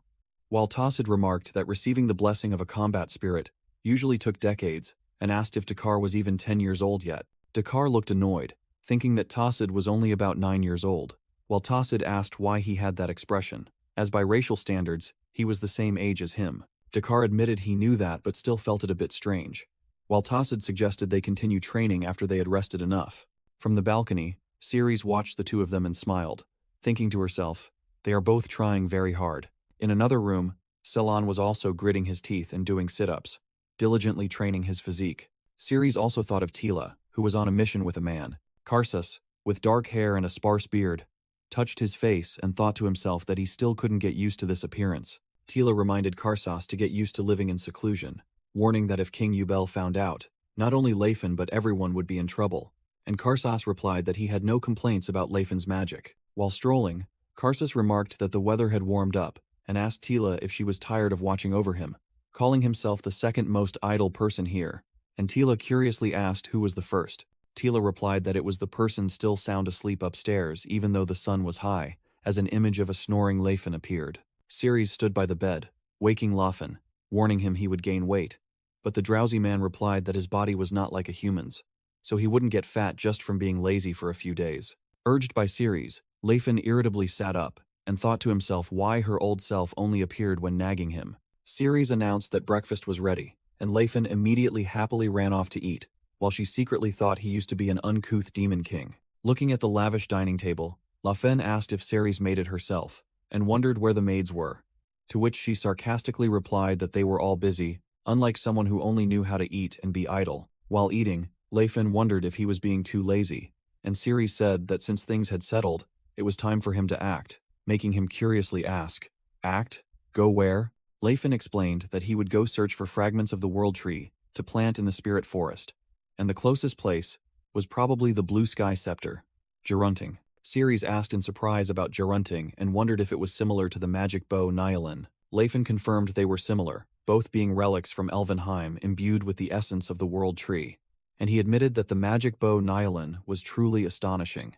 Leifin smiled and promised to make Ceres something similar later, making her ask in astonishment, "You can make something like that?" Leifin flexed, radiating powerful magic, and confidently declared it wasn't difficult, as long as there was enough mana, because despite how he looked, he was a grand archmage of 10 circles, while Ceres thought to herself that he didn't look like it at all. Leifin told himself that he also needed to strengthen his mana, complaining that this body was incompatible with magic, and even though he had modified it, he still couldn't break past the 7th circle barrier. Leifin turned to Ceres and asked her to gather everyone so they could depart today, and Ceres asked where their destination was. Leifin pointed on the map and explained they would go to the Matos Plateau in the southwest of the Settlard Mountains, where the Kelty Dungeon and something called Gerunting were located. He calculated that if they passed through Daimon Transfer Station, it would take them about a week to arrive. 3 days later, in the city of Zarud, the streets were bustling with people under the sunset. Leston frowned, looking annoyed, upon learning that their target was not here. Philena reported to Leston that, according to a merchant, the person they were looking for had left the White Palace 3 days ago and would be away for about a month, causing them to narrowly miss him. While Philena was asking Leston about the next plan, Dakar angrily chugged his mug of ale and cursed, because he was finally about to meet Leifenhart. An elderly regular at the tavern approached and reminded Dakar to be careful with his words. The regular questioned Dakar why he was acting so aggressive when his opponent was the renowned Fist King, while Karsus sat nearby, quietly observing. The man continued to explain with admiration that the Fist King was a hero who had ended the Civil War, and his subordinates were also people who respected the knightly spirit. Karsus frowned worriedly, thinking to himself that too many young people had recently idolized the Fist King, and rumors were spreading annoyingly. Holy Knight, Christine suddenly appeared beside Leston and Philena, directly asking if he knew where Leifin was. Christine placed a hand on Philena's head, introduced herself as a holy knight serving the god Sayer, and remarked that Lestin's group seemed hostile towards the Fist King Leifenhart. Dakar and his comrades were astonished by Christine's tall stature, while she declared that she knew where Leifin was headed and could tell them his location. Lestin smirked, guessing that she wanted to exchange this information with a condition. Christine confirmed with a sly smile, offering to join them because she had a reason to kill Leifin. Lestin agreed, believing that everyone here shared the same goal. But Philena was confused, thinking to herself that she had no such reason. 8 days after Laffin's group left Antari's district, they had delved deep into the Kelty Dungeon in the south of the Settlard Mountains. Facing a giant guardian monster, Russ shouted to Tassid, "There's an opening. This is our chance, Tassid." And Tassid replied, "Understood, Russ. I'll take the left."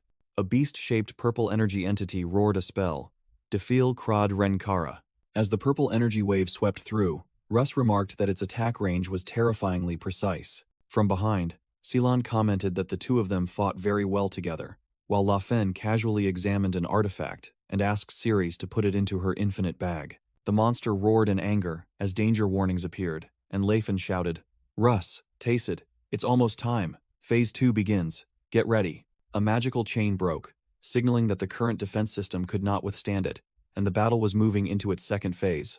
Dakar exclaimed in astonishment. Amazing. As expected, Big Bro's information is never wrong. Dakar thought to himself that this information was too accurate. Even a renowned dungeon exploration expert couldn't compare, and he heard that Lafen got it from his master. Lafen wondered about his true identity, then smiled, concentrating magical energy into his hand and declared, "All right, it's time to cut off the mana flow." Lafen unleashed a colossal surge of purple energy, proclaiming himself a mana master, and activated the Life Force Destroyer skill to shatter the enemy's life vein. The powerful wave of purple energy crashed into a shadowy version of the monster. Lafen informed his comrades, "You've cut off the recovery energy flowing from the artifact's power. Russ, Tacit, finish it off." Hearing the command, Russ and Tacit charged to attack the weakened monster from two directions. The monster shrieked in despair, "I cannot die. I will not die. There's no way I'll die like this." Witnessing the explosion engulf the monster, Lafen coldly said, "Just die already." Lafen stood on the monster's corpse and scoffed. "You tormented weaker beings in another dimension, and now you act as if this is unfair?" Ceres approached, holding a wooden scepter in her hand, and asked, "Lord Lafenheart, is this it?" Lafen turned to look at her with a confident smile. Ceres hugged the scepter to her chest, her eyes full of admiration, and said, "So this is the blue sky scepter, our new world tree Gerunting." Ceres smiled and asked Lafen, "Will we return right after finding Gerunting?" Standing amidst the pile of treasures, Lafen looked at the map and replied, "No, there's one more place we must go," then explained that it was the map his master had thrown to him when he descended the mountain. Ceres curiously asked if it was the training hall's hidden treasure spot, while Lafen recalled his master Gerard, saying he had prepared a small gift in the Cetalad Mountains. Lafen reminisced about his master's instruction to visit if he was ever nearby, then told Ceres that he wasn't told what was there either. The group traveled to Mount Pat in the Matos Range, a not-too-treacherous mountain located southwest of Santara village. They arrived at a vast, ruined complex, which still exuded grandeur under the sunlight. Ceres looked around and commented, "What is this place? It feels like a grand training ground for knights." The group, consisting of Lafen, Ceres, Russ, Tacit, and Ceylon, entered the ruins. Russ sensed a strange energy flow even though it wasn't a dungeon, but Lafen dismissed it and urged everyone to find the gift. The group stood before a dark entrance, full of vigilance and ready for whatever was to come. Tacit and Russ both appeared tense, sensing that something was amiss ahead. Ceres also wore a serious expression, perceiving the abnormality of the place. Ceylon also seemed worried, staring into the darkness with a look full of doubt. Lafen smirked, wondering why everyone was so tense when this was just where his master hid things for his disciple. Suddenly, the ground beneath Lafen's feet cracked, and he gritted his teeth in anger, realizing he had fallen into a trap. The entire ground collapsed, and the group of 5 plummeted together into a bottomless pit. Everyone screamed in panic as they free fell in the darkness, heading towards a faint square of light in the distance. Russ reacted quickly, concentrating his energy and enveloping his body in a layer of blue aura to prepare for landing. Tacit also remained calm, using his greatsword as a means to control his descent and reduce speed. Tacit skillfully landed on his greatsword, preparing for the upcoming impact. Lafen yelled at Ceylon, "Killian, don't use divine magic. It's causing a conflict," while Ceylon shouted back, "Then why did you suddenly use magic, Lord Lafen?" Amidst the chaotic mid-air, Tacit yelled about aura, divine power, and mana clashing, while Lafen argued with Ceylon that he was originally a mage, and Russ snapped at him to be silent. The group landed safely, with Lafen supporting everyone with his sword, while Tacit was carrying Ceylon. Tacit looked up and told Lafen that the pit they fell into had vanished, making Lafen wonder if space itself was distorted. Ceres called Lafen and pointed towards another direction in the vast stone chamber. Lafen and Ceres together looked at a colossal stone wall covered in ancient carvings. The inscription on the wall was translated, a message from the master to his beloved disciple, congratulating him on descending the mountain and leaving a gift in this place. Lafen wondered where the gift was, as the place looked like an empty warehouse, while the group stood gazing at the wall. Lafen, Ceylon, and Ceres advanced towards a passageway with light at the end of the corridor. Lafen looked back at the inscription in confusion, not understanding the meaning behind his master's certainty that he would find joy in this gift. The group stepped out into a vast sand arena, surrounded by high stone walls. Russ cautiously looked around and asked where the danger was. Russ's eyes widened in astonishment as he sensed something approaching. A colossal, indistinct shadow streaked past with terrifying speed.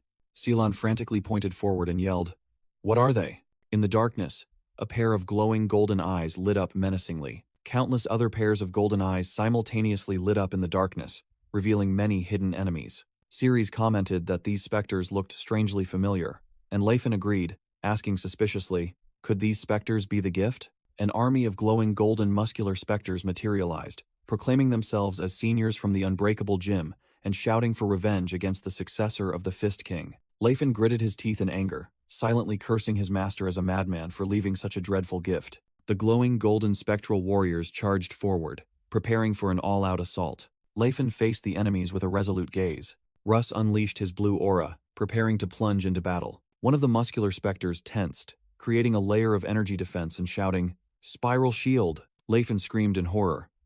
"What the hell is that?" The spectral warrior unleashed a destructive energy blast with the energy shatter technique. Russ was thrown backward by the explosion, the ground around him shattering. Ceres focused energy into her sword, her eyes glowing with determination. The elf woman shouted, swinging her sword to create countless turquoise energy slashes that attacked the enemies.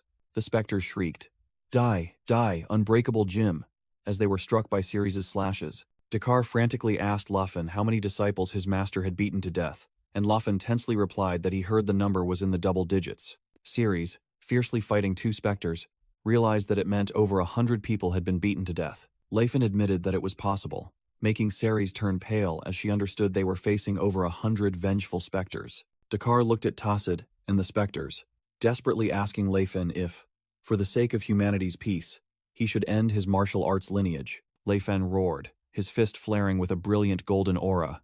"I'm seriously considering it." A blinding golden energy explosion engulfed the entire arena.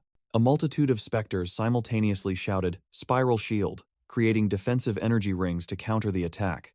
Leifin gasped, his clothes tattered, angrily asking why that technique was ridiculously powerful, and the pink-haired elf girl replied that the resentment of those beaten to death by their trustworthy master ran very deep.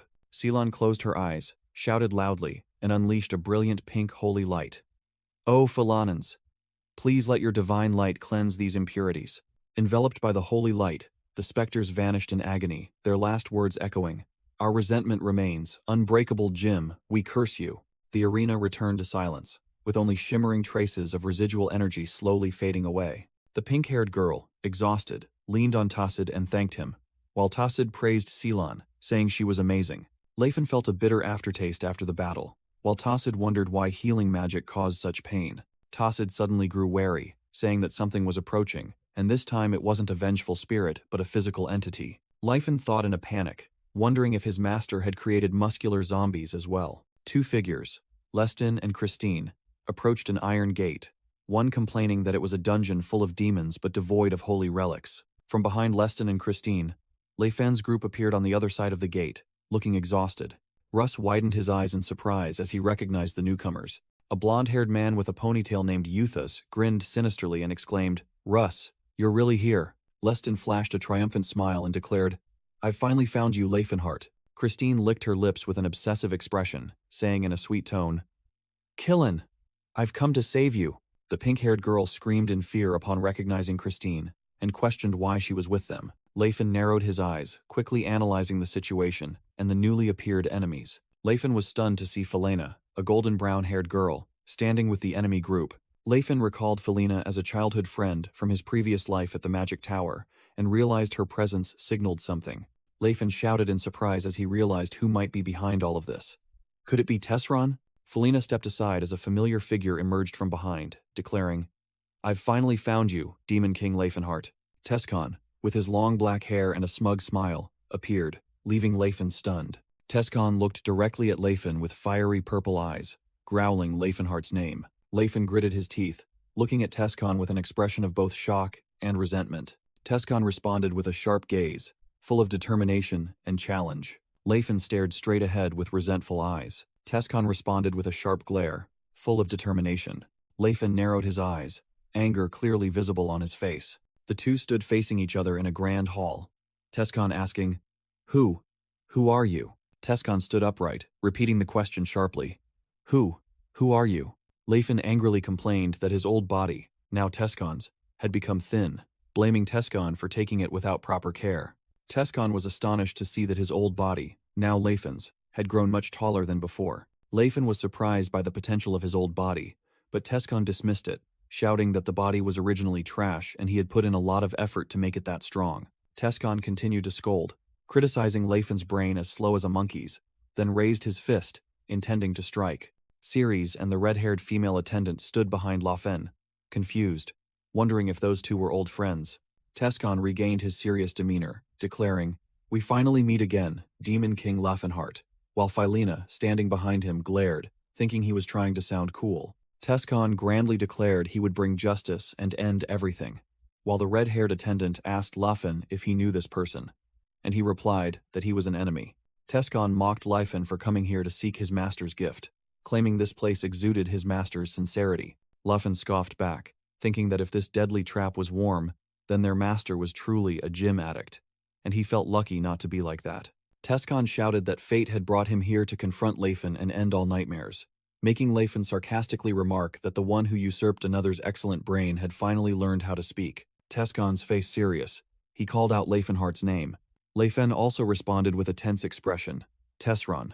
Tescon took a step forward, preparing for the confrontation. Leifin also stomped his foot, ready to fight. Leifin charged forward, telling himself that it was no longer his body and not to care about it. Tescon charged, roaring that his opponent should fear destroying his own body, and declared he would eradicate the future threat along with his old body. A close-up of Leifin's golden eyes and Tescon's purple eyes, both gleaming with determination as they faced each other. Leifin and Tescon lunged at each other, Leifin's fist and Tescon's sword about to collide. A massive explosion erupted from the collision, witnessed by Cylon and Cirrus, who stood nearby.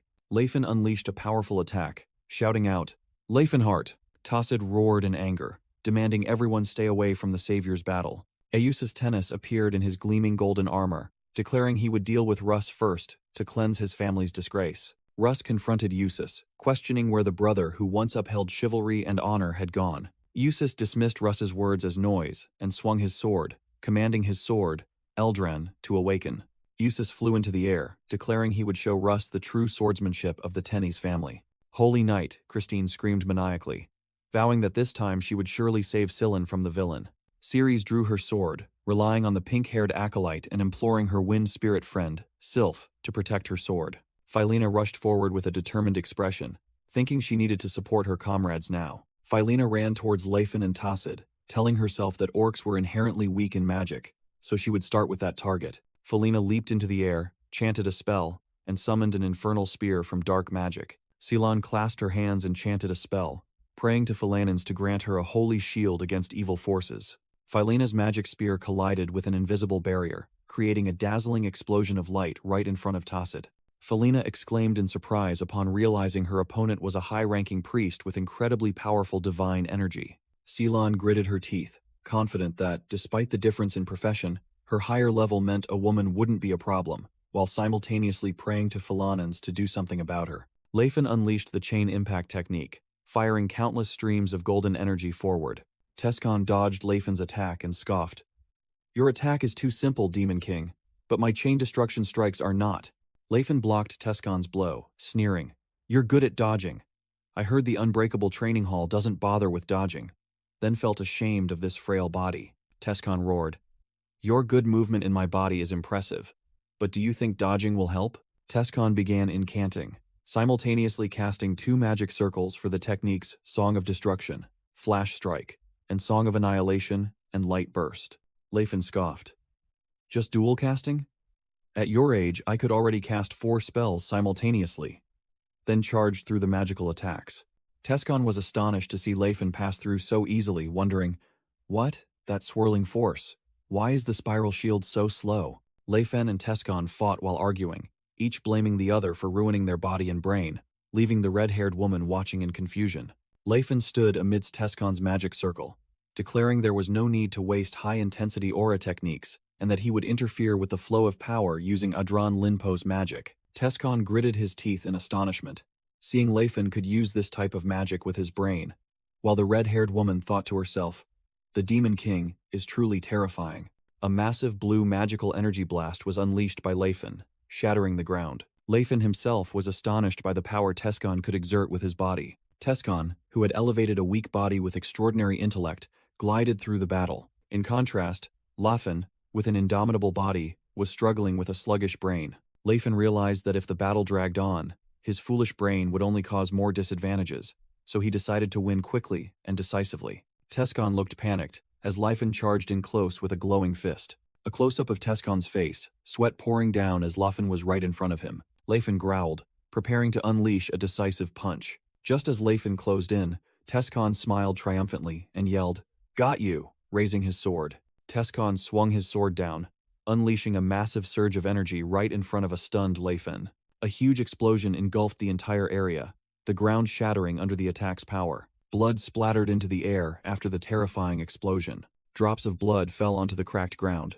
Leifin stumbled upon landing, clutching a large, bleeding wound on his chest. He looked up with a pained and astonished expression, wondering, "Is that aura?" Tescon stood firm amidst the swirling energy, explaining that since this weak body couldn't use the spiral shield, he had refined it into a spiral blade to maximize its piercing power. Leifin asked again in confusion, as he knew this body originally had no talent for manifesting aura. Tescon sneered, admitting this body couldn't follow the dojo's teachings, then mocked. "But that doesn't mean you use magic, because my brain has that talent, does it?" Tescon raised his glowing sword and warned, "Don't forget who your opponent is, Demon King." He boldly declared amidst the surging aura, "I am the Fist King Tescon." Tescon looked at Leifin with a smug expression, asking if there was anything the Demon King could do that he couldn't. Leifin smirked, admitting he hadn't foreseen this, and acknowledged Tescon as the one who shared the title of the continent's strongest with Sword Saint Cyrus. Tescon looked annoyed, learning that one of the strongest was on Leifin's side, and he had never thought Cyrus would be defeated and driven away by Youthas. He added that he used to be Russ's only friend, but it seemed in this life he had found new comrades, then remarked that Russ was always very timid. Leifin broke into a sweat, interrupting the conversation. "Anyway, we're not friends to keep chatting like this, are we?" Tescon chuckled, replying that even Felina looked at them as if they were compatriots, and technically that wasn't wrong since both came from the same future. His gaze turned sharp as he growled, "But we are not friends who can laugh together," Tescon roared, unleashing a stronger aura. "To defeat you, I have honed my power through countless training sessions, Demon King Leifenheart. Now is the time to reap the rewards." Leifin also erupted with a brilliant golden aura, shouting, "You've done very well with my body, truly impressive. But do you really think that's enough to defeat me? Magic won't work on me." Tescon released his sword, extended his hand forward, and admitted, "Yes, you're right. Magic alone isn't enough." He charged forward empty-handed, yelling that in a warrior's decisive battle, more aura doesn't guarantee victory, and he would prove it now. A massive explosion shook the ground, blasting away earth and rocks. Eusus Tennis, in his brilliant golden armor, shouted, activating the sword's power, "Awaken, Eldran." Euthas dodged mid-air and remarked, "Haven't I seen that move a few times already, elder brother?" Russ angrily confronted Euthas, scolding him as a shameless coward for daring to stab his brother.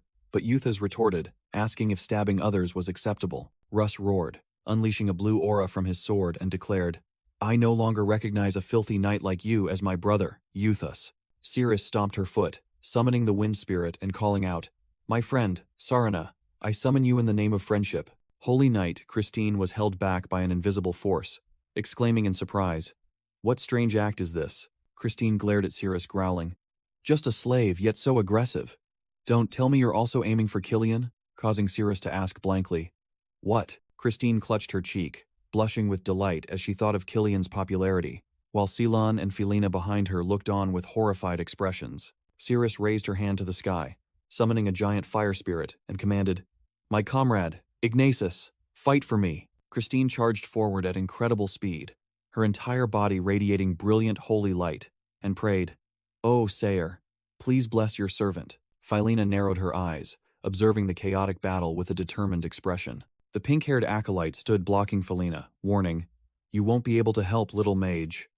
While Felina thought to herself that she needed to take someone down quickly to break the stalemate, Felina pressed her lips together, her eyes gleaming with resolve as she made her decision. Felena's mouth hung open, her eyes wide with astonishment at the scene unfolding. In a humorous illusion, Lefen and Tescon were grappling in a rose garden, causing Felena to blush and cover her eyes, wondering what those two were doing. Back in reality, Tescon had pinned Lefen to the ground, explaining that training halls only taught standing techniques, not ground combat, making Lefen painfully wonder if this was grappling. Lefen recalled his master Gerard once saying that true men fight standing up, while rolling on the ground was a way to lose face, and he always told him to punch instead of wasting time grappling. Pinned tightly from behind by Tescon, Lefen frantically thought to himself how he could attack in this position. Lefen suddenly remembered another teaching from his master, to crush those who clung to him. He roared and activated his spiral shield skill. Tescon roared confidently while gripping Lefen tightly. Do you truly think I wouldn't have anticipated that? A brilliant golden aura erupted from Lefen's body, but Tescon still held him fast. The clash of auras pushed them both apart, yet Tescon refused to release Lefen. Lefen exclaimed in astonishment. Aura clash? What is this?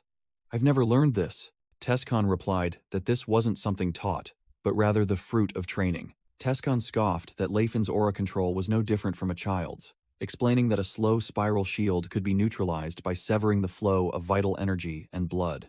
Lefen gritted his teeth, enduring the immense pressure from Tescon. Tescon was also exerting all his strength to maintain his hold. Lefen thought desperately to himself.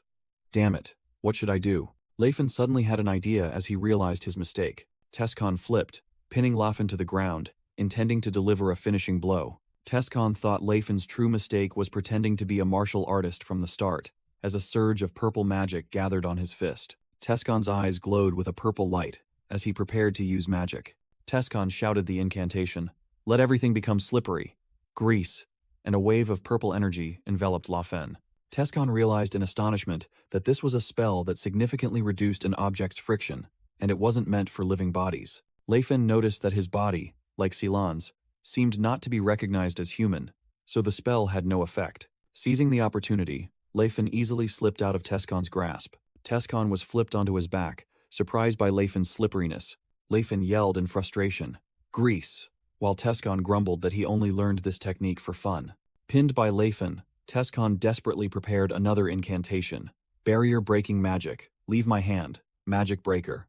Pinned by Tescon, Lefen angrily roared, "Damn it. Now that Tesron knows magic, it's truly troublesome. Have you forgotten our master's teachings? You must roll around disgracefully on the ground to survive." Tescon sneered in response. In this era, I'm not even a disciple of the unbeatable Jim. A little shame is a small price for the continent's peace. Lefen retorted, "Talking about peace while pinning someone's arm between your legs won't convince anyone." And Tescon hastily explained, it was an advanced martial arts technique. Seeing the scene, Felena blushed crimson, covered her face with her hands, and thought to herself, "Oh my, what are those two doing?" The blue-haired elf warrior commented awkwardly, "This scene is a bit unsightly," and Ceres, standing nearby, shyly agreed. Tescon also blushed in embarrassment, thinking to himself, "I'm losing my mind." Lefen strained, and a burst of energy exploded, throwing Tescon off him. Both charged at each other, continuously exchanging fierce blows, and Tescon secretly regretted not keeping his distance and using magic from the start. For a moment, the image of the battle between the Golden Knight Usus and the blue-armored knight Russ appeared. While Tescon thought that relying on someone for support at this moment was very difficult, Lefen glanced in another direction with a worried expression, wondering about the battle between Tassid and Stefan.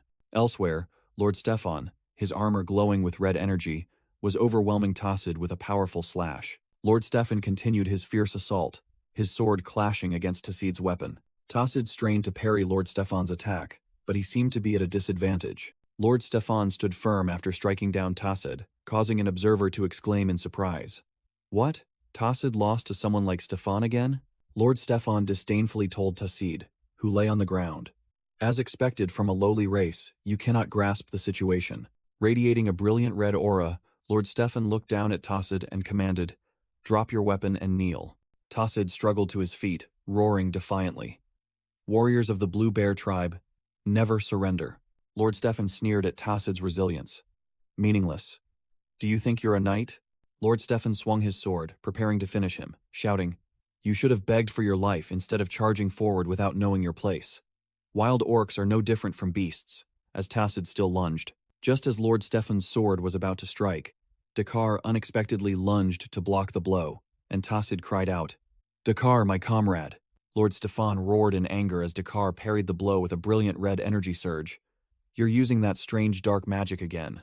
Dakar's sword was pushed back by Lord Stefan's power, creating a deafening clang. Dakar's armor began to crack under the immense pressure. Lord Stefan unleashed a powerful attack, sending Dakar flying and shouting, "Get lost, you bastard!" Dakar cried out in pain as he was flung away, his armor shattering into pieces. Standing amidst the dust, Lord Stefan looked down at the fallen Dakar and said, "Still, I acknowledge that you held me off this long." Tacid gritted his teeth, his eyes filled with determination, as he witnessed his comrade's defeat. Lord Stefan sneered, noticing Tacid's gaze and commenting, "Those eyes filled with contempt and disdain. Humans always look at orcs that way." In a flashback, Tacid stood alone in the arena, recalling, "I fought every day of my life. I was once a gladiator." Tacid remembered bathing in the blood of a giant ogre monster, using old, rusty swords to finish off his foes. Holding a blood-stained sword, Tacid recalled having to fight against both his own kind and condemned criminals, pouring his entire soul into the rusty steel. The crowd of spectators with glowing red eyes cheered wildly, and Tacid remembered their shouts, "Rejoice! Rejoice in my growth, in my proud soul." Tacid growled in his mind, his eyes flaring with a turquoise flame. A true warrior may lose their life, but they will never lose their pride and honor. Dakar, still hooded, was enveloped in a turquoise aura as Tacid declared, "The weapon bearing my soul is my comrade, Dakar. My pride is not that of a gladiator, but of a warrior of the Blue Bear tribe." A series of images of Tacid's life flashed by, from being rescued, becoming Crota's son, to finding new masters and a new path. Tacid roared, "I am the descendant of a great warrior," as his axe transformed into a gigantic turquoise energy weapon. Lord Stefan was stunned, stammering, What is that?" Tacid, with the energy axe in hand, felt the new power and thought, "This is the blessing of the warrior spirits. A truly extraordinary feeling." Lord Stefan shouted in disbelief, "What strange dark magic are you using this time? That can't be aura. There's no way a mere orc could awaken such immense power. How dare you arrogantly mimic this power?" Tacid raised his weapon high, shouting, along with the image of Dakar rising, "Let's go, Dakar." Lord Stefan gnashed his teeth in fury, refusing to accept his opponent's strength. Tacid responded with a resolute gaze, his entire body enveloped in a turquoise aura. Both charged at each other in an explosion of energy, Stefan's red power clashing with Tacid's turquoise aura. Lord Stefan swung his sword, generating sparks as he blocked the attack. Tacid also parried powerfully, flashes of light erupting from his weapon. Lord Stefan roared in rage, "How dare a mere orc like you?" During the fierce battle, Stefan still couldn't believe his eyes, thinking it couldn't be a true aura. Tacid roared, pushing his opponent back. "You've seen it with your own eyes, yet you still deny it? You disgrace warriors." Tacid's weapon, blazing with energy, struck a powerful blow to Lord Stefan's chest. The impact shattered a piece of Lord Stefan's armor. Lord Stefan's eyes widened in horror at Tacid's unimaginable power. Both screamed as they poured all their strength into the final confrontation. Tacid tensed, focusing energy into his fist, and declared, "It's over." Tacid's weapon seemed to merge with his fist, forming a dazzling turquoise energy sphere. Tacid's eyes blazed with pure power, ready to unleash the finishing blow. Tacid unleashed a devastating punch, releasing a massive surge of energy towards Lord Stefan. Struck by the blow, Lord Stefan coughed up blood, his body unable to resist. Lord Stefan collapsed to his knees, his armor shattered and the red light around him fading. Tacid stood tall on the battlefield, looking down at the defeated foe at his feet. From a distance, Russ smiled with satisfaction and thought, "Tacid may complain a lot, but he has finally awakened."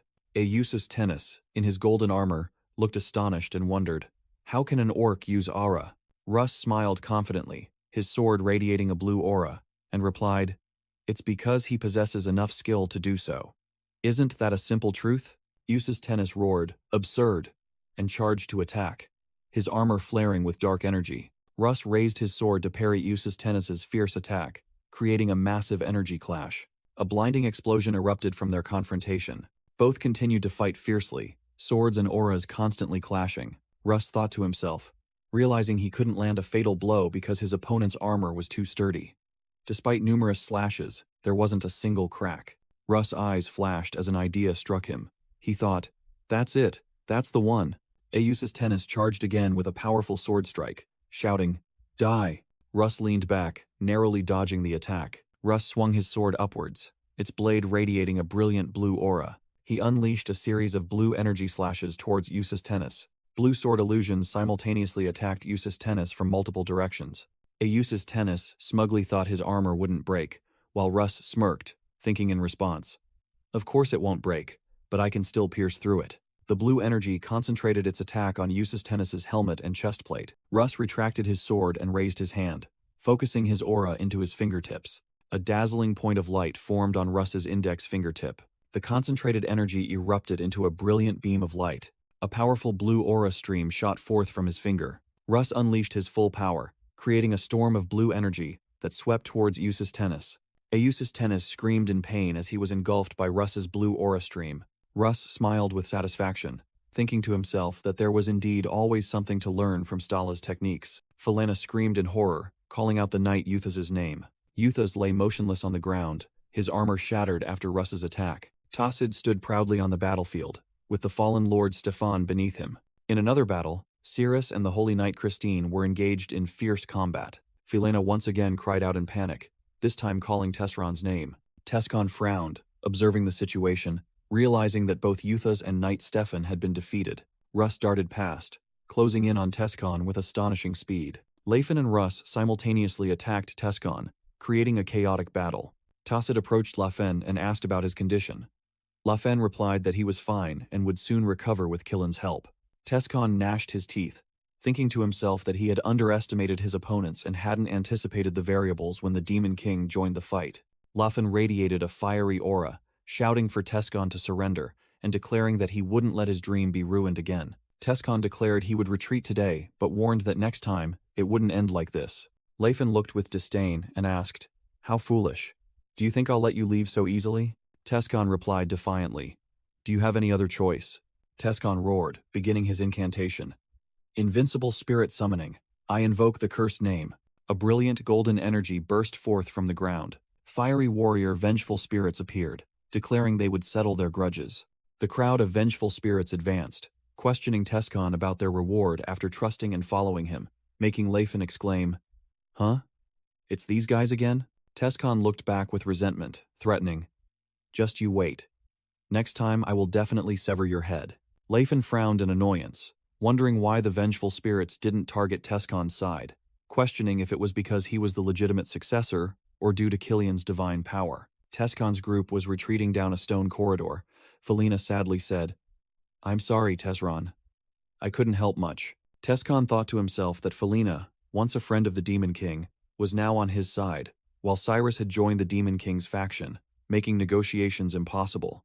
While carrying an unconscious Euthas and retreating with his comrades, Tescon suddenly stopped and ordered, "Wait." The group discovered an ancient stone tablet at the end of the corridor, and Tescon recognized it as a tablet inscribed with a vision of the path to overcome the 5th floor of the Horn of Calamity. Tescon deduced that he was mistaken in thinking the Demon King had passed this place, but in reality, he was still only on the 4th floor. Realizing there was no reason to be afraid, Tescon drew his sword with confidence, declaring that neither of them was a perfect mage or warrior. Tescon swung his sword, unleashing a powerful slash that shattered the stone tablet into fragments. He looked back with a triumphant smile, thinking that even if he lost the duel, he had blocked his opponent's path to the 5th floor, and that was the ultimate victory. The stone tablet lay shattered, its fragments inscribed with ancient characters scattered across the ground. The scene showed an empty grand hall, with dust and debris falling from the ceiling. Returning to Leifin, the vengeful warrior spirits screamed in blazing golden flames,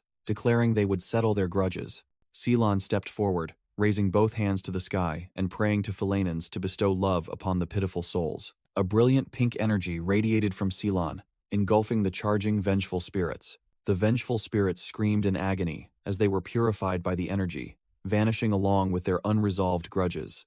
Ceylon collapsed to the ground, gasping for breath and lamenting that this was the first time he had completely exhausted his divine power. Leifin approached the exhausted Ceylon, explaining that those vengeful spirits were powerful because they were simple beings cruelly beaten, and the simpler the grudge, the stronger it tended to be. Leifin noticed the spatial distortion disappearing, and was secretly astonished that those vengeful spirits could create it with just their hatred. Leifin turned to ask the group if everyone was alright, and urged them to quickly give chase, prompting Russ to curiously ask, "Big brother, Who exactly is Tesron? Leifin explained to Russ that Tesron was like an old friend from his hometown. But due to conflicting views on non-human races, Tesron considered him an enemy. As they ran through the stone corridor, Leifin added that Tesron believed freeing other races would cause great harm to humanity, which explained his excessive reactions. Tassid reported to Leifin that the footprints seemed to split into two directions, one leading into the stone cellar and then back up the stairs. The group stood before the cellar, looking at the fragments of a stone tablet, and Russ wondered if it was some kind of tombstone. Leifin looked at the fragments and wondered if Tesron had gone mad and smashed it, admitting that he was naturally hot-tempered. Cirrus sadly said that their traces had vanished, and in the end, the group had come here in vain. Leifin objected, reminding them that they had gained a new aura user, and Tassid proudly confirmed that he had received the blessing of the warrior spirits. Leifin secretly thought he hadn't expected Tassid to awaken his aura so early, as in his previous life.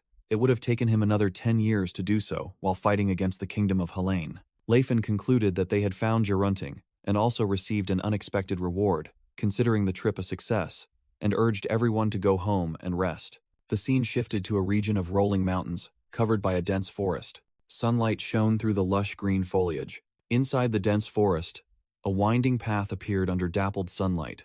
A group of young trolls was fleeing in panic, one exhausted and unable to run, while another shouted to not give up, because humans were approaching. An adult troll worriedly thought that young trolls lacked the regenerative ability of adults and could die from exhaustion or blood loss, fearing the prospect of being captured by humans for potion ingredients. A group of mercenaries was tracking them. One soldier reported to Captain Rundon that they had run in that direction, and the captain ordered them to tighten the encirclement. Captain Rundon laughed greedily, thinking that troll blood was an excellent ingredient for healing potions, and each vial could be sold for 10 silver coins, calling them mobile gold mines. An adult troll was hiding behind a tree trunk, clutching two young trolls to its chest to protect them. The adult troll regretted not heeding Guru Matero's warning and going to the waterfall, thinking it was safe but ultimately being discovered. The adult troll told the two young trolls to hide there. Like a plover revealing itself to protect its eggs, the adult troll stepped out as a decoy when the mercenary group had discovered its position. The adult troll performed a magic ritual, muttering about the rising clouds, the wind, and the night of poppies. A pink magical mist enveloped the forest, emanating from the troll's position. Captain Rundon shouted to reassure his comrades, asserting that this was just troll magic and ordering them not to panic. A mercenary's face showed clear horror as he realized something was charging towards them. The adult troll suddenly lunged forward, swinging its fist to attack a mercenary. The mercenary screamed in pain as he was struck by the troll's attack, blood splattering everywhere. Captain Rundon cursed angrily for being startled and ordered the archers to shoot down the troll. The troll was hit by countless arrows in its chest and shoulders, but still stood firm with a fierce expression. A mercenary cried out in astonishment as he saw the troll's wounds automatically regenerating. With blazing red eyes, Captain Rundon ordered them to use nets to bind the troll and then burn it with fire to prevent its regeneration. The troll tensed its body, facing the encircling mercenary group. Captain Rundon cried out in alarm as he saw the troll's body begin to swell. The narration explained that trolls were the most docile among intelligent creatures, but when cornered, they would become the most ferocious, and the troll let out an earth-shattering roar. The setting shifted to the outskirts of a small village named Farum. Inside a house, a man reassured a woman that the hunters were luring the troll and told her to wait a little longer. A villager anxiously asked the mage standing nearby if the magic circle could hold a troll. The mage confidently replied, while outside, a giant magic circle was glowing brightly on the ground, ready for the trap. An old woman named Tess ran out, leaning on her staff, shouting to warn everyone not to provoke the troll because they were making a huge mistake. When a young woman asked again, Tess firmly stated that trolls were not monsters but guardians of the forest. A villager apologized to Mage Russo, explaining that the old woman was merely superstitious, and the mage reassured him to look after her. As Mage Russo stepped outside, another villager asked if the preparations were complete. Mage Russo confidently replied that everything would be fine, as he had erected 3 layers of barriers, which made the villagers wonder why traps were set right within the village. He explained that, since they didn't know where the troll would appear, setting traps in the village was to guard against a sudden attack. Mage Russo looked towards the mountain, thinking to himself about the hefty price and 3 days of effort spent drawing the magic circle, hoping everything wouldn't fall apart. Suddenly, Mage Russo was startled in horror as he sensed something. From the dense forest, a flock of panicked birds scattered into the sky. The villagers also sensed the danger and shouted in panic, "It's here!" A massive crimson explosion erupted from the forest, blowing away trees. The force of the explosion sent a group of nearby mercenaries flying. A villager frantically urged Mage Russo to quickly cast a spell as he was concentrating his magical energy. The adult troll roared fireball as a stream of fire magic shot straight at it. The fireballs exploded on the troll's chest, but seemed to cause no significant damage. The burn marks on the troll's body quickly healed, revealing its regenerative ability. Mage Russo unleashed a volley of fireballs, creating numerous small explosions all over the troll's body. As the troll stood firm amidst the sea of flames, Mage Russo began chanting another spell, while a villager shouted, signaling that the magic circle was activating. From the magic circle on the ground, glowing energy chains rose up, forming a cage that bound the troll tightly. The troll roared in fury, struggling to break free from the magical chains tightening around its body. Two villagers stood on a scaffold, operating a giant ballista and shouting loudly, "Take this, monster!" The massive bolt shot forth and pierced the bound troll's chest, creating a powerful impact. Mage Russo shouted that this was the end, then unleashed a green poison spell. The poison spread rapidly through the air. The adult troll was enveloped in the poisonous smoke and screamed in agony as the mage shouted, "Poison cloud!" With bloodshot eyes, the troll writhed in the poisonous smoke. Finally, the troll collapsed onto the magic circle, causing the mercenaries and villagers to cheer in triumph. The troll lay unconscious on the ground, its eyes tightly shut. It lay motionless, devoid of any strength. The villagers together used thick ropes to tightly bind the subdued troll onto a large cart. The crowd of Farum villagers gathered, sighed in relief, and thanked the mercenary group for saving their village. Old woman Tess, leaning on her staff, pushed through the crowd, angrily warning that they were making a grave mistake because trolls were the forest's guardians. With a terrified expression, old woman Tess shouted that the forest was enraged and that provoking a troll would bring the forest's wrath down upon them. The old woman reiterated her warning about the forest's wrath, her eyes wide with fear. Captain Rundon scornfully looked at the old woman and uttered a dismissive remark. What a senile old hag. The scene shifted to the Gitaran Mountains in the southern part of the Kingdom of Halain on a moonlit night. At Jatun Pass, a dense forest was shrouded in night fog. The mercenary group escorted the cart carrying the troll through the forest, discussing the bounty of 1,000 gold coins and ordering everyone to quickly reach the next campsite. A mercenary, named Dren, suddenly stopped, saying he had heard a strange sound, causing his blue ponytail comrade to inquire. Both mercenaries turned back to stare into the darkness of the forest, where the strange sounds emanated from. The night in the forest was eerily silent. Amidst the towering trees, the mysterious sound continued to echo, signaling an unknown presence. The mercenary group startled to a halt in the night forest upon hearing a strange sound. Captain Rundon anxiously asked what that sound was, while Dren recognized it as a drumming sound. Dren listened intently, as a mysterious streak of light flashed overhead. A piercing scream rang out from ahead, making the mercenaries frantically ask what had happened. The entire group gasped in fear after witnessing the horrifying sight. The remaining mercenaries were frozen in place, their faces pale with terror at the invisible threat. A member of the group collapsed to the ground, his comrade shouting his name in despair, "Handon!" The other soldiers were still reeling in shock, wondering what was truly happening. Dren stood firm, raising his crossbow with a determined yet tense expression. He maintained his defensive stance, his vigilant eyes scanning across the gloomy forest. Streaks of black blood suddenly splattered in the air around Dren. Blood continued to spray from the invisible attacks, staining the night crimson. The mercenaries who survived screamed in terror. "A demon! A demon has appeared!" Captain Rundon roared, trying to calm everyone down. "Everyone calm down. This is clearly a monster attack." Immediately after, an invisible force tore through Captain Rundon's body in a spray of black blood. Surviving the attack, Rundon ordered, "Be vigilant on all sides and gather around the cart." "Damn it, we've lost 4 men in an instant." Captain Rundon shouted loudly, demanding Mage Russo use his detection magic. Mage Russo strained to cast the life detection spell, and a giant turquoise magic circle appeared beneath his feet. The magic circle spread across the forest, emitting specks of energy light. Suddenly, Mage Russo coughed up blood, making Captain Rundon ask in astonishment, "What's wrong, Russo?" Wizard Russo cried out in panic that his magic had been broken, astonishing Captain Rundon. Wizard Russo horrifyingly recalled Grandma Tessa's warning that the forest was enraged and its wrath would descend if they provoked the troll. Captain Rundon shook Wizard Russo, urging him to regain his senses and quickly locate the enemy. A mysterious voice echoed through the forest, stating that his kin harmed no one, while the mercenary group cautiously looked around. The voice continued to reproach their greed for harming his kin, causing Captain Rundon and Wizard Russo to break into a cold sweat. Captain Rundon drew his sword, loudly challenging the enemy to dare harm humans protected by the god Sayer. Shadow tendrils suddenly erupted from the ground, fiercely attacking the mercenary ranks. Captain Rundon revealed extreme horror at the sudden attack.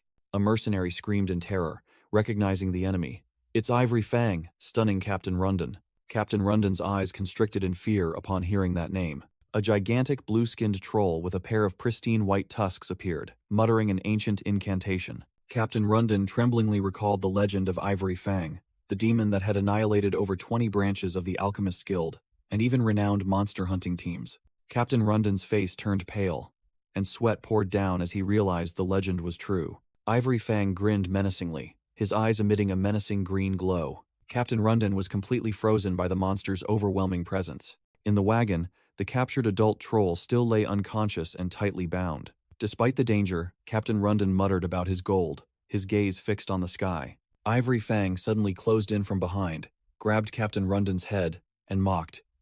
"Your greed has overcome your fear. Truly human." A piteous scream echoed through the night forest. A vortex of dark energy violently swirled up among the treetops, leaving behind a deadly silence. A week after the encounter with Tescon, Leifen's group used the Daimon teleportation gate to quickly return to the Antares territory. Subsequently, many events unfolded in the Antares territory, under the land's new symbol. The Blue Bear Orc tribe had set up camp in the Gloatin Mountains. Despite the risk of conflict with other mountain tribes, the territory's flag would protect them. The Gerunting tree was successfully planted in the Elven Forest, and the Danheim Elf tribe remained to care for the New World Tree. The warriors of the Great Forge no longer had to hunt monsters for food thanks to the Tauvon Merchant Guild. Instead, they stayed to build a town and nearby mines. 20 days after their return, at the White Palace of the Antares territory, everything seemed to be progressing smoothly. Leifen looked out the window and thought to himself that even though everything was going smoothly, there was still a major unresolved issue. With a pensive expression, Leifen wondered, how should I deal with humans? Standing with Russ and Tassid, Leifen looked down at an assembled army below and heard them cheer. "It is an honor to meet the Fist King, Lord Leifen," a soldier named Godwin shouted, declaring his arrival to swear loyalty to the Fist King and boasting about his reputation in the northern kingdom of Basili. Godwin brandished his spear, asserting that no one could stand against him and promising not to disappoint Leifen. Another warrior gritted his teeth, boasting that he had taken down a wolf with his bare hands. A young recruit shouted, "Silence," while Leifen observed, noticing both seasoned mercenaries and immature ruffians. Leifen thought about how no one had followed him before due to fear of the Demon King, but now everyone was flocking to him. Then he thanked the assembled warriors. Standing before the crowd, Leifen announced that there would be generous rewards for those who demonstrated worthy skills, causing everyone to cheer excitedly. Leifen, Tassid, and Russ exchanged sly smiles, Leifen thinking to himself that he would beat them soundly, to select the useful ones. A warrior named Petra of the Bloodwind stepped forward, stating it was an honor to face Sir Cyrus. Russ remarked to Lafen that there was a large crowd today, about 100 soldiers and 20 knights, not to mention other races. As the matches took place, Leifen thought that while humans must be accepted, those with strong prejudices against other races would be very troublesome. A blonde knight scornfully looked at Tassid and asked, "A mere orc dares to judge my skills?" Other recruits whispered that the arrogant blonde knight was about to be eliminated, one even calling him a fool for not knowing Tassid was an extraordinary orc. Tassid smirked, erupting with a powerful turquoise aura around his body and weapon, then asked, "Oh, really?" The crowd of recruits screamed in terror as they recognized it as Blade Aura, confirming the rumors that an orc could use aura were true. The blonde knight trembled in fear, stammering in disbelief that an orc could do this, and was grabbed by the collar by Tassid, who ordered, "Get out." Observing from a distance, Leifen asked Russ about the results of the recruitment drive and if anyone useful was found. Captain Azrael von Cato stepped forward, remarking that while the recruits had skills, they might not be qualified enough to become knights. Leifen turned to tease Azrael. "But are you still okay with an orc?" Which momentarily flustered the captain as the old reminder resurfaced. Azrael quickly regained his composure, admitting Tassid possessed the dignity and skills of a knight, making Leifen secretly wish everyone thought the same.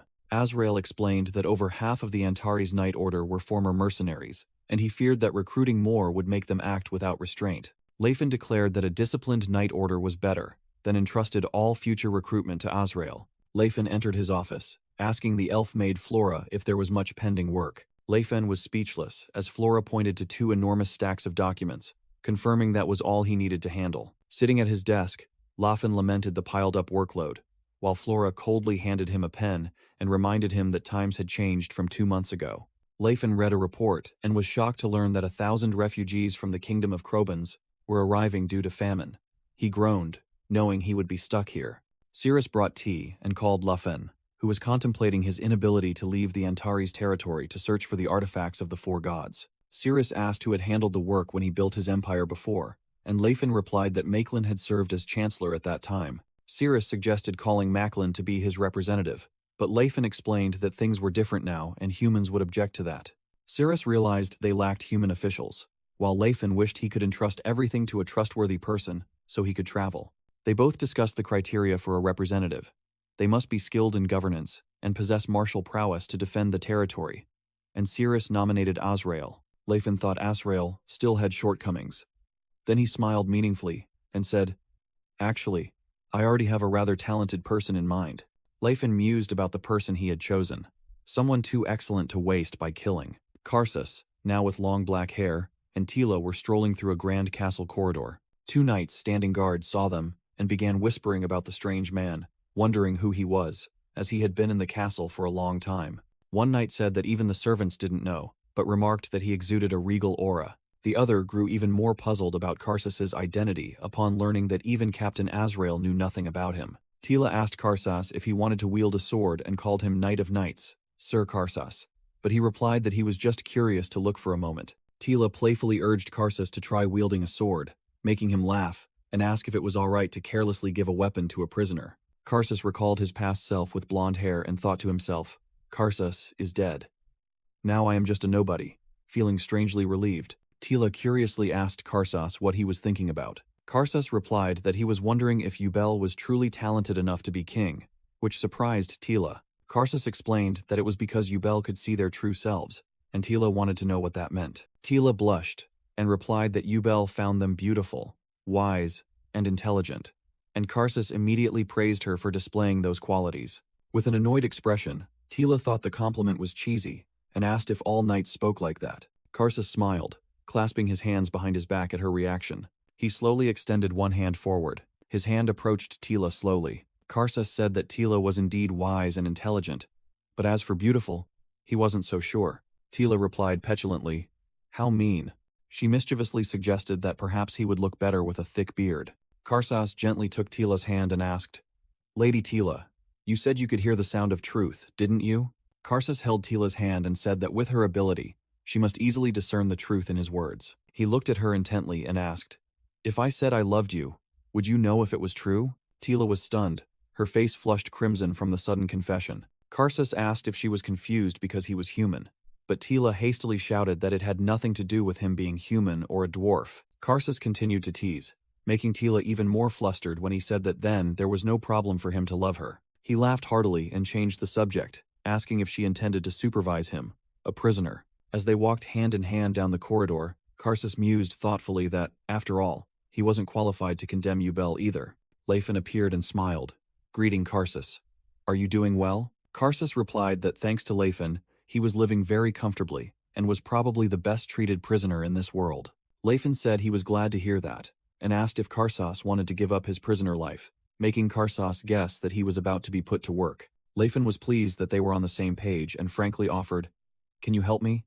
Karsus revealed that he had heard about Leifen's dreams and future from Tila, and honestly, at first he thought Leifen was completely insane. Leifen laughed in response that he was used to hearing such words. Even Ceres considered him a madman. Karsus explained that after observing an orc and an elf maid working, he realized his own perspective was narrow, and though they weren't human, they were certainly people. He looked out the window and said that a civilization that treats its people like livestock will not end well. Karsus turned to face Leifen and declared, "If this is the dawn of a new era, I want to be part of that current too." With a determined expression, Karsus affirmed that whether as a servant or an aide, he was ready to work, and asked Leifen to command him. Leifen thought to himself that Karsus would eventually come to him on his own, then said aloud that it was wonderful to hear. Leifen took out a small box, exquisitely decorated with gold and rose patterns. He handed the box to Karsus and said, "Isn't this the seal of the Lord of Antares territory?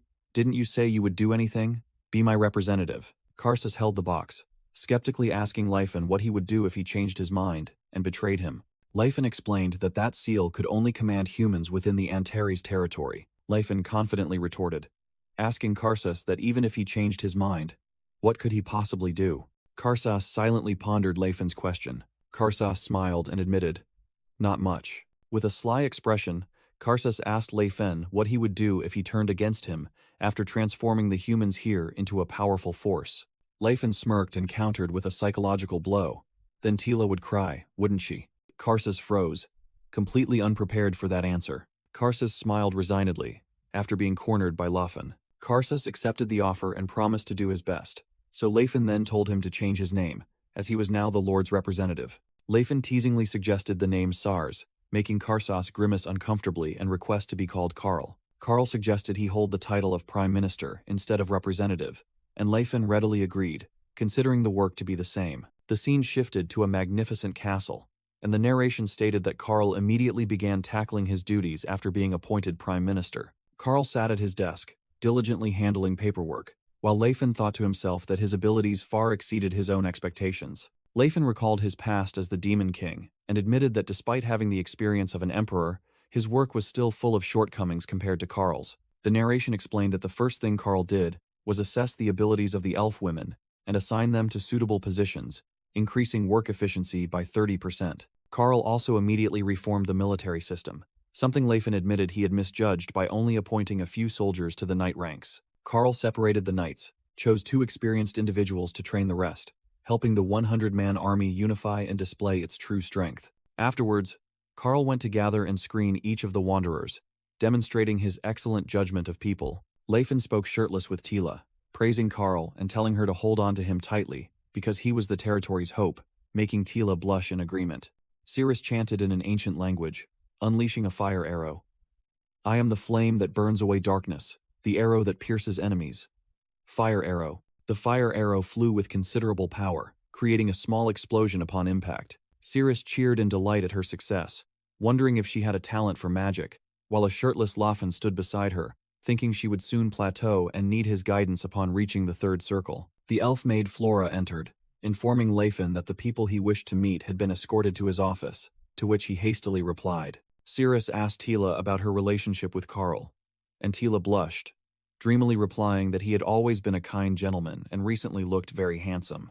Tila, in turn, asked Cirrus about Lord Leifin, startling Cirrus as she pictured a scruffy, bearded man. Cirrus awkwardly explained that Leifin was more like her father than a man, causing Tila to frantically warn her not to say that to him, or he would retreat into a corner of the room in self-pity again. Tila admitted that Leifin felt strangely mature despite being only in his 20s, while Leifin, wearing a shirt, gazed thoughtfully at his clenched fist. Leifin sat opposite a group of people, and their leader, Jakal, introduced himself as a bounty hunter along with his comrades, expressing his honor at meeting the Fist King. Jakal said he heard Leifin had sought them out through the Taubon Trade Alliance, and Leifin replied that he was pleased to meet them and had a task to entrust. Leifin presented a drawing of Tesron with the identifying characteristic noted as handsome. Jakal remarked that Tesron was an unknown aura user, but Holy Knight Christine and Golden Knight Yuthas were very famous, leading Leifin to decide he would start tracking them from there. Leifin placed a large bag of money on the table, stating it was 100 gold coins up front, and a similar bag would be given upon completion of the mission. Jakal's group accepted in unison, and as they departed, Leifin thought to himself that this preparation for Tesron should be sufficient. The aide brought Leifin the monthly information from the Grade Trade Alliance, and he thanked them. Leifin sat at his desk, beginning to review a thick stack of documents. He skimmed through the news, deeming most of it useless, such as the appearance of an ogre in the kingdom of Basili, or the birth of a 2-headed calf in a mountain village. Suddenly, Leifin's gaze stopped at an important piece of news. He read a report about a group of monster hunters ambushed by the legendary creature Ivory Fang in the kingdom of Halain, resulting in many casualties. Leifin was stunned to realize that Ivory Fang was Atilka's old nickname, and immediately shouted to summon everyone at once. In the coastal city of Kaltizan, south of the kingdom of Halain, large ships were anchored closely together in the harbor. As night fell, the harbor remained bustling, with sailing ships docking and departing. Under the streetlights, cargo handling equipment lay dormant beside the anchored ships. On the cobblestone street, the citizens of Kaltizan were strolling and chatting cheerfully. The scene shifted to a large building, the southern branch of Santana's Tears Alchemy Society. Inside, a laboratory was lit by candles, with an open book on a table, surrounded by tools and notes. Countless bottles containing various chemicals were neatly arranged on tall wooden shelves. The room was filled with complex distillation and experimental equipment, indicating ongoing alchemical work. Deep beneath the building was a dark dungeon, from which faint groans echoed. Iron cages hung suspended from the ceiling, dimly revealing skeletons within, evoking a deathly atmosphere. Huge, heavy iron chains hung from the ceiling, clanking in the silent space. Many test subjects were muscular men suspended by chains, with mysterious symbols on their backs. Two cloaked alchemists observed the test subjects, one remarking, "Subject number 3, doesn't look well, does he?" The other ordered, "Increase his rations slightly. We must keep them alive for at least another month." An alchemist brought a bucket of liquid food to Atilka and said, "Here's your meal." The alchemist remarked contemptuously that trolls were wonderful because they didn't get stomach aches, so they could be used to dispose of leftover food. The two discussed needing to sell 500 more bottles by the end of the month, and concluded it was time to capture another subject. One of the alchemists approached a lever mounted on the wall and pulled it down. Heavy iron chains began to move, accompanied by a deafening clatter of metal. The stone floor beneath Atilka's feet began to open, revealing a dark pit below. The trapdoor opened completely, preparing to drop Atilka to a deeper level of the dungeon. Atilka stood on a trapdoor that opened beneath his feet, revealing a pitch-black pit. A close-up of Atilka's feet, as the trapdoor fully opened. A loud noise echoed as the shackles holding Atilka shattered.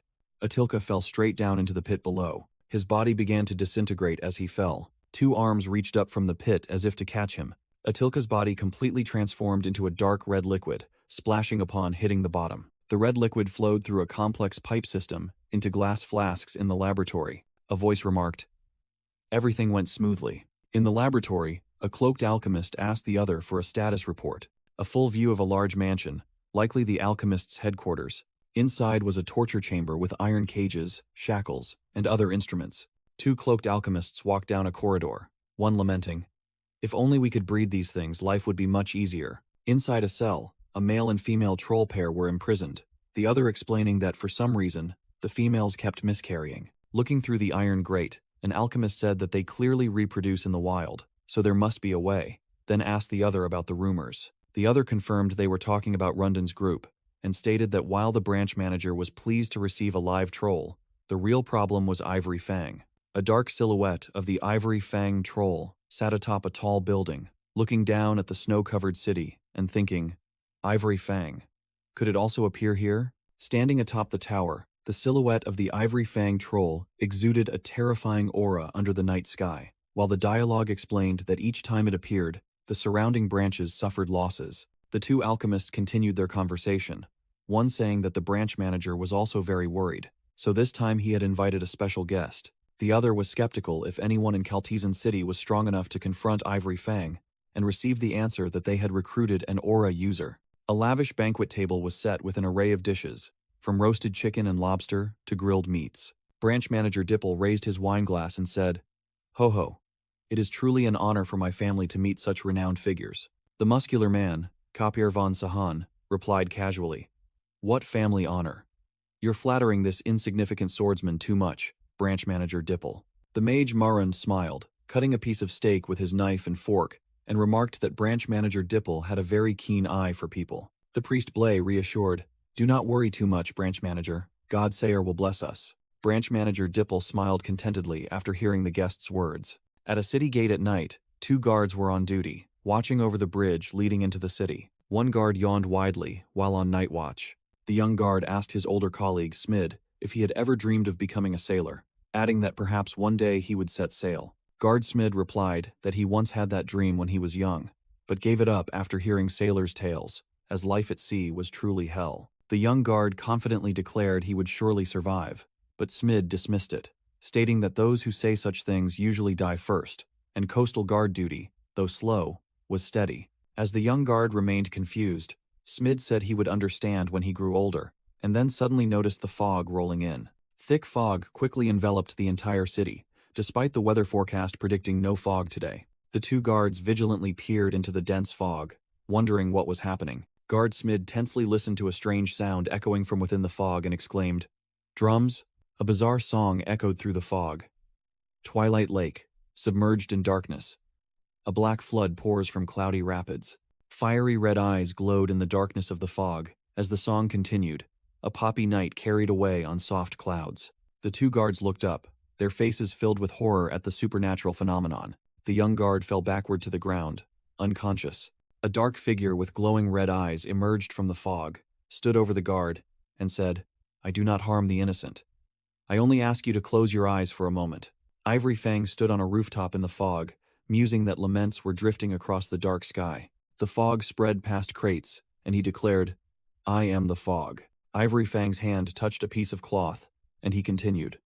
Darkness creeps in. Concealed within a swirling vortex of fog, his red eyes glowing, he concluded, "I come like the wind, and vanish without a trace." The scene shifted to a quiet street at night, dimly lit by flickering lanterns. The fog rapidly enveloped the street and its lights. From a building window, Tescon, in his original red-haired body, looked out and said he was fed up after 3 days in Kaltizan. Tescon smirked excitedly, thinking to himself, "It's finally starting."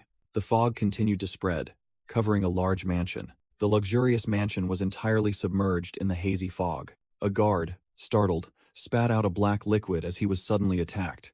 Ivory Fang landed in the courtyard, dark tendrils emanating from beneath his cloak. He calmly stepped inside the mansion. A squad of guards rushed out, their commander shouting, "It's here! Ivory Fang, capture that monster! Whoever takes its head will receive 1,000 gold coins." Inside a lavish dining room, Kapir von Sahan was interrupted by the noise during his meal, and he asked, "What's all this commotion? Is there a thief breaking in?" Branch manager Dipple stood up and sincerely apologized to his esteemed guests for the incident. Dipple explained that one of the trolls they were raising had escaped and was causing trouble, but he secretly thought he must conceal the truth and blame Ivory Fang. Dipple reassured them that his warriors would soon resolve the situation, even if the damage might be considerable, and the mage Marund immediately offered his assistance. Dipple feigned reluctance, saying that if an aura user like Knight Kapir intervened, the troll would be subdued instantly, but he dared not impose on such a distinguished guest. Kapir von Sahan bared his teeth in a grin, his eyes shining brightly, and said that they should at least do something to be worthy of this hospitality. The mage Marund smirked, showing great interest in the offer. Priest Blay also agreed, his eyes gleaming with hidden meaning behind his spectacles. In a vast corridor, a chilling fog suddenly swirled violently. Ivory Fang darted like a phantom, his fiery red eyes flashing in the darkness. The mansion guards screamed in panic, "Damn it! Curse this monster!" The guards simultaneously thrust their spears at Ivory Fang, trying to pin him down. But Ivory Fang easily flung them all away, sending spears and soldiers flying in every direction. A guard was struck by an invisible blow, spitting out a black liquid. He collapsed instantly, blood spurting from his mouth. Another soldier trembled, pointing and shouting, "You fiend! You truly are a demon!" Ivory Fang stood tall, his cold voice echoing, "How interesting! You dare speak of cruelty? You, who are paid with gold squeezed from the blood of trolls." He raised a small drum, and declared that they, too, must prepare to pay the price for those blood-stained coins. The terrified guards realized their bodies no longer obeyed their commands. Weapons clattered to the floor as they lost control, screaming in despair at the bizarre magic. Fresh blood splattered onto the marble pillars in the corridor. Ivory Fang simply snapped his fingers. A guard screamed in extreme agony as his body exploded. Ivory Fang continued to make strange hand gestures, manipulating an unseen power. More explosions and blood splattered everywhere, signaling a massacre. With one final snap of his fingers, Ivory Fang annihilated the entire guard squad. The sound of weapons cutting through flesh echoed amidst a sea of blood. A cloaked figure stood in the middle of the corridor, surrounded by the corpses of the mansion guards. The stranger's glowing red eyes flashed beneath his hood as he sensed the presence of others. The observer silently wondered, "Is that Ivory Fang?" Kapir von Sahan, Marund, and Blay appeared.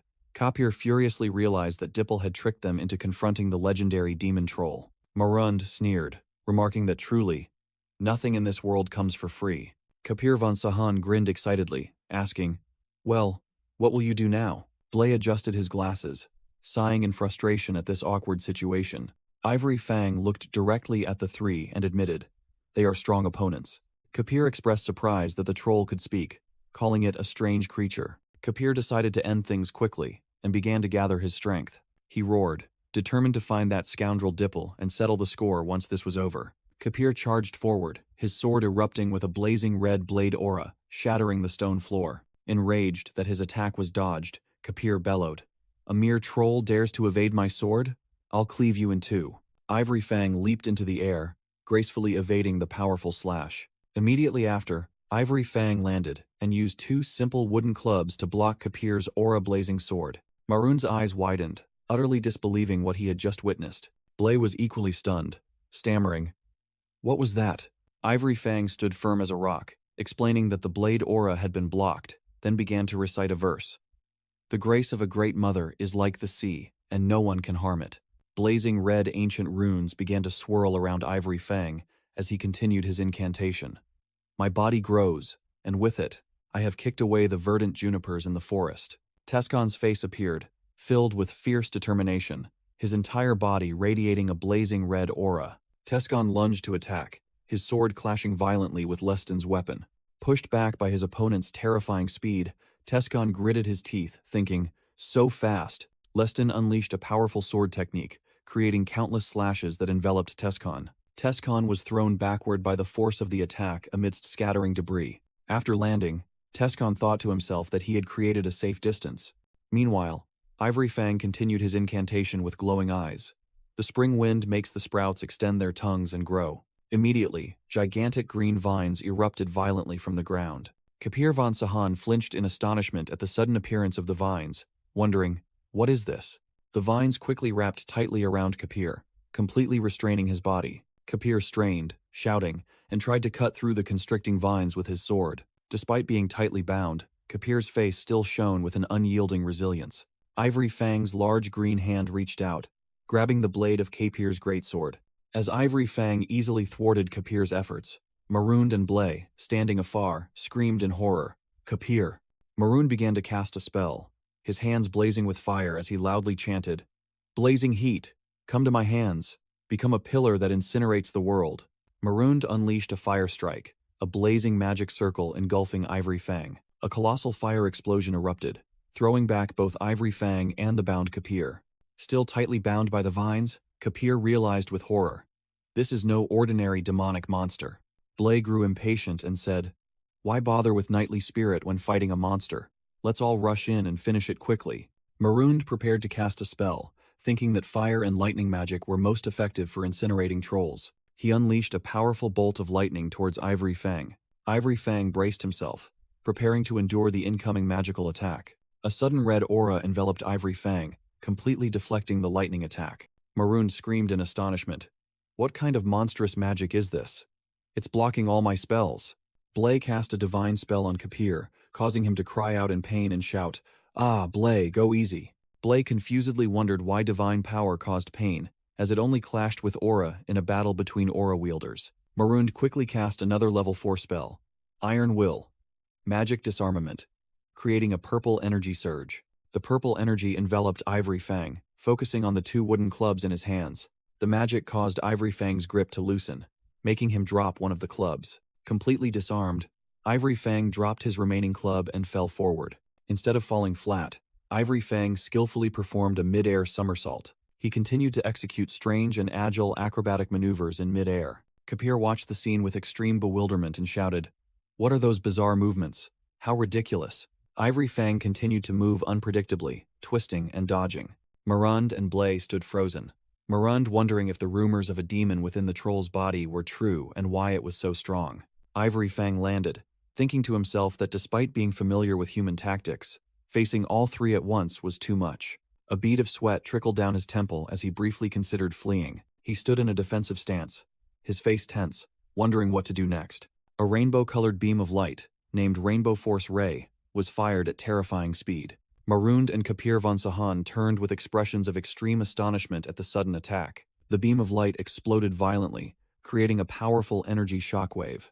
Amidst the hazy dust, Kapir von Sahan roared furiously. "Who's there?" 3 mysterious figures appeared in the mist. A voice echoed that they were just in time, while another complained that the mist obscured their senses, receiving an apology for not warning about the troll's concealing mist.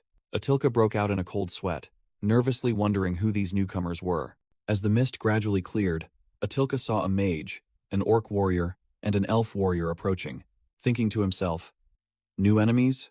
Leifin smiled and greeted, "We finally meet, Guru Atilka, wise child of nature." Atilka squinted, sweat still trickling down his temples as he looked at the stranger. "Atilka, now cloaked, questioned, "Who are you? How do you know my name?" While Kapir von Sahan also growled, asking how they knew his language. Leifin confidently replied, "I am one who knows the truth about trolls. I am here to help you." Atilka remained skeptical and asked again, "What are you talking about?" Kapir von Sahan yelled furiously, demanding Leifin's group reveal their identities, their reason for attacking, and to show themselves properly.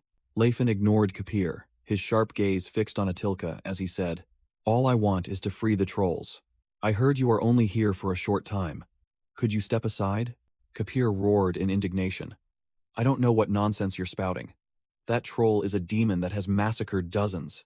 Leifin looked towards Atilka, who stood in the distance, and calmly remarked, "As expected, that's how it is." Leifin called his orc warrior's name, Tassid. Leifin continued, calling the elf warrior's name, Ceres. Leifin ordered his two companions, "Subdue them, don't kill them." Under the full moon, a magnificent mansion stood majestically in the silent night. Suddenly, a stream of dark purple energy surged forth, shattering a corner of the building. Fragments of stone pillars and arches scattered through the air as the attack continued. Another wave of turquoise energy swept through, destroying more parts of the mansion's architecture. Tassid and Ceres charged, attacking Kapir's group, flashes of light from their weapons gleaming everywhere. Kapir braced himself against Tassid's attack, his face revealing astonishment as he shouted, "An orc using aura?" Two auras, Tassid's turquoise and Kapir's fiery red, clashed violently, generating sparks. Priest Blay broke out in a cold sweat, his face panicked as he sensed the imminent danger. Ceres suddenly appeared right behind Blay, her sword already raised, ready to strike down. Blay hastily created a golden light shield to block Ceres' attack and cried out, "Oh, Sayer!" Ceres roared and summoned a colossal lizard-shaped fire spirit. "Answer my call, Salamander." The fire spirit plunged directly into Blay's shield, its terrifying heat completely overwhelming the defensive magic. Atilka watched from afar, exclaiming in astonishment, "An orc using aura, an elf using spirit magic."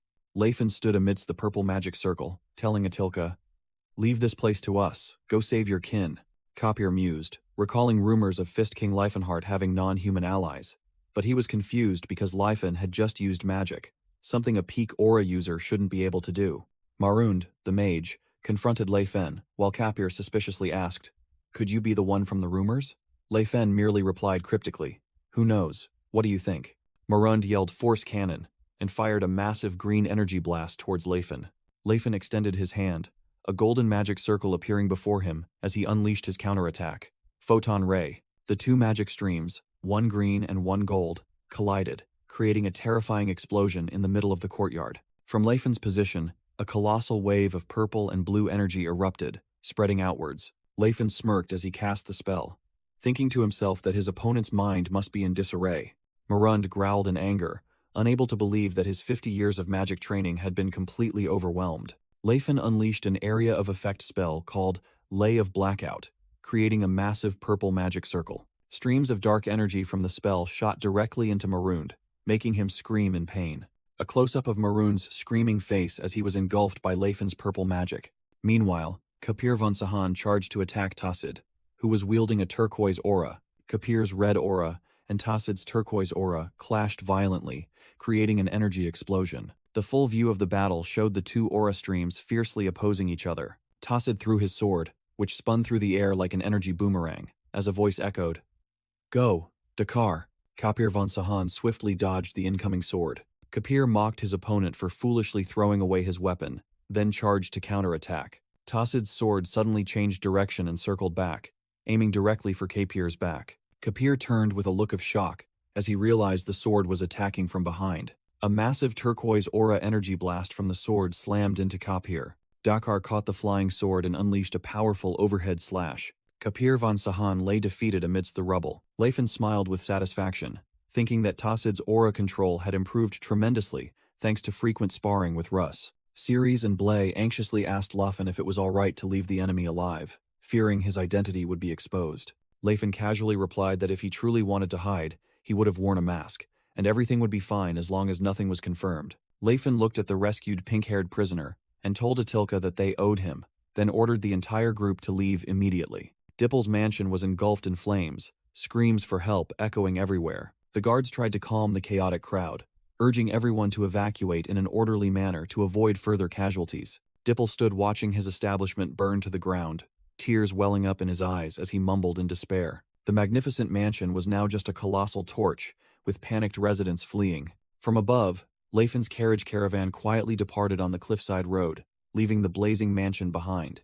The caravan continued to move away, disappearing into the darkness, while the flames still raged fiercely. Inside the carriage, the pink-haired acolyte was using magic to heal Atilka's injured arm. The group conversed, Leffen admitting that trolls looked intimidating, while the pink-haired acolyte was surprised they were much thinner than she imagined. The blonde woman looked at the rescued trolls, who were huddled together and speaking in their own language, and surmised that they had never had the chance to learn the common tongue. As night fell, the group stopped and lit a large bonfire to keep warm. By the bonfire, Atilka expressed surprise that the Fist King could use magic. Leffen replied that he had never hidden it, but the rumors simply hadn't spread. Leffen smiled, his hand glowing with a brilliant golden aura, and asked Atilka, "Do you still doubt my identity?"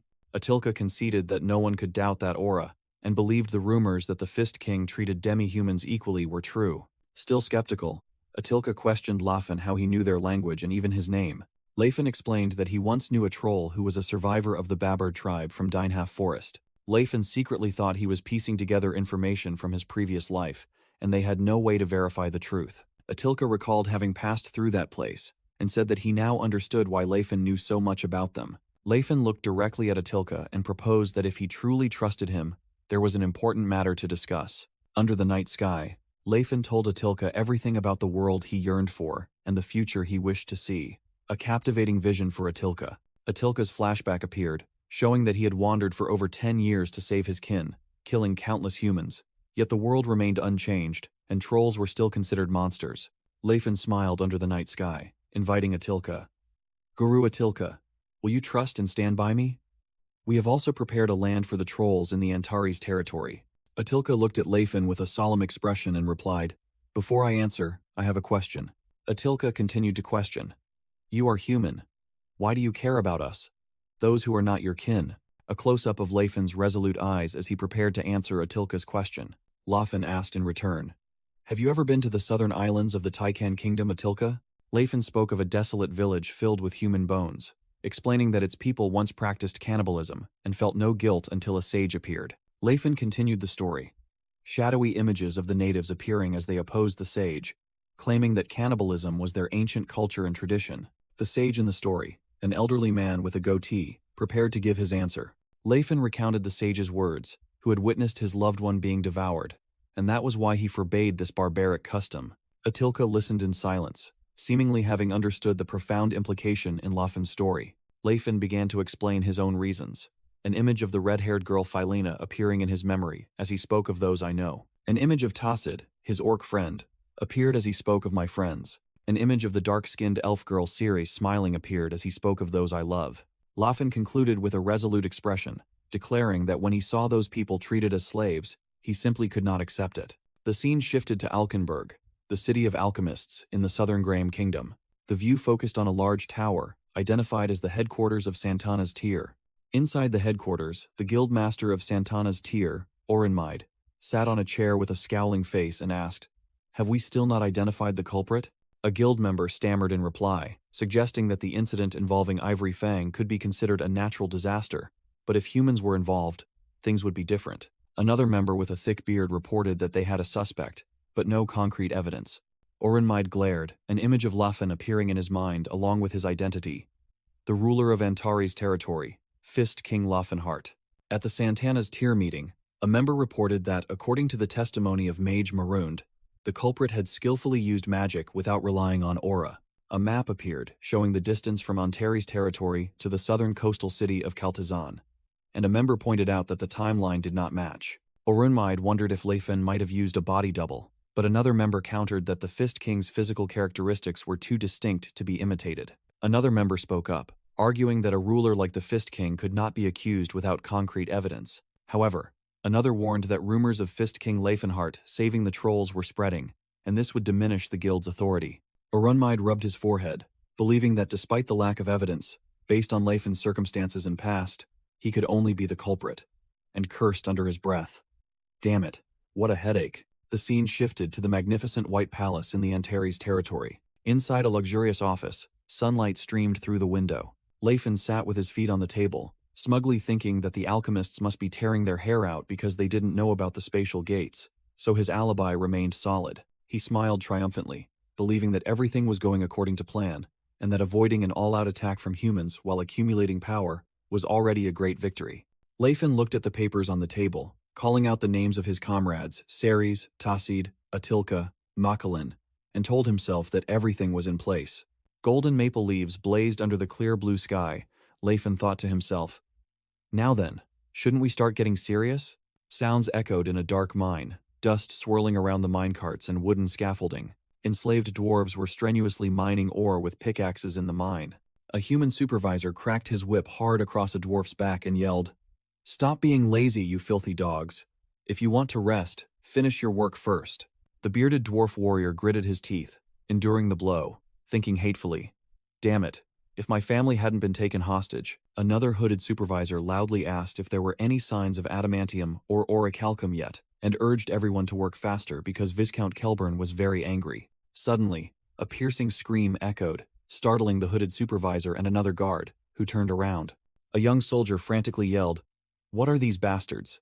as the bearded dwarf warrior charged to attack him. The dwarf warrior delivered a devastating punch to the guard's face, the force of the blow creating a massive shockwave. The horned dwarf warrior stood over the young soldier, declaring that he would spare his life because he was just an ignorant mercenary. The female warrior Eustea of the Grand Forge urged her comrades that they still had much to do. The hooded supervisor screamed in terror, "Who are these dwarves? Where did these bastards come from?" A dwarf mage and Eustea chanted together, declaring they had come to free their kin from oppression. The supervisor panicked as he realized it was a magic suppression spell, and couldn't believe dwarves were using magic. Eustea darted forward like lightning, striking down a guard. Eustea raised her weapon high and shouted, announcing that they were warriors of the Grand Forge, here to rescue the Steelhammer clan. The enslaved dwarves looked up hopefully as they were asked to step forward one by one, to have their magical shackles removed. The dwarf mage placed his hand on the shackle, chanting to break the magical flow binding his kin. A dwarf warrior worried about the enemy having hostages, but the horned warrior reassured him. The horned warrior explained that their comrades had already reached the village, while Tila charged into battle. Tila swung her weapon, bravely cutting through the enemy ranks. After striking down her foes, Tila joyfully called out, "Mr. Hatos." Hatos looked up with a surprised and joyful expression, disbelieving his eyes as he asked, "Tila? Why are you here?" Tila ran to embrace Hatos, explaining that Lord Leifenhart had sent her, causing the old man to exclaim emotionally that it was finally time to leave this place. In the mine, a voice echoed, requesting immediate contact with Priest Galpede, and for everyone to gather. In the Steelhammer clan's village, deep within the mountain, all the dwarves had completed preparations to abandon the village and relocate. Lurtik, Tila's biological father, joyfully exclaimed upon seeing his daughter had grown up. Lurtik embraced Tila and joked that she was old enough to marry, then turned to joyfully call out another woman's name, Pamela. An elder, who introduced himself as Galpede, expressed concern about moving so many people, but the horned warrior asserted that the time was drawing near. In a secluded coastal area, a crowd of steel-hammered dwarves gathered inside a large cliff cavern. From the sea, the silhouettes of large ships began to appear. 3 large sailing ships entered the bay, rippling the water's surface. Sails were raised as the majestic ships approached the shore. Galpede asked in astonishment if the Grand Forge had prepared ships for them, but the horned warrior denied it. Galpede's eyes widened in shock upon seeing the person on deck. A dark-haired, bearded man stood with 2 orc warriors, reassuring everyone. "Rest assured, we are allies. We are here to help you escape." The dwarves, including Eustea, whispered among themselves with skepticism and confusion. "Allies? A human? Our ally?" Amidst the crowd, Tila joyfully recognized the man and shouted his name, "Carl." Carl smiled back, "Oh, Tila." Carl held Tila in his arms. She said she had been very worried, and he affectionately replied that he couldn't miss the chance to meet her family. Witnessing the intimate scene, Lurtika's face flushed crimson with anger, thinking, "That scoundrel, how dare he touch my daughter?" Carl, still holding Tila, introduced her to her father. Tila also happily introduced, "Father, this is Carl, my beloved," causing Carl to smile and greet. "It's an honor to meet my father-in-law." Lurtike roared furiously, his eyes bloodshot. "Who said I'm your father-in-law?" The scene shifted to the city of Yahello, the largest city in the western part of the Hellane Kingdom. A large building, the Yahello branch of the Santana's Tears organization, was engulfed in flames. A group of hooded figures was throwing fire grenades at the building, one shouting, "Ivory Fang is over there! Throw the fire grenades!" A series of violent explosions shook the streets, blasting debris from the building. Amidst the flames, Atilka effortlessly leaped through the explosions unharmed. Atilka stared at a smoking fire grenade in his hand with a displeased expression and muttered something in his own language. Atilka unleashed a powerful spinning kick, sending the hooded attackers flying in a burst of pink energy. One of the attackers yelled, ordering his comrades, "Throw more at him." Amidst the sea of fire, Atilka charged through another explosion unscathed. Atilka stood firm amidst the fiercely burning flames, his cloak fluttering. A close-up of Atilka showed him staring ahead with a stern and somewhat annoyed expression. Atilka muttered, "It seems the time has come." A massive explosion rocked the entire area, sending flames soaring high. Atilka leaped into the air, leaving the burning mansion behind under the full moon. The western branch manager of Santana's Tears, Lomdran, smirked upon seeing Ivory Fang flee, boasting that he was unlike the incompetent Dipple. A cloaked subordinate rushed over, calling out frantically, "Sir Lomdran, branch manager!" Standing before empty cells, the subordinate reported in a panic, "All the trolls have escaped." Lomdran froze, his triumphant expression completely replaced by shock. The scene shifted to the bustling city of Kentry in the northern duchy of Lastiel, shrouded in morning mist. A colossal coliseum stood majestically in the heart of the city. Flocks of white birds soared in the clear blue sky above the magnificent arena. Inside, the crowd of spectators was roaring and cheering wildly. A gigantic lion humanoid monster roared, preparing to charge into a battle to the death. A muscular orc gladiator swung his weapon with a fierce expression. The orc gladiator decapitated the lion monster, blood splattering amidst the excited cheers of the audience. The final scene showed a large building, identified as the Wildbane Gladiator Training Facility. An elderly bald man named August exclaimed in surprise, "What a bargain!" He secretly appraised Tassid, praising his perfect body proportions, tall stature, and potential unseen in an orc. August sat opposite Tassid and a young girl, thinking to himself that he couldn't believe she would use such an individual as a slave, and the girl asked if there was a problem. The young girl, Keela, smiled and asked August how much money she could get for Tassid. August cleared his throat, said Tassid looked quite good, and began to appraise him, stating that a normal orc slave was only worth 5 gold coins, but gladiator types were different. Scylla eagerly asked how much money she could get then. With a cunning expression, August offered 7 gold coins, while secretly thinking the true value of an orc gladiator was 10. Scylla hesitantly agreed, and August suggested starting the transaction by signing the contract.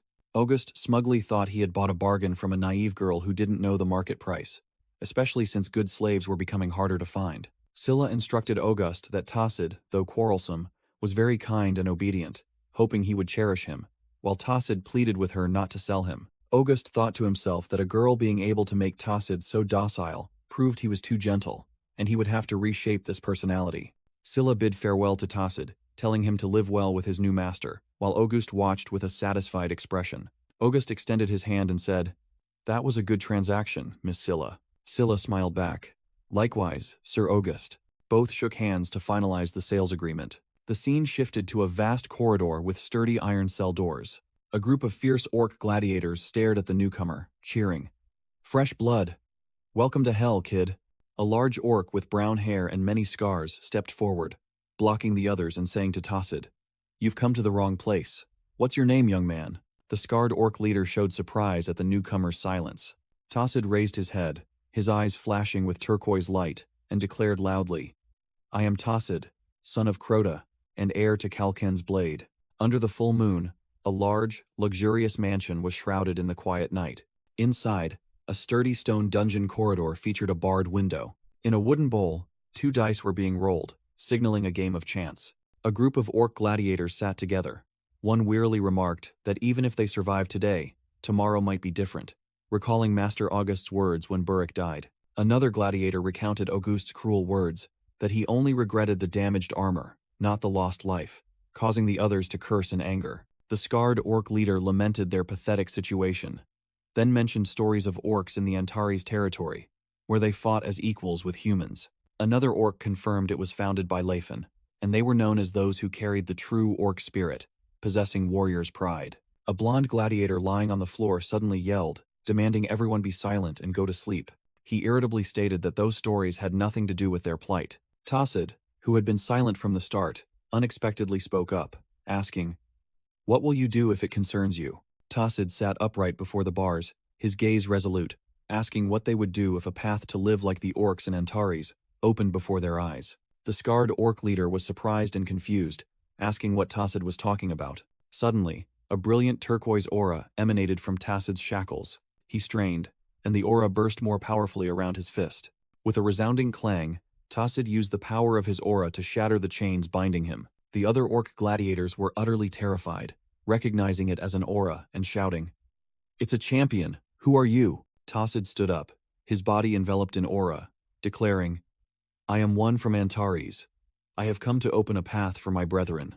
He extended his hand towards the stunned gladiators and called out the name of his sworn companion. "Come here, Dakar." A massive turquoise energy burst, shattering the surrounding stone floor. From within the light, an exquisitely carved, massive turquoise energy sword materialized, hovering in midair to everyone's astonishment. Tacid raised the massive turquoise energy sword high, declaring it a soul weapon that only a true warrior could possess. He roared, questioning the other orc gladiators. "Are you warriors, or merely talking livestock?" Tacid continued to encourage them. "If even a single drop of warrior's blood still flows in your hearts, stand up, take up arms, and fight." As images of shattered chains appeared, the scene shifted to a luxurious mansion under the night moon. Inside, a magnificent chandelier was stained with dripping fresh blood. The entire grand staircase area of the mansion was also splattered with blood, signaling a massacre. A human guard wielding an axe screamed in horror and fury. "Ah, you filthy damned orcs!" The freed orc gladiators furiously attacked the guards, roaring, "I will kill all of you, you filthy humans." A trembling servant clutched his head, hiding in a dark corner with a terrified expression. An orc gladiator discovered the servant hiding under a tablecloth and flipped it over. With furious red eyes, the orc gladiator raised his weapon, preparing to finish off the servant. The servant tightly closed his eyes, desperately awaiting death. Tacid's energy sword suddenly appeared, blocking the fatal attack right in front of the servant. The scarred orc turned to question Tacid. "Warrior, why do you stop me? He is just a servant, but still a human." Tacid roared back at the orc. "Hey brother, what do you seek, freedom or revenge?" The scarred orc was stunned by Tacid's unexpected question. Tacid grabbed the terrified servant's hair, lifting him up.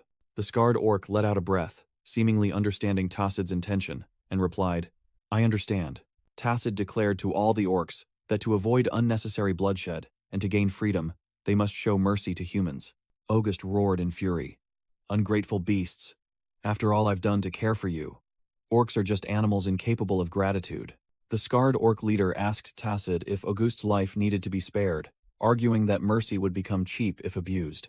August smiled sinisterly, muttering that he had been waiting for this day for a very long time. A mage in a purple robe appeared, confident that a mental spell would end the orcs' rebellion, and began chanting. The mage unleashed a wide-area paralysis spell, enveloping the orc gladiators in a purple energy stream. Ceylon, in her female form, clasped her hands in prayer and cried out, "O Philanans, please grant them an unyielding spirit." A pink light enveloped an orc gladiator, shattering the purple paralysis magic. The mage in the purple robe screamed in terror. "What is this?" Ceylon stood there with a pink crystal in her hand, leaving the mage aghast, wondering why a priestess of Philanans was here. Tacid struck the mage hard on the head, knocking him down, and thanked Ceylon for her help. Ceylon handed Tacid an exorcism charm and a communication necklace. Tacid asked why she hadn't changed, and Ceylon cheerfully showed off her dress, saying she had to seize the chance to wear it before her body became all muscles again. The other orc gladiators curiously asked Tacid about the human girl, and he explained that she was the young saint of the Antares territory. An orc gladiator mentioned rumors of her relationship with the Fist King, causing Ceylon, who was gradually understanding orc speech, to shout in denial. Ceylon went mad upon realizing that rumors of her being the Fist King's lover had spread rapidly along with the jailbreaks of other races. The scene shifted to a magnificent mansion at night in Baron Burkiff's domain within the Kingdom of Basili. Inside the mansion, a lavish banquet was underway, attended by numerous nobles and served by maids. A guest noble praised Baron Burkiff for preparing such a rare and sumptuous feast, and the Baron humbly replied. The guest continued to comment that the banquet hall was full of elves, a truly satisfying sight, while Baron Burkiff was pleased that his guest was content. A banquet table was sumptuously laid out with all sorts of dishes, wines, and brightly burning candles. Suddenly, The candles on the banquet table were extinguished by a gust of wind. The candles on the banquet table suddenly flared up fiercely again. A massive explosion rocked the party, and the panicked nobles screamed. "What's happening, Baron Burkiff?" The mansion's glass doors shattered into countless fragments before an unseen force. Amidst the smoke and flames, the elf warrior Ceres landed on the balcony with a determined expression. Baron Burkiff and the other nobles exclaimed in astonishment. "An elf?" Ceres summoned a fire salamander and commanded it to attack, causing the nobles to desperately shriek for guards. The elf maids trembled, desperately pleading for their lives. Ceres landed before them and introduced herself. "My name is Ceres. I have come to save you. You are no longer slaves." She reiterated her promise of liberation while chanting in an ancient tongue. "Earth, shatter before my will." Ceres unleashed Terrabreak, causing the ground to violently crack open, creating a path. Standing amidst the rubble, Ceres turned to the elf maids and asked, "Now, can you follow my words? We will talk more once we are out of here." The elf maids joyfully responded in unison. "Yes, anything you say." Ceres led the group, silently thinking that they didn't yet know what freedom was, but everything would change once she brought them home. Outside, the mansion was engulfed in flames, and shouts of command rang out. "Pursue them. Don't let them escape. That's the one who killed the Baron." The human knights were startled by the sight, one asking, "Are they accomplices of that elf thief?" Leifin appeared in his hooded battle mage form. A knight recognized him and shouted, "No, it's a battle mage. Everyone, charge. Attack from all sides." Leifin closed his eyes, activating his sensory field skill. A 3D map of the entire mansion appeared in his mind, showing that he could sense the presence of all living beings within this space. He explained that he used data from the sensory field to calculate coordinates, predict movements, and memorize path intersections. Leifin's eyes flashed with purple light as he completed the process. Target acquired. Mark. Leifin unleashed his ultimate technique, Mystic Judgment Strike, creating a massive magic circle radiating purple energy. Numerous guards were struck by powerful energy blasts, their bodies flung into the air. A guard lay dying on the ground, exclaiming in horror, "How can such magic exist?" Leifin smiled confidently amidst the purple magical smoke after defeating all his enemies. The scene suddenly shifted to a clear, peaceful blue sky with wisps of white clouds. Large rocks began to float and move, strangely converging in mid-air. More and more fragments of earth and stone drifted, seemingly constructing a magnificent edifice. A magnificent castle, floating on a rocky island, gradually emerged from amidst the clouds. The full view of the majestic flying castle was revealed, standing proudly in the clear sky. Inside the castle, a voice echoed through the splendid hall. "It has been a long time since we gathered in such numbers." A sage with a silver beard remarked that this agenda was quite interesting. Another sage signaled to begin the discussion once the members had settled around a round table. The sage with the longest white beard declared, speaking as the Silver Sages, humanity's protectors. The elder announced that it was time to deliberate on how to deal with the White King, Leifenhart, before the Council of Silver Sages. A map of the continent appeared, clearly showing the locations of major nations like the Kingdom of Graham and the Holy Bashtalan Empire, along with centers of magical power. The narration explained the three oldest and largest magical associations, starting with the Mystic Council of the Halain Kingdom. Next was the Sun Tower, a magnificent structure located in the Holy Bashtalan Empire. And finally, the Ancient Magical Association of the Kingdom of Graham, the Maragrande Tower. A lecturer stood in a large auditorium, explaining that this was where new magical theories and news of artifacts were announced. A young student sat in the nearly empty auditorium, attentively listening to the lecture. Ninth Circle Archmage Atres announced that after searching and researching artifacts in the Pieta dungeon, he had achieved some results. Tescon sat in the auditorium, silently thinking it was astonishing that someone of Atres's caliber, one of fewer than 10 on the continent, was here, and remarked that Maragrande was quite prosperous at that time. Duke Iranad turned to Tescon and asked, "What are you saying, Tesron? Has the Maragrande Association ever fallen?" And Tescon hastily corrected that it wasn't what he meant.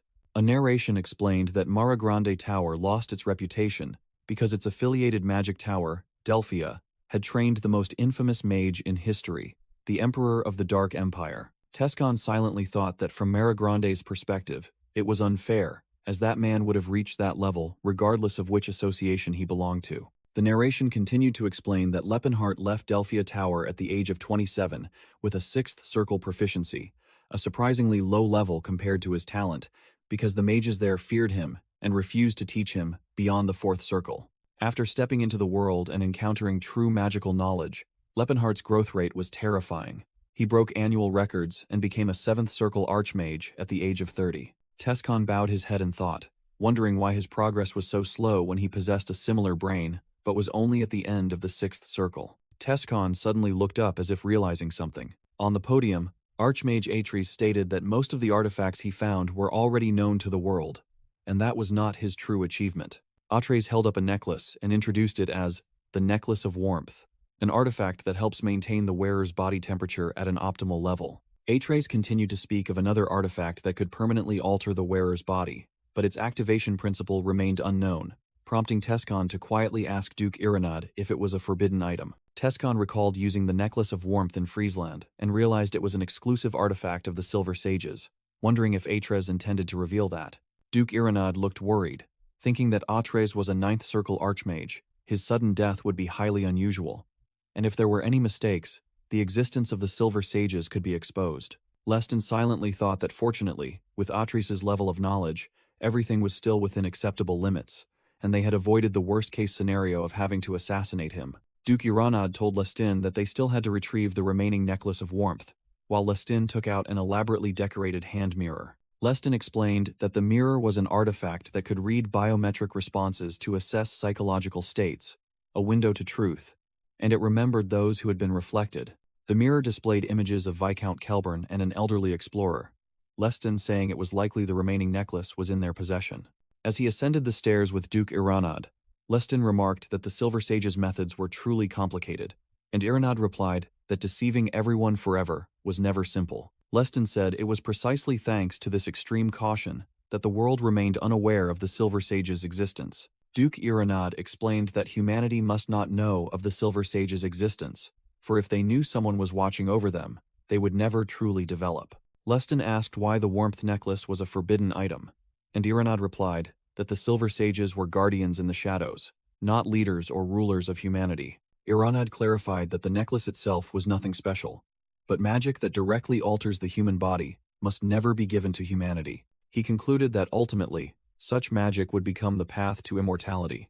Lestin thought to himself that there were limits to what he could learn with his authority. He wondered how the Silver Sages managed their information network, realizing they even tracked the movements of those with no connections. Lestin bitterly admitted that despite having an almost omniscient information network, they still couldn't prevent Archmage Atres from announcing the Warmth Necklace. He felt frustrated being called a sage yet still treated like an outsider. The scene shifted to a magnificent castle floating in the sky, amidst shattered fragments of land. The colossal flying castle appeared majestically, reflecting its own image on some surface below. Viewed from below, the intricate structure of the floating island was revealed, resembling a colossal machine.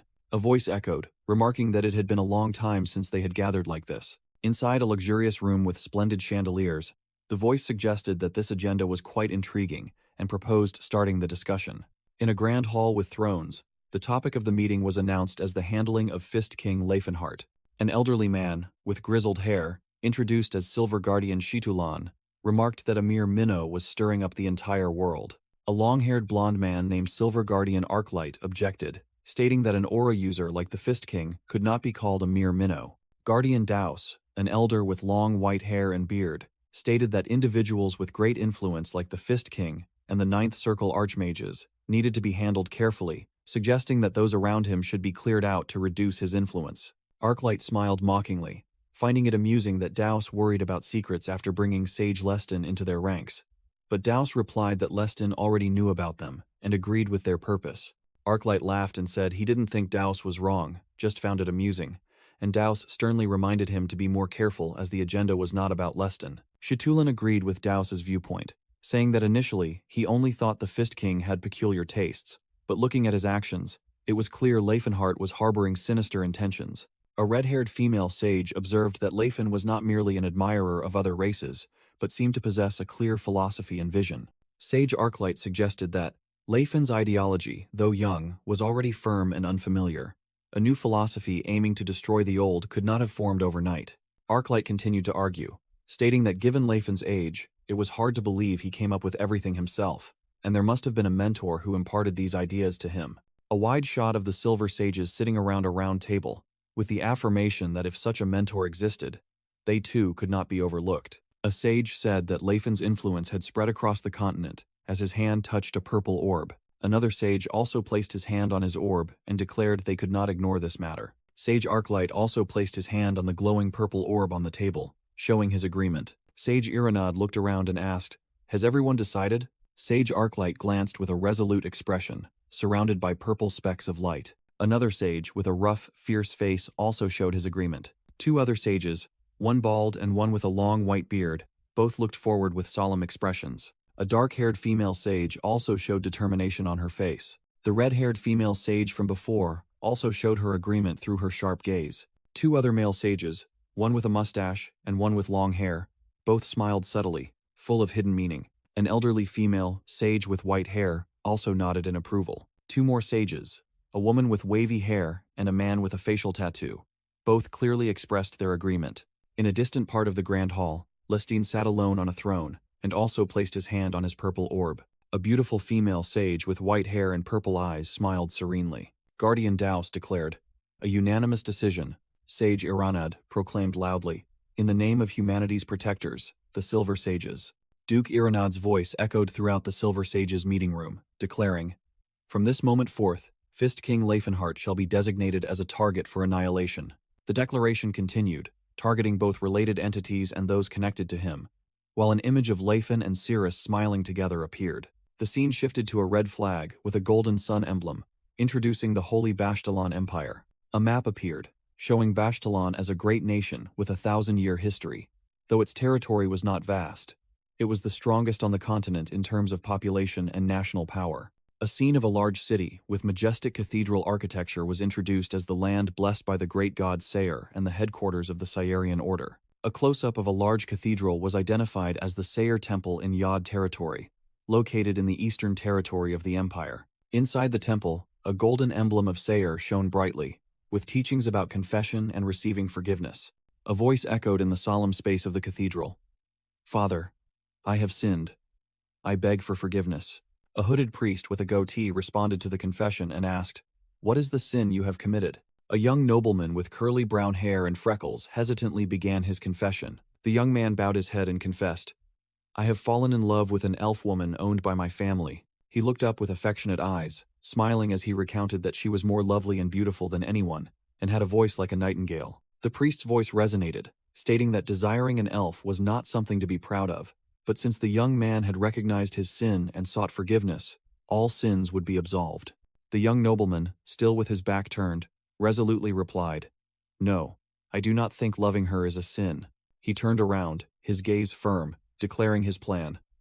"I intend to leave my family with her." The young man continued, speaking of his desire to go somewhere they could openly love each other, but worried about his parents' thoughts and his feelings of guilt. The priest clutched the sire emblem on his chest, reminding him that Sire had decreed the elves' fate as slaves, and to reject that fate was a grave sin. The priest asked the young man if he wished to change his confession, and promised that Sayer would forgive him. The young nobleman looked up with a confident smile and boldly declared, "I will not confess, for I do not believe it is a sin." He explained that he did not seek understanding, but only came because he worried for his parents and wished to atone for the pain he was about to cause them. The priest asked the young nobleman where he intended to go, and warned that no matter where he went, the elf woman would only ever be a slave. The young nobleman confidently replied, "I will go to the Antares dominion." After leaving the church, the young man looked back at the imposing edifice. He silently apologized to his parents, but affirmed that he could not deceive his own heart. He resolved that he must leave with her now. He set off towards a hill,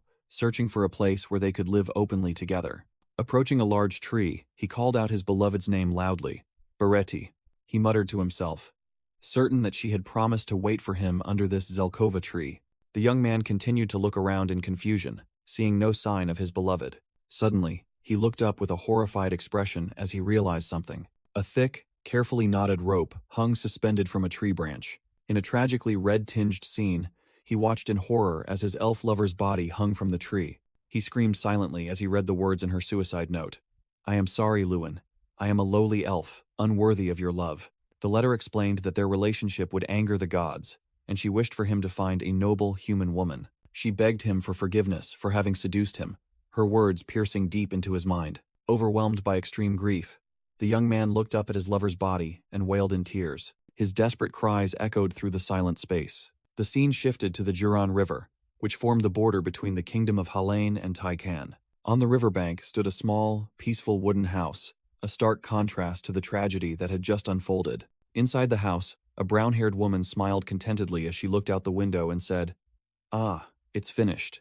Trudy sat at a table, reviewing what she had written, and mused, "The orc in the orchard.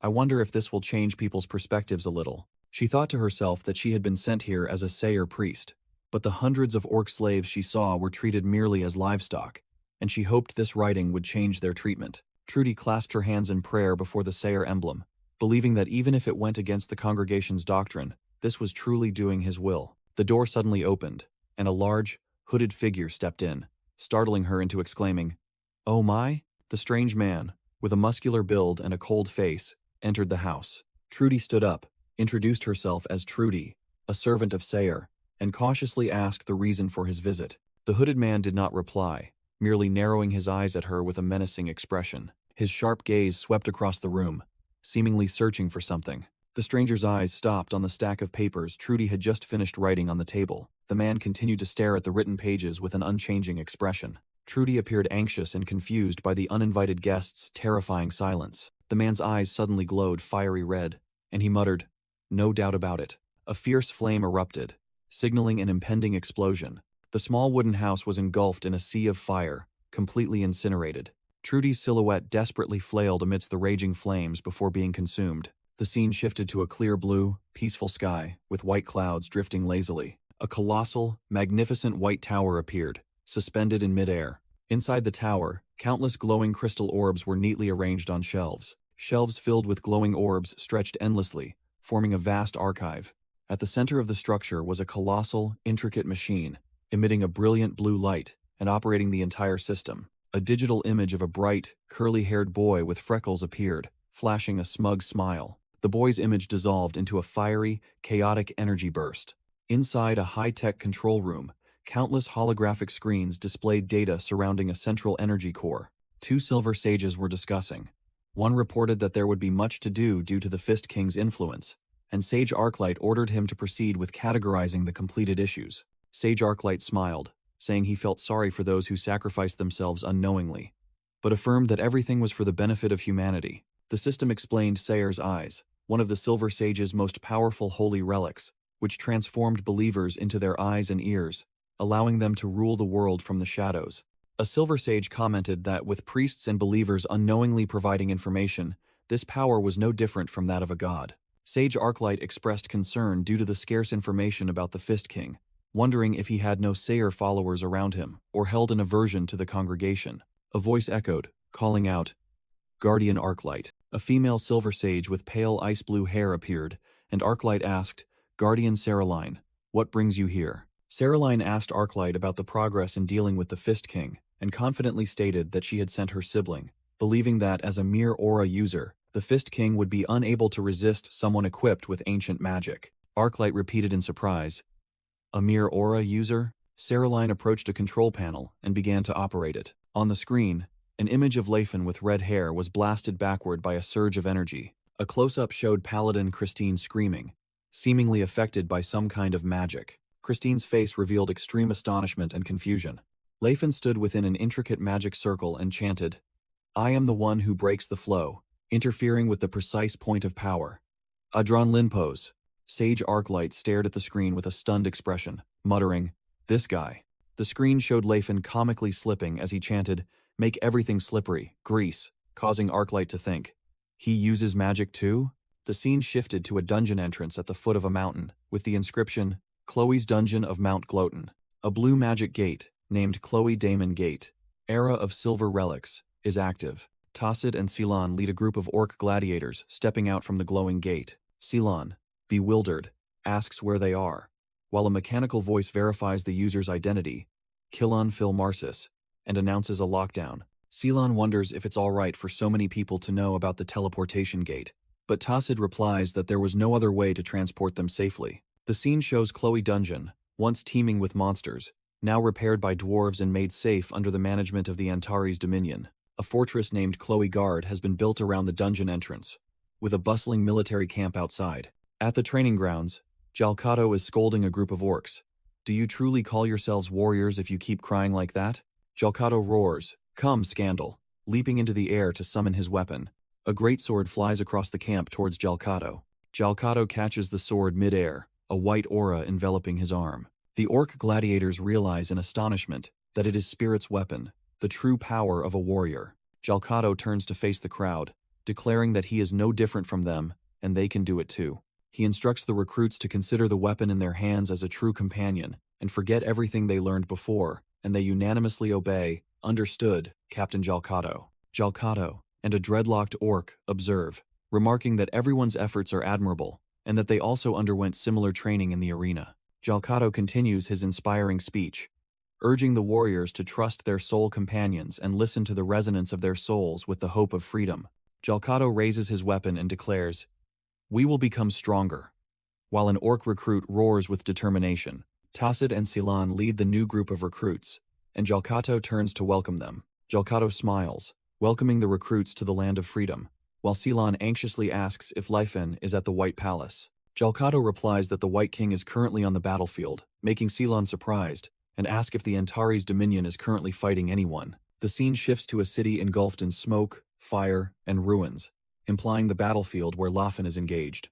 A group of fully armored mercenaries is charging forward, with their commander yelling Baron Chaetus's order to eradicate all living beings. A wide shot of the town shows the infamous Locust mercenary group, mercilessly slaughtering civilians according to orders. A man kneels in despair, clasping his hands and begging for his life, while his wife and child tremble in fear behind him. Without hesitation, the mercenary swings his sword, killing the man right in front of his wife and child, making them scream in horror. The soldier approaches the mother, who is sobbing while holding her child, uttering disgusting remarks about her appearance and saying she is lucky. With a cruel smile, the soldier declares that the word mercy does not exist in his dictionary. Suddenly, the mercenary's head flies from his neck in a spray of blood, ended by a lightning-fast slash. The mother and daughter look up with astonished and stunned expressions at the sudden turn of events. The elf warrior Serendi stands there, coldly telling the mother to take her child and flee. Other mercenaries rush over in a panic, realizing the attacker is a female elf, and begin to identify her by her skin color, hair, and weapons. With sharp eyes, Serendi takes a stance with her twin swords, while the terrified soldiers scream her identity. Ceres Valencia, also known as the New Moon. A voice rings out disdainfully. "You truly live by base instincts," as a pair of golden armored legs steps forward, making the soldiers realize another formidable foe has arrived. Leifen appears with a muscular physique, making the soldiers fearfully call him Fist King Leifenheart, and he declares that their sins cannot be washed away, even by death. Leifen clenches his fist. A brilliant golden aura flares around him, signaling a devastating attack. The group of mercenaries, including archers, all show extreme terror when facing Leifen's overwhelming power. Leifen unleashes a straight punch named Straight Cannon, firing a massive energy blast towards the enemies. The energy blast sweeps through the mercenary ranks, creating a huge explosion and sending countless screaming enemies flying. Meanwhile, Serendi also enters the fray, her eyes glowing as she channels turquoise energy into her sword and commands, "Sylph, stay with my sword." Serendi spins, creating a belt of wind energy, cutting down the surrounding soldiers while another tries to reassure his comrades that she is just a female elf. Serendi shouts, "Come forth, Sorana," summoning a giant turquoise female wind spirit that appears behind her. The wind spirit Sorana gently snaps her fingers, seemingly bestowing power upon her summoner. Serendi swoops down from above, thanking Sorana as she unleashes a wind attack that sweeps through the soldiers below. The soldiers scream as they are torn apart by invisible wind blades, frantically yelling, "It's a monster, run!" Serendi commands, "Taratus, block their path," summoning a giant golem that rises from the ground to block the soldiers' retreat. With two swords in hand, Serendi chants a spell to summon lightning. "By ancient pact, I call upon you, Udar Mjolnir." A massive purple lightning bolt strikes down, incinerating the soldiers amidst a thunderous explosion. A surviving soldier screams in horror, unable to believe the technique he just witnessed, and hastily orders his comrades to retreat. Amidst the chaos, a figure lands on the ground, blocking the path of the fleeing soldiers. Leifen stands tall before the soldiers, making them stop in astonishment. An enraged soldier charges towards Leifen, shouting that even as an aura user, he is just a normal human and will bleed when stabbed. The soldier's sword strikes Leifen's chest and shatters into pieces. Leifen looks down at the stunned soldier and coldly says, "Don't you know? This body is made of steel." Leifen's fist flares with brilliant golden light as he gathers energy for his next attack. With a determined expression, Leifin unleashes his powerful punch. He slams his fist into the ground, activating the skill Zero Impact, creating a destructive wave of golden energy that spreads across the ground. The remaining soldiers scream in despair as they are swept away by the aftershocks of the attack.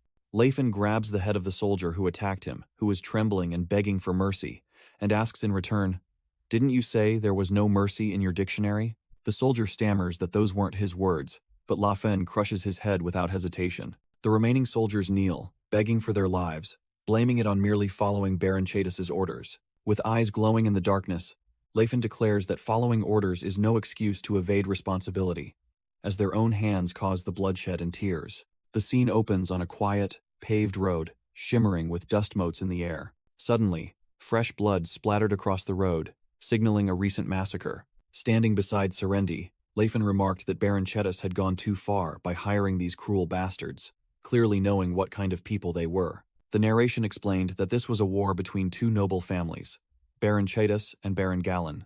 A war map showed that Baron Chedis had hired over 1,000 mercenaries and immediately invaded Baron Galen's territory. Amidst the sight of slaughtered civilians lying strewn about, the narration lamented how pitiful it was for the common folk to suffer in the foolish wars of the nobility. Leifin looked into the distance at the fiery scene and said, "You have arrived." Azrael and the entire Antares Knight Order valiantly advanced into the city on horseback. Leifin coldly told Azrael that he was late and there was no more time. Azrael and his knights listened as Leifin declared that the Antares Dominion would now join this foolish war. The army of the Antares Dominion, led by Leifin, began to move. With fiery, determined eyes, Leifin prepared for the coming battle, as the narration announced that war had once again begun. The narration introduced Baron Chedis as one of the most influential nobles in the southern Krobans kingdom. Another map showed Baron Chedis's wealth came from fertile lands and the trade city of Zarud, while also highlighting his long-standing feud with Baron Galen. Baron Chedis' ancient family always disdained Baron Galen's newly risen family, considering them commoners who had bought their titles with money. All problems began to escalate after the War of Succession for the throne, with King Eubel's coronation. Because Baron Galen had supported King Eubel from the start, he was promoted, while Baron Chedis joined later, which led Galen's heir, Bertrand, to mock Chedis' heir, Jacques. Bertrand and Jacques began a fierce argument in the royal capital of Croton before many nobles, and the dispute quickly escalated into a duel. During the duel, Jacques let down his guard and was fatally stabbed by Bertrand, leaving Bertrand stunned and horrified by his own actions. Although King Eubel tried to intervene, the weakened royal authority could not stop Baron Chedis from roaring in fury.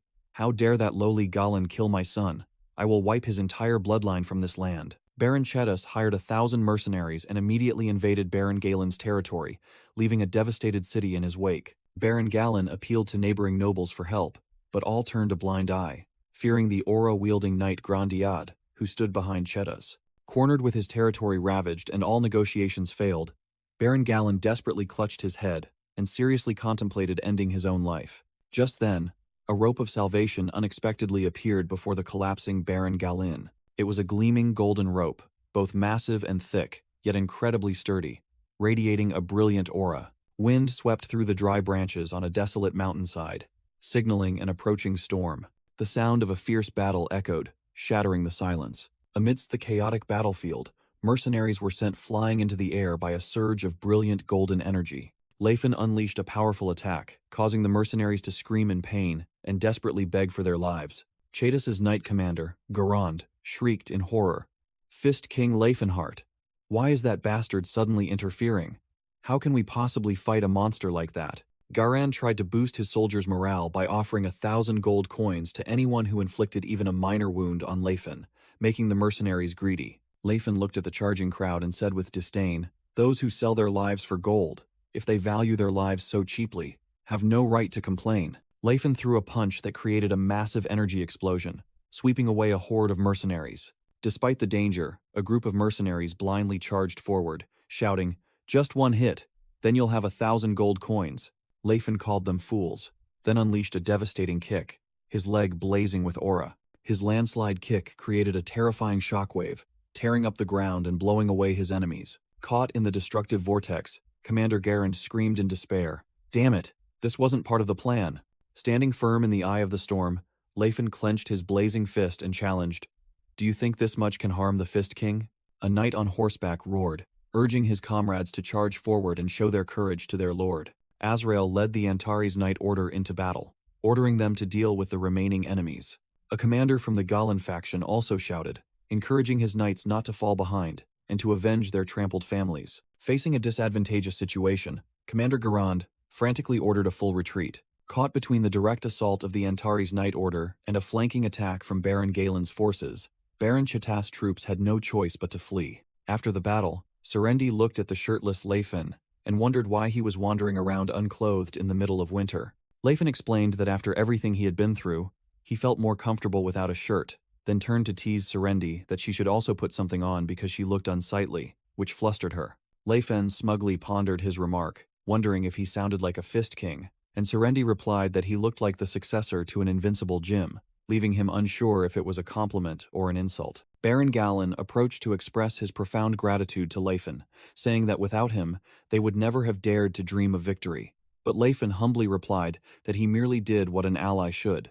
Recalling 15 days prior, the alliance was formed via a letter with 3 conditions: dividing Chetis's territory, recognizing demi-human citizenship, and freeing all demi-human slaves to be brought to the Antares dominion. In the memory, Baron Galan read the letter with a hesitant expression, astonished by the terms requiring him to free slaves and recognize demi-humans. Although the conditions went against conventional thinking, Baron Galan had no other choice but to accept, forming the alliance under the pretext of punishing the Chetis family for denying a legitimate duel. Leifin stood before his army, reflecting that the goal was to expand influence over demi-humans and that war needed a just cause.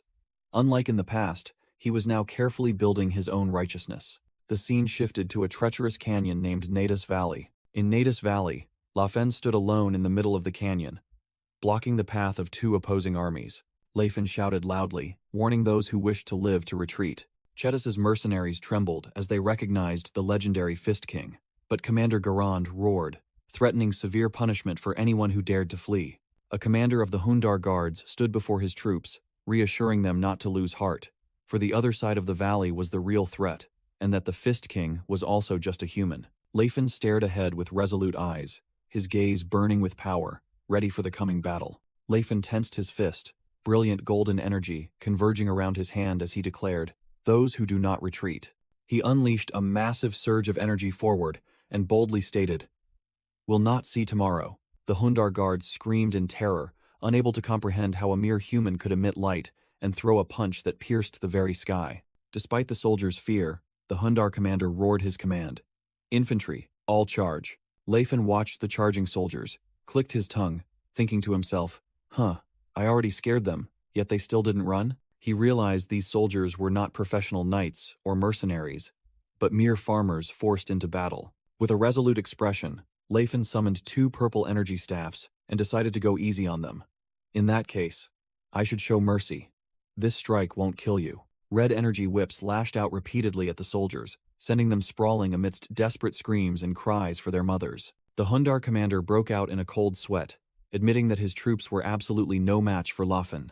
Elsewhere, Commander Garand looked towards the battlefield, revealing his true purpose was to hold Leifin back, confident that his arrogance would be his grave. Garand gestured towards a cliff face, where numerous catapults were already in position, asserting that not even the Fist King could survive. He roared the command to fire, and the catapults simultaneously launched massive projectiles. Leifin calmly stood still as countless stone projectiles hurtled towards him. He casually tossed away the 2 energy staffs in his hands. Leifin adopted a combat stance, preparing to confront the assault head-on. He threw a straight punch skyward, shouting "Straight cannon," creating an energy explosion that shattered all incoming projectiles. Commander Garand's jaw dropped, his face contorted in utter horror at the sight he had just witnessed. The other mercenaries also trembled in fear, unable to believe that Leifin had stopped the catapults with just 1 punch. Suddenly, a mercenary frantically pointed behind the army, shouting, It's the spirit sorceress." Serendi commanded the wind spirit Sarana to envelop her body. She then summoned the fire spirit Salamander to attack. A colossal fire dragon swooped down, incinerating the battlefield in a sea of flames. Leifin observed from afar with a satisfied smile, thinking to himself, "She has improved so much." He recalled that even Elder Relhard of the Danheim tribe could control only a fraction of fire and wind spirits, whereas now Serendi could command most of the greater spirits. Leifin explained that the ancient Elvenheim world tree always chose a spirit as its guardian, and granted them power to lead their people. Initially, The Nihilin World Tree was planted in the Spellart Desert, homeland of the Danheim tribe. Later, the Gerunting World Tree became the symbol of the spirit forest on Mount Gloten. Leifin revealed that when he linked the two world trees, he forcibly carved Sarendi's name, Ceres, into their core, making her both the guardian and leader of the spirits, and that mark was now taking effect. Back on the battlefield, the enemy catapults were utterly destroyed by Salamander's flames. Sarendi stood defiantly amidst the sea of flames, the image of a ferocious fire dragon roaring behind her. At Baron Chetas's fortress castle in the central region, where the Hundar guards were stationed, Baron Chetas roared in anger. "So you're saying they actually crossed Nada's valley?" Commander Garand bowed his head, trembling as he reported, "My apologies, Baron Chetas. We were simply too weak." Baron Chetas gritted his teeth, bitterly stating that the army had been annihilated, pushed back all the way to the Hundar guards, and even the aura-wielding knight Grandiad had abandoned them. With a desperate expression, Baron Chetas walked towards a door, thinking to himself, "The only one I can rely on now is him." Inside the room, Knight Grandiad was lifting the chin of a displeased young woman. Grandiad clicked his tongue, annoyed at being disturbed during his pleasure. Baron Chetas entered the room, facing Grandiad, who smiled in greeting. "Oh, you've arrived, Baron Chetas." Baron Chetas angrily thought about how Grandiad had harassed not only the maids, but also his daughter, all while receiving news that the Fist King was approaching. Grandiad replied with a smug smile. "Understood," then added that, to kill the golden aura, one must prepare something even more brilliant than gold. With a sharp gaze, Grandiad asked Baron Chetas, "I trust you have made the preparations?" Outside, a formidable army complete with catapults and siege towers was besieging the Chetas family's fortress. A commander of the attacking side ordered the infantry to prepare ladders and be ready for a full-scale assault to overwhelm the Hundar guards. On horseback, another commander shouted, ordering the catapults to fire a second volley. Large stones from the catapults repeatedly slammed into the fortress walls, causing violent explosions. The Galan commander rallied his soldiers to charge, declaring that the Chetas family, who had trampled innocent farmers, deserved to be wiped out. Asrael led the Antares knights, charging up the fortress walls, determined to show his bravery to his lord. A Hundar guard on the wall mocked the Fist King's minions as fools and dumped a barrel of boiling oil onto Asrael. A water spirit named Nymphia suddenly appeared, blocked the stream of boiling oil and flung it back, making the guards scream in agony from the burns. Sarendi appeared in the air, standing atop a colossal wind spirit, causing a soldier to scream in terror. "It's the sword of the new moon. Be careful, Knight Asrael." Leifin observed from afar, smiling with amusement and remarking, "The sword of the new moon, huh? For a spirit girl, they came up with an impressive name." Sarendi looked down at the battlefield with a determined gaze, preparing to unleash her attack. She released a powerful surge of light energy with her skill, 7-ring light magic, punishment of light. Sarendi descended like a meteor, pointing her sword towards the enemy in a brilliant aura. A colossal explosion of light devastated a section of the fortress, causing an astonished bystander to exclaim, "A high-tier 7-ring magic?" On another tower, Grandiad stood amidst a complex magic circle, wondering if anyone so skilled served Baron Chetas, then decided he would handle this side dish, even though his main target was Leifenhart. Grandiad raised his hand, activating the magic circle to unleash a wide-area technique called Mass Photon Ray. Sarendi shouted, "Taratus, rise for me," and summoned a colossal earthen wall to block the attack. Grandiad showed surprise when his attack was blocked and wondered, "Oh? You blocked it? Is that what they call spirit arts?"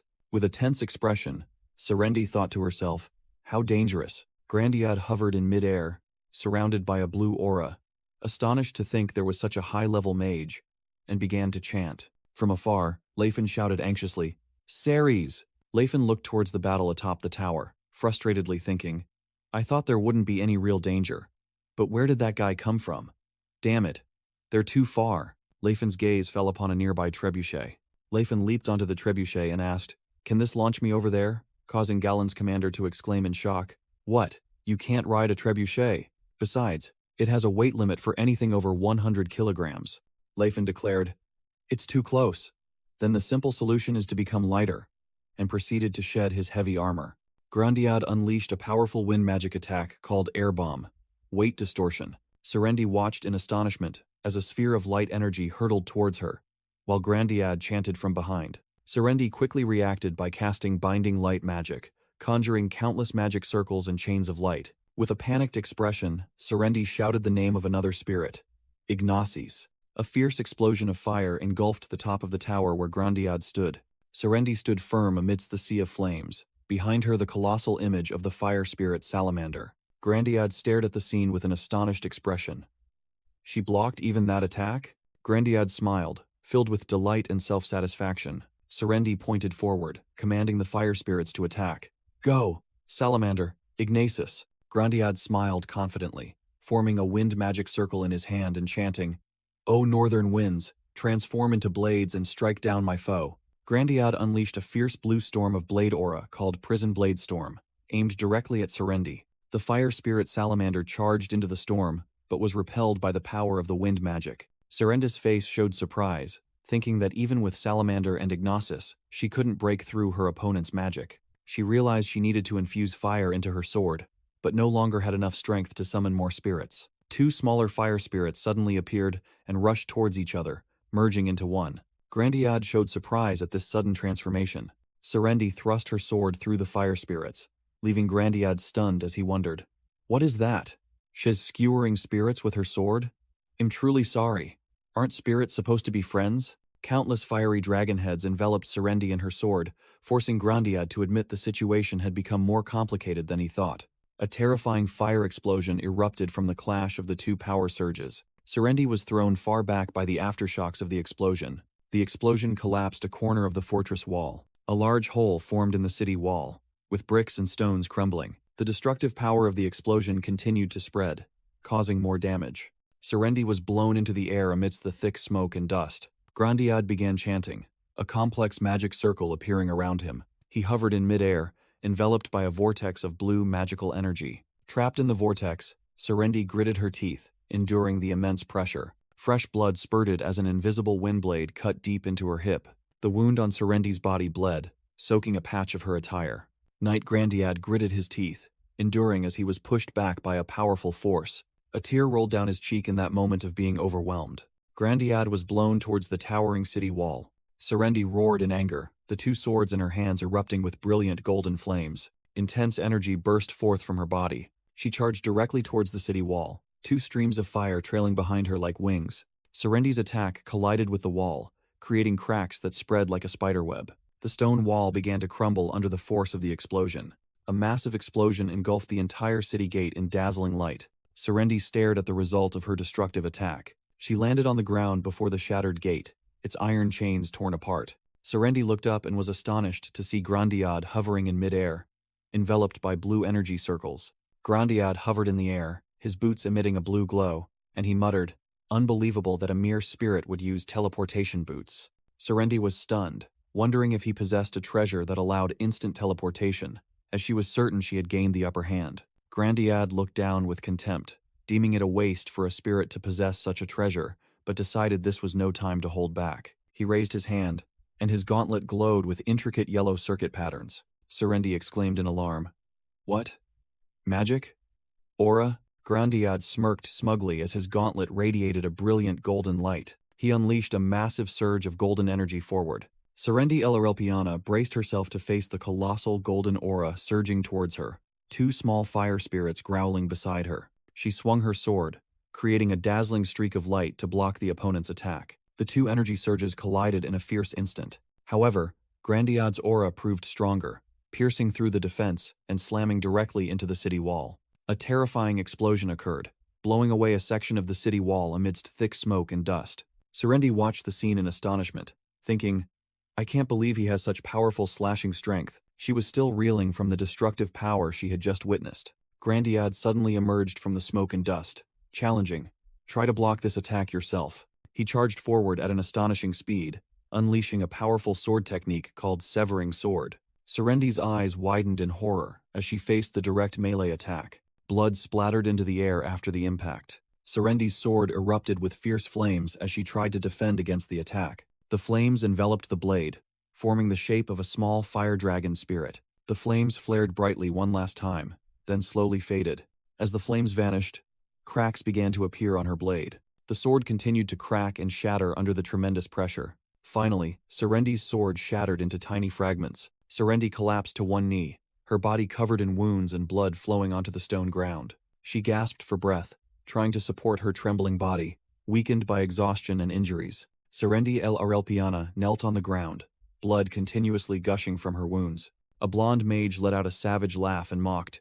"Your crawling, dog-like appearance makes you look even more like a spirit." He narrowed his eyes in contempt and continued. "But you are truly arrogant." Serendi raised her head to glare at him defiantly as he growled, "How dare you evade my magic?" The blonde mage summoned a blazing sword and asked in a sarcastic tone, "This is a fire sword. Do you like fire?" Serendi broke out in a cold sweat, her face clearly showing tension before her opponent's power. Her eyes were wide open, reflecting the firelight from the magic sword. The mage's eyes gleamed with cruelty as he prepared to strike. He swung his sword, unleashing a massive surge of fire energy towards Serendi. A terrifying explosion occurred, blowing away a section of the fortress wall. Flames and thick black smoke billowed from the epicenter of the explosion. Amidst the sea of flames, Serendi looked in astonishment at the scene before her. Leifin suddenly appeared, caught Serendi, and asked worriedly, "Are you all right, Ceres?" Then told her not to move because aura wounds would bleed. Serendi blushed, thinking to herself that he had appeared half naked again, and stammered, asking to be put down. But Leifin simply told her to rest, as he would handle everything. Setting Serendi down, Leifin faced the enemy hovering in the air, remarking that he didn't seem like a third-rate mage, which made the mage ask in return, "Who the hell are you?" The blonde mage thought to himself that Leifin possessed surprising skill, then laughed loudly, mocking him for using a catapult to get here, and sarcastically remarking that all generations of Fist Kings were foolish. He realized his opponent looked strangely familiar, and called out, "You've finally appeared, Fist King Leifinhart." Leifin was stunned, sweat pouring down, as he realized something about the enemy. Leifin thought in astonishment, "Jade Arclight." As the image of the aged light mage appeared behind the blonde mage, Leifin recalled that Jade Arclight was the second son of the prestigious Arclight family, a genius light mage, and one of Antares' most persistent enemies in his previous life. By the age of 20, Jade had already become a 7-ring mage, a genius envied by all and renowned in the mage world. However, the appearance of a monstrous anomaly, Lepenhart himself, completely overshadowed his brilliance. Leifin wondered why someone like Jade was here, and the young mage declared, "I hold no personal grudge, but according to the contract, you must die, Fist King." Leifin frowned in thought, but then shook it off, and asserted that whatever the reason, that bastard had tried to kill Ceres. He remembered that Jade Arclight was the one who killed Ceres in his previous life, and now history was in danger of repeating itself. Jade Arclight unleashed a volley of fire cannon blasts towards Leifin. Leifin easily dispersed the fireballs with his aura, and mocked, "Are you kidding?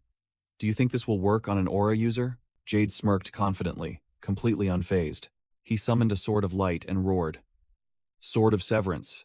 Leifin braced himself, focusing his aura into his arm to prepare for the blow. He unleashed his defensive skill, Spiral Guard. Jade's sword of light violently clashed with Leifin's spinning aura shield. Leifin gritted his teeth, pouring all his strength into maintaining the Spiral Guard. The sword of light began to show cracks as it impacted the shield. Jade's weapon shattered into pieces before the might of the defensive technique. However, a sharp energy beam from the attack pierced through the shield and struck Leifin's shoulder. The energy beam shot past, destroying a section of the wall behind him in a massive explosion. Leifin looked at the bleeding wound on his shoulder, exclaiming in shock, "Impossible! It pierced even the Spiral Guard." Jade raised a glowing golden gauntlet, revealing it to be a sacred relic of the Silver Sages, and declared, "Whether you are the Fist King or not, you are nothing before this ancient sacred relic." Leifin thought to himself, astonished that the gauntlet activated almost instantly, and wondered if it was a sacred relic, superior even to Eldran, realizing he had never heard of Jade possessing anything so powerful. Without hesitation, Leifin charged forward and unleashed a series of force blasts with his Link Key Striking Blast skill. Jade quickly created a blue magical barrier, shouting, "Force Shield, become my protective wall. Antiac Barrier." The barrier shattered before an aura-infused punch, astonishing Jade. Leifin roared, "Take this, Gastresign," and delivered a powerful kick to his opponent. The kick created a terrifying explosion, destroying a large section of the surrounding ruins. Leifin looked towards the cloud of dust and smoke after his attack. Amidst the ruined landscape, Jade appeared at a safe distance, his body enveloped by a blue aura. Leifin looked down at Jade's feet, surprised to recognize them as teleportation boots, and wondered how he possessed them. He recalled his previous life, when a mysterious assassin appeared and easily defeated both Ceres and Tacid because he wielded an unseen sacred relic. Leifin confirmed they were indeed teleportation boots, a sacred relic containing the power of short-range spatial teleportation. Jade hovered in the air, sneering, and thinking that as long as he maintained his distance, a warrior like Lefen couldn't catch a mage. With a smug smile, Jade began to chant a spell, and an icy magical circle appeared in his hand. "O North Wind, transform into a storm of blades and annihilate my enemy." He unleashed Prison Blade Storm magic, creating a gigantic vortex composed of innumerable ice blades. Lefen was caught in the midst of the storm, suffering countless cuts from the icy blades. Jade smirked, thinking that while this magic might not be effective against the elf girl, an aura user like the Fist King couldn't possibly evade it. Jade continued to swing his hand, unleashing a gigantic light slash named Sword of Severance. Amidst the ice storm, Lefen endured, his iron-hard skin beginning to crack under the pressure of the two attacks. He gritted his teeth, muttering that he had tried to avoid using it, then declared, "This place is my domain. No flow is permitted to pass without my permission." A mystical purple energy, along with ancient runes, enveloped Lefen as he unleashed a new power. Lefen braced himself, shouted "Dispel Area," and unleashed a zone of purple energy with swirling ancient runes. Rings of purple energy spread out from Lefen with terrifying power. A volley of sharp magical ice shards flew towards Lefen. The ice shards continued to fly forward with astonishing speed. Lefen's purple energy collided with the ice shards. The magical ice shards shattered into pieces as they were nullified by the purple energy zone. Another disk of golden light energy was fired. The golden disk spun rapidly, hurtling towards Lefen. It was also caught in the expanding purple energy zone. The disk of light completely disintegrated under the effect of the nullification magic. Jade Arclight sweated, wondering in astonishment. Did he interfere with my magic? He couldn't believe his eyes, thinking to himself that it was impossible. Amidst the remaining purple energy zone, Lefen stood firm, leaving Jade Arclight stunned, wondering if the Fist King could also use magic. Lefen thought to himself that ever since he held the title of Fist King, he had tried not to use magic, but as long as it wasn't too flashy, it should be fine. He stared straight ahead with a sharp, determined gaze. Instantly, Lefen appeared directly in front of the stunned Jade Arclight. Jade Arclight hastily used his teleportation boots to narrowly dodge Lefen's fiery punch by a hair's breadth, maintaining a safe distance. Jade Arclight smiled smugly and cast web summoning magic. Lefen roared, "Dispel," to counter the forming binding magic. A gigantic energy web was torn apart from within by purple spikes, while Lefen leaped back. Jade Arclight gritted his teeth in astonishment as his magic was continuously dispelled. Undeterred, Jade Arclight chanted a light bind spell, summoning golden chains that lunged down at Lefen from a magic circle in the sky. He continued to unleash another spell, creating a stream of highly viscous blue liquid to hinder his opponent. Lefen released a massive surge of purple energy from his body, shattering all incoming magic. Jade Arclight broke out in a cold sweat, unable to believe that foolish Fist King could dispel all of his magic, and wondered if the world had gone mad. Lefen charged forward with terrifying speed, ready for a close-quarters attack. Jade Arclight flew into the air and summoned a barrage of light blades using his severing sword technique. Lefen smirked, confidently stating that, no matter how powerful, they were still just light attribute attacks. He declared he could reflect them and created multiple purple energy mirrors with his Reflect Mirror skill. Jade Arclight's light blades collided with the mirrors, were redirected and scattered, striking the city walls and causing massive explosions. In a flashback, white-haired Jade Arclight roared in anger, unable to understand why a wild warrior, Lepenheim, could use magic more precisely than a rank 7 mage like himself. The reflected attacks continued to devastate the battlefield. Chetas' mercenaries on the ground screamed in panic as deadly beams of light hurtled towards them. A blinding explosion of light engulfed the unfortunate soldiers. A series of consecutive explosions erupted along the city wall, causing widespread destruction. Mid-air, Lefen was struck by several unreflectable light blades, causing his body to spurt blood. He gritted his teeth, remarking this was a troublesome magic tool and regretting that previously, a single shockwave attack would have been enough to deal with him. Lefen let out a roar, clutching his fist, which blazed with golden aura. An ancient runic magic circle appeared directly before his fist, converging powerful energy. He unleashed a destructive punch forward and shouted, "Dispel Punch." Jade Arclight asked in astonishment, "Is he using his fist to break magic? Where did that skill come from?" After shattering the magic, Lefen charged directly at Jade, who was staring up in a daze. Jade was still reeling in shock as debris flew around him. Immediately, blue defensive magic circles appeared, enveloping Jade. Lefen smirked confidently and said, "Well, no matter where you came from." Jade used teleportation magic, hovering above the city wall. From above, Jade looked down, his face still etched with shock. Lefen stomped his foot on the ground, declaring, "It doesn't matter if I blow everything away, does it? Avalanche kick. A massive surge of blazing golden energy shot straight from the ground into the sky, targeting Jade. Two armored knights were caught in the explosion and screamed in agony as their bodies disintegrated. Jade gritted his teeth, raising his hands to try and defend against the destructive energy surge bearing down on him. Leifin continued to pour power into his kick, causing the surrounding ground to shatter in a blinding light. He let out a powerful roar as the attack's energy reached its peak. An item resembling Jade's silver metal was blown away in the explosion. A massive column of black smoke rose from Jade's position, engulfing a corner of the city. Standing amidst the rubble, Leifin mused about Cirrus having complained about the weakness of teleportation boots, and realized how annoying it was to face them now. Leifin looked up, seeing Jade sitting amidst the debris, his clothes tattered and his body covered in injuries. Jade panted, admitting that the battle should have been decided when long-range magic faced an aura user, but he hadn't expected Leifin to use this method. Leifin calmly looked at Jade and thought, actually, this is the method he often used against Cirrus. An illustration appeared showing Cirrus fighting, while Leifin's explanation echoed, about Jade always using wide-area magic to counter her teleportation boots. Leifin stood firm after the attack, while Jade Arclight was thrown backward by the energy surge. A close-up of Jade Arclight's horrified eyes as blood splattered. Jade Arclight's teleportation boots shattered into pieces in mid-air. Leifin, covered in blood, declared coldly, "Anyway, you're quite troublesome. Now you can't use those annoying boots anymore." Jade Arclight screamed in pain amidst the swirling dust and smoke. Jade Arclight's face showed extreme agony as he gritted his teeth in endurance.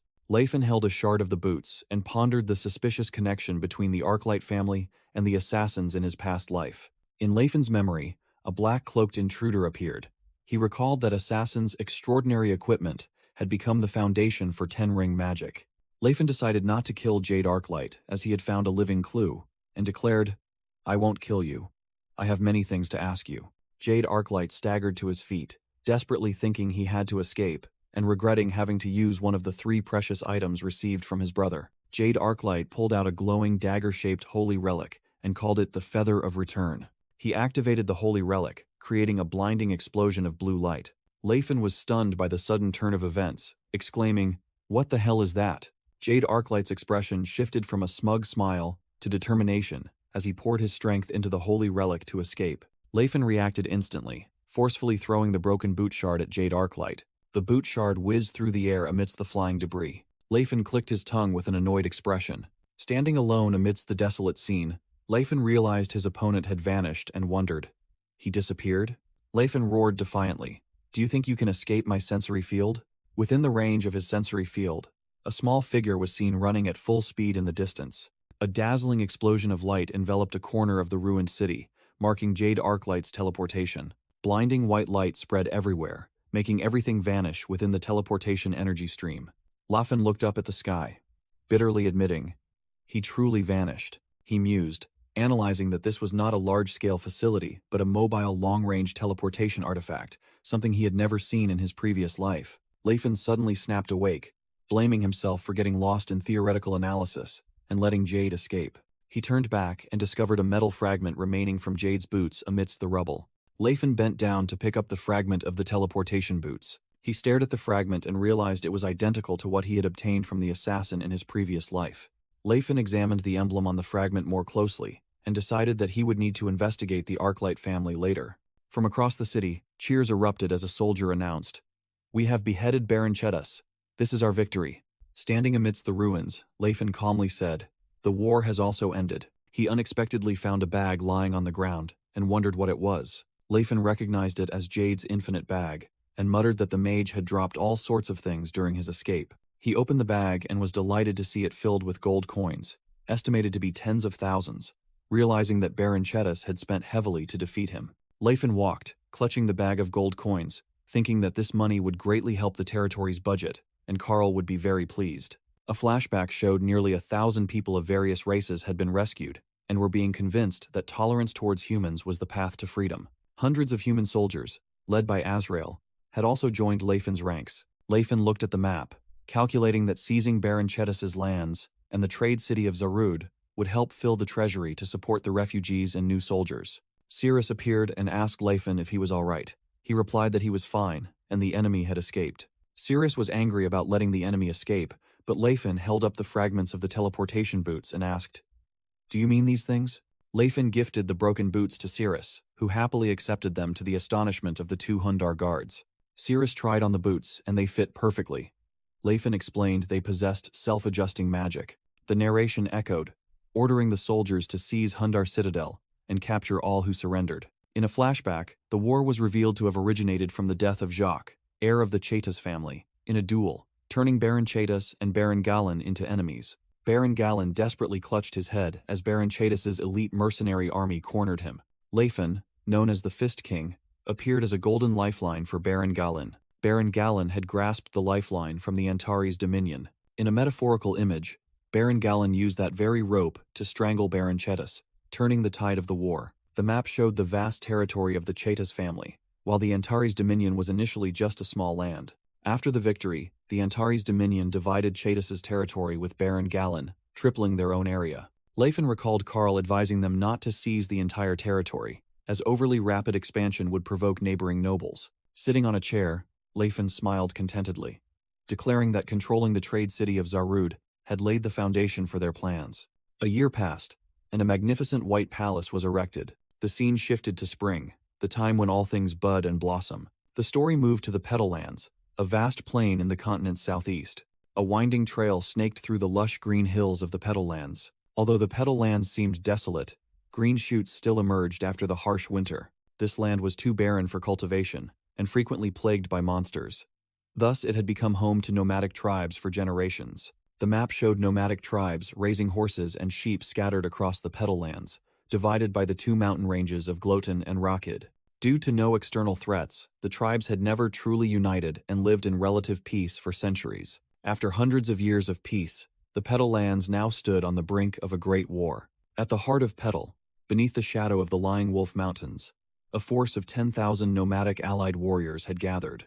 A bearded nomadic warrior anxiously wondered, can we truly defeat those monsters? Facing them was a formidable army of brown-skinned orcs, growling and raising their weapons. The orc warriors with glowing green eyes, led by a white-haired chieftain, were ready for battle. The nomadic infantry soldiers froze, sweat pouring from them in terror before the orc army. Chieftain Hadatum of the Grey Hawk tribe, riding a giant wolf, remarked that he had never fought alongside so many Karuga brethren. Chieftain Kalkin of the Blue Bear tribe agreed, saying that Leifin had kept his promise. Chieftain Kinjir of the Earth Boar tribe exclaimed that with this power, they didn't need to worry about the human army beyond the mountains, and thought Leifin was truly a mage. A light-haired strategist explained to Kinjir that this was not magic, but diplomacy, the human way of resolving differences. Leifin, in silver armor on horseback, raised the Antares banner high and shouted, "Surrender under the banner of Antares. Those who pledge loyalty will be treated with respect." The bearded nomadic warrior roared angrily, "Don't make me laugh. We are the free people of the plains. We bow to no one." He spurred his horse forward, rallying the warriors. "Charge, O children of the grasslands, for our freedom." Chieftain Kalkin stood on his war wolf, roaring to ask if his orc brethren were ready, declaring it was time to change the situation after generations of humiliation. At his command, the pack of giant war wolves with glowing eyes charged forward. The orc warriors, riding on wolves, roared as they charged into battle, believing their great ancestors were watching over them. Chieftain Kalkin's colossal sword flared with a powerful green aura. He swung his sword, and the power of the aura spread across the battlefield, cleaving through enemies. The nomadic warrior exclaimed in horror, "Damn it! They said the Antares Dominion had orcs who could use aura. I didn't expect it to be true." He realized there were as many as 3 such individuals, as images of the 3 chieftains Hadatum, Kinjir, and Kalkin appeared, each radiating a powerful aura of a different color. The nomad warrior confidently asserted that even with aura, the orcs were no match for magic, and ordered the hired mages to put them to sleep. A wide-area sleep spell was cast, instantly plunging the brown-skinned orc warriors into slumber on the battlefield. From behind, a dwarf priest roared a prayer, imploring the god Alfort to shield the warriors' minds. A surge of bright white divine power erupted, enveloping the orc warriors and shattering the sleep magic. The nomad warrior was utterly terrified, witnessing the godless orcs capable of wielding divine power. He frantically wondered if the dwarves worshipping evil gods were protecting them, while the dwarf priests led by Gelfide continued their devout prayers. The orc warriors roared in fury, declaring the enemy's crude magic to be nothing, and that they were shielded by ancestral spirits as they charged into battle. A map explained that the Blue Bear tribe, after settling in the Antares Dominion, had continued to expand its influence eastward to the Gloatin Mountains. The next map showed that they had sent envoys to other orc tribes in Distrand, calling for them to join. The narration stated that the Earth Boar and Grey Hawk tribes had gathered in the Gloatin Range, followed by many other tribes, forcing the humans of Petalland to act immediately. The nomad people of Petalland, accustomed to capturing orcs for slavery, contacted neighboring noble families for assistance. However, this time all the nobles refused the nomads' request, realizing these were not isolated slaves. Under the symbolic banner of the Antares Dominion, the mighty orc army declared a war for territory. The orc warriors massacred their enemies, offering their blood to the ancestral gods Modam, Balut, and Batala. The hired mages were in utter panic, blaming each other for misjudging the enemy's strength. Cyrus von Tennis, riding his warhorse with a sword radiating blue aura, loudly commanded the Antares knights to charge. The nomad warrior desperately exclaimed that not only were there 3 aura-wielding orcs, but even the renowned Cyrus had joined the battle. The narration described the collapse of the nomad coalition. Despite outnumbering them, their lack of experience led to them being routed by Antares' elite army and forced to retreat. The battlefield after the fight was desolate, strewn with weapons and corpses. A lone figure stood atop a high mountain, silently observing the entire scene from afar. A purple-haired elf woman mused, "So these are the soldiers of the Antares Dominion I've heard about." Standing on the mountaintop, looking down at the snow-covered land, the purple-haired elf woman wondered, "Is this the wind created by the Fist King, Leifenhart?"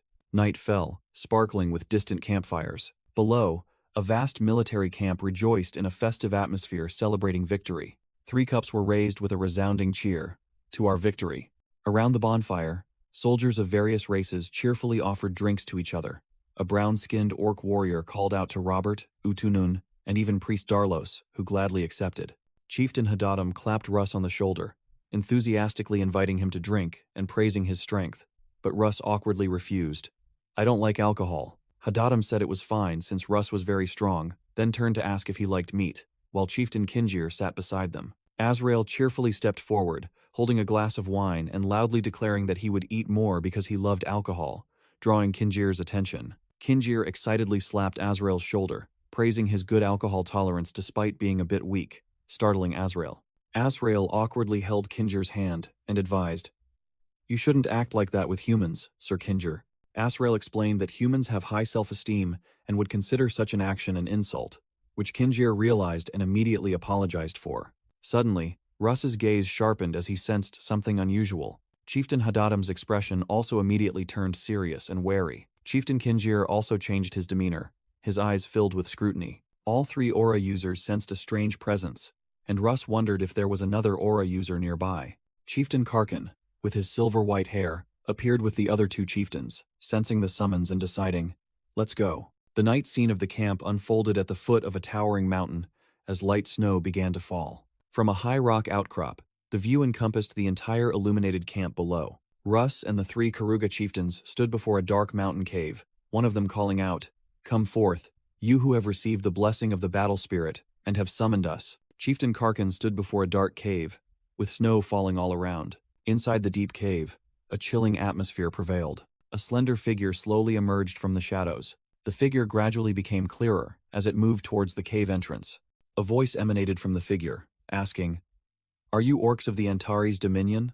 A purple-haired elf woman appeared, saying in surprise, "How astonishing. I didn't expect orcs to be so fluent in the common tongue." Russ and Chieftain Kinjir were both stunned. Russ stammered, "An elf," while Kinjir confirmed it. The elf woman stepped completely out of the cave, wondering if there were warriors among the elves, as she had heard they were very timid. The elf woman smiled confidently, her eyes emitting a brilliant white light. She drew her rapier, its blade flashing with white light. Chieftain Karkin roared, his body also radiating a powerful surge of energy. Karkin swung his greatsword down, clashing fiercely with the elf woman's rapier, creating an energy explosion. The surrounding ground cracked under the force of the impact. Karkin blocked the attack and shouted, "This isn't enough to break my sword, elf warrior." Russ panicked, about to rush in and intervene, shouting, "An enemy?" The elf woman turned and yelled loudly, ordering Russ not to interfere in their duel, leaving him stunned. Chieftain Kinjir and Hadatum held Russ back. Kinjir said it was a fight between the 2 of them, while Hadatum remarked that it wasn't easy to encounter aura users. Karkin roared a skill, "Shellbreaker," then leaped into the air, swinging his sword with a green aura. The elf woman calmly observed the incoming attack. She raised her rapier, which glowed with dazzling white light, ready to meet the challenge. The purple-haired elf warrior spun around, using her rapier to create a defensive aura circle to block the attacks. Cyrus exclaimed in his thoughts, astonished by her incredible swordsmanship, deeming it extremely remarkable to deflect consecutive blows from an aura-infused greatsword. The elfess gracefully parried each of Karkin's fierce attacks, causing sparks to fly, while Cyrus wondered if he would witness another great battle today. Karkin roared with excitement, acknowledging the elf warrior's strength, and challenged, "Let's have even more fun." Karkin threw his greatsword and shouted, "Go forth, my sworn companion Magnum." The greatsword, enveloped in green aura, spun rapidly and shot forward like an arrow. The enormous energy stream from the sword soared through the air, heading straight for the elfess. The elf warrior raised her rapier, preparing to directly confront the energy attack. She successfully blocked the enormous energy stream, creating a massive explosion that shattered the surrounding ground. Karkin grinned, his fists beginning to gather powerful green aura. He charged forward and unleashed a powerful punch, shouting the technique's name, Bare-Fisted Scale Breaker. The elf warrior looked up, her hair flowing in the wind as she faced the incoming punch. Karkin's punch struck hard, creating a terrifying shockwave that shattered the stone wall behind her. Fragments from the stone wall continued to scatter due to the aftershocks of Karkin's attack. Hadatum remarked that Karkin was very enthusiastic, while Kinjir and Cyrus both secretly thought they also wanted to join this exciting battle. Cyrus suddenly felt confused as images of snowflakes appeared in his eyes. The elf warrior emitted a chilling aura, her sword enveloped in ice magic, making Cyrus realize she could combine aura with elemental power. Karkin stood on the completely frozen ground. He laughed loudly and said it had been a long time since he had such an exciting fight. The elf warrior pressed her chilling blade against Karkin's neck and suggested stopping the fight, but he was still excited and wanted to continue. She smiled confidently and asked, "Isn't this enough to prove myself? Am I not a warrior?" Karkin burst out laughing and acknowledged, "Of course. You are an excellent warrior, no, a true gladiator." The elf warrior explained that she heard to gain the trust of orcs, one must go through a proper battle, and she was glad it was true. Azrael exclaimed in surprise, "Wait, was that a combat ritual? I can't believe an elf would directly challenge someone like that." The elf warrior smiled and introduced herself. "My name is Enia. I am the leader of the Styria clan." Enia pointed behind her and said that the people there were her kin. Behind Enia was a group of elves. She explained that her clan had come from the frozen lands of the north to meet the one reborn from the world tree. Enia smiled meaningfully and asked, "Warriors of Antares, will you guide us?" The scene shifted to an unknown frozen land north of Petal Land. The camera panned across snow-covered cliffs. Amidst the rugged highlands was a village hidden from ordinary eyes, home to the Styria elf clan. A young elfess was drying something when she joyfully exclaimed, "Oh my!" Lepenheart, in his original body with long black hair, appeared in the snowy village and was warmly welcomed by the elf women. The narration introduced Lepenheart as the youngest archmage in continental history to reach the 9th circle, reaching the pinnacle of magic at age 35. In the past 100 years, besides Lepenheart, only Archmage Dreza was recognized as a master, but he had passed away a few years ago. Furthermore, Dreza only reached the 7th circle after age 70, making Lepenheart's achievement even more astonishing, while an image of Dreza coughing profusely appeared beside him. Despite being sought after by many nations, Lepenheart refused them all and became a dungeon explorer, continuing to wander the world in search of higher realms. 3 years ago, he disappeared from public sight while staying in Styria village to learn a new theory of spirit magic. 2 elf women saw him and anxiously inquired. 2 elf girls offered Lepenheart warm compresses and fish, making him awkwardly thank them and say he couldn't eat that much. The elf women in the village gathered around, admiring Lepenheart's charm and astonishing magical power. A dark-skinned elfess with long platinum blonde hair stood nearby, crossing her arms and remarking, "You're quite popular, aren't you, Sir Lepenheart?" In a flashback, Lepenheart smiled, teasing an annoyed Serendi. "What's wrong? Are you jealous?" Lepenheart whispered into a blushing Serendis' ear, "You know, don't you, that you're the only one for me." Serendi replied awkwardly, while Lepenheart asked about a mutual friend of theirs. Both Lepenheart and Serendi were startled when Enia suddenly appeared behind them. Enia, leader of the Styria clan, coldly declared to Lepenheart that she had fulfilled her promise. Lepenheart playfully chided her for not calling him, but Enia replied that those with business should take the initiative to seek him out. 2 elf women accompanying Enia blushed, looking at Lepenheart with admiration. Enia glanced at the 2 members of her clan with an annoyed expression.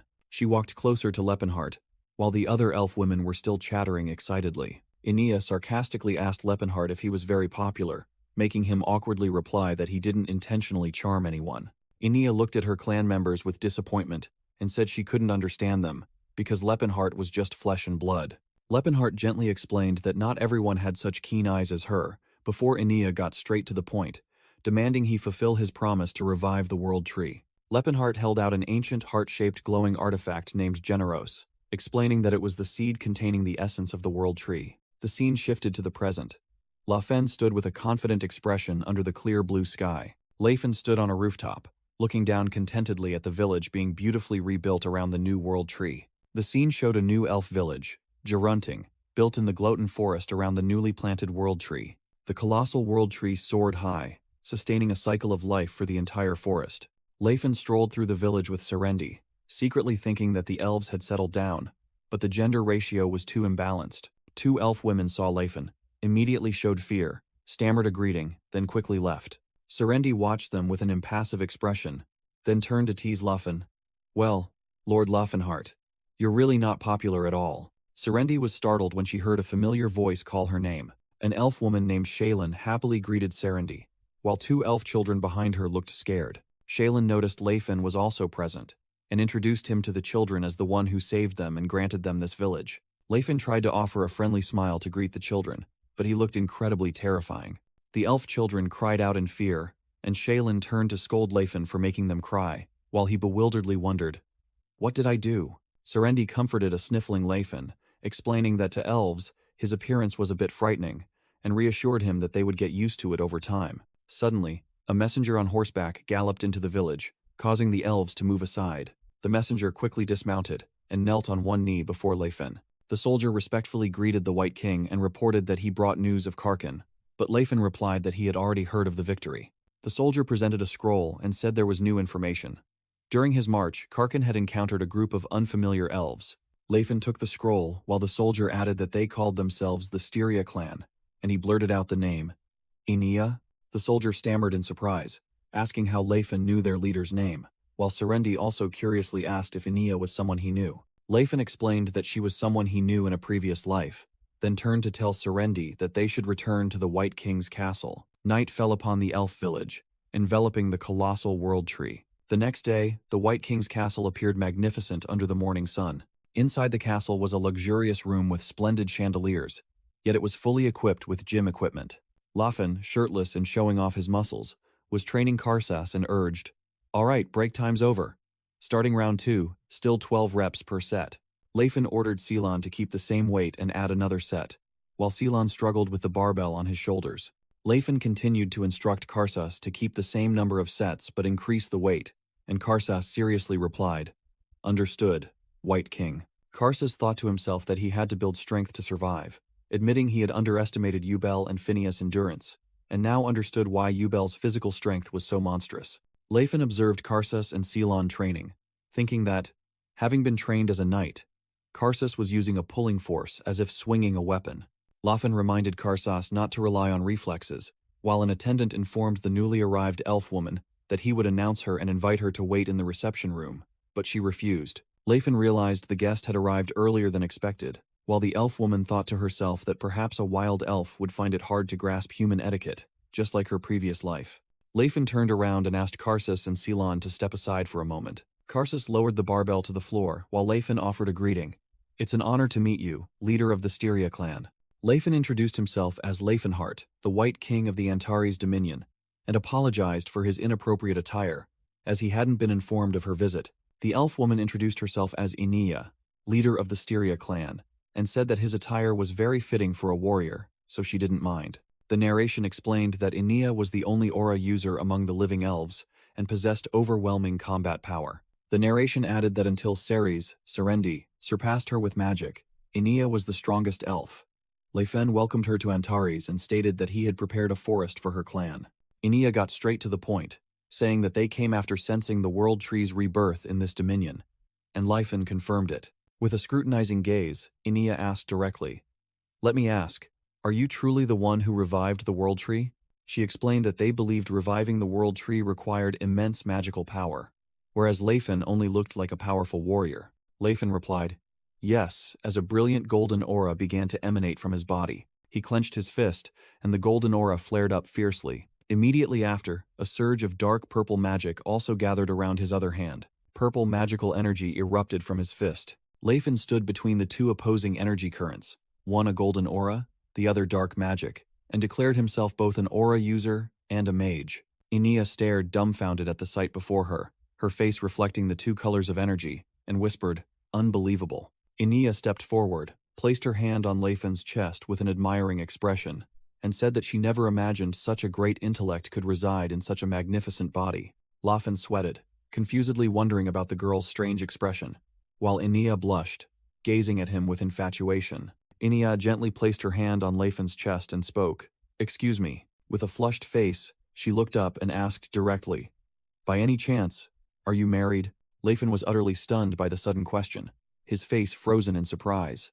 In Enia's thoughts, the men of her Styria clan looked truly thin and weak. Even though other elf women praised their beauty, Enia found their bodies completely untrained. As an aura user dedicated to martial arts, she could not accept the physique of the men of her own clan. She even thought orcs were better, because with male elves, she couldn't stand anything below the neck, while with orcs, she couldn't stand anything above the neck. Furthermore, Enia also did not tolerate ignorance, believing that a true man must be skilled in both academics and martial arts, which was why she had been lonely for decades. But finally, her ideal man had appeared, Leifin, who possessed superior intellect, a perfect physique, and had reached the pinnacle of both strength and knowledge. At 145 years old, a warm spring breeze finally blew into the heart of the innocent elf maiden, as she repeated the question, "By any chance, are you married?" Leifin awkwardly wondered if her personality had changed after time regression, then scratched his head and replied, "I'm not married, but there's someone I'm interested in." Enia exclaimed, "I knew it," then pressed him, asking if he was officially married yet, and Leifin awkwardly replied that he wasn't. She happily clenched her fists, exclaiming, "Wonderful," while Leifin was still bewildered, not understanding what was happening. Enia smiled gracefully, thanked Leifin for accepting her clan, and solemnly swore that the Styria clan would coexist and perish with the Antares dominion as allies. Leifin accepted the oath, and Enia announced that she would return to her clan, but would visit frequently. Enia happily whistled, turning her back and leaving in high spirits, leaving Leifin standing and watching her go. Leifin scratched his head, completely baffled by what had just happened to him. Meanwhile, Enia walked, lost in thought about Leifin's body. His firm, radiating chest, broad shoulders, powerful arms and waist. She had to remind herself to snap out of it, just as Felena, having finished her training, walked out and thought to herself, "Isn't that the elf leader everyone's been talking about?" Felena smiled kindly and greeted, "Hello?" Enia faced Ceylon in his female form, thinking, "What is this? How can a boy be so hatefully beautiful?" While Ceylon awkwardly introduced himself, "I am Cillian, a servant of Felenan's." Enia was stunned upon hearing the name Cillian, her eyes flashing with recognition. Enia looked at Ceylon with a competitive gaze and declared, "I won't lose to you," making Ceylon confusedly ask, "Huh?" Enia realized this was the boy from the rumors Lord Leifenhart had feelings for, while Felena observed from behind with a bewildered expression. The narration explained that besides the Styria clan, other non-human tribes that had been hiding across the continent also began to gather in the Antares dominion. Guru Atilka of the Troll tribe, while rescuing his kin, encouraged the reclusive tribes to migrate to this dominion. Persuasion was not easy, because with humanity's greedy perspective, the idea of moving to their territory was a decision the Troll tribe could not take lightly. However, Atilka's words carried great weight, thanks to her acts of salvation, along with the growing reputation and influence of the Antares dominion. A map showed that hundreds of trolls eventually migrated from various lands to the Gloatin mountain range. The scene shifted to Troll Riad, the Troll tribe's village, with its unique conical roofed houses. Leifin led Enia and a blonde female companion to visit the village. The blonde girl marveled at the beauty of the houses, and was surprised to see glass widely used. The narration explained the specializations of the races. Dwarves excelled in stone and iron, elves in weaving and woodworking, and orcs were unrivaled in leather tanning. As for the Troll tribe, they traditionally excelled in earth manipulation, stemming from a shamanistic culture that reversed natural flows. Their pottery skills were considered fine art by other races. There was even a time when a troll's chamber pot was regarded as a treasure and used as human tableware. As Leifin's group passed by, some troll children recognized him and whispered, "The White King is here. Hes brought another young woman today, truly a ladies' man." Inia curiously pointed at something, and Leifin explained it was Opus Cementarium. He added that it was a traditional building material only trolls could produce, capable of instant solidification and created by transforming earth. Leifin pondered the three great taboos: time, space, and matter, realizing the troll's elemental transformation ability was astonishing, and it helped him research 10th circle magic. Inia looked at Leifin with sparkling eyes full of admiration for his profound knowledge, making Leifin a bit embarrassed as he told her to just call him Leffinheart. Inia clung tightly to Leifin's arm, pouting that she would call him as she pleased, while Leifin thought to himself that Inia, in this timeline, was truly bold, and the blonde girl accompanying them looked annoyed. Inia leaned her head against Leifin and curiously asked about something, making him respond awkwardly. Cirrus stood nearby, her face clearly showing annoyance and jealousy. She untied her hair while muttering that it didn't matter. Cirrus continued to tell herself that she and Lord Leifenheart had no special relationship either. In a dark space, Inia introduced herself as Inia of the Styria clan, and asked if Cirrus was the famous New Moon Sword. Cirrus's eyes widened, scrutinizing her opponent. Cirrus smiled confidently, replying that she was Cirrus Valencia of the Danheim clan. She puffed out her chest, displaying her pride. Inia stepped closer, provocatively saying that Ceres must be the girl Lord Leifenheart doted on like a daughter. Ceres was stunned by Inia's words, while Leifin behind them could only sigh at her competitiveness. Atilka approached and formally invited Leifin, whom he called the King of Humanity, to attend the upcoming birth ritual. The scene shifted to a troll tribe settlement, featuring a colossal stepped pyramid. A crowd of trolls had gathered at the base of the pyramid to prepare for the ritual. Leifin explained to Ceres and Inia that from now on, they must maintain a solemn demeanor, as being invited to witness this ritual meant they were recognized as friends. A feather-hatted troll chieftain stood high above, solemnly declaring that the women of the tribe were the hope for the future. A male troll with dreadlocked hair began to ascend the pyramid steps to receive a blessing. A line of pregnant female trolls stood solemnly, awaiting the ritual. The male troll lay on a stone altar at the pyramid's summit, seemingly in a state of trance or meditation. The chieftain raised two curved daggers to the sky, preparing to perform the ritual on the male troll. Other trolls began to beat drums and chant ancient ritualistic songs. Atilka swung the curved dagger, plunging it directly into the chest of the troll lying on the altar. Fresh blood splattered as the blade sank deep into the troll's body. Atilka maintained a solemn expression. Blood sprayed everywhere, staining a wide area red. Inia and Cirrus screamed in horror at the sudden violent sight. Cirrus trembled, stammering as she realized what was happening to the troll tribe. With horrified eyes, Cirrus thought in despair, "Did they kill Atilka?" Leifin held Cirrus back as she was about to rush forward and said decisively, "Wait, he's not dead yet." Blood from Atilka's wound gathered into a hovering mass, while the narration echoed, "Where life and death intertwine, there is hope." The mass of blood began to swirl, emitting dark energy, and the narration continued, "Hope becomes the future, illuminating the dark path ahead." The dark energy swirled into a pitch-black circle, resembling a bottomless pit. Leifin explained that this was the troll tribe's birth ritual, while dark energy from Atilka enveloped the entire area. The narration stated that the troll tribe faced difficulties in childbirth due to their excessively powerful regenerative abilities, while the image showed a line of pregnant female trolls. The narration further explained that a troll's regenerative ability only fully developed in adulthood, and a fetus could not relinquish its mother's regenerative power. The explanation revealed that when a powerful troll shaman sacrificed his heart to bestow a blessing, his magic would protect the child, allowing it to be born safely. The narration recounted an ancient custom where the mother consumed the father to protect the fetus. But now, thanks to magic, they could give birth safely, without sacrificing the father, though with fewer offspring. Cirrus worriedly asked if it was all right for a shaman to die each time the ritual was performed, but Leifin signaled her to be silent and continue observing. Dark energy from Atilka's wound swirled violently in the air. The entire mass of dark energy suddenly rushed back, entering the opening in Atilka's chest. Cirrus exclaimed in astonishment at the troll's extraordinary regenerative power, while Leifin asserted that only a true guru could achieve this.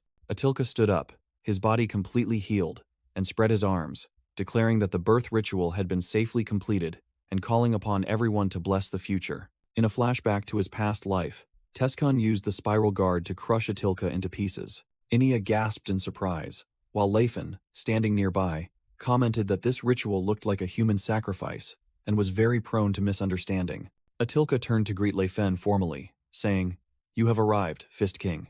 and Leifin replied that he couldn't miss the honor of witnessing a birth ritual. Atilka praised Laufin for understanding their culture, while Laufin secretly thought that, in his past life, he had also reacted violently, making Tescon, who was beside him, break out in a cold sweat. Serendi angrily questioned Leifin. "You knew but didn't explain?" Leifin scratched his head and replied that he wanted her to accept it without prejudice, and also needed to know that feeling. Inia formally introduced herself as the chieftain of the Styria clan, and Atilka respectfully greeted her back, identifying himself as Guru Atilka, one who follows the will of great nature. Atilka gave Inia a gift of snow spirit silk, which surprised her and made her secretly think of the strategy. To catch the general, first catch his horse. Atilka looked confused by Serendi's suspicious and displeased gaze. Atilka offered to sing for the Fist King, a song passed down in the troll tribe, which surprised Leifin. The mysterious lyrics echoed, speaking of conflict and harmony. Then Atilka asked Leifin if he understood, but he honestly admitted he understood nothing. The scene shifted to a magnificent castle, standing majestically amidst towering mountains. Inside the castle was a luxurious dining room with splendid chandeliers and exquisite furnishings. A hand placed a plate of grilled fish on the lavish dining table and said, "If you only work, your body will weaken." A purple-haired elf woman brought a meal to Laufin, who was sitting and eating, saying she brought it in case he skipped dinner, and he praised the meal as excellent. The purple-haired elf woman quoted a human proverb, saying that you will be happy for 3 years with a beautiful woman, but you will be happy for 30 years with a woman who cooks well. Leifin smiled and said, "Please tell Miss Taraya that I greatly enjoyed the meal," which astonished the purple-haired elf woman because he had recognized the cook. Serendi, in an apron, brought out another dish and was surprised to see that Leifin had already eaten. He then invited her to sit down and eat with him. Serendi's eyes widened. She was completely stunned by Leifin's unexpected invitation. The purple-haired elf woman glanced at Serendi with a triumphant and smug expression. An aura of tension enveloped the stunned Serendi and the provocatively smiling purple-haired elf woman. While Leifin calmly enjoyed his meal, Serendi glared with an extremely angry expression as the questions echoed in her mind. "What's wrong? Aren't you eating with me?" She angrily slammed the door shut and yelled from behind the door, "I'm not hungry!" Leifin stood blankly, looking at the closed door, while the purple-haired elf woman beside him wore a smug smile. Leifin offered a logical conclusion. Seeing how forcefully that door closed, it must have been a strong gust of wind, which made the purple-haired elf woman look confused. The scene shifted to a magnificent palace corridor, illuminated by brilliant sunlight streaming through arched windows. A male elf named Serpil noticed Enia's expression and asked if she truly liked that human man so much. Enia fretfully bit her nails and wondered what to do to win his heart. Serpil then advised that there was a better way than taking credit for someone else's cooking. Serpil continued to reassure her that Leifin was a warrior and would surely recognize her strengths, giving Inia a glimmer of hope. In a spacious training room, Laufin and Dakar faced each other, preparing for a special training session to overcome Laufin's weaknesses. Dakar squinted at his opponent, sweat trickling down his temples, with a determined expression. With a shout, Dakar charged forward, unleashing a powerful attack. Leifin deftly dodged Dakar's attack and immediately counterattacked. Leifin grabbed Dakar's arm, using strength and technique to prepare to throw him down. Dakar's face showed clear tension as he was completely controlled by Laufin. With a decisive move, Leifin lifted and powerfully threw Dakar over his shoulder. Dakar was forcefully flung into the air after Leifin's perfect throw. Dakar gritted his teeth in endurance as he was sent flying. Leifin's hand gathered a brilliant aura as he prepared for his next attack. Leifin firmly planted his feet on the floor, displaying an unshakable stance. Both continued to exchange moves in a series of complex martial arts maneuvers, demonstrating their equal skill. Dakar panted, praising Leifin for having improved greatly, while Leifin replied that he felt he was gradually getting the hang of it. Dakar admitted it was very difficult to keep up with Laufin due to the significant difference in their physiques, making Laufin wonder if this strength was enough to face Tescon yet. As both were discussing ground combat techniques, Inia suddenly appeared and offered, "Shall I teach you?" Inia smiled confidently, saying she also knew a bit about ground combat techniques, and invited Leifin to spar. Leifin blushed, secretly thinking about grappling with a girl in a tight-fitting outfit. But Inia boldly declared that for warriors, there is no distinction between genders. Dakar encouraged Leifin to try, revealing that Inia had once fought bare-handed without being inferior to Karkin. Inia took off her shoes, her sharp eyes demanding Leifin to be serious in this sparring match. Leifin smiled with interest, his body flaring with a golden aura, and accepted the challenge. "Then, I'm really looking forward to this." Leifin recalled that in his past life, Inia was an ally and subordinate, but because he was a mage then, he couldn't know her true strength. He secretly thought that he couldn't be sure before, but now that he had become a warrior, he was very curious about her abilities. The match began. Lefen, with his blazing golden aura, charged at Inia, who also exuded a powerful presence. Inia wore a confident smile as she faced Lefen's attack. Lefen suddenly realized something unusual. His eyes widened in astonishment, and he broke out in a cold sweat. Inia moved incredibly fast, effortlessly slipping past Lefen's arm. She stepped on Lefen's shoulder for leverage, then sprang into the air. Inia spun once in the air at dizzying speed. She used her legs to clamp around Lefen's neck and arm, beginning to execute a complex lock. Lefen was completely restrained by Inia's technique, who was using her entire body to twist him. Inia successfully slammed Lefen to the floor in a tightly locked position, making him realize in astonishment that this was the Karzian technique. Lefen gritted his teeth in endurance, unable to believe he had been defeated before he even understood what was happening. Lefen gritted his teeth as Inia's knee sharply struck his side. Still holding Lefen tightly, Inia explained that in the past, she had concealed her elf identity to travel across the continent, seeking out powerful individuals and learning this technique. Lefen broke into a sweat, secretly thinking this skill was astonishing and he didn't know how to escape. Inia smiled, instructing him on how to break the hold. Twist your body to the side and lift your right knee. Then push into my knee and… Lefen successfully broke free, happily patting Inia's shoulder and saying, "It's truly fortunate to have met you, Inia." Dakar watched with sparkling eyes, excitedly suggesting, "So, shall we continue?" "Please." "Excellent. This is truly beneficial." Lefen awkwardly asked if touching the chest was part of the Karzian technique, and Inia calmly replied that it was to measure physical potential. The scene shifted to a vast mountainous forest, bathed in the morning sun. A large merchant caravan was moving along the Settlard northern trade route, the road connecting the Kingdom of Griam and the Duchy of Chatan. The Mall Merchant Guild profited from this route by trading all kinds of valuable goods and specialties. However, their most valuable commodity was the shackled non-human slaves. A group of slaves, consisting of bound elves and orcs, was forced to walk in a state of exhaustion and despair. A grumpy guard yelled at the slaves, "Hey, can't you move any faster?" A wealthy merchant poked his head out of the carriage to complain, but the mercenary leader reassured him that they were almost at Strassand, and the bandits wouldn't dare to attack. The bandits mentioned were the Frisian Bandits, a group operating in the Settlard Mountains, calling themselves the Frisian Liberation Front. A worried mercenary told the leader that even renowned mercenary companies had failed against them. The mercenary leader pondered how they could evade even military pursuits, while his comrade suggested they were simply reckless. The mercenary leader scoffed in response. "You speak as if they are people. What kind of monsters would have such elaborate plans?" From inside the carriage, a merchant grumbled irritably. "This world has gone mad. That fellow, the Fist King, treats slaves like humans." In a room, two merchants were conversing, one angrily saying, "Those ignorant fools, only causing unnecessary disorder. If they just obediently complied, they would be well fed and clothed. What's so bad about that?" A high-ranking merchant turned his head back with an expression of extreme panic.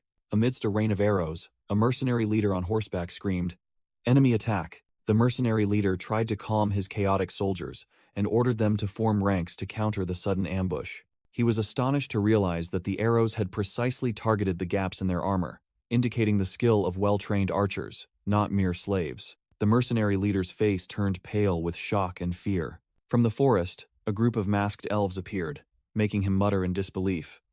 "Elves? How can ordinary elves wield bows?"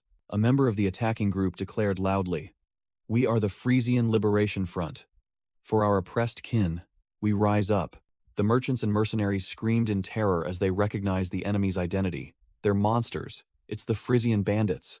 The Frisian Liberation Front, comprising both elves and orcs, charged into battle with the goal of rescuing their kin. The leading merchant yelled in panic, then greedily ordered, "Elves are very valuable. Don't kill them, capture them all alive. Whoever captures one will be rewarded with a mountain of gold coins." A mercenary screamed for retreat as he witnessed a massive orc warrior from the enemy side slaughtering his comrades. A masked elf warrior on horseback charged forward, shouting, "Die!" Katamite bravely leaped into the air, swinging his axe to block the attack and yelling, "Don't die!" The two warriors clashed in a fierce engagement. Katamite was struck down to the ground by the elf warrior's sword. Hadatum, a giant Karuga wearing a skull helmet, appeared and called Katamite's name, making the dwarf startled and yell, "Don't call my real name." Hadatum suddenly roared in pain, clutching his helmet with both hands while Katamite stared at him in astonishment. A squad of knights in full armor with glowing swords appeared, and their leader declared, "As expected, you have shown yourselves, you runaway slaves. Capture all the women, and kill the rest."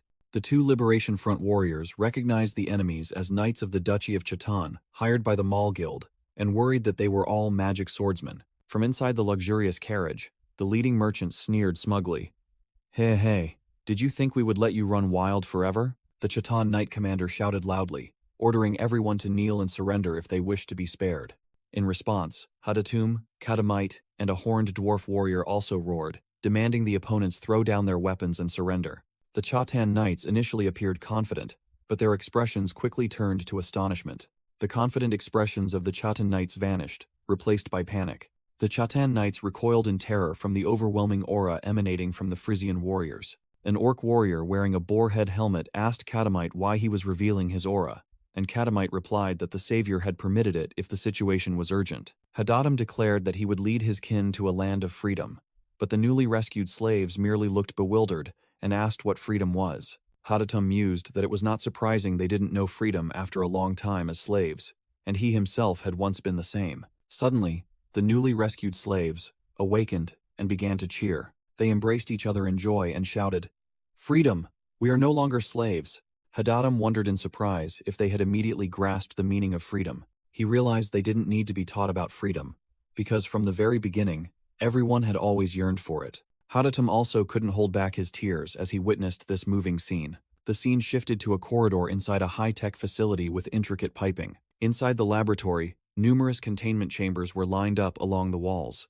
A hooded figure stood before a large, blue-glowing containment tank. Inside the tank, the young-looking mage Jade Arclight was suspended, seemingly undergoing treatment. The hooded figure remarked that Jade's wounds seemed to be almost fully healed. The person added that Jade might awaken today, but wouldn't be able to use his powers immediately, then secretly admired the magical prowess of the Fist King Leifenhart. An explanation appeared, stating that the Silver Sages faced no difficulties with powerful enemies because they possessed magical artifacts suitable for all opponents, which they had used to manipulate humanity from the shadows. A Silver Sage mused that individuals capable of simultaneously wielding both magic and aura, like Luffen, were rare, and such an opponent could not be defeated by one or two assassins, but sending too many would expose their existence. The sage continued to ponder, realizing that many powerful aura users surrounded Leifen, making another assassination attempt too risky. They concluded that to deal with Lafen, a different group was needed, and though they wished to avoid it, they might have to resort to outsiders. A female silver sage with light blue hair and purple eyes decided, "It seems I will have to seek out Sage Leston." The scene shifted to a large, magnificent mansion nestled deep within a dense forest. In a flashback, Tescon, in his original body, roared Spiral Blade and unleashed a powerful attack. A massive orange aura energy stream, swirling like a vortex, shot forth from Tescon's sword. Felina stood beside him, exclaiming in astonishment, "Amazing, Tesron. With that power, you could even face the Fist King." Returning to Tescon in Lepenhart's body, he recalled his fight with Leifen and regretted missing his chance, ultimately revealing weaknesses to his opponent, then wondered if there was any other way besides improving his own skills. In the flashback, Tescon tensed, his body crackling with lightning and fire as he prepared for another skill, Calamity Horn. He created 2 intertwining rings of fire energy before his sword and muttered, "2 layers." As Tescon attempted to create a 3rd layer, the energy began to spiral out of control. The aura energy violently exploded right in front of Tescon, making him scream in pain. A colossal sword descended from the sky, embedding itself deep into the ground, right beside the stunned Tescon and Felina. The current Tescon gritted his teeth, blaming this weak body for making even the 3-layered skill difficult. Felina in the flashback placed a hand on Tescon's shoulder, trying to reassure him, but he brushed it off and yelled that they had no time. Tescon gazed into the distance with a worried expression, thinking that if Lepenhart recovered high-level magic up to the 10th circle, even the power of the Silver Sages would be useless, and he had to find a way at all costs. Suddenly, Tescon and Felina turned at a sound, Tescon asking in surprise, "Sage Leston?" A young girl with long, ice-blue hair, wearing a white dress, introduced herself. "I am Guardian Ceraline." Ceraline smiled meaningfully and declared, "In the name of the Silver Sages, I request your cooperation." A panoramic view of a magnificent white castle, nestled amidst a majestic mountain valley. Leifin panted, drenched in sweat, exhausted, calling out, Inia. Inia smiled meaningfully, beads of sweat on her face, and replied, Yes. Inia was pinning Leifin to the floor in a grappling hold. He remarked that she had been frequently measuring his potential lately, to which she replied that it was for more accurate assessment. Leifin confusedly asked why Inia was smiling, while she secretly thought his abs were as hard as steel, and said she was happy that Lord Leifin was learning so quickly. From a balcony, Serendi looked down with a scowl, secretly thinking about the woman named Inia and her relationship with Lord Leifin. Ceylon approached, asking in surprise, Oh my, Ceres? Why are you so angry? But Serendi turned away and asserted, I'm not angry. Ceylon guessed it was because of Inia and teased. I told you so. Lord Leifin is quite handsome, after all. Serendi asked back in surprise. Lord Leifin is handsome? As Ceylon spoke, she imagined Leifin shirtless, showing off his muscles, and thought that the girls in her tribe also liked him very much, and that he would be even more perfect with a beard.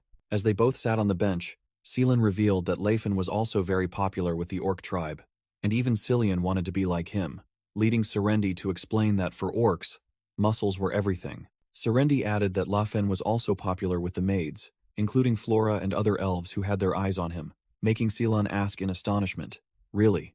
Serendi lowered her face, sweat trickling down her cheeks as she began to wonder. Could Lord Leifin truly be that handsome?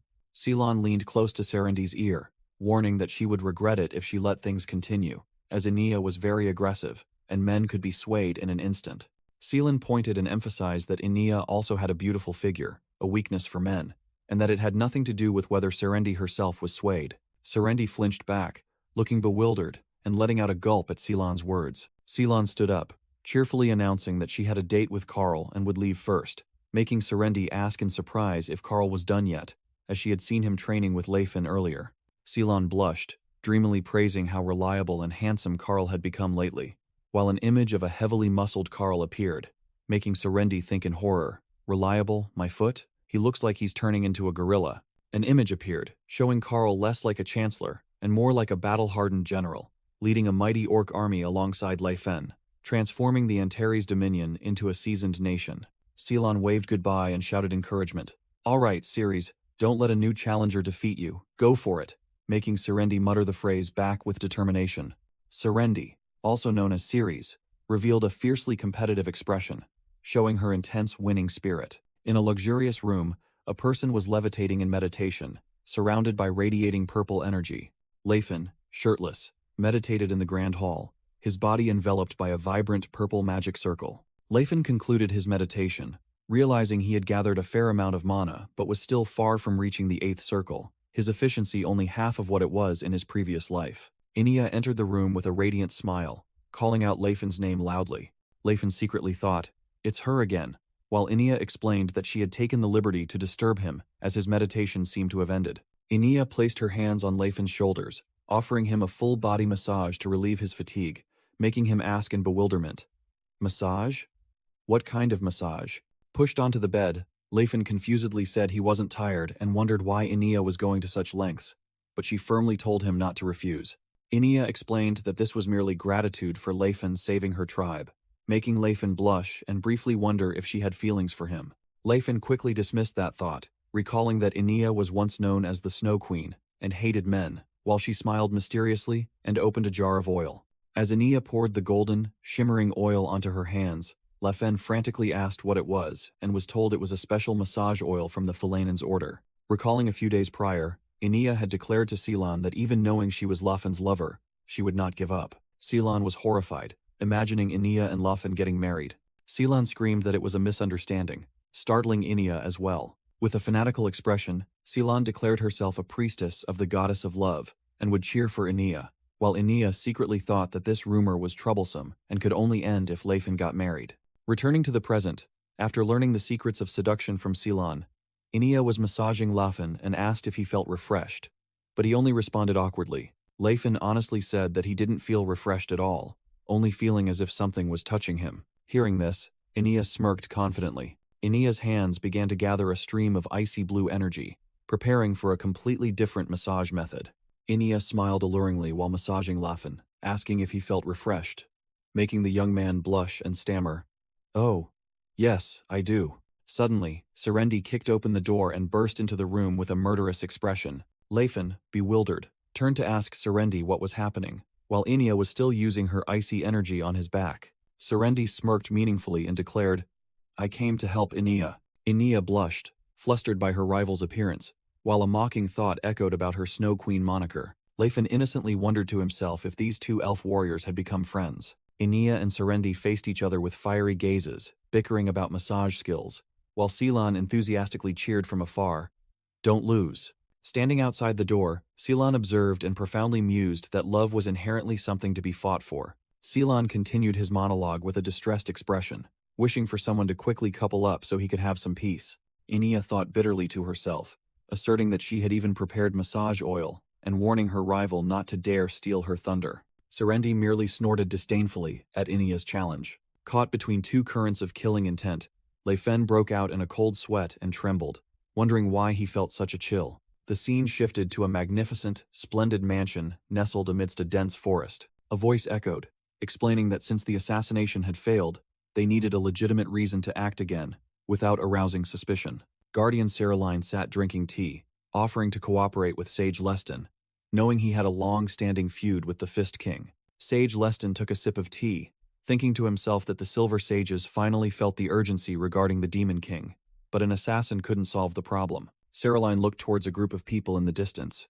asking Leston if those were the associates he had chosen, and if their true strength was reliable. Leston narrowed his eyes, his gaze filled with confidence and profound depth. Leston explained that Euthus and someone named Stefan relied solely on magic tools, and thus couldn't develop further, while Tescon ordered Reltia to bring water and towels. Leston continued his analysis, an image of Christine swinging her sword appearing, as he assessed that her level was too low compared to the others, and she couldn't yet join the ranks of superhumans. An image of Felina casting magic appeared, and Leston wondered if she was the only one he could truly trust, acknowledging her as a genius for reaching the 6th ring at her age. Leston sat pensively by the tea table, concluding that this alone was not enough.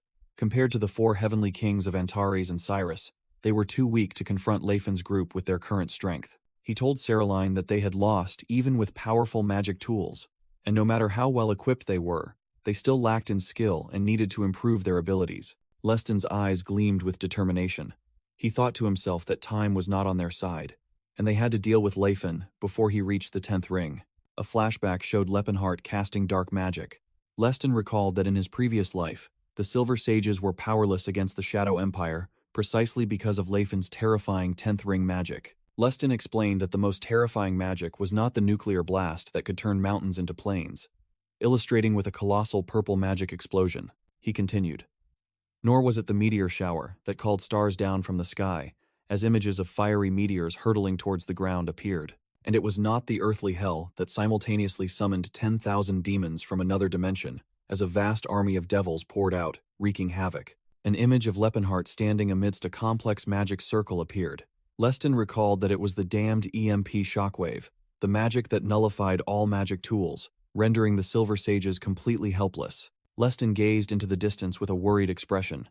He feared the Demon King would seize forbidden sacred relics and develop another 10th ring magic, asserting that they must stop him at all costs. Saraline pondered deeply, realizing that her allies' skills were lacking, and the power of magic tools also had limits. Leston turned to look at her and simply suggested, "Then we just need to give them more powerful magic tools." The scene shifted to a magnificent flying fortress, suspended in the blue sky with floating landmasses and rocks surrounding it. The flying fortress was shown from a closer perspective, displaying its intricate architecture and grandeur. Inside, the fortress was a high-tech corridor, with countless pipes and complex machinery systems. Tescon and Euthus stood in a high-tech room, surrounded by hovering blue particles of light. A wider view showed Tescon, Euthus, Felina, Christine, and a mysterious cloaked mage standing on a brightly glowing circular platform. Leston and Saraline observed the group, and Leston confidently declared that they too would be given fitting equipment. A hooded woman led the way and said, "Sage Leston, please come this way." The two walked along a vast high-tech corridor, and the guide thought to herself, "What kind of monstrous place is this?" Upon reaching a large space, Sage Leston realized the boundless potential of the Silver Sages, and asked Guardian Saraline if she intended to give him equipment. Sage Leston affirmed, "Of course, but I am an aura user. The time when I had to borrow power from magic armor is long past." He continued to explain that he knew no magic was more effective than an aura user, and Guardian Saraline agreed.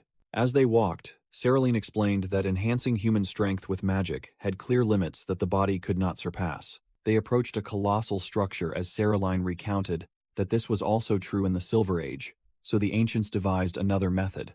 Saraline revealed with a serious expression that the ancients had begun using golems. Images of colossal mechanical golems appeared as Saraline explained that although they surpassed human strength, their movements were simple and clumsy. Saraline and Leston stood on a rising platform as she said that afterwards, a method was adopted for humans to directly control golems. As the platform descended, Saraline stated that even though having a pilot compensated for the weakness, they were still too large and heavy, leading to inefficiency. Saraline extended her hand and explained that after a long time, the ancients succeeded in lightning golems, but by then, humans couldn't keep up with their performance. As they landed in a colossal hangar, Saraline concluded that therefore, only aura-wielding warriors began to use these golems. Sage Leston looked up at the colossal humanoid machines standing silently around him with astonishment. He broke out in a cold sweat, overwhelmed by the majestic sight of the mechanical armors.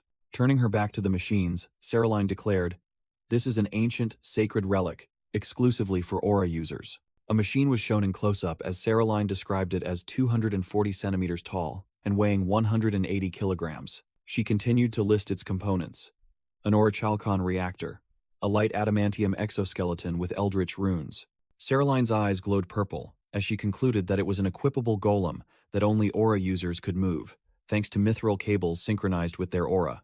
Saraline introduced the colossal golem armor before Leston. This is the adamant drill set. The scene shifted to a majestic castle under a cloudy night sky. Lefen murmured ancient incantations while concentrating his power. A purple magic circle with runes rotated around Lefen's fist. His fist erupted in brilliant flames, radiating intense heat. The purple magic circle reappeared, gathering energy into his fist. Streams of dark purple lightning began to coil around his arm, crackling. Lefen tensed, combining both attributes, one hand blazing with fire and the other sparking with lightning. He unleashed a fiery punch skyward, creating an explosive energy vortex. Next, he delivered a lightning punch, unleashing destructive purple electrical currents. The lightning punch created a terrifying energy explosion in front of him. Lefen recalled developing the Dispel Punch skill, finding Jade Arclight spell dispelling very troublesome, considering this the mindset of a martial artist, not a mage. He analyzed that aura possessed explosive power, but lacked versatility, while magic was versatile but slow due to requiring hand seals. Lefen confidently thought that infusing elemental magic into his fists had overcome those problems, allowing him to cast spells with reaction speed. He realized this was a tactic he couldn't have imagined in his previous life, and could only conceive with this body, simultaneously helping to conceal his mage identity. Lefen mused that just as he was finding ways to counter, Tescon must have also overcome his weaknesses to some extent. He stood alone in contemplation, admitting that he still didn't know what that method was. Lefen's gaze became sharp and resolute as he thought of their next confrontation. Under the moonlight, Lefen asserted that their next reunion would be a battle to the death. A magnificent white castle, with many towering spires, appeared amidst the majestic mountains. In the bathhouse, Tacit emotionally shouted at Russ, "Russ, you truly are my friend. For you, I wouldn't hesitate to give my life." Tacit roared ferociously and declared, "However, now I will forget our friendship." Russ looked at Tacit with a disgusted expression and said, "You filthy creature.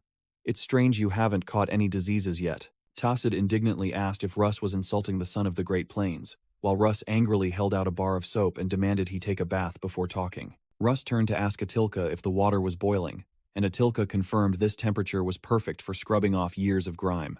Russ and Atilka rushed in to hold down a panicking Tacit, urging him to stop resisting, while Tacit screamed for Father Lot's help. Tacit shrieked as he was submerged in the bubbling hot water. Lefen, Stala, and Karkin stood watching the scene. Lefen commented that it was truly peaceful, while Stala asked her husband about the use of soap. Inside a luxurious room with large windows and splendid chandeliers, sunlight streamed in. Lefen and Serendi arrived before a door and called out Maitland's name loudly. Inside, Maitland was startled while combing his beard, and Lefen asked if he was grooming himself. Lafen and Serendi entered. Lafen wondered why Maitland was surprised, and he replied with a rhetorical question about getting dressed. Maitland asked Lefen what brought him here, and Lefen replied that he had something to discuss. With a serious expression, Lefen declared it was time to attack the Duchy of Chatan. Makelin appeared utterly astonished by Leifen's declaration. A vast panorama of the Duchy of Chatan, a leading coastal trading nation, the continent's commercial hub, was revealed. Leifen explained that the capital, Zeppelin, was a hub for large-scale slave trading, and liberating the other races there would double their population. Leifen asserted that since their forces were stable, it was the right time to seriously attack Zeppelin. Leifen pointed to the map and concluded that the downfall of the Zeppelin merchants would strike a heavy blow to the entire slave trade on the continent. Makelin suggested they needed to investigate Zeppelin's defenses, but Leifen revealed that was the last thing he did in his previous life, before establishing the empire. Leifen explained he already knew the situation, listing the elf, orc, and dwarf slave auction houses operating in Zeppelin. Serendi added that there was also a massive alchemist guild holding about 50 trolls captive, a place Atilka had investigated but dared not touch due to its extreme danger. Leifen analyzed Zeppelin's military strength, with a population of 200,000 and an elite force of 10,000, including over 1,000 magic swordsmen. Makelin anxiously asked how Leifen had conquered such a place in his previous life. Leifen confidently crossed his arms and smiled, replying that things were not difficult back then. Leifen began recounting his plan, starting by dropping a meteor onto the palace to wipe out the entire leadership, terrifying Makelin and Serendi. He continued by describing the neutralization of the magic swordsman with an amp shockwave, and sowing chaos with illusions of an undead army, further frightening his two comrades. Leifen concluded by annihilating the capital's defenses with the Hell on Earth spell, leaving Makelin and Serendi speechless with horror. Leifen proudly declared it a perfect strategy, with almost no casualties on their side, while the other two were still breaking out in a cold sweat. Serendi tremblingly asked about the scale of the spells, and Leifen confirmed that Hell on Earth summoned 10,000 demons, and the meteor was powerful enough to vaporize the entire palace. Serendi stammered, asking about the number of casualties, and Leifen casually estimated, around 10,000? Serendi felt a fleeting sense of relief, thinking that 10,000 deaths in a city of 200,000 wasn't too many. Leifen corrected with an awkward expression that he thought only about 10,000 people survived, leaving Serendi and Makelin frozen in place. Leifen awkwardly pointed at Makelin and said, "But you were the one who came up with this strategy," causing Makelin to scream in disbelief. Leifen admitted that his current mana was insufficient to execute that plan again, and he also wanted to find another method to avoid backlash. Makelin thought Leifen had come to the wrong person, and suggested finding a better expert, as a human would know best how to deal with humans. The scene shifted to a luxurious, splendidly decorated study. A muscular hand lifting weights spoke. So you want to target Zeppelin?" Carl sat at his desk, confirming Leifen's goal was to rescue slaves, not conquer the city, and also to keep Antares' identity a secret. Carl, still lifting weights, told Leifen that this plan was not difficult, making Leifen ask in surprise. Leifen wondered, "Didn't you say you wouldn't occupy it?" Carl explained that if the goal was merely to rescue slaves, then guerrilla warfare would suffice. Leifen doubted whether guerrilla warfare was easier than conventional warfare, and Carl countered by asking about the number of aura users Antares possessed. Carl began listing, first 2 human aura users, with an illustration of Russ and Leifen radiating energy. Next were 7 orc aura users, with images of Karkin, Hadatum, Kinjir, Stala, and other mighty orc warriors. Carl continued with 3 dwarf aura users, illustrated by images of Katamite and 2 other dwarf warriors in combat stances. Finally, he mentioned 1 elf aura user, with an image of Ania unleashing icy power. Carl added that although not an aura user, Atilka possessed superior strength, illustrated by a scene of Atilka meditating in the forest. Carl concluded that even the most powerful Bashtalan Empire only had 11 aura users, and numerically, no nation surpassed Antares. Carl confidently asserted that their force, composed entirely of superhumans with teleportation abilities, was ideal for guerrilla warfare, but Leifen cautiously reminded him of Zeppelin's 10,000 regular troops. Carl smiled back. Why would guerrillas have to face the entire regular army? He placed the dumbbell on the table and explained that the main tactic was to make 10,000 enemies, no longer 10,000. Carl metaphorically stated that, to fell an ancient tree, one must dry it out from its roots. A flashback appeared with a fierce energy explosion. In the flashback, Lepenheim in black armor plunged down from above, unleashing a destructive attack. His attack violently collided with a colossal war machine. Saraline watched in horror, unable to believe that Lepenheim could adapt so quickly. Lepenheim used the Spiral Guard skill, creating a swirling energy shield for defense. Immediately after, he counterattacked with a powerful energy cannon blast from his arm, using the straight cannon skill. In his mechanical armor, Tescon thought to himself that he didn't need to adapt his senses, as this was the steel body he possessed in his previous life. He clenched his fist, felt the familiar power, and joyfully exclaimed, "It works! This is all I need." Tescon's armored figure stood firm, swinging his arm to create brilliant yellow energy arcs in the dark space. He continued to move, generating even more energy circles, enveloping his body like a dance of power. Energy violently erupted from Tescon's position, shattering the surrounding ground. A close-up of Tescon's armored fist, blazing with energy, preparing for a devastating attack. Tescon charged forward, unleashing the five-fold Calamity Horn technique, creating a massive surge of energy. The silver-haired mage in a white robe clutched his head, screaming desperately as the attack bore down on him. Tescon looked at his fist, wondering if fivefold was the limit with his current aura amount.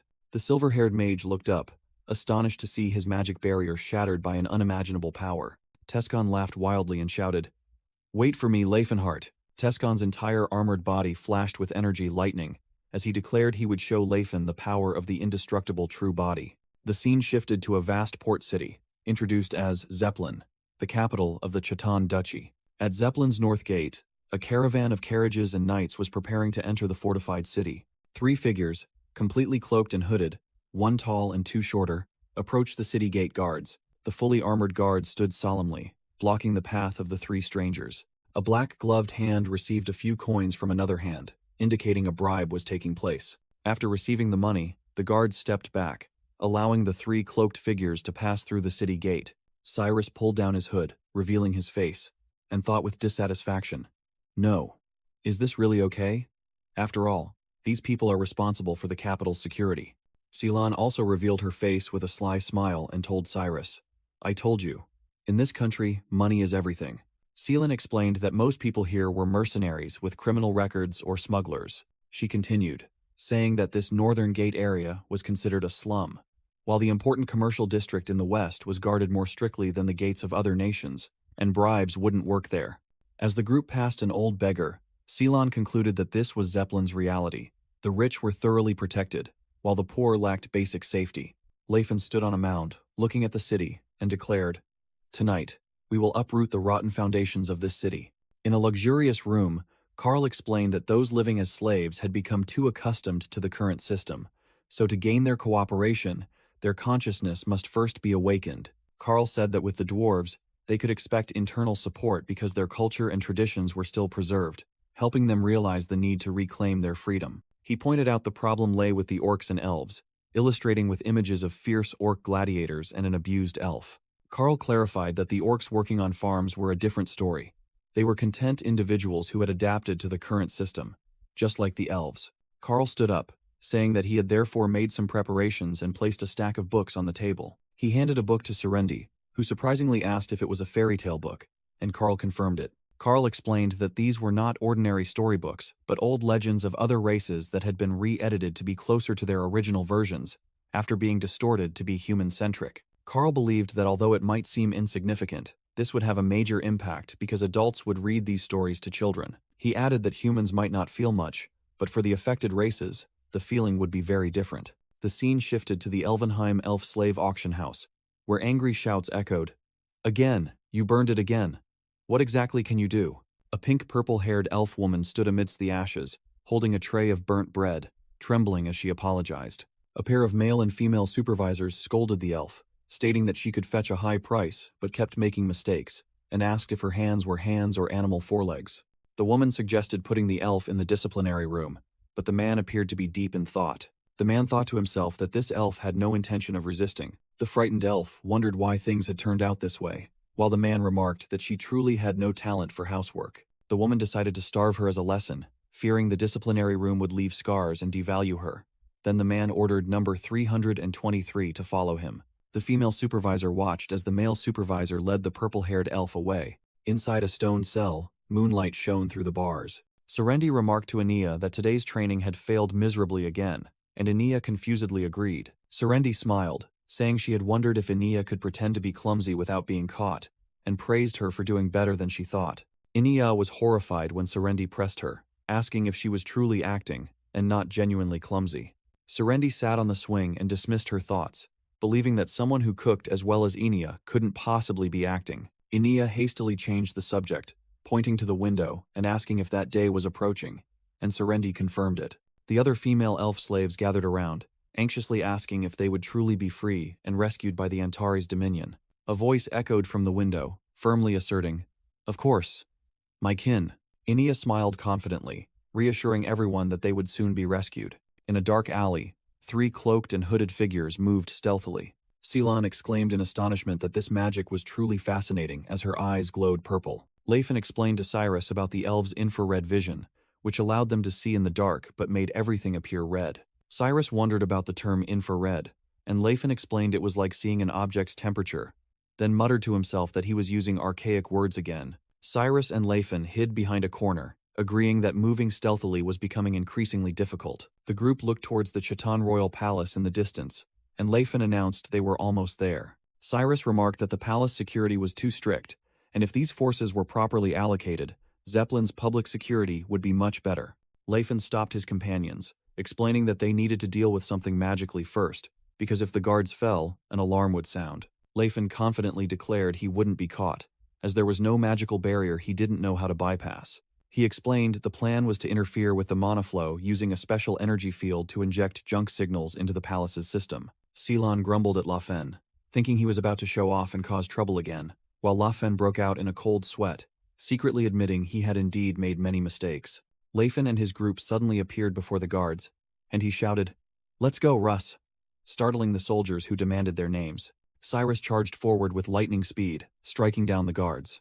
With a focused expression, Cyrus continued to move with incredible speed through the enemy ranks. Leifin stood amidst the fallen guards, while Cyrus and Ceylon stood silently behind him. After repeating this several times, the group reached the foot of the Chatan Royal Palace wall. Standing on the rooftop, Leifin announced they had reached their intended destination, and warned that from here, the palace's security would be on an entirely different level. Cyrus said worriedly that even aura users like him and Leifin couldn't infiltrate, because Royal Knight Commander Klatt was also here. Leifin smirked, declaring he had no intention of going inside but merely wanted to cause chaos, as he held out 3 small stone demon statues. Leifin threw the 3 stone statues over the palace's towering wall. Ceylon looked up and asked what they were, and Lafen merely replied mysteriously, "You'll see." Ceylon looked surprised and a little startled as she gazed towards where the statues had been thrown. A massive crimson energy surge erupted from within the palace wall, where the statues had fallen. Inside the palace, the knights panicked as a gigantic fiery demon named Sephiatin appeared. A second demon, Zetarel, in the form of a blue lightning dragon, emerged, astonishing the knights as there was no summoning circle. The third demon, Fiend, a dark demon wielding a great sword of purple energy, was also summoned. The 3 colossal demons began to rampage, causing the soldiers to scream for help in despair. Standing on the wall, Leifin explained to Ceylon that these were items they had obtained from a dungeon. Being too dangerous and uncontrollable, they couldn't be sold. Leifin narrowed his eyes, looking towards the palace with a determined expression. A knight gripped his sword hilt, preparing to draw his weapon to face the crisis. A close-up of Captain Klatt's hand tightly gripping his sword, emitting a powerful crimson aura. Klatt roared, swinging his glowing sword with terrifying force. He charged forward, enveloped in a vortex of red energy. With glowing eyes and a determined expression, Klatt poured all his strength into the attack. He activated the skill, Blood Rain, unleashing a fierce energy attack. The attack struck the demon fiend, causing the monster to roar in pain. From a distance, Lafen observed and remarked admiringly, "Just as his reputation suggests, the only true knight in Chatan." Captain of the Chatan Knights, Klatt, shouted orders for the 1st Battalion to evacuate the royal family, the 2nd Battalion to lead the soldiers, and the 3rd Battalion to follow him into battle. Leifin turned to ask Cyrus with interest, "Russ, do you think you can fight him?" Cyrus replied confidently, "If it's one-on-one, yes." An illustration showed Chatan Knights in cyan magical armor, one of them declaring that the monsters would kneel before their magical tools. The narration explained that most Chatan citizens were like this, illustrated by a scene of an obese noble being protected, while a commoner begged for their life. However, the narration asserted that Knight Klatt was different. He was an honorable man, and an aura user who reached his level through his own strength. Klatt, Chatan's strongest knight, unleashed a slash imbued with purple aura at the demon fiend. His energy blade cut straight into the monster's body. Despite being attacked, the demon fiend grinned eerily, baring its sharp fangs. Immediately after, the demon exploded in a gigantic crimson energy sphere. Seeing the explosion, Laufin told Cyrus and the pink-haired acolyte that the signal flare had been fired and they needed to act quickly. On a rooftop, a city guard looked in surprise towards the explosion and wondered what was happening near the palace. The guard, startled, turned around as a group of muscular orc gladiators appeared in the doorway behind them, asking, "What's going on?" A city guard faced the group of orc gladiators, annoyed, asking why they were loitering outside and ordering them inside to sleep. The guard continued to scold, saying he would let it slide this time, but it would be big trouble if others saw them, while a scarred orc gladiator remarked in Orcish that this guy was quite kind-hearted. The guard, startled by the Orcish words, stammered, "Huh? What was that?" The scarred orc gladiator decided that since the guard was good-natured, just knocking him out would suffice, then threw a punch straight to his face. The other orc gladiators hesitated, worried they would be scolded if they went outside, and fearing the pain. The orc leader roared in their language, asking his comrades what they were afraid of. He continued to shout, questioning if they wanted to continue living this life of slavery, leaving the others stunned.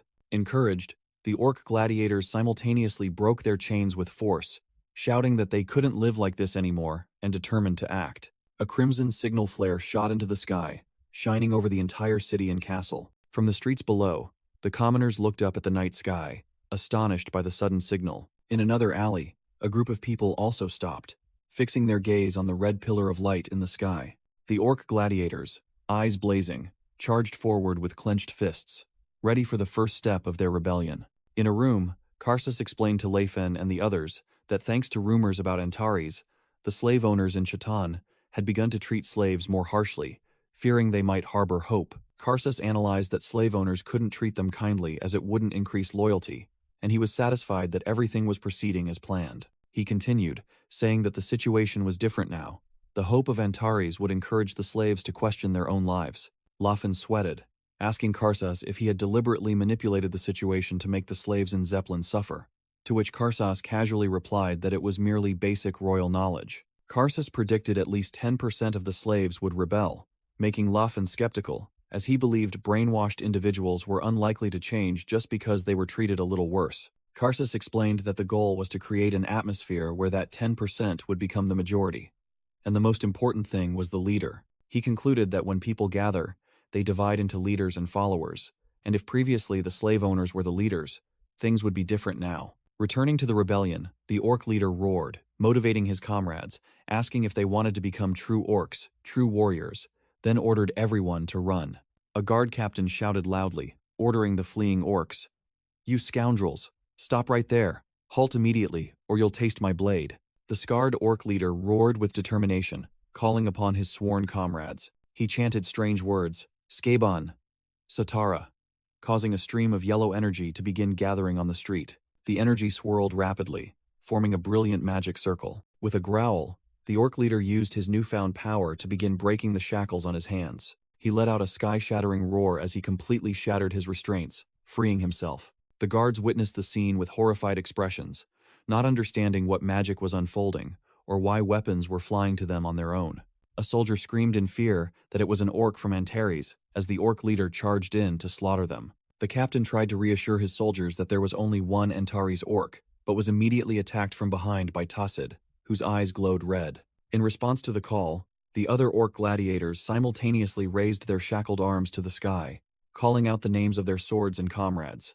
Countless streams of golden light flew in, converging and transforming into gigantic swords. The orc gladiators grasped their newly summoned weapons, their eyes burning with battle fervor. Now armed, the Antares orcs charged into the fray, causing a soldier to exclaim in horror that he never expected such powerful individuals to be hidden among the slaves. An overhead map of Zeppelin City was displayed, marking important areas and the locations of key characters. The scene shifted to the magnificent and grand Elvenheim building. Inside, the Elvenheim auction house manager let out a piercing scream of fear. The staff panicked and fled as a woman's silhouette appeared amidst a snowstorm, causing them to cry out that it was an ice witch. A wave of extreme cold swept through the corridor, chasing after those attempting to escape. The manager and his staff were instantly frozen within sharp blocks of ice.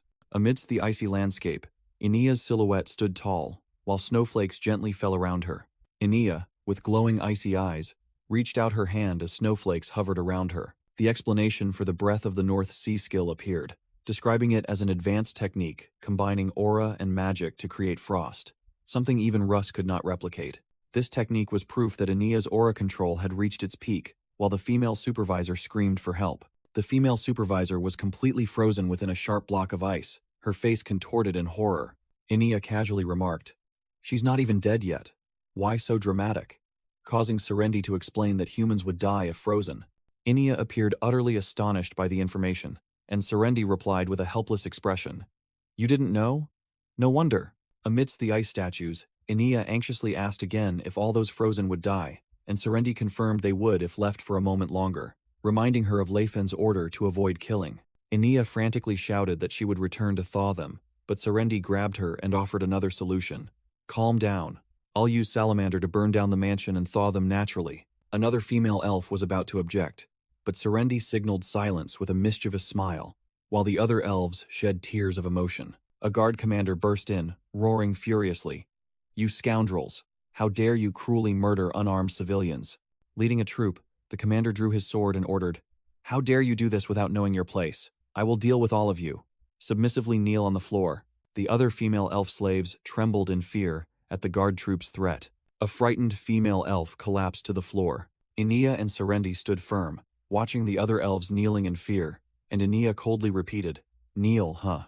Ania raised her hand, white aura rings swirling around her fingers while her eyes glowed with power. The guard commander stared blankly at Ania, wondering why that elf woman seemed taller. A guard stammered, calling out to the commander, pointing in horror at his leg. The commander looked down, and the other soldiers also gasped in horror upon seeing his leg. The commander's leg below the knee had been severed and frozen, falling to the floor. Ania smiled cruelly as the commander screamed in pain, saying, "You will live as a cripple for the rest of your life. Lord Leifen ordered to avoid killing as much as possible, so consider this my mercy for not ending you." A chilling blast of cold air swept through, terrifying the Elvenheim guards. A guard screamed piercingly as his arm froze, desperately begging for his life. Serendi remarked that Ania hadn't killed him, but Ania retorted, "If I cut off their legs, there would be no one left to carry their captain and flee." Ania smiled coldly, stating that this action might be a bit barbaric for those who aren't outsiders. A female elf in a maid's uniform appeared at the door, introducing herself as Darana, and saying she had come to guide them as promised. A panoramic view showed a large building engulfed in flames under the moonlight, creating chaos as a diversion. Darana explained to Serendi that the fire would buy them time, told her to follow, and revealed that slaves from other auction houses were also gathering. A flashback showed Serendi with a slave collar, while the narration explained that Darana was one of those who received a special education program. In a flashback from 2 years prior, Leifen proposed to a group of slaves of various races that he would teach them writing, arithmetic, accounting, history, and even medical knowledge. A nobleman showed contempt, asking why Leifen would want to educate slaves, and comparing it to teaching numbers to dogs or cats. Thanks to her education, Darana's role changed as she learned not only how to calculate but also basic social etiquette. She gradually realized that what humans could do, she could also do, and what they could feel, she could also feel. Darana began to question herself. What is the true difference between me, a slave, and them, the humans? That question began to grow within her, along with rumors of the Krobans' kingdom's civil war. Her doubts grew even stronger upon hearing stories of her own kin rising up against humans. It turned out she wasn't the only one with such thoughts. Many slaves in Zeppelin had secretly met, befriended each other, and shared their doubts. The door to a secret armory opened, revealing it filled with swords, shields, and combat gear. The non-human slaves eagerly chose their weapons, one saying his blood was boiling, while others discussed the quality of the swords and the fit of the armor. A female elf named Arnie, an accountant for the Lateroon Merchant Guild, smiled triumphantly and confirmed, "Good, the weapons have been properly delivered." Other slaves were also arming themselves, while the narration stated that armories in other locations were also being opened. Orc warriors, with furious expressions, wielded their weapons and charged forward. The dwarf warriors, equally determined, swung their axes and hammers, joining the assault. From above, a massive crowd of non-human slaves, holding blazing torches, surged through the city streets. On a rooftop, a cloaked figure stood silently, observing the chaotic scene below. Leifen mused that this was a sight he had never witnessed in his previous life. He realized that those who had passively awaited salvation were now seizing their freedom themselves, and this was the historical moment of change. Cyrus wondered why Leifen was standing there, laughing alone instead of joining, while Ceylon replied that it wasn't the first time he had done something incomprehensible. A frightened little girl looked through the window and asked her mother, "Mom, what's happening?" The window slammed shut immediately as the mother yelled, "Get in your room, quickly!" The narration explained that the slaves' secret meetings were no longer mere places for trivial complaints. Now, they had become the heart of a revolution, as the entire city glowed with the fires of rebellion. A group of non-human slaves ran, their legs still burdened by heavy shackles. Some were exhausted and panting, but another orc yelled, encouraging them to keep going. Hadatum, a Karuga, looked up at the moon and thought that time was running out. They had to reach their destination on time. Inia ran beside him and told Hadatum, "Karuga Hadatum, if we don't slow down, someone will be left behind. It will be troublesome if the army is deployed while we are still nearby." Another orc suggested they take a short break, as according to Lord Karsus's plan, they still had plenty of time. Hadatum firmly refused, stating they had no time to rest, but agreed to reduce their pace slightly. Hadatum led the group of slaves, continuing to run through the crowded streets. A human guard commander appeared, sneering and declaring, "This is the end of the road for you, lowlifes. Do you really think we wouldn't see through your petty slave tricks?" Hadatum looked up at the archers on the rooftops, thinking that they had sensed their presence beforehand. But the problem was the overwhelming number of people in the city. Hadatum raised his hand, challenging, "About 100 men in front, and 20 squads in the buildings? Do you truly think that's enough to stop us?" Hadatum continued as a sphere of light formed in his hand. "You've guessed our path, but how do you intend to block it?" He clenched his fist around his horned helmet, declaring, "You should prepare to lose your lives from the moment you decided to block our way." Hadatum's entire body erupted with a blazing aura. He roared, wondering if the guards had enough fighting spirit to overcome them. The guard commander looked at the blazing Hadatum, calmly remarking, "Just as we heard, there truly is an orc aura user." Hadatum stared straight ahead, sweat trickling down his temples while maintaining his powerful aura. The commander confidently declared that they were the Zeppelin Knights, and their comrades were leading troops to form a pincer attack, with over 1,000 soldiers closing in from behind. He threatened Hadatum, demanding his surrender if he valued the lives of the frightened slaves behind him. Hadatum glanced at the knights and asked calmly, "When will those reinforcements arrive?" From the rooftop, Lafen, in his hooded cloak, looked down and scoffed, "If they were coming, they would be here." The scene shifted to a magnificent, splendid castle nestled amidst towering mountains. Inside a luxurious office, Karsus stood with his hands clasped behind his back, gazing thoughtfully out the window. The pink-haired girl entered and asked, "Aren't you going to sleep, Karsus?" Karsus replied that he couldn't sleep while others were risking their lives in Zeppelin. Karsus explained that he had learned the hard way that things don't always go according to plan, and if they did, he would already be king. He asserted that he wasn't overly confident, his gaze resolute. The pink-haired girl looked at Karsus with a puzzled expression, not understanding his meaning. Karsus turned around, revealing his plan.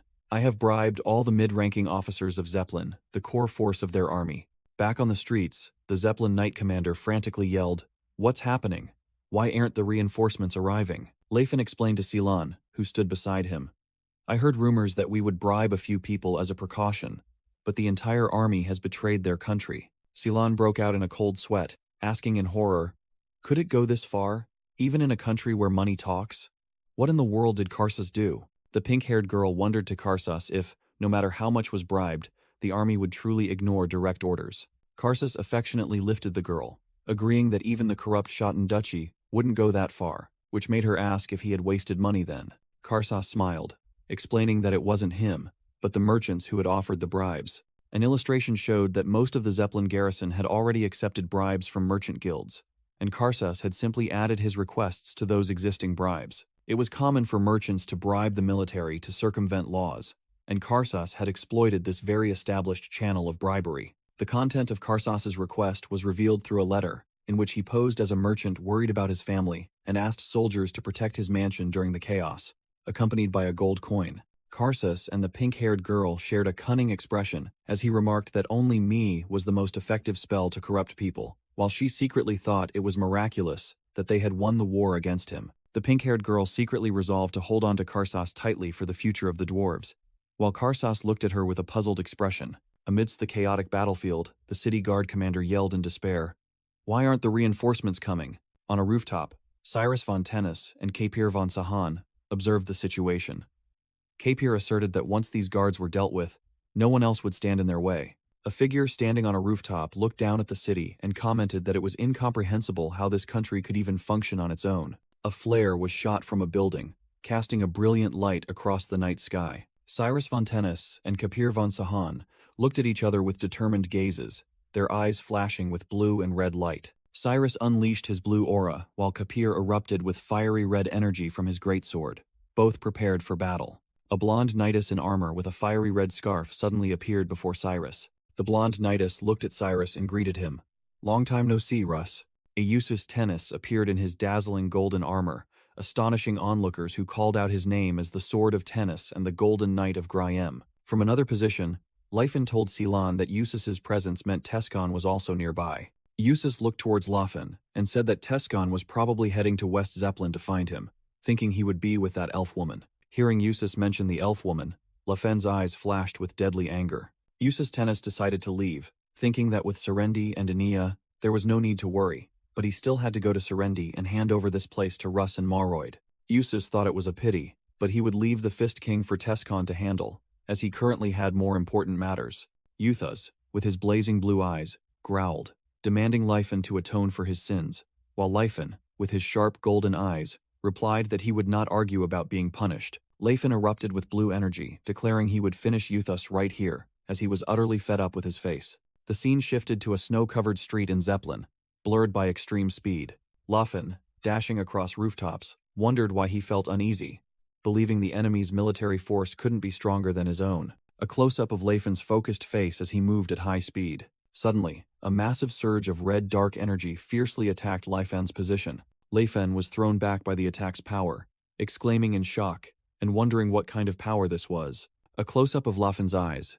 He was sweating, and extremely vigilant. Leifin looked up at a colossal dark entity forming in the sky, wondering if anyone else in Zeppelin possessed such power. An explanation began with the emblem of the Chatan Duchy, stating that their defenses could not be underestimated.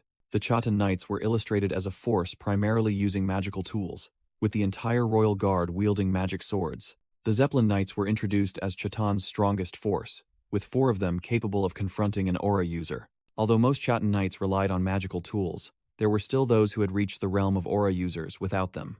These individuals were not part of the main Zeppelin Knights because they refused to use magical tools, and the image showed them destroying a monster.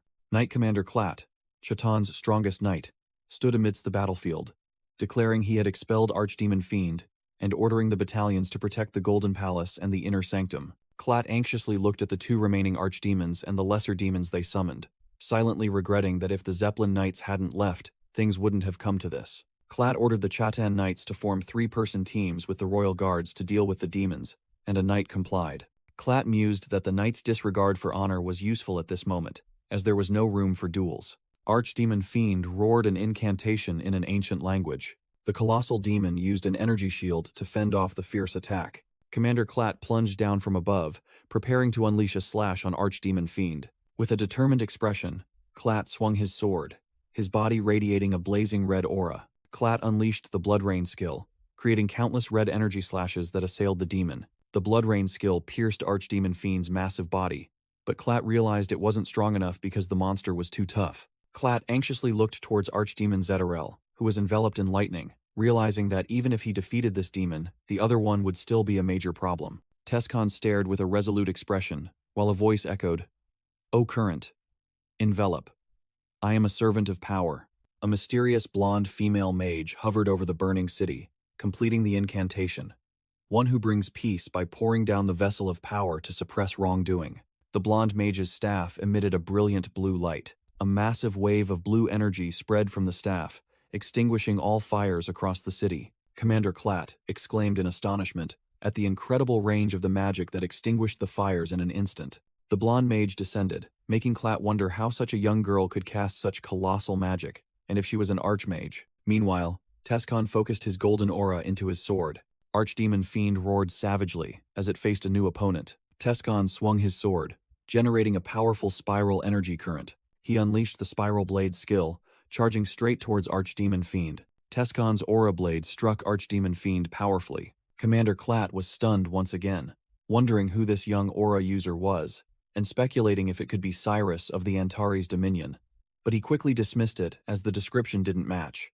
A young girl landed before Commander Klatt and introduced herself. "My name is Felena. I come from the Delphia Magic Tower at the Grand Duke's invitation. Felina suggested her group would handle the demon outside, and asked Clat to proceed into the inner sanctum to deal with the demon there, but he seemed hesitant. Radiating magical energy from her staff, Felina warned Clat, "From here on, this is something you should not see." Clat showed understanding and replied, "Understood, I will leave it to you then." Felina turned and shouted loudly towards her comrade, "Tescon, catch!" She threw a high-tech briefcase towards Tescon. Tescon reached out to catch the incoming briefcase. He caught the briefcase cleanly. The briefcase immediately sprang open, its mechanical parts beginning to transform with orange energy currents. The complex structure of the armor gradually became apparent as it continued its assembly process. The armor began to envelop Tescon, forming around his head and shoulders. The metal pieces continued to interlock, gradually forming a full-body armor. Armored gauntlets formed and clicked into place. The armor continued to cover Tescon's torso and legs. The armor's helmet closed, completing the transformation. Tescon landed, fully clad in the mechanical armor, its weight cracking the ground.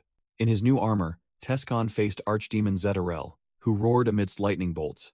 Tescon's eyes within his helmet glowed as he thought to himself, "What a good opponent for a test run." The scene shifted to a luxurious, silent, and ominous grand hall inside the palace. Inside the palace, a magnificent but empty grand hall was bathed in candlelight and shadows. King Naten II stood alone by the window, gazing out at the sunset scene outside. He turned to ask the female Silver Sage standing behind him, "Oh, Silver Sage, is this what you desired?" She replied, "Indeed, King of Chatan.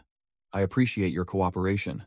King Naten II angrily stated that due to this plan, Zeppelin had suffered significant damage, something that might have been premeditated. The female Silver Sage smiled and asked, "Your Majesty, do you, who carry the bloodline of Chatan, regret cooperating with the Silver Sages?" King Naten II broke into a sweat, stammering in denial. "No, that's not what I meant." He asserted that his cooperation was due to long-standing tradition and family duty, but questioned why she had let the situation escalate so far, and demanded to know the reason. The female Silver Sage revealed that all the intruders in Zeppelin were the Fist King's closest associates. She explained that they were the true powers governing the Antares dominion, and because they were usually dispersed, they couldn't be dealt with simultaneously. An image of Leifen fighting fiercely appeared, as the female Silver Sage stated that this was a golden opportunity since they had left their homeland and gathered here. Leifen's face was filled with determination and beaded with sweat as he fought in battle. A colossal shadow entity appeared amidst the ruins, roaring, "We finally meet." Leifenhart, a warrior in black high-tech armor with glowing pink lines, appeared, laughing maniacally. "Damn it, we actually met. Good. Very good." Leifen stood amidst the chaotic energy flow, his expression tense. He looked at his new enemy with a serious gaze. Sweat streamed down Leifen's temples as he faced the pressure. His face clearly showed intense tension and high concentration. Leifen appeared utterly bewildered and asked his enemy, "Who are you?" The warrior in black armor gritted his teeth, his face contorted with intense emotion. The warrior in black armor trembled with rage, shouting Leifen's name and questioning, "Leifenhart, don't you recognize me? You?" With a maniacal grin, the warrior in black armor declared, "It doesn't matter. Once I strike you, you'll remember whether you want to or not." Leifen recognized the berserker magic armor and muttered in his thoughts, identifying the enemy as the man named Stefan. As Stefan roared, unleashing dark energy, Leifen recalled that this man used to be in Tescon's group and had now also joined his side. Stefan charged forward, yelling Leifen's name and swinging his sword straight down. Leifen calmly gathered his aura into his fist, wondering why Stefan was so confident when he had even lost to Tassid, a newly awakened aura user. Leifen unleashed a powerful energy attack, called Straight Cannon. Stefan was struck by the brilliant golden energy, his face showing clear astonishment. The explosion from Leifen's attack sent Stefan flying backward, destroying the surrounding ground. Leifen showed extreme astonishment at witnessing something, exclaiming, "Unbelievable, that's..." Stefan used his greatsword, which was emitting a purple aura, to block Leifen's punch, making Leifen exclaim in surprise in his mind, "Blade aura?" Leifen focused, silently analyzing that even though Stefan wasn't an aura user, there was no doubt that it was indeed a blade aura. Leifen's golden aura and Stefan's red-purple blade aura clashed violently, creating a powerful shockwave. Still in a stalemate, Leifen appeared confused and thought to himself, "I don't understand."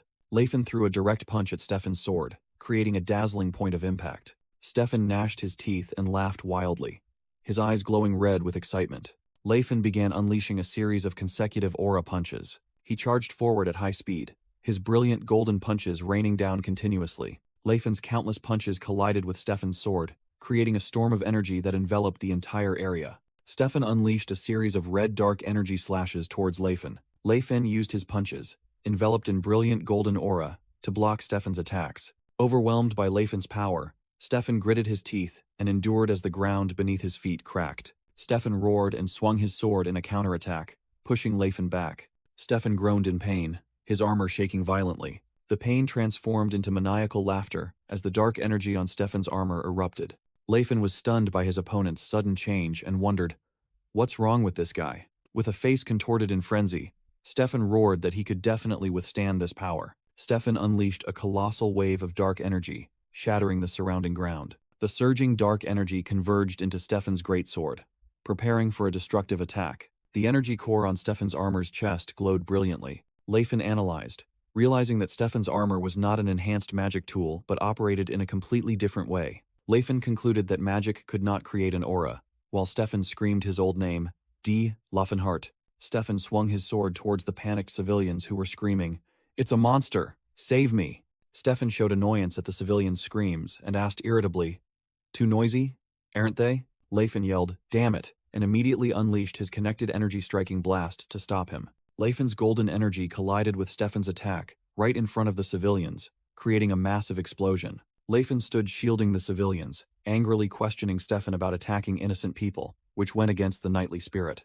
Stefan curled his lips into a cruel smile, asking back with disdain, "Huh? What people? Are there any people here?"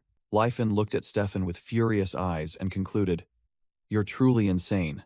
Inside the armor, Stefan laughed savagely and roared, "There's no one here, only you and I.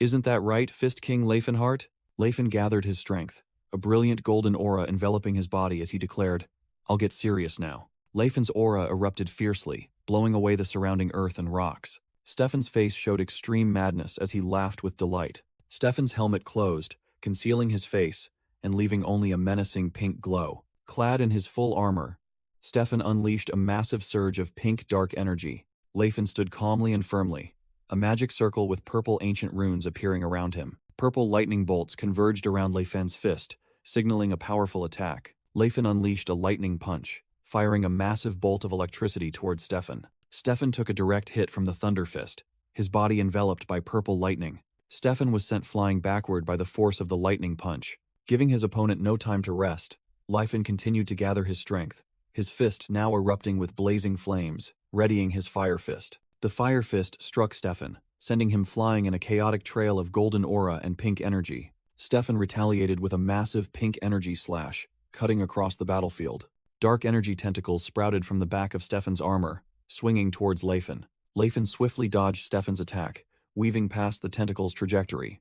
Leifen closed in, swinging his aura-infused fist directly at Stefan's head. With a firm stance, Leifen held his fist ready, his eyes intently focused on the next attack. Leifen charged forward, delivering an aura-clad punch straight at Stefan, a close-up of Leifen's glowing fist as he launched his attack. Leifen's punch collided powerfully with Stefan's helmet. Stefan's armor glowed, but appeared unharmed after the attack. Stefan furiously counterattacked, swinging his sword and creating dark energy slashes towards Leifen. Leifen raised his hand to block, his golden aura flaring up to intercept the dark energy. Leifen gritted his teeth, astonished by the armor's durability, and thought to himself, "What kind of armor is this? It took a direct hit and is perfectly fine." Leifen was pushed back by a powerful attack from Stefan, who, despite kneeling on one knee, continued to fight. Inside the armor, Stefan roared in rage. "Why aren't you cut down, Arg?" Noticing Stefan losing his composure, Leifen seized the opportunity and prepared for a decisive attack. Leifen concentrated his energy, thinking about transferring rotational force into his fist. He poured all his strength into the punch, determined to create a piercing blow with shockwaves that would deeply penetrate inside. Leifen unleashed the zero-impact technique, a direct punch to Stefan's chest. An energy explosion erupted from within, shattering Stefan's armor into pieces. The immense impact force sent Stefan flying backward, crashing into a stone wall. Leifen maintained his stance, confidently thinking to himself that his martial arts school possessed many techniques to attack inside armor. He continued to ponder the technique's principle, using aura to attack internally, thereby rendering armor useless. Leifen looked toward Stefan with a resolute gaze. Amidst the rubble, Stefan staggered to his feet, his armor heavily damaged. With his cracked armor, Stefan muttered defiantly, "It doesn't hurt. It doesn't hurt at all." Leifin stood firm, observing his opponent with a serious expression. Stefan's eyes glowed with a fierce red light as he charged forward to attack. A violent pink-purple energy explosion swept across the battlefield. As the dust settled, Stefan sneered upon seeing that Leifin had dodged his attack. "You dodged, Leifenhart. You dodged." Stefan continued to taunt, suggesting Laufin must be ashamed for dodging, but Laufin calmly replied that his lack of shame proved he hadn't been corrupted yet. Leifin stared intently at his opponent, his gaze sharp and determined. Leifin pondered the armor's functions, absorbing darkness, converting aura, and even forcibly awakening the abyss. He wondered what method Stefan was using to operate such a powerful magical artifact. Leifin horrifyingly realized the truth and thought to himself, "This mad bastard, he's burning his life force into aura." He understood that improperly using life force to create aura was dark magic, and he should have realized it from the name War Frenzy Armor. Leifin analyzed that this method was highly inefficient, because life force would deplete before aura was properly generated, making it a useless tool for a truly strong warrior. He looked at Stefan with an angry expression and asked directly, "Do you know that your lifespan is being shortened every time you use that magical armor?" Stefan grinned maniacally and replied, "What's wrong with lifespan?" Leifin roared in anger, "You fool! You could become an aura user with just 10 more years of training." Stefan shouted back fanatically, "I'd rather die with honor and victory as a knight than live like a worm in disgrace." Enveloped in a blazing golden aura, Laufin bellowed, "What honor is there for a knight who wins by the power of a magical artifact?" Stefan was stunned by Leifin's words and overwhelming aura. A brief flashback showed a young Stefan practicing swordplay under the supervision of an elderly man with white hair and beard. In the flashback, young Stefan smiled proudly, surrounded by admiring peers. Stefan's master smiled kindly and placed a hand on the boy's head. Having his head patted by his master, young Stefan blushed and smiled happily. Returning to the present, Stefan's calloused hand clenched into a fist. Another memory surfaced, of an arrogant knight ordering Laufin, who was disguised as a guide. "Hey guide, hurry up and lead the way." A young knight was astonished to realize Leifin was a warrior, while a rude soldier grabbed him and mocked his lack of skill. Facing a gate-guarding monster, Leifin unleashed a blazing golden aura and said, "I don't understand what you're saying, but come at me." The young knight stammered in astonishment as he realized it was aura. He couldn't believe an unknown commoner could wield aura when many nobles hadn't even awakened it yet. The young knight fearfully wondered who Leifin truly was and where he came from. The memory of a happy moment, when his master patted his head, resurfaced in Stefan's mind. That beautiful memory image shattered like a mirror. Stefan's hand in the present remained tightly clenched. The image of a resolute fist also shattered, symbolizing his breaking will or body. Stefan smirked, blood trickling from the corner of his injured mouth. His expression was full of defiance and recklessness. He looked at Leifin and said, "It's not strange that you don't know." Leifin roared furiously. "A fool who throws away his life just for stubbornness. Fine. If your life is so cheap, I suppose you wouldn't feel wronged if I took it, would you?" Stefan yelled, "Too noisy, shut up," and swung up his dark greatsword, ready for the final attack. Stefan screamed madly, "Die! I told you to die, Leifenhart," and unleashed a massive surge of dark energy towards Leifin. In Stefan's mind, the concepts of honor and victory began to emerge amidst the ruined landscape. The surrounding buildings crumbled in a violent explosion. His dark energy continued to devastate everything in its path. Leifin stared at the attack, realizing Stefan's twisted philosophy. Victory meant tearing down everything he envied. "I just want to drag you down," Stefan yelled as he charged towards Laufin. Facing the attack, Laufin calmly took his stance, his body blazing with brilliant golden aura. He concentrated energy into both hands, preparing for a decisive counterattack. Leifin clenched his fists, the golden aura converging into a destructive sphere of power. Stefan didn't flinch either. He spun around, creating spiraling dark energy blades around himself. He swung his greatsword, directing the dark energy streaks forward. With eyes full of hatred, Stefan poured all his strength into his spiraling attack. Two streams of energy, one golden, one dark, clashed, forming a destructive vortex. An earth-shattering explosion occurred as the two techniques collided, tearing apart the ground. Stefan was overwhelmed by Leifin's power and was thrown backward. Leifin burst through the explosion, delivering a powerful punch to Stefan's chest and declared, "I am continuously carving deep wounds." Stefan gritted his teeth in pain, explaining his philosophy, "I create a wound, gouge it, then tear it open." He continued his morbid monologue, "Beyond the chasm that opens, I want to hear a desperate, feeble scream. Lei Fen looked at his opponent with contempt, thinking to himself that the more he saw his enemy's weakness, the more meaning and certainty he found in his own victory. Stefan, in his berserk armor, roared, "Let me hear the wails of the weak. Your self-pitying cries for your lowly status will give me strength."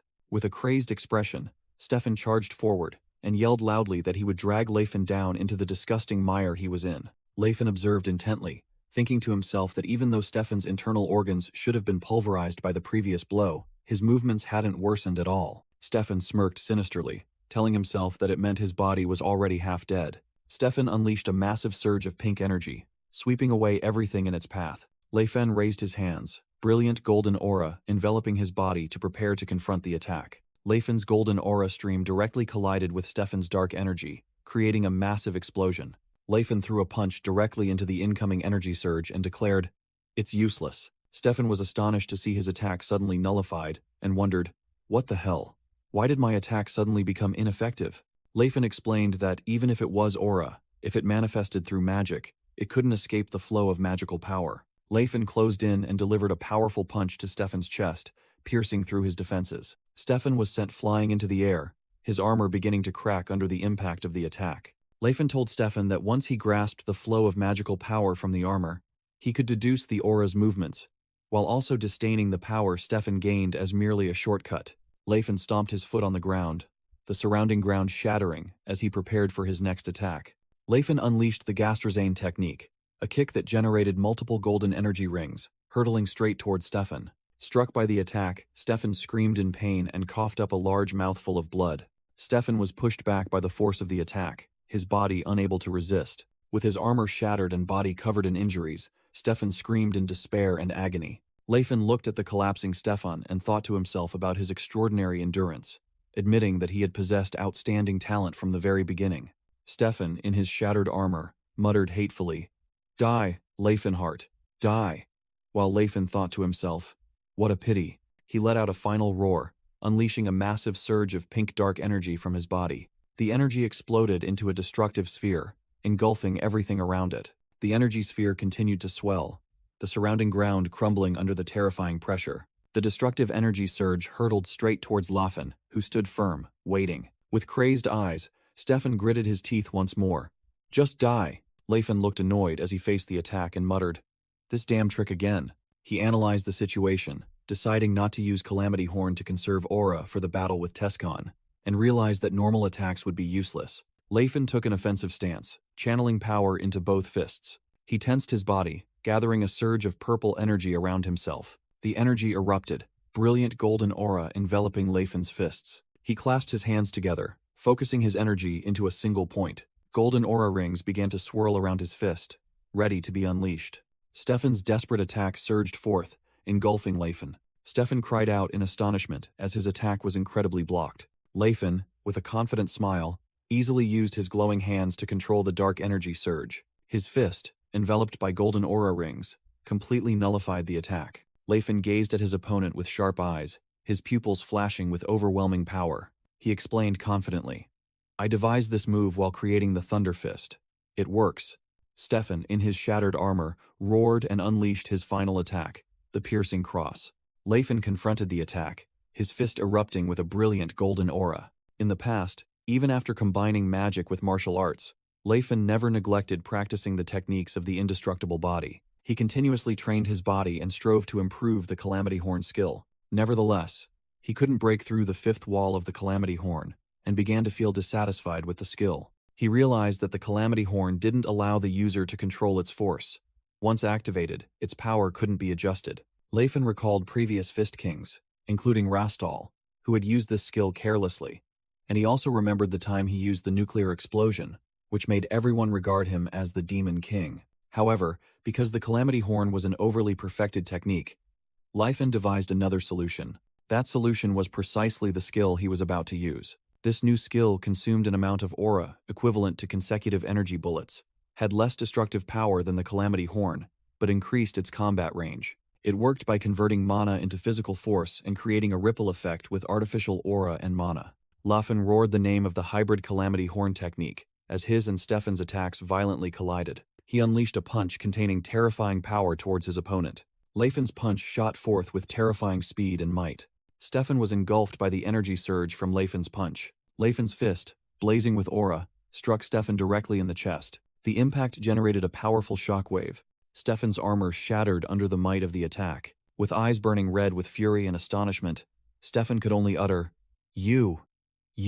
Stefan monologued in despair, admitting he couldn't acknowledge Leifen's existence, and recalling the feeling of being overshadowed in the past, before concluding that everything he did was futile. A close-up of Leifen's fist, exploding with powerful golden aura. The fist hurtled forward with terrifying speed, tearing through the air. In a flashback, young Cyrus von Tennis knelt, admitting that ever since encountering a certain opponent, he always felt like he was standing before a cliff. Cyrus stood alone amidst a desolate place, facing the invisible cliff symbolizing his limits. Stefan continued his monologue, likening his struggle to surpass Leifen to climbing that cliff until his fingernails broke, yet still not being allowed to cross. Stefan screamed in agony as he was engulfed by the attack, feeling profound despair as he fell from an infinite height. A brilliant golden explosion completely engulfed Stefan. He screamed that Leifen was that very cliff to him. The explosion spread, creating a dazzling sphere of light. The scene was devastated after the explosion, with only smoke, dust, and residual energy remaining. In a flashback, Cyrus unleashed a colossal blue energy slash and shouted, "Giant blade!" Blue energy waves swept across the ground, destroying everything in their path. Eustace Tennis, in his golden armor, scoffed, "Ha ha ha. Is that all you've got, Russ?" Eustace raised his brilliantly glowing greatsword Eldron and commanded, "Roar, Eldron." The gleaming golden sword struck the ground forcefully, causing a terrifying tremor. Cyrus was thrown back by the force of the attack. Eustace charged forward, challenging Cyrus. "How long do you think you can keep dodging?" Eustace unleashed a series of destructive golden light slashes. Cyrus struggled to dodge the blue energy surges, firing from Eustace in the air. Cyrus launched a series of blue energy attacks that struck Eustace's armor. The energy spheres exploded on Eustace's body, but seemed to cause no damage. Cyrus poured all his strength into his sword, shouting 7 stars, and unleashing a powerful attack. Realizing his attack was ineffective, Cyrus gritted his teeth and thought, "So, it doesn't work on him." Eustace stood firm, scoffing that his ancient armor was impenetrable, and wondering where Cyrus got such a strangely thick artifact. Cyrus stood upright, questioning Eustace whether his hatred was blinding him to the situation, while also recalling Eustace's defeat in their previous confrontation.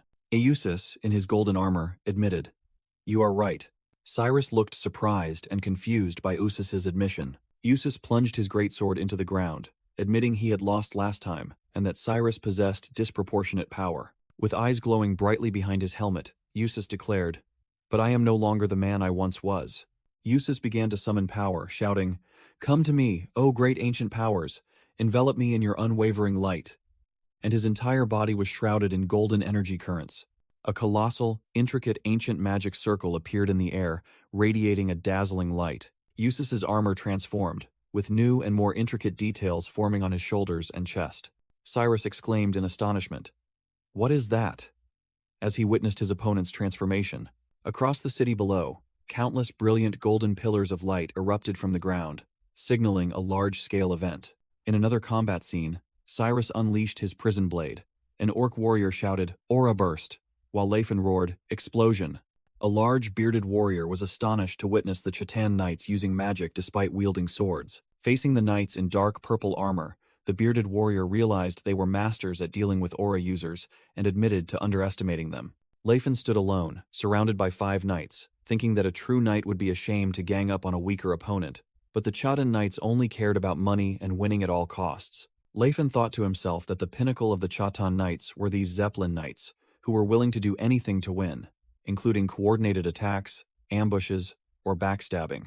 Leifen unleashed a series of chained spells, combining Frost Mist, Airwave, and Sonic Tremor into a single attack. Elsewhere, the bearded warrior looked worried and wondered, "Damn it, is Sir Russ still fighting that guy?" A massive golden runic magic circle suddenly activated and shone brightly. From the magic circle, the parts of an intricate, golden mechanical armor began to assemble themselves. The entire torso and legs of the colossal armor gradually took shape amidst sparkling rays of light.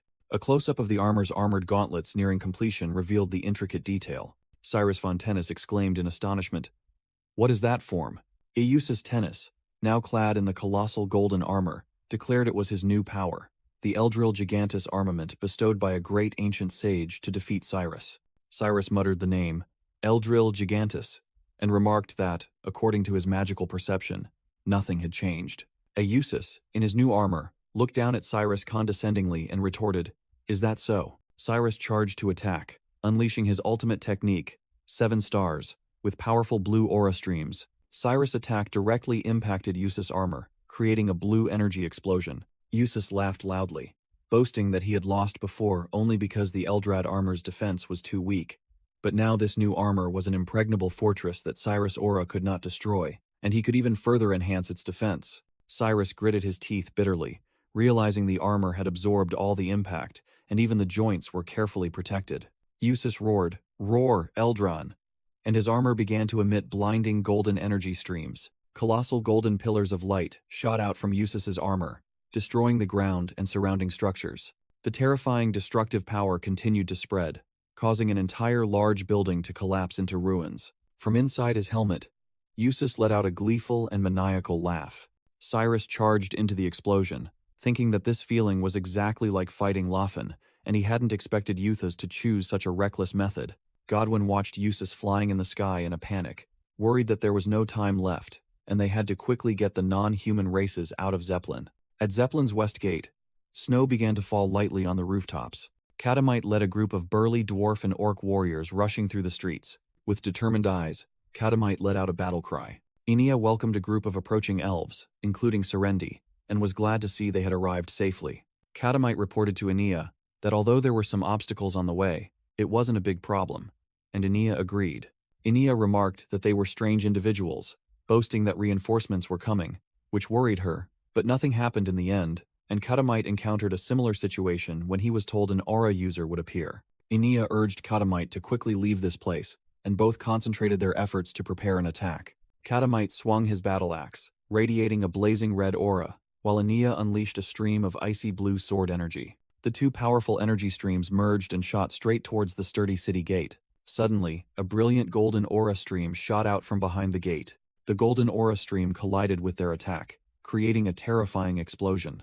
Inia turned back to look with a stunned expression. Katamite also widened his eyes in surprise at the sudden power. As the dust settled, Inia and Katamite saw a figure standing tall. Inia realized it was an aura user who had concealed their presence, while Katamite clicked his tongue, understanding why everything had been too smooth. Serendi and the other elves cried out in astonishment as they recognized the figure. Tescon stood amidst the golden aura, greatsword in hand, roaring furiously. "Damn it! This wretched country. What's the point of making plans if they don't follow them? Thanks to them, everything's messed up." Serendi warned Inia to be careful, because that was the person who had held back Lord Leifen, making Inia realize this opponent was far from ordinary. Katamite raised his battle axe, sternly ordering everyone, prepare yourselves. Stefan looked bewildered and asked again, "Prepare? Prepare for what?" With glowing red eyes and a cruel smile, Tescon replied, "Prepare to die." Tescon turned, his cloak fluttering in the snowy wind, and commanded, "Felena, surround them." Felena began to chant. A colossal magic circle glowed brightly beneath her feet as she prepared to cast a powerful spell to create a crimson barrier separating heaven and earth. A colossal wall of fire suddenly erupted, causing the fleeing group, including Serendi, orc gladiators, and elves, to panic and scream, trying to evade it. Serendi gazed at the wall of fire in astonishment, thinking to herself that it was 7 times larger than a normal wall of fire. Amidst the chaos, Katamite roared, demanding everyone hold their formation and use spirit magic to block the heat. A narration explained that Felena was using the replication staff, a forbidden artifact capable of casting a spell 7 times simultaneously. Tescon explained to Felena that the staff had duplicated and cast her wall of fire 7 times, and confirmed she had 3 uses remaining. Tescon thought to himself that 3 more uses were more than enough for this battle, while Felena's staff ejected a spent cartridge. Looking at those trapped, Tescon wondered why the army hadn't appeared yet to surround them as planned. Tescon recalled his plan was to use the Silver Sage's information-gathering abilities to disrupt the escape plan, but the Zeppelin forces hadn't acted as expected. Tescon was annoyed that even the Silver Sage's technology couldn't fully predict Antares' plan, while Felena wondered what trick the enemy had used. Serendi stood firm, drawing her twin swords, ready to fight, while Tescon thought that capturing her would be enough. Snowflakes began to fall from the sky, bringing with them a chilling aura. A powerful surge of icy energy swept through, enveloping the entire fleeing group. Enia appeared amidst the icy mist, smiling and reassuring everyone that she would protect them, causing the elves and orcs to sigh in relief, relieved from the heat. Enia, Katamite, and Tescon glared at each other with intense animosity, all understanding that, to breach the city gate, the escaping faction had to defeat Tescon first. Katamite roared, "Charge, Haltron," and swung his battle axe, glowing with red energy, as he charged forward. Enia also charged after him, her willow sword radiating a frosty blue aura. Tescon stood firm, preparing to face both attacks simultaneously. Tescon's sword flared with a brilliant golden light to block the attack. All three weapons clashed fiercely, Tescon unleashing the spiral blade technique, while the pink-haired acolyte watched in horror. The shockwave from the clash destroyed everything around them. Amidst that, Serendi raised her sword to the sky and shouted, "Come forth, my sworn companion, Teratus." As the colossal earth spirit emerged, a female Styria elf angrily scolded, "Both of you, be a little careful when fighting. Did you save them just to kill them yourselves?" Katamite awkwardly apologized, while Enia confidently thought that even though the opponent was very strong, she could still handle him. Tescon plunged his sword into the ground, thinking it best to handle it himself, then sneered, "For a lowly slave race, you're quite skilled." Katamite and Enia were both stunned by his arrogant attitude, with Enia remarking that she had never seen anyone surrender so arrogantly. Tescon smirked, declaring he never thought he'd win with just this low-level body, and that it was time not to waste any more time. From behind, Felina shouted, "Tesron, catch!" and threw an object towards him. A high-tech case soared through the air towards Tescon. The case opened in mid-air, revealing complex mechanical structures inside being activated.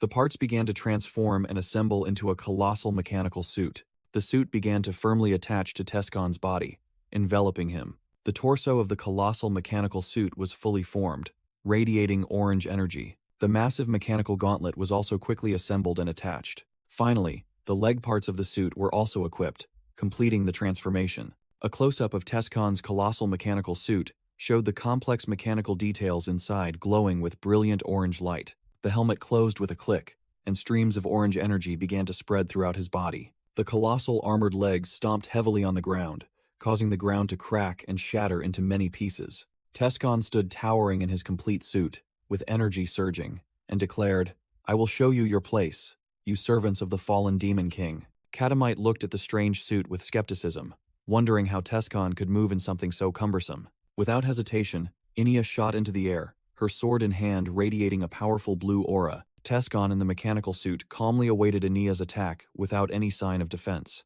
Enia was stunned when she realized the opponent had no intention of blocking, and she thought to herself, "He's not defending?" As Enia's blade was about to strike, Tescon suddenly unleashed the spiral shield, creating a golden energy vortex that deflected her attack. Enia was thrown far back by the recoil force, her face full of astonishment at the power of the defensive technique. Observing from a distance, Serendi was startled, recognizing something familiar, and exclaimed, "Huh? Is that?" Tescon showed off the power of the unbreakable gym martial art, while Serendi wondered in astonishment if that was Lord Leifenhart's technique. Katamite also charged into the attack, swinging his colossal battle axe, and roared, asking if Tescon was a fellow disciple of the Savior. Katamite's blazing axe blade clashed with Tescon's golden energy vortex and was easily neutralized. Enia and Katamite stood side by side, astonished by how Tescon perfectly rotated his body to neutralize the impact force, a defensive style identical to Leifenhart's.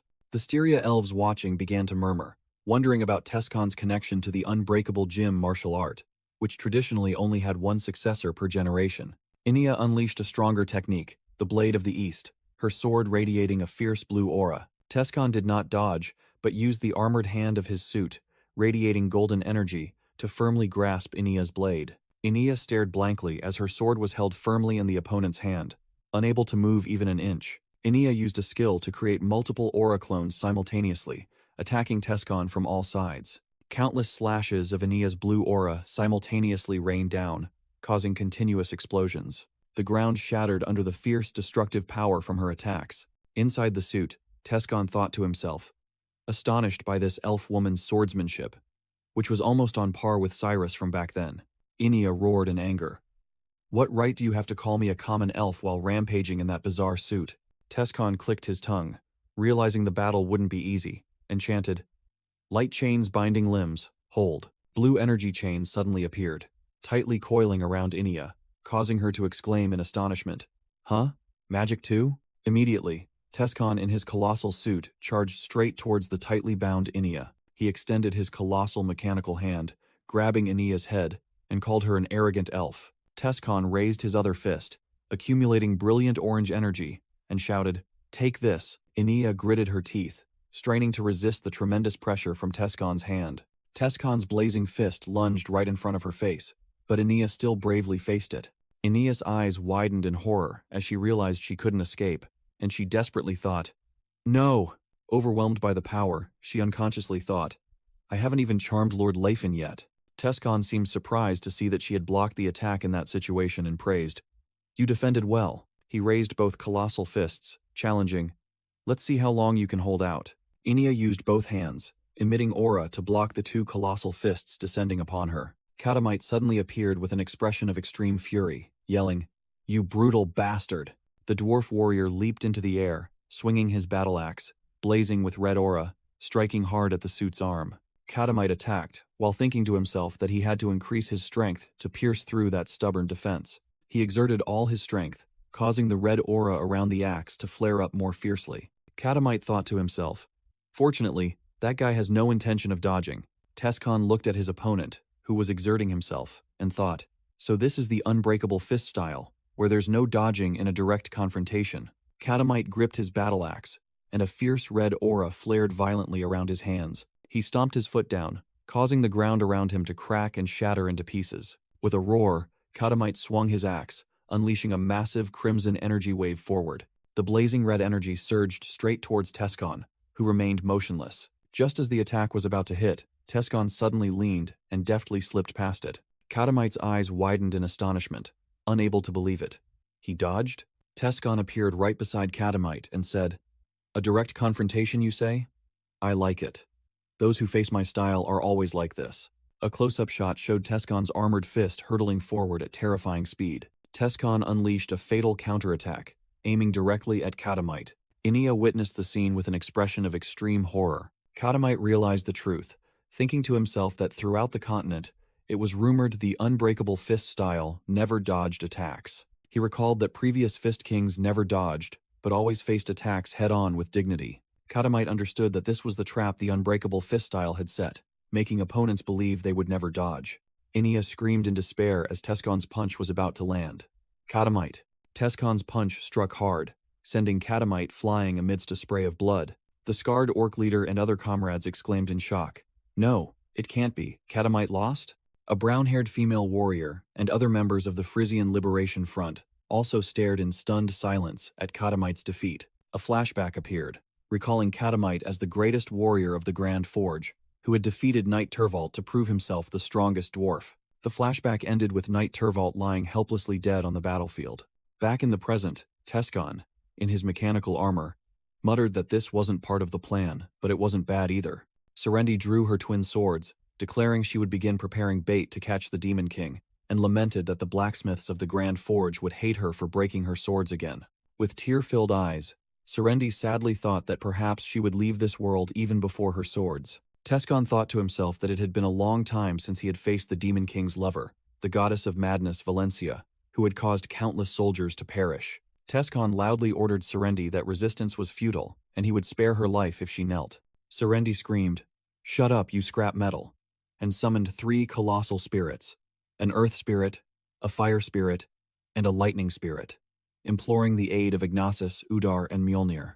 Tescon easily blocked the spirit's lightning attack with his hand and mockingly asked, "Is that all?" With a 0 impact, Tescon unleashed a punch to the ground, creating an orange energy explosion that engulfed the spirits, and commented that he remembered spirits' power being much greater. Serendi screamed in horror, unable to believe her spirits were defeated so easily. Tescon charged forward, unleashing a key-striking blast, and stating that he would go easy because he needed her alive.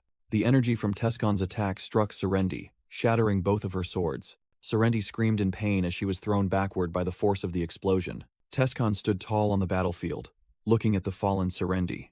Inia, covered in injuries, struggled to get up, thinking to herself that she couldn't let Tescon take Serendi hostage. Tescon showed surprise upon seeing Inia still able to move.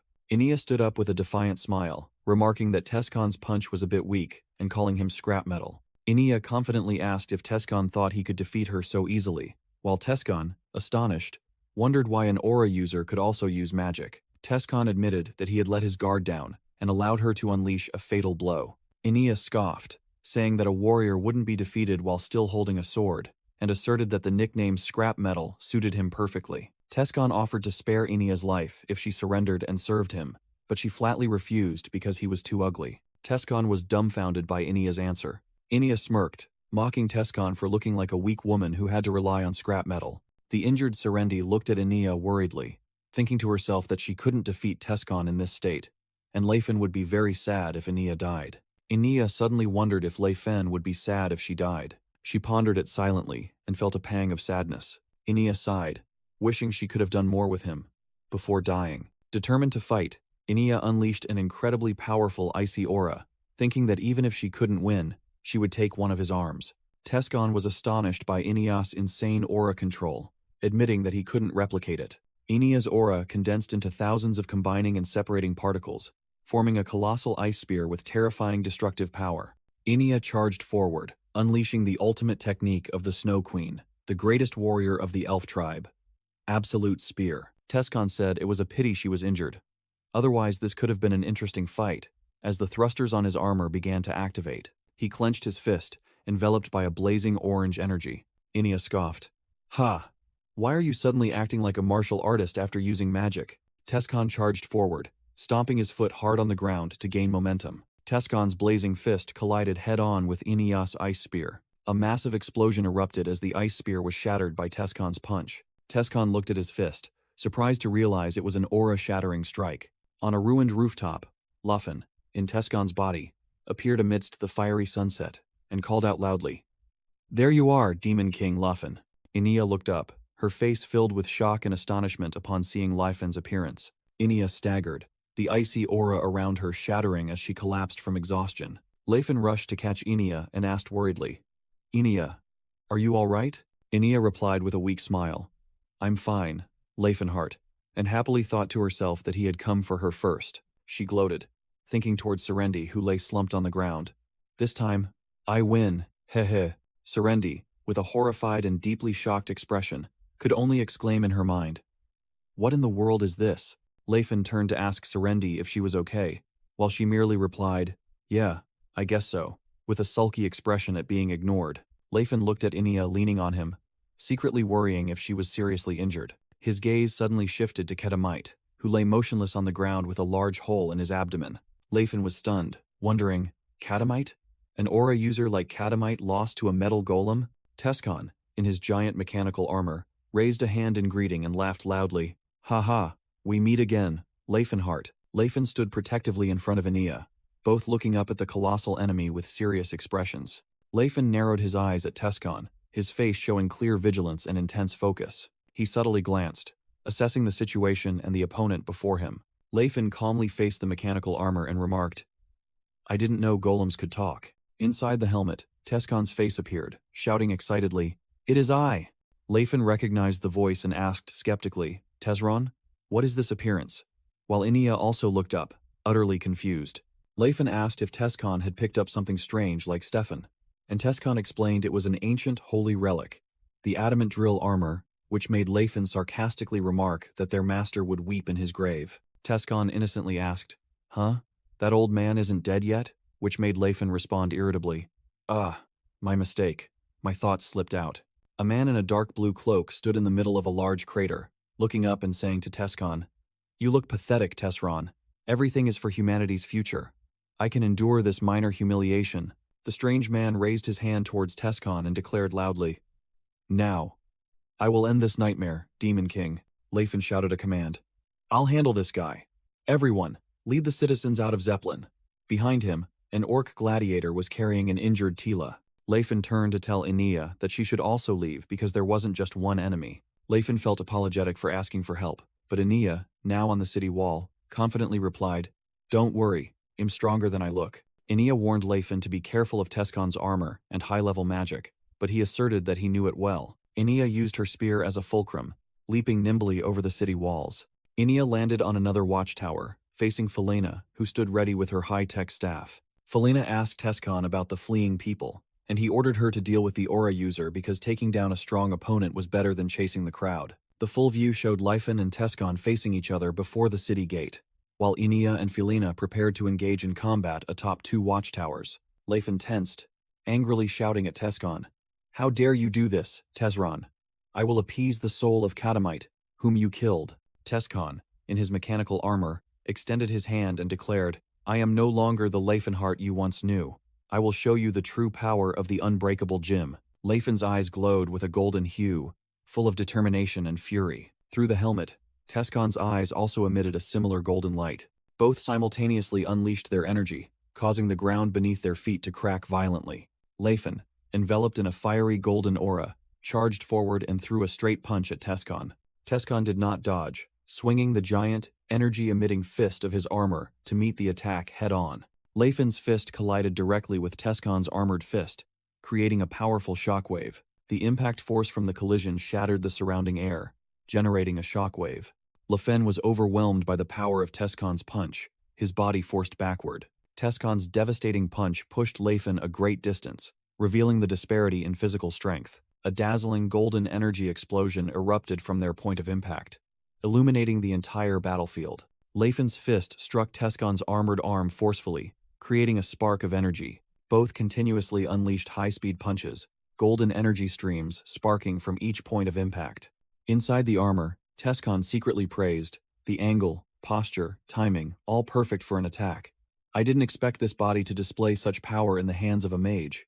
Leifin charged forward and unleashed a palm strike, making Tescon exclaim, "Very impressive, Demon King." Their 2 fists clashed again, creating a terrifying energy explosion that shattered the surrounding ground. Leifin gritted his teeth, his face showing clear determination and anger. Tescon laughed gleefully inside his helmet, roaring, "This is the feeling." Tescon channeled energy into his fist, creating a brilliant orb of light. He unleashed a powerful straight punch, shouting the technique's name, "Gaster Zane." Leifin narrowed his eyes, thinking to himself, "If I'm going to get hit anyway, I'll attack back. That's only fair." Leifin also channeled energy into his hand, preparing to unleash a Gasterzane strike in retaliation. Tescon unexpectedly used his armored foot to crush Leifin's attack and said, "You're still not a complete martial artist. You should have accounted for the height difference." Thrown to the ground and spitting blood, Leifin suddenly recalled Master Gerard's scolding words. "Why are you still so small? A disciple of the unbreakable gem should be over 2 meters tall," making him bitterly think, "Damn it, is that why?" Tescon looked down and remarked, "Even so, you've absorbed my teachings well. Your reflexes are excellent." Leifin quickly sprang up from the ground, swinging his fist towards Tescon. He roared the technique's name as he unleashed a straight punch. "Straight cannon." Tescon easily raised his hand to block the attack, explaining that straight cannon was only useful against multiple enemies and very easy to block because its power wasn't concentrated, while simultaneously activating Spiral Guard. Leifin's attack was completely neutralized by a spiraling energy current from Tescon's defensive technique. A close-up showed Tescon's armored fist generating a yellow energy vortex, nullifying Leifin's attack. Leifin was stunned to see his technique so easily neutralized. Leifin unleashed a powerful straight punch, combining the spiral and straight cannon skills directly at Tescon. Tescon, clad in his mechanical armor, also gathered his strength, creating a similar energy vortex on his fist to meet the attack. The 2 punches collided, Leifin roaring "Straight cannon," as a fierce burst of energy erupted. The energy from Tescon's punch completely overwhelmed Leifin's attack, pushing it back. A terrifying explosion spread around, destroying the ground as Leifin's attack was completely nullified. Tescon stood firm, explaining condescendingly, "Spiral Guard can be countered by Spiral Guard itself. Didn't your master teach you that?" Leifin knelt amidst the rubble, bitterly admitting that he had never been taught such a thing. Tescon casually stated that he had learned it on his own, causing veins to bulge on Leifin's forehead in anger. Leifin thought to himself, realizing the skill gap despite belonging to the same school, as Tescon possessed decades of experience and the mastery of a Fist King. He stared at Tescon's armor, wondering what sacred artifact it was that could transform him into the Fist King of the past, though he still believed it was inferior to Tescon's previous body. Leifin tore off the tattered part of his shirt, acknowledging the power of the adamantral suit but asserting that it couldn't compare to Tescon, who was one of the continent's strongest in his previous life. Tescon asked, "Do you still find my attack laughable?" Leifin replied that he wasn't laughing about that. Leifin declared that he hadn't wasted his time in his previous life either, asserting that he was the greatest mage of all time and had once single-handedly faced the 5 strongest individuals on the continent. He leaped into the air, roaring, "I am the roaring song, the brilliant song," releasing a surge of purple and gold energy. The magical energy swirled, enveloping Tescon, who stood below. Leifin spun in mid-air, delivering a blazing kick and shouting, "Spinning fire chariot! I unleash wheels of fire to strike down my foes." He unleashed the wheel flare, a fiery kick that struck Tescon forcefully. Flames from the attack flared fiercely, Leifin continuing his combo with Prison of Flame Ignition. Leifin charged forward, delivering a straight punch enveloped in purple magical energy and shouting, "Merge and pierce, force hammer."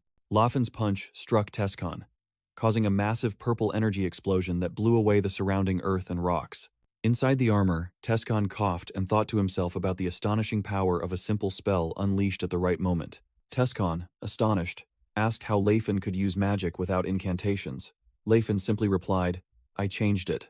Leifin explained that since using magic while punching was quite cumbersome, he had completely altered the casting motions of spells to suit the martial arts of the unbreakable gym. Tescon, with an incredulous expression, growled to himself that it was insane for such rustic martial arts movements to become the foundation for magic. An explanation appeared regarding somatics, stating that complex hand forms developed over hundreds of years were the most optimal way to control mana for each attribute. The explanation concluded that Leifin, in mere moments, had completely restructured a system that mages took centuries to perfect. Tescon gritted his teeth, sweat pouring down, and silently acknowledged, "As expected of the Demon King." With eyes blazing with killing intent, Tescon declared Leifin's existence to be too great a threat to humanity. Leifin gave his opponent no time, charging forward and unleashing a massive yellow energy surge with the linked key striking blast skill. The powerful attack struck Tescon's armor directly, creating a large explosion.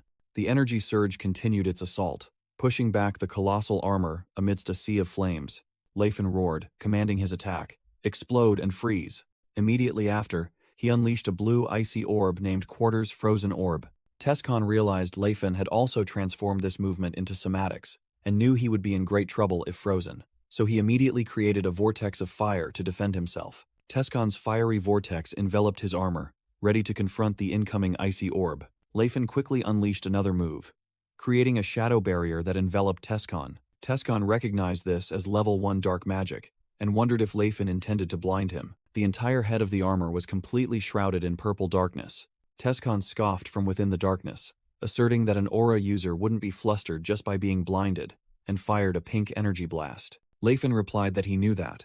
His purpose was to use the Mana Flow Concealment Spell Array to prevent Tescon from sensing the flow of magic. Cornered, Tescon wondered if his martial arts school could employ such stealthy tactics if it also used magic. Leifin charged forward, unleashing a fiery punch named Fire Cannon directly at Tescon's armor. A close-up of Leifin's determined face as his punch collided with the target. Leifin continued his aerial assault, combining the Gastrazane and Force Cannon skills into a powerful kick aimed at the ground. Leifin's kick created a massive explosion, sending Tescon flying and shattering the ground. Tescon irritably thought that he couldn't continue like this, and decided to dispel the blinding magic to sense the mana flow again. Just then, Leifin appeared with an angry expression and shouted, "How dare you use magic in front of me?" Leifin unleashed the dual annihilation skill, nullifying Tescon's magic just as he was about to use it. Leifin fired a barrage of yellow energy blasts from both hands, relentlessly attacking Tescon. Struck by continuous blows, Tescon bitterly thought, "Damn it, just because I was blinded, I ended up in this state." Leifin noticed his opponent's armor was very tough, and concluded that he had to break through that defense to attack the main body. He delivered another extremely powerful punch to the armor, creating a violent shockwave. Leifin's fist was enveloped by a brilliant golden aura. The aura swirled around his arm as the punch pierced Tescon's defense. Leifin roared the name of the technique, Zero Impact, as he poured all his strength into the attack. A colossal energy explosion erupted from the point of impact, engulfing Tescon and destroying everything around. Leifin panted, blood trickling from the corner of his mouth, thinking to himself that he had trained so hard to combine magic and aura, yet he was still struggling like this. Inside the smoking armor, Tescon couldn't believe he was in such a pathetic state, despite having the adamant drill suit, astonished by Leifin's pure power that required no sacred artifacts. Tescon stood firm again, acknowledging Leifin's astonishing power and declaring that he would defeat him here to save humanity's future.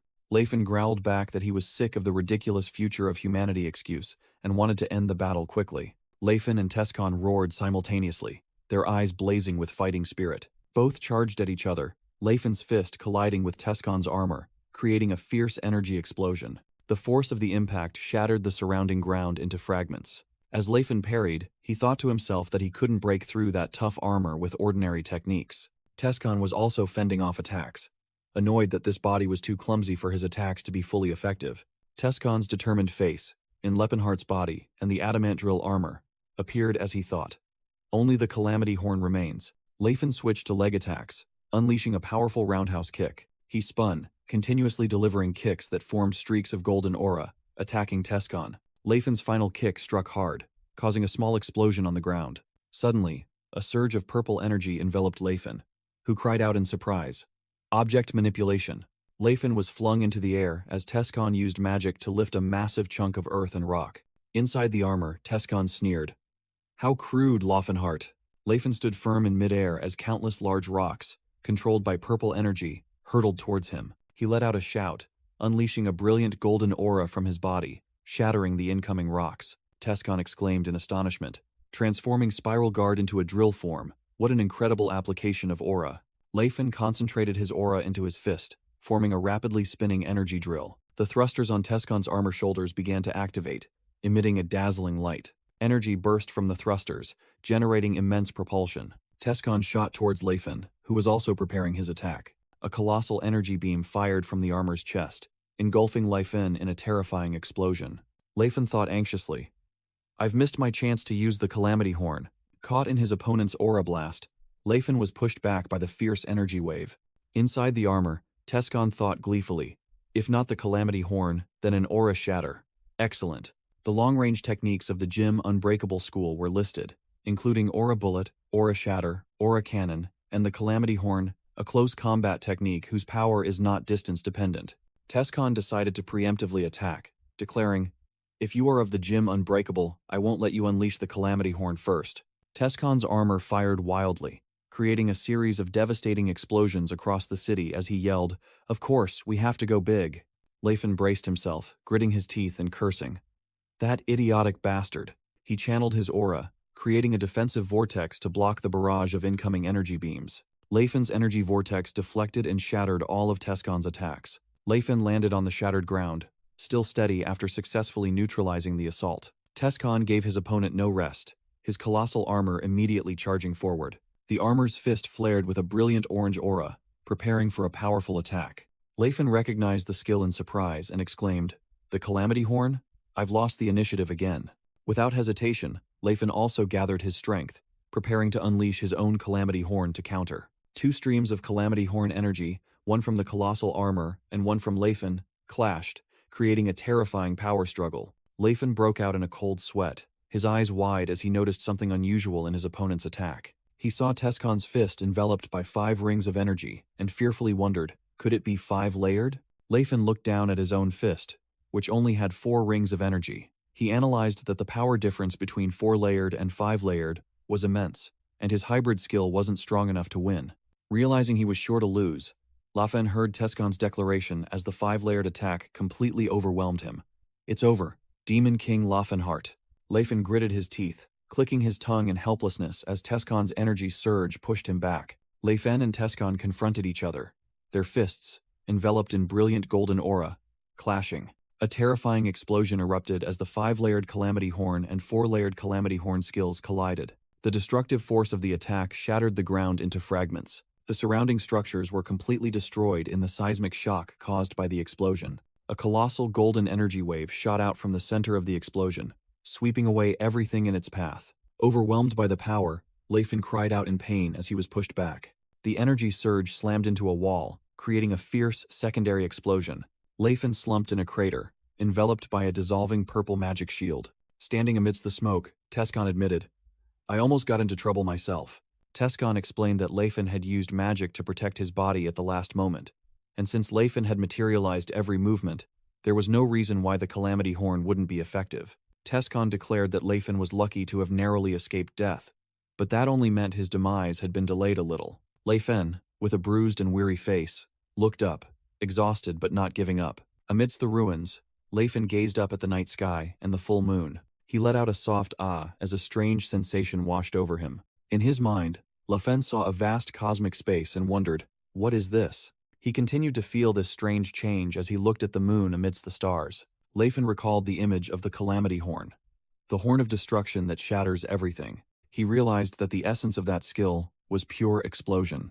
A series of images of Tescon's Calamity Horn attacks flashed through Leifin's mind. A dazzling light erupted in Leifin's mind, signaling a significant enlightenment. Leifin's eyes widened, a flash of enlightenment sparking in his mind. Leifin realized this was the gift his master had once mentioned in the past. In a flashback, Gerard handed Leifin a map, saying he had prepared a small gift for him in the Settlard Mountains. Leifin recalled a scene with his old comrades, Atilka, Makelin, and Cirrus, finding fragments of a tombstone and wondering about it. Countless fragments with unintelligible characters began to piece together in Leifin's mind, combining a mage's intellect with a martial artist's intuition. Returning to the present, Leifin's hand touched the ground as he whispered in awe, "This is it." He clenched his fist, a blazing golden aura erupting as he realized it was the 5-layered Calamity Horn. Leifin flashed a confident smile, even as blood still trickled from the corner of his mouth. Tescon was stunned by Leifin's laughter and exclaimed, "What was that?" Leifin rose from the crater, his muscular body enveloped by a blazing golden aura. A close-up of Leifin's robust body, his wounds still present, but a powerful energy surged forth. A golden aura enveloped Leifin's entire body, showcasing his surging power. Tescon wondered in astonishment. Did he gain a new enlightenment in this situation? Leifin exhaled, his expression calm and imposing. Leifin's aura erupted violently, shattering the surrounding rocks. Tescon roared in anger. "Damn it! If he's the Demon King, just use magic." "What's with this awakening?" Tescon created a vortex of energy around his arm and shouted, "You're truly stubborn, Demon King, but there won't be a second stroke of luck." Leifin faced Tescon, a blazing golden aura also swirling around his arm. A close-up of Leifin's fist. The golden aura concentrated into a powerful vortex. The aura vortex around Leifin's fist grew fiercer, ready for a counterattack. Leifin channeled all his golden aura into his fist, forming a radiant energy vortex. Amidst the ruined landscape, he took an attack stance, power converging around his right arm. 5 layers of aura stacked upon each other around his arm, and he silently named the technique. This is the 5-layered Calamity Horn. Tescon also unleashed a similar strike and roared confidently. "Even if it's 5 layers, your inner realm is certainly not like mine. I will crush you with pure power." Leifin closed his eyes, his face radiating intense concentration amidst the aura. He smiled as a new concept flashed in his mind. Fist magic integration. Tescon, in his Demon King armor, suddenly noticed something unusual. A stream of purple magical energy began to appear, coiling around Leifin's 5 layers of golden aura. The purple energy stream grew stronger, merging fiercely with the aura. The purple energy erupted, completely enveloping Leifin's arm. The 2 energy streams collided and merged, creating an entirely new power. Leifin smirked, his fist now radiating a 6-layered aura combining gold and purple, and he named the technique 6-layered Calamity Horn. Fist magic integration. Tescon was stunned, unable to believe his eyes, and exclaimed, 6 layers? He was pushed back by an overwhelming surge of energy, shouting in disbelief, "That's absurd." Leifin braced himself, preparing to unleash the 6-layered punch with full power. Tescon didn't flinch, still charging forward with his 5-layered punch. With an earth-shattering roar, Leifin swung his fused fist towards his opponent. Tescon retaliated with his 5-layered Calamity Horn, the 2 energy streams clashing. Leifin's and Tescon's fists were about to collide, creating a massive energy convergence point. The 2 terrifying attacks clashed, causing a shockwave explosion that ripped apart the ground and the sky. A panoramic view of a peaceful city under a vibrant sunset sky. Suddenly, a gigantic pillar of light shot straight up into the sky from the city center, creating a rainbow-colored halo. The pillar of light erupted into a blinding orb of light, spreading energy everywhere. The light explosion continued to expand, engulfing a vast area of the sky. A sky-piercing tower stood majestically amidst the brilliant light. On the tower's balcony, King Natin II and Guardian Caroline watched the scene in astonishment, the king exclaiming, "That is." From above, the light explosion seemed to be devouring the entire city. Caroline trembled, crossing her arms and sensing a terrifying energy. She wondered in shock. "What is that?" With a strained expression and a bead of sweat rolling down, Caroline realized, "It's truly ominous." Gazing at the terrifying pillar of light, she thought to herself that the light was too ill-omened. Elsewhere, an icy blue energy explosion destroyed a building. Inia, the purple-haired elf warrior, unleashed an attack with sharp wind blades called Eastern Blade. Facing her, Philena raised her weapon and erected a hexagonal purple energy shield, shouting, "Arcane Force Field Shield." Inia's wind blades collided violently with Philena's shield. The collision created a massive explosion, sending rocks and debris flying. Inia stood firm amidst the cold blast, while Philena secretly marveled at her opponent's superb combat senses and instincts. Inside the shield, Philena sighed in relief, having survived thanks to the magic situation control theory, and silently thanked Lepenheim, then corrected herself. "No, it's Tesron now, damn it." A flashback appeared, showing Lepenheim, Tescon in his old body, and Philena as orphans, adopted by the Delphia Magic Tower. The flashback continued, explaining that mages did not easily teach magic, and Philena had to work hard for 3 years until she was 12 before she began to learn her first spells. A flashback recounted that after starting to learn magic, Philena proved superior to her peers, reaching the second circle in just half a year.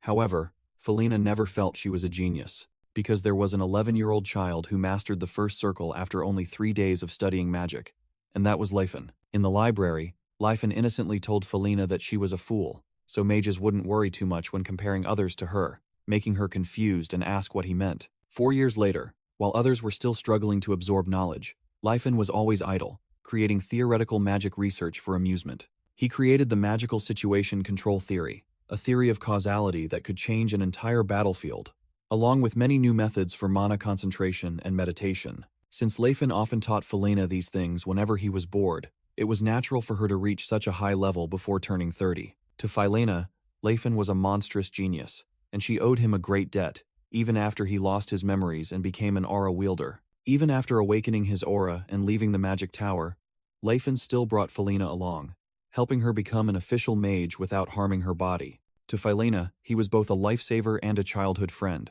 while a colossal explosion of light erupted in the distance. Amidst the ruins, Philena and Inia both stared in astonishment at the explosion, exclaiming the names Tesron and Lord Lefen. A colossal vortex of energy formed in the air. A fist glowing with golden light shot out from the center of the vortex. Amidst the desolate landscape, Lefen stood firm, his fist still radiating terrifying power. Lefen unleashed his six-horned calamity fist onto Tescon's position, creating a horrifying explosion. Inside his shattered mechanical armor, Tescon gritted his teeth, enduring. Tescon looked up with hatred, muttering, "This cursed demon king." He roared in anger, unable to believe what kind of six-horned technique this was, and questioned why Lefen dared to combine magic with the ultimate martial arts technique, calling it a fake. Lefen looked down, saying calmly, "As expected, you're still alive, Tesron, surviving by deploying a magic barrier in that situation." Lefen thoughtfully analyzed that Tescon had erected a triple-layered shield, a double shield, and a 7th-tier prism barrier without using his hands, concluding that Tescon's brain was truly monstrous. Lefen sarcastically remarked that Tescon should focus on punching instead of using mental reinforcement like a mage, while Tescon struggled to his feet, regretting not being able to take one of his opponent's arms. Lefen looked down with a calm expression and asked Tescon if he was interested in surviving. Tescon looked up with a surprised and suspicious expression, asking what Lefen was plotting. Lefen praised Lepenheim's brain as the greatest in history, while Tescon roared in anger, asserting that he would not betray humanity for his life. Lefen asked if Tescon still held that thought, and said he had hoped Tescon's mindset would change with a good brain. Lefen pointed down at a city glittering with lights below, and asked if Tescon still thought he was controlling them with magic, or if they were corrupted by evil. Standing on the ruins, Lefen argued that Tescon himself was now a high-level mage, and he wouldn't have reached that level if he still considered other races as slaves. Lefen extended his hand, asking again if Tescon truly believed they were born to be slaves, or looked like those corrupted by evil. Tescon remained silent for a moment, his head bowed within his heavily damaged mechanical armor. Tescon reluctantly admitted, "Yes, that's not entirely wrong." Lefen smiled in relief, seemingly believing his opponent had begun to change his mind. Tescon raised his head, his gaze sharp and cold, and continued sternly, "Precisely why they are even more dangerous." Lefen's smile vanished, replaced by a stunned and disbelieving expression. With eyes blazing with indignation, Tescon roared that this was precisely why he absolutely could not tolerate their existence. Tescon continued to argue that if they weren't corrupted by evil, Tescon's eyes flashed with resolve as he continued. If that is their true nature. Tescon smirked menacingly and concluded, then humanity must subjugate them even more. In his mind, Tescon listed other races, such as elves, dwarves, orcs, and trolls, believing their superior strength and longevity were potential threats that needed to be eliminated. Leifin clutched his chest, looking utterly disappointed, and asked why Tescon thought that way, believing they could perfectly coexist. Tescon replied with a contemptuous smile and a sarcastic question. Huh? Why should we seek coexistence? Tescon coldly declared that humans today had fully asserted their position as rulers of the continent. He continued to argue, stating that the world was finite, and if other races regained their strength, human territory would shrink fivefold. A close-up showed Tescon's resolute eyes, sweat dripping down his temples as he defended his viewpoint. Leifin angrily shouted back, refuting that encountering new cultures would expand humanity's world fivefold, not shrink it. Tescon looked astonished and skeptical, asking Leifin what kind of absurd reasoning that was. Leifin looked at his opponent with a disappointed gaze, realizing that persuasion was impossible. Clenching his aura-blazing hand, Leifin said with a sad voice, "What a pity, Tesron. It seems you and I are fundamentally incompatible." Tescon raised his head proudly and asserted, "I am human. Isn't it natural for a human to side with humanity?" He pointed at Leifin, questioning, "You are the strange one, Leifin. You are also human, so why do you oppose us?" Leifin let out a faint, sarcastic laugh. He closed his eyes, calmly replying. Leifin opened his eyes, his gaze sharp, and retorted, "If I truly opposed humanity, do you think my previous life would have ended that way?" He explained that if he wanted to annihilate humanity, he could have easily used 10th Circle magic to wipe out capitals instead of fighting for coexistence. Leifin clenched his two blazing fists, reaffirming, "I am human. Naturally, I stand with humanity." He looked at Tescon with a determined expression, telling himself that, when it's time to give up, he must give up, so as not to repeat past mistakes. Tescon smirked, seemingly ready for the final confrontation. Leifin roared no, and raised his blazing fist high. He turned, preparing to unleash a finishing blow. Suddenly, a figure plunged from the sky, and Leifin was astonished to recognize it as Falena. Falena raised her mace, unleashing a colossal surge of lightning and shouting, "Thunder God's mace, lightning-shattering gun." Filena's staff accumulated lightning energy and replicated itself. A terrifying explosion combining fire and lightning swept across the battlefield. Falena rushed to the fallen Tescon and anxiously shouted, "Tesron, are you all right?" Leifin wondered in astonishment about Filena's incredible sacred artifact, realizing it could replicate a spell into 7 attacks. Filena stood protectively in front of Tescon, raising her weapon towards Leifin and shouting, "Stand back, Fist King. You won't lay a finger on him." Leifin looked at the newly arrived girl and uttered her name in surprise. Filena. Filena flinched, her mind filled with questions. How does he know my name? Realizing Leifin had no intention of attacking, Filena secretly thought she could use this opportunity to escape. Leifin panicked when he saw Filena activate an item that emitted a blinding blue light. An extremely powerful white light erupted, engulfing the entire area. Struck directly in the eyes by the sudden light, Leifin painfully raised a hand to shield his face. Leifin's golden eyes narrowed as he tried to peer through the light. When the light faded, Leifin looked at the empty space where Tescon and Filena had vanished, and muttered a curse. Inia appeared and questioned Leifin. "Why didn't you deal with him immediately, my lord?" She continued to criticize, saying that if Leifin had finished Tescon off from the start, the female mage wouldn't have had a chance to come to his rescue. Leifin scratched his head awkwardly and admitted, well, his talent was too precious to simply kill. Inia looked at him sternly, reminding him that Chancellor Karl was once an enemy, but became an ally, and suggested that Leifin intended to persuade Tescon in the same way. She was silent for a moment, then spoke in a meaningful tone. But Inia coldly reminded him of the consequences of that hesitation. He killed Katamite. I almost died by his hand too. She turned her back and said that as a swordsman, she felt no injustice in her defeat, and Katamite, a proud warrior, would surely feel the same. Inia looked at Leifin and asked curiously, "When you tried to persuade him, did Katamite's death cross your mind?" Leifin remained silent, as Inia continued to ask, "If the one who died was Lady Ceres, would you have acted the same way?" Leifin turned away, admitting to Inia, "I was too foolish, Inia." Inia watched Leifin's retreating back, thinking about him with a complex expression. This man. Inia's thoughts. Leifin's image shattered into pieces.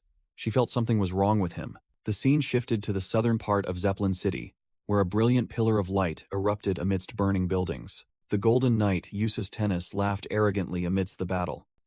Tennis charged to attack, roaring, "How long will you keep dodging, Russ?" While Russ continuously moved to evade, Russ gathered his strength, enveloped his body in a blue aura, and shouted, "7 stars," wondering when his opponent's magic power would run out. Russ unleashed his 7 stars attack, firing 7 streams of blue energy directly at Tennis. With a determined expression, Russ strained to create a gigantic energy sword and shouted, "Giant sword!" Tennis met the attack, his armor glowing brightly, and roared, "Roar, Eldran!" A terrifying explosion of golden and blue light engulfed the entire area. Amidst the smoke and dust, Russ angrily shouted at Euthus, where have you thrown away all the swordsmanship you learned? What is this barbaric act?" Tennis replied coldly, "I learned swordsmanship for victory. This is simply the best way to defeat you." Russ grew even more enraged, criticizing, "How dare you boast when you only rely on the power of a divine artifact? Have you no shame?" Tennis swung his sword, creating dazzling golden streaks of light, and roared, "Stop spouting nonsense. You're the one who should be criticized for abandoning your own sword." Russ realized that his giant sword and 7 stars attacks were ineffective against Eustace's power. He decided to unleash a new technique, pouring all his energy into his sword. Russ slammed his sword into the ground, unleashing a gigantic blue lightning bolt, and shouted, "Thunder drop!" A fierce blue lightning energy explosion erupted from the ground, shattering everything around it. Tennis stood firm against the attack and laughed loudly. "Kuhaha, now you're resorting to meaningless actions, are you?" Shaken by the aftershock, Tennis let out a faint cry. Russ gritted his teeth in frustration, thinking this technique was even less effective than Giant Sword, and realized he couldn't unleash his true power by merely imitating Kalkin's techniques. Tennis muttered to himself, mocking Russ as a scoundrel who used petty tricks and wondered if he should just crush him with a building. Russ pondered, "Is this the only method left?" Then gripped his sword hilt tightly. Tennis noticed Russ's movements had slowed and scoffed, aiming for the unprotected eyes. "Are we? Your movements have slowed, Russ." Tennis continued to provoke. "Even you must be getting tired, aren't you?" While Russ focused energy into his sword, Tennis swung his sword, creating a brilliant golden aura. Tennis' golden aura violently clashed with Russ' blue energy stream. Tennis calmly observed as his attack overwhelmed his opponent. Russ's blue energy stream was shattered by the golden aura. Russ unleashed his Phantom Divide skill, creating countless sword illusions that rushed towards Tennis. Tennis remained still, unfazed by the rain of illusory swords. Tennis thought disdainfully, "How foolish," and a golden light flashed from the eyes on his helmet. "Do you think my eyes are my weakness?" Tennis unleashed a gigantic golden pillar of light, called the Light of Eldril, engulfing the entire area. Russ screamed in pain, as he was completely submerged in the blazing golden energy. Tennis hovered in the air, explaining that his new magic artifact released nearly infinite mana, allowing for continuous bombardment like a seamless meteor shower. Looking down at the struggling Russ, Tennis thought to himself that Euthus's technique was truly overwhelming and concluded that someone who could survive the Light of Eldril like Russ absolutely could not be allowed to live. Russ gasped for breath, sweat, and blood streaming down his face, admitting in his thoughts that his opponent's technique was overwhelming him. Tennis created a giant light sword, thinking to himself that Russ surpassed other awakened individuals, and prepared to deliver a finishing blow. Russ looked up with an astonished expression as the giant light sword plunged down. From Russ' perspective, Tennis' attack looked like moonlight piercing through the mist. A close-up on Russ's eyes, he suddenly realized something as he mumbled mist. Russ recalled Ineos' technique, the most exquisite application of aura he had ever seen, and one he couldn't replicate. In a flashback, Inea explained the Breath of the North Sea technique, stating that it could be achieved if one could manifest change and transform their inner landscape into aura. Russ reflected that no matter how hard he tried, he couldn't break down aura into particles as fine as mist, deeming it impossible even for a god. He wondered why Inea could achieve the impossible, and why the technique was named Breath. Russ suddenly had an epiphany, realizing Inea wasn't controlling aura particles but transforming the very phenomenon of aura into the phenomenon of mist, just as breath transforms air. He concluded that Inea's aura allowed for matter transformation. She didn't control individual particles but transformed the entire mass of energy into a frosty mist form. Russ thought about the 3 great elements that magic cannot control: time, space, and matter. realizing Inia had used aura to partially recreate matter transformation. Back in reality, streams of golden energy from Eustace Tennis's attack whizzed past. The golden energy streams continued to fiercely bombard around Russ. Russ pondered his Phantom Divide technique and realized the name had been wrong from the start. He thought about naming techniques to reinforce their image and power, then wondered if what he truly wanted was a phantom sword. Russ faced Eustace's attack, asserting that what he wanted wasn't a sword that deceived the eyes, but a sword that truly toyed with space. Russ gripped his sword tightly, enveloping it in a brilliant blue aura, and realized what he truly yearned for. As Eustace Tennis charged forward and roared, "Die, you wretched bastard!" Russ became enlightened that what he wanted was a sword that existed everywhere. Russ realized the sword he desired was something that existed everywhere and nowhere at all. Eustace Tennis swung a brilliant golden sword strike, while Russ became enlightened about a sword as empty as the void. Russ envisioned his sword piercing through solid armor, transcending space. He thought of a sword that only struck the true body, and wished he could use it perfectly. Eustace Tennis, in his golden armor, charged forward, overflowing with killing intent. Russ unleashed Void Sword, Horizon, a blue slash that pierced through Eustace's attack. With glowing eyes and a confident smile, Russ declared that his sword transcended space, and no one could withstand it. Immediately after, his complacency vanished as he imagined Lifen easily blocking all attacks with his muscles. He blushed and broke into a sweat as he recalled the overwhelming power of Karkin, Jalkato, Inia, and Atilka. Russ looked at the head of the defeated Grellbeast, telling himself that he wasn't yet qualified to be arrogant, and secretly cursed it. Inside his shattered helmet, Eustace laughed maniacally. "Excellent. Kill me, you wretched bastard." Russ stood over Eustace's defeated body, raised his sword, and declared it was time to end this terrible relationship. With a determined gaze, Russ affirmed, "Yes, I must kill him." He swung his sword down, creating a fierce blue energy explosion. Russ' sword sliced directly into Eustace's helmet. A clean cut appeared, splitting the helmet in two. Eustace's helmet shattered, revealing his bloodied and astonished face. Russ stood tall over Eustace's motionless body amidst the rubble. He lowered his sword, looked directly at Eustace, and said, "I will not kill you." Eustace Tennis asked back in surprise, "You won't kill me?" While Russ explained that the Eldrad armor possessed healing magic, enough to stop the bleeding even if it couldn't reattach the severed leg. With a hateful gaze, Eustace gritted his teeth. "How dare you pity me?" Russ coldly replied that he spared Eustace's life not because he liked him, but for the Tennis family. Russ questioned Eustace about the consequences if he died, especially for his sister-in-law, reminding Eustace of a noble's responsibility. Eustace roared Ruth's name, bitterly reminding him that he had abandoned the family long ago, forcing Ruth's sister-in-law to live like a widow. Russ turned his back and walked away, scoffing that Eustace couldn't chase him anymore, and advising him to go home and sire a grandson, as that didn't require legs. As Russ leaped into the air, flying over the ruined city, Eustace's furious shouts echoed behind him. "I will kill you. I will definitely kill you." As he moved, Russ thought to himself that he no longer had any lingering ties to the family, realizing that the family he once held so dear now meant nothing. He was confident in his power, thinking that the world had recognized him as the strongest swordsman, and that he could easily claim an earldom if he wished. But then Russ wondered again. If it wasn't for lingering family feelings, why couldn't he kill Eustace? And then he admitted to himself that he didn't know. Russ landed next to Kapir, who was panting, and thanked him for his help, admitting the enemy was tougher than expected, but Russ merely urged them to move quickly. Russ suddenly asked about Silan's whereabouts, making Kapir ask back in surprise if he was referring to the young saintess. Elsewhere, Silan was crying out in despair.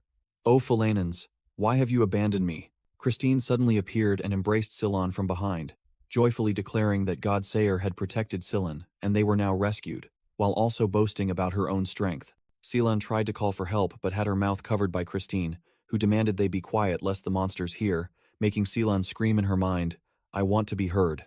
Christine smiled radiantly, whispering enticingly, "Let's go home, Silan, to our loving home." While Silan struggled and thought to herself that she didn't remember building anything like that.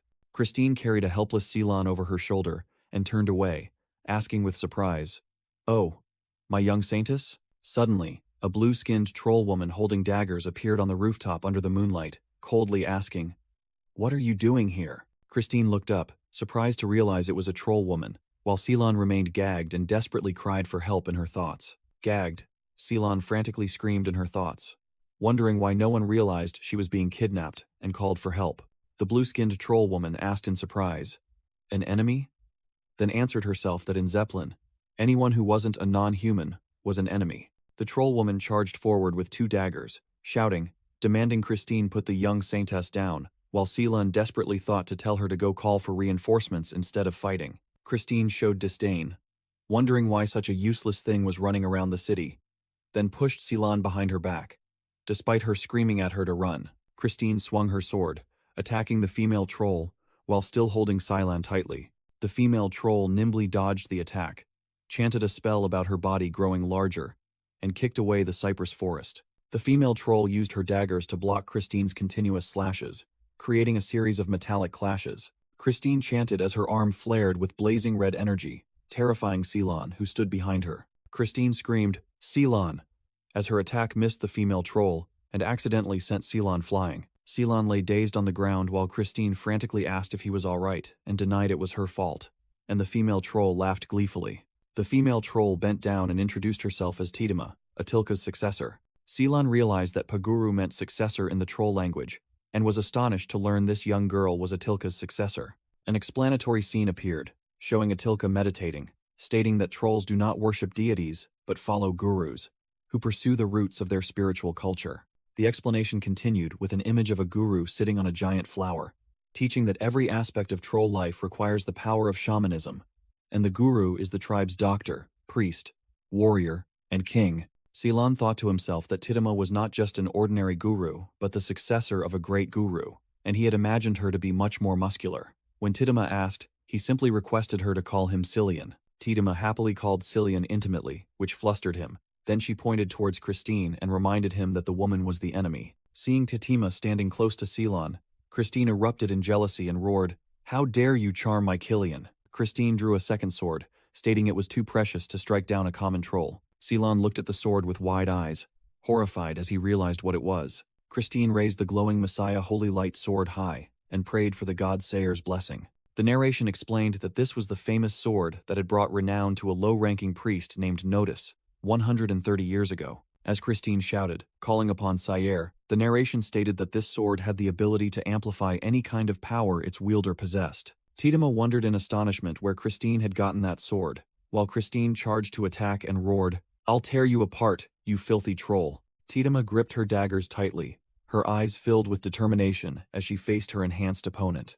Both charged at each other, creating a fierce clash between the golden light of the holy sword and lightning-fast slashes. Tidima struggled to fend off the furious attacks, secretly terrified by Christine's sudden surge in power. Christine laughed gleefully, boasting that the sword was a love gift from a great silver sage, and told Tidima to consider dying by this blade in honor. The narration revealed that after Priest Notice's death, the Messiah Holy Light sword gradually fell into obscurity because its amplification ability had clear limits. The sword only granted its wielder power equivalent to an aura user, but did not truly transform them into one, rendering it useless against true powerhouses but bestowing strength upon the mediocre. Because of this characteristic, it became the target of second-rate warriors, passing through countless hands before disappearing from history. Witnessing Tidima being overwhelmed, Ceylon clasped his hands and prayed to Philanens to grant him the courage of a lion. As Ceylon continued to bestow blessings, a pink aura enveloped Tidima, making her surprised to feel her body suddenly become light. Tidima realized she had also grown stronger and shot towards the stunned Christine.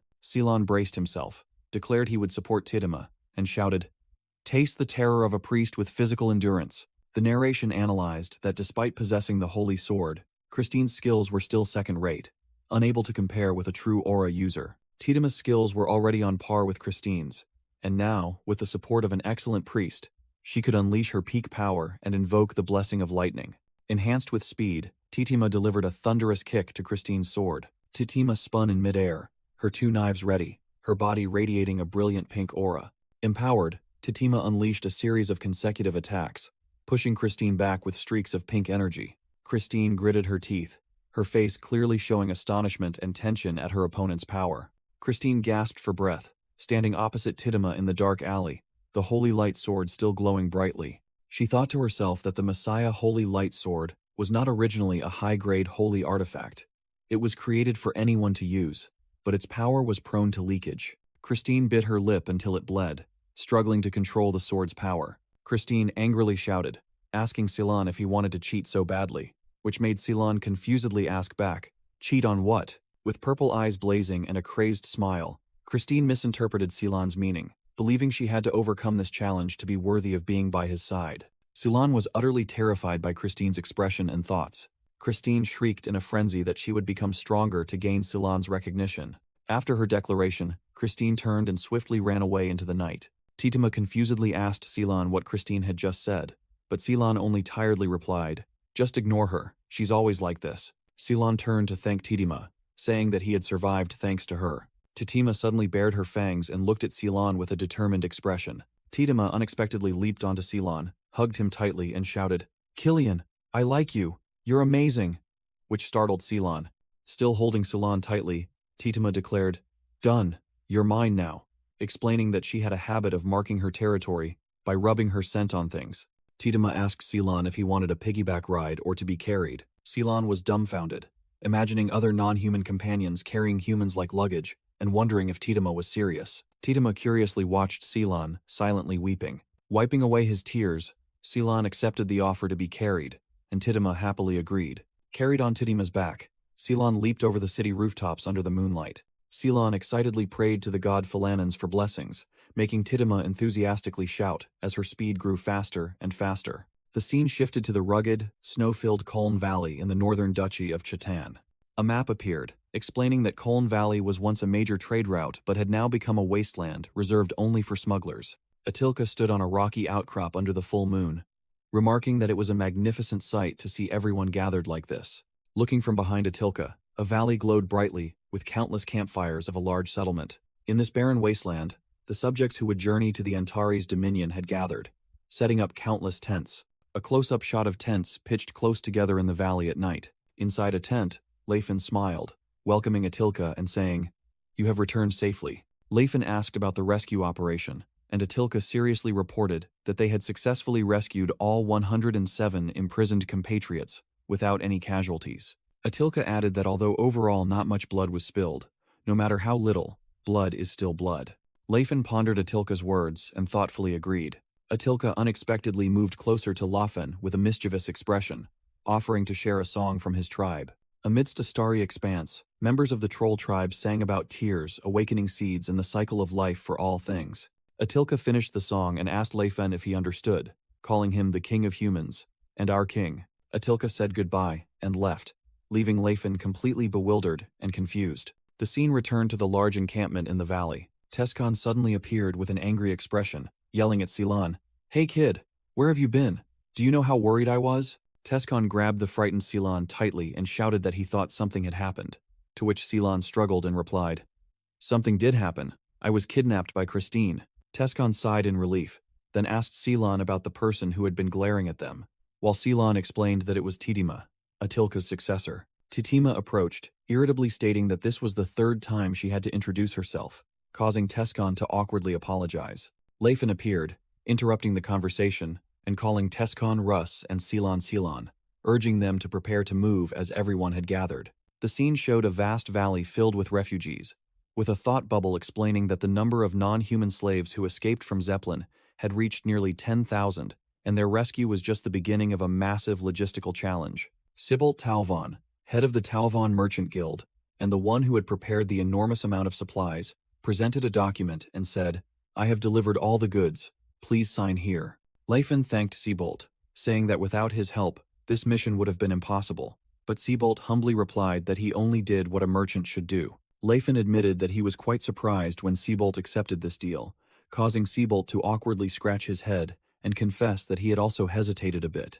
In his thoughts, Sibylt recalled his ambition to become a great merchant and decided to bet on the White King because he believed Leifin would not fail. Sibylt explained that his merchant guild was originally a borderless organization, had no patriotism for Chetan, and he was also planning to leave. Sibylt smiled, expressing his intention to settle in the kingdom of Krobans in the future, and hoped for the White King's patronage. Leifin thought to himself that he was very grateful for Sibylt's trust, but also worried that he might later be accused of being a minion of the Demon King and burned alive. Leifin dismissed his worries, telling himself that this time he wasn't the Demon King, so that wouldn't happen, when suddenly an orc warrior on horseback galloped up and shouted, "White King!" The orc warrior urgently reported that a pursuit squad had been dispatched from Zeppelin, making Lefen immediately serious.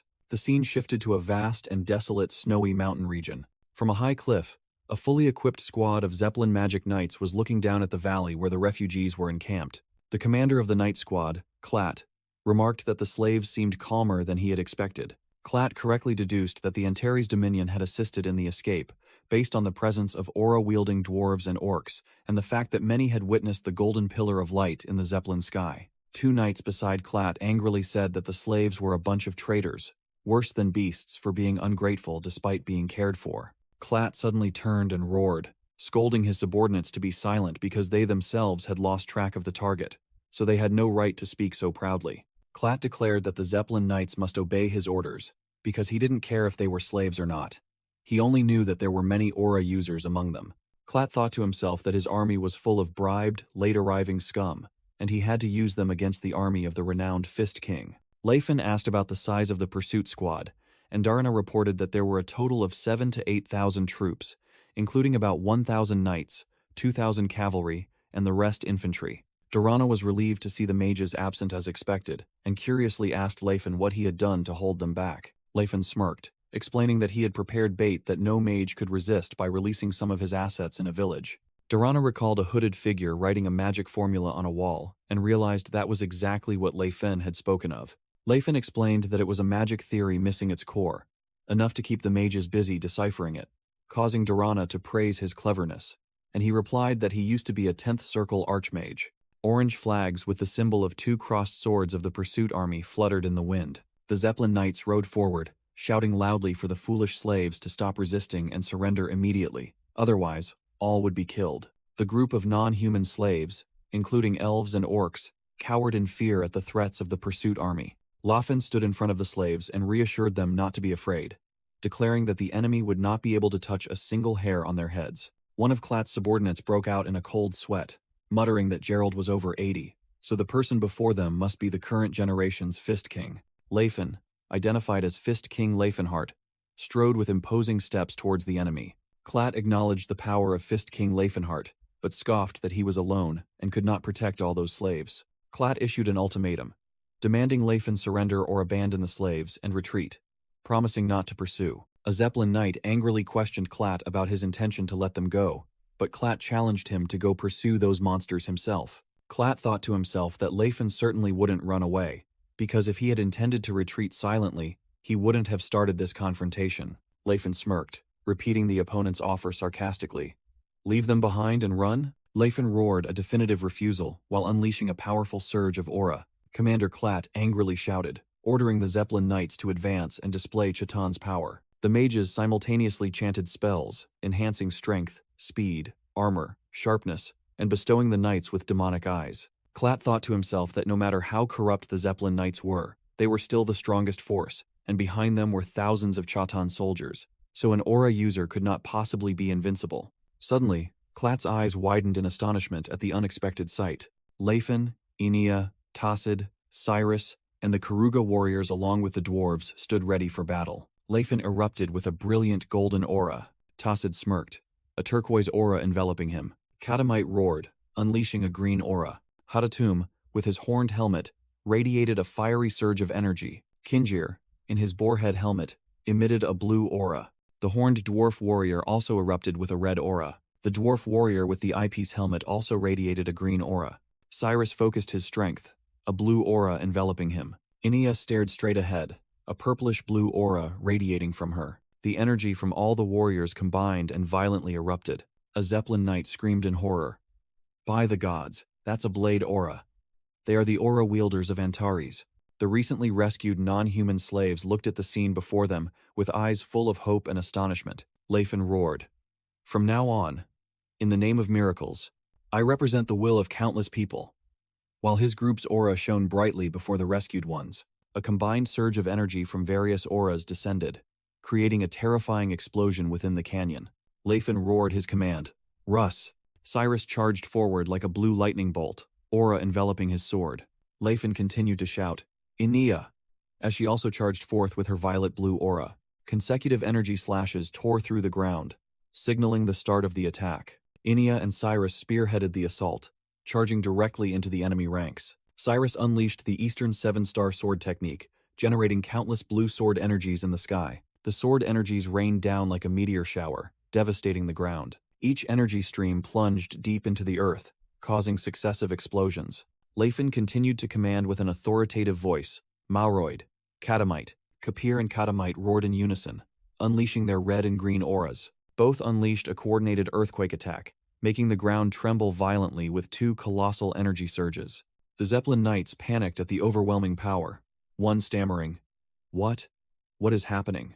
Tassid swung his weapon, his turquoise aura surging, and he shouted, "Advance, my comrades Dakar!" Karkin leaped into the air, summoning green lightning and roaring, "Kalkin! Thunderfall!" Leifin called out Hadatum and Kinjir's names as they also plunged into battle, unleashing their fiery and deep blue auras. Commander Klatt broke into a cold sweat, thinking in horror, "What are you planning, Fist King?" A series of multicolored energy explosions, red, green, blue, simultaneously assaulted the canyon walls. Icy blue aura streams continued to bombard, causing large rocks to shatter and fall. Consecutive blue energy attacks exploded on the rock face, creating a shower of debris. From above, brilliant aura streams, like colorful lightning, tore through the ground, heading straight for the army camped below. Leifin shouted Atilka's name, who stood amidst a swirling vortex of crimson energy, raising his weapon and chanting a song of Mother Earth's sorrow. With a resounding roar, Atilka slammed his mace forcefully onto the ground.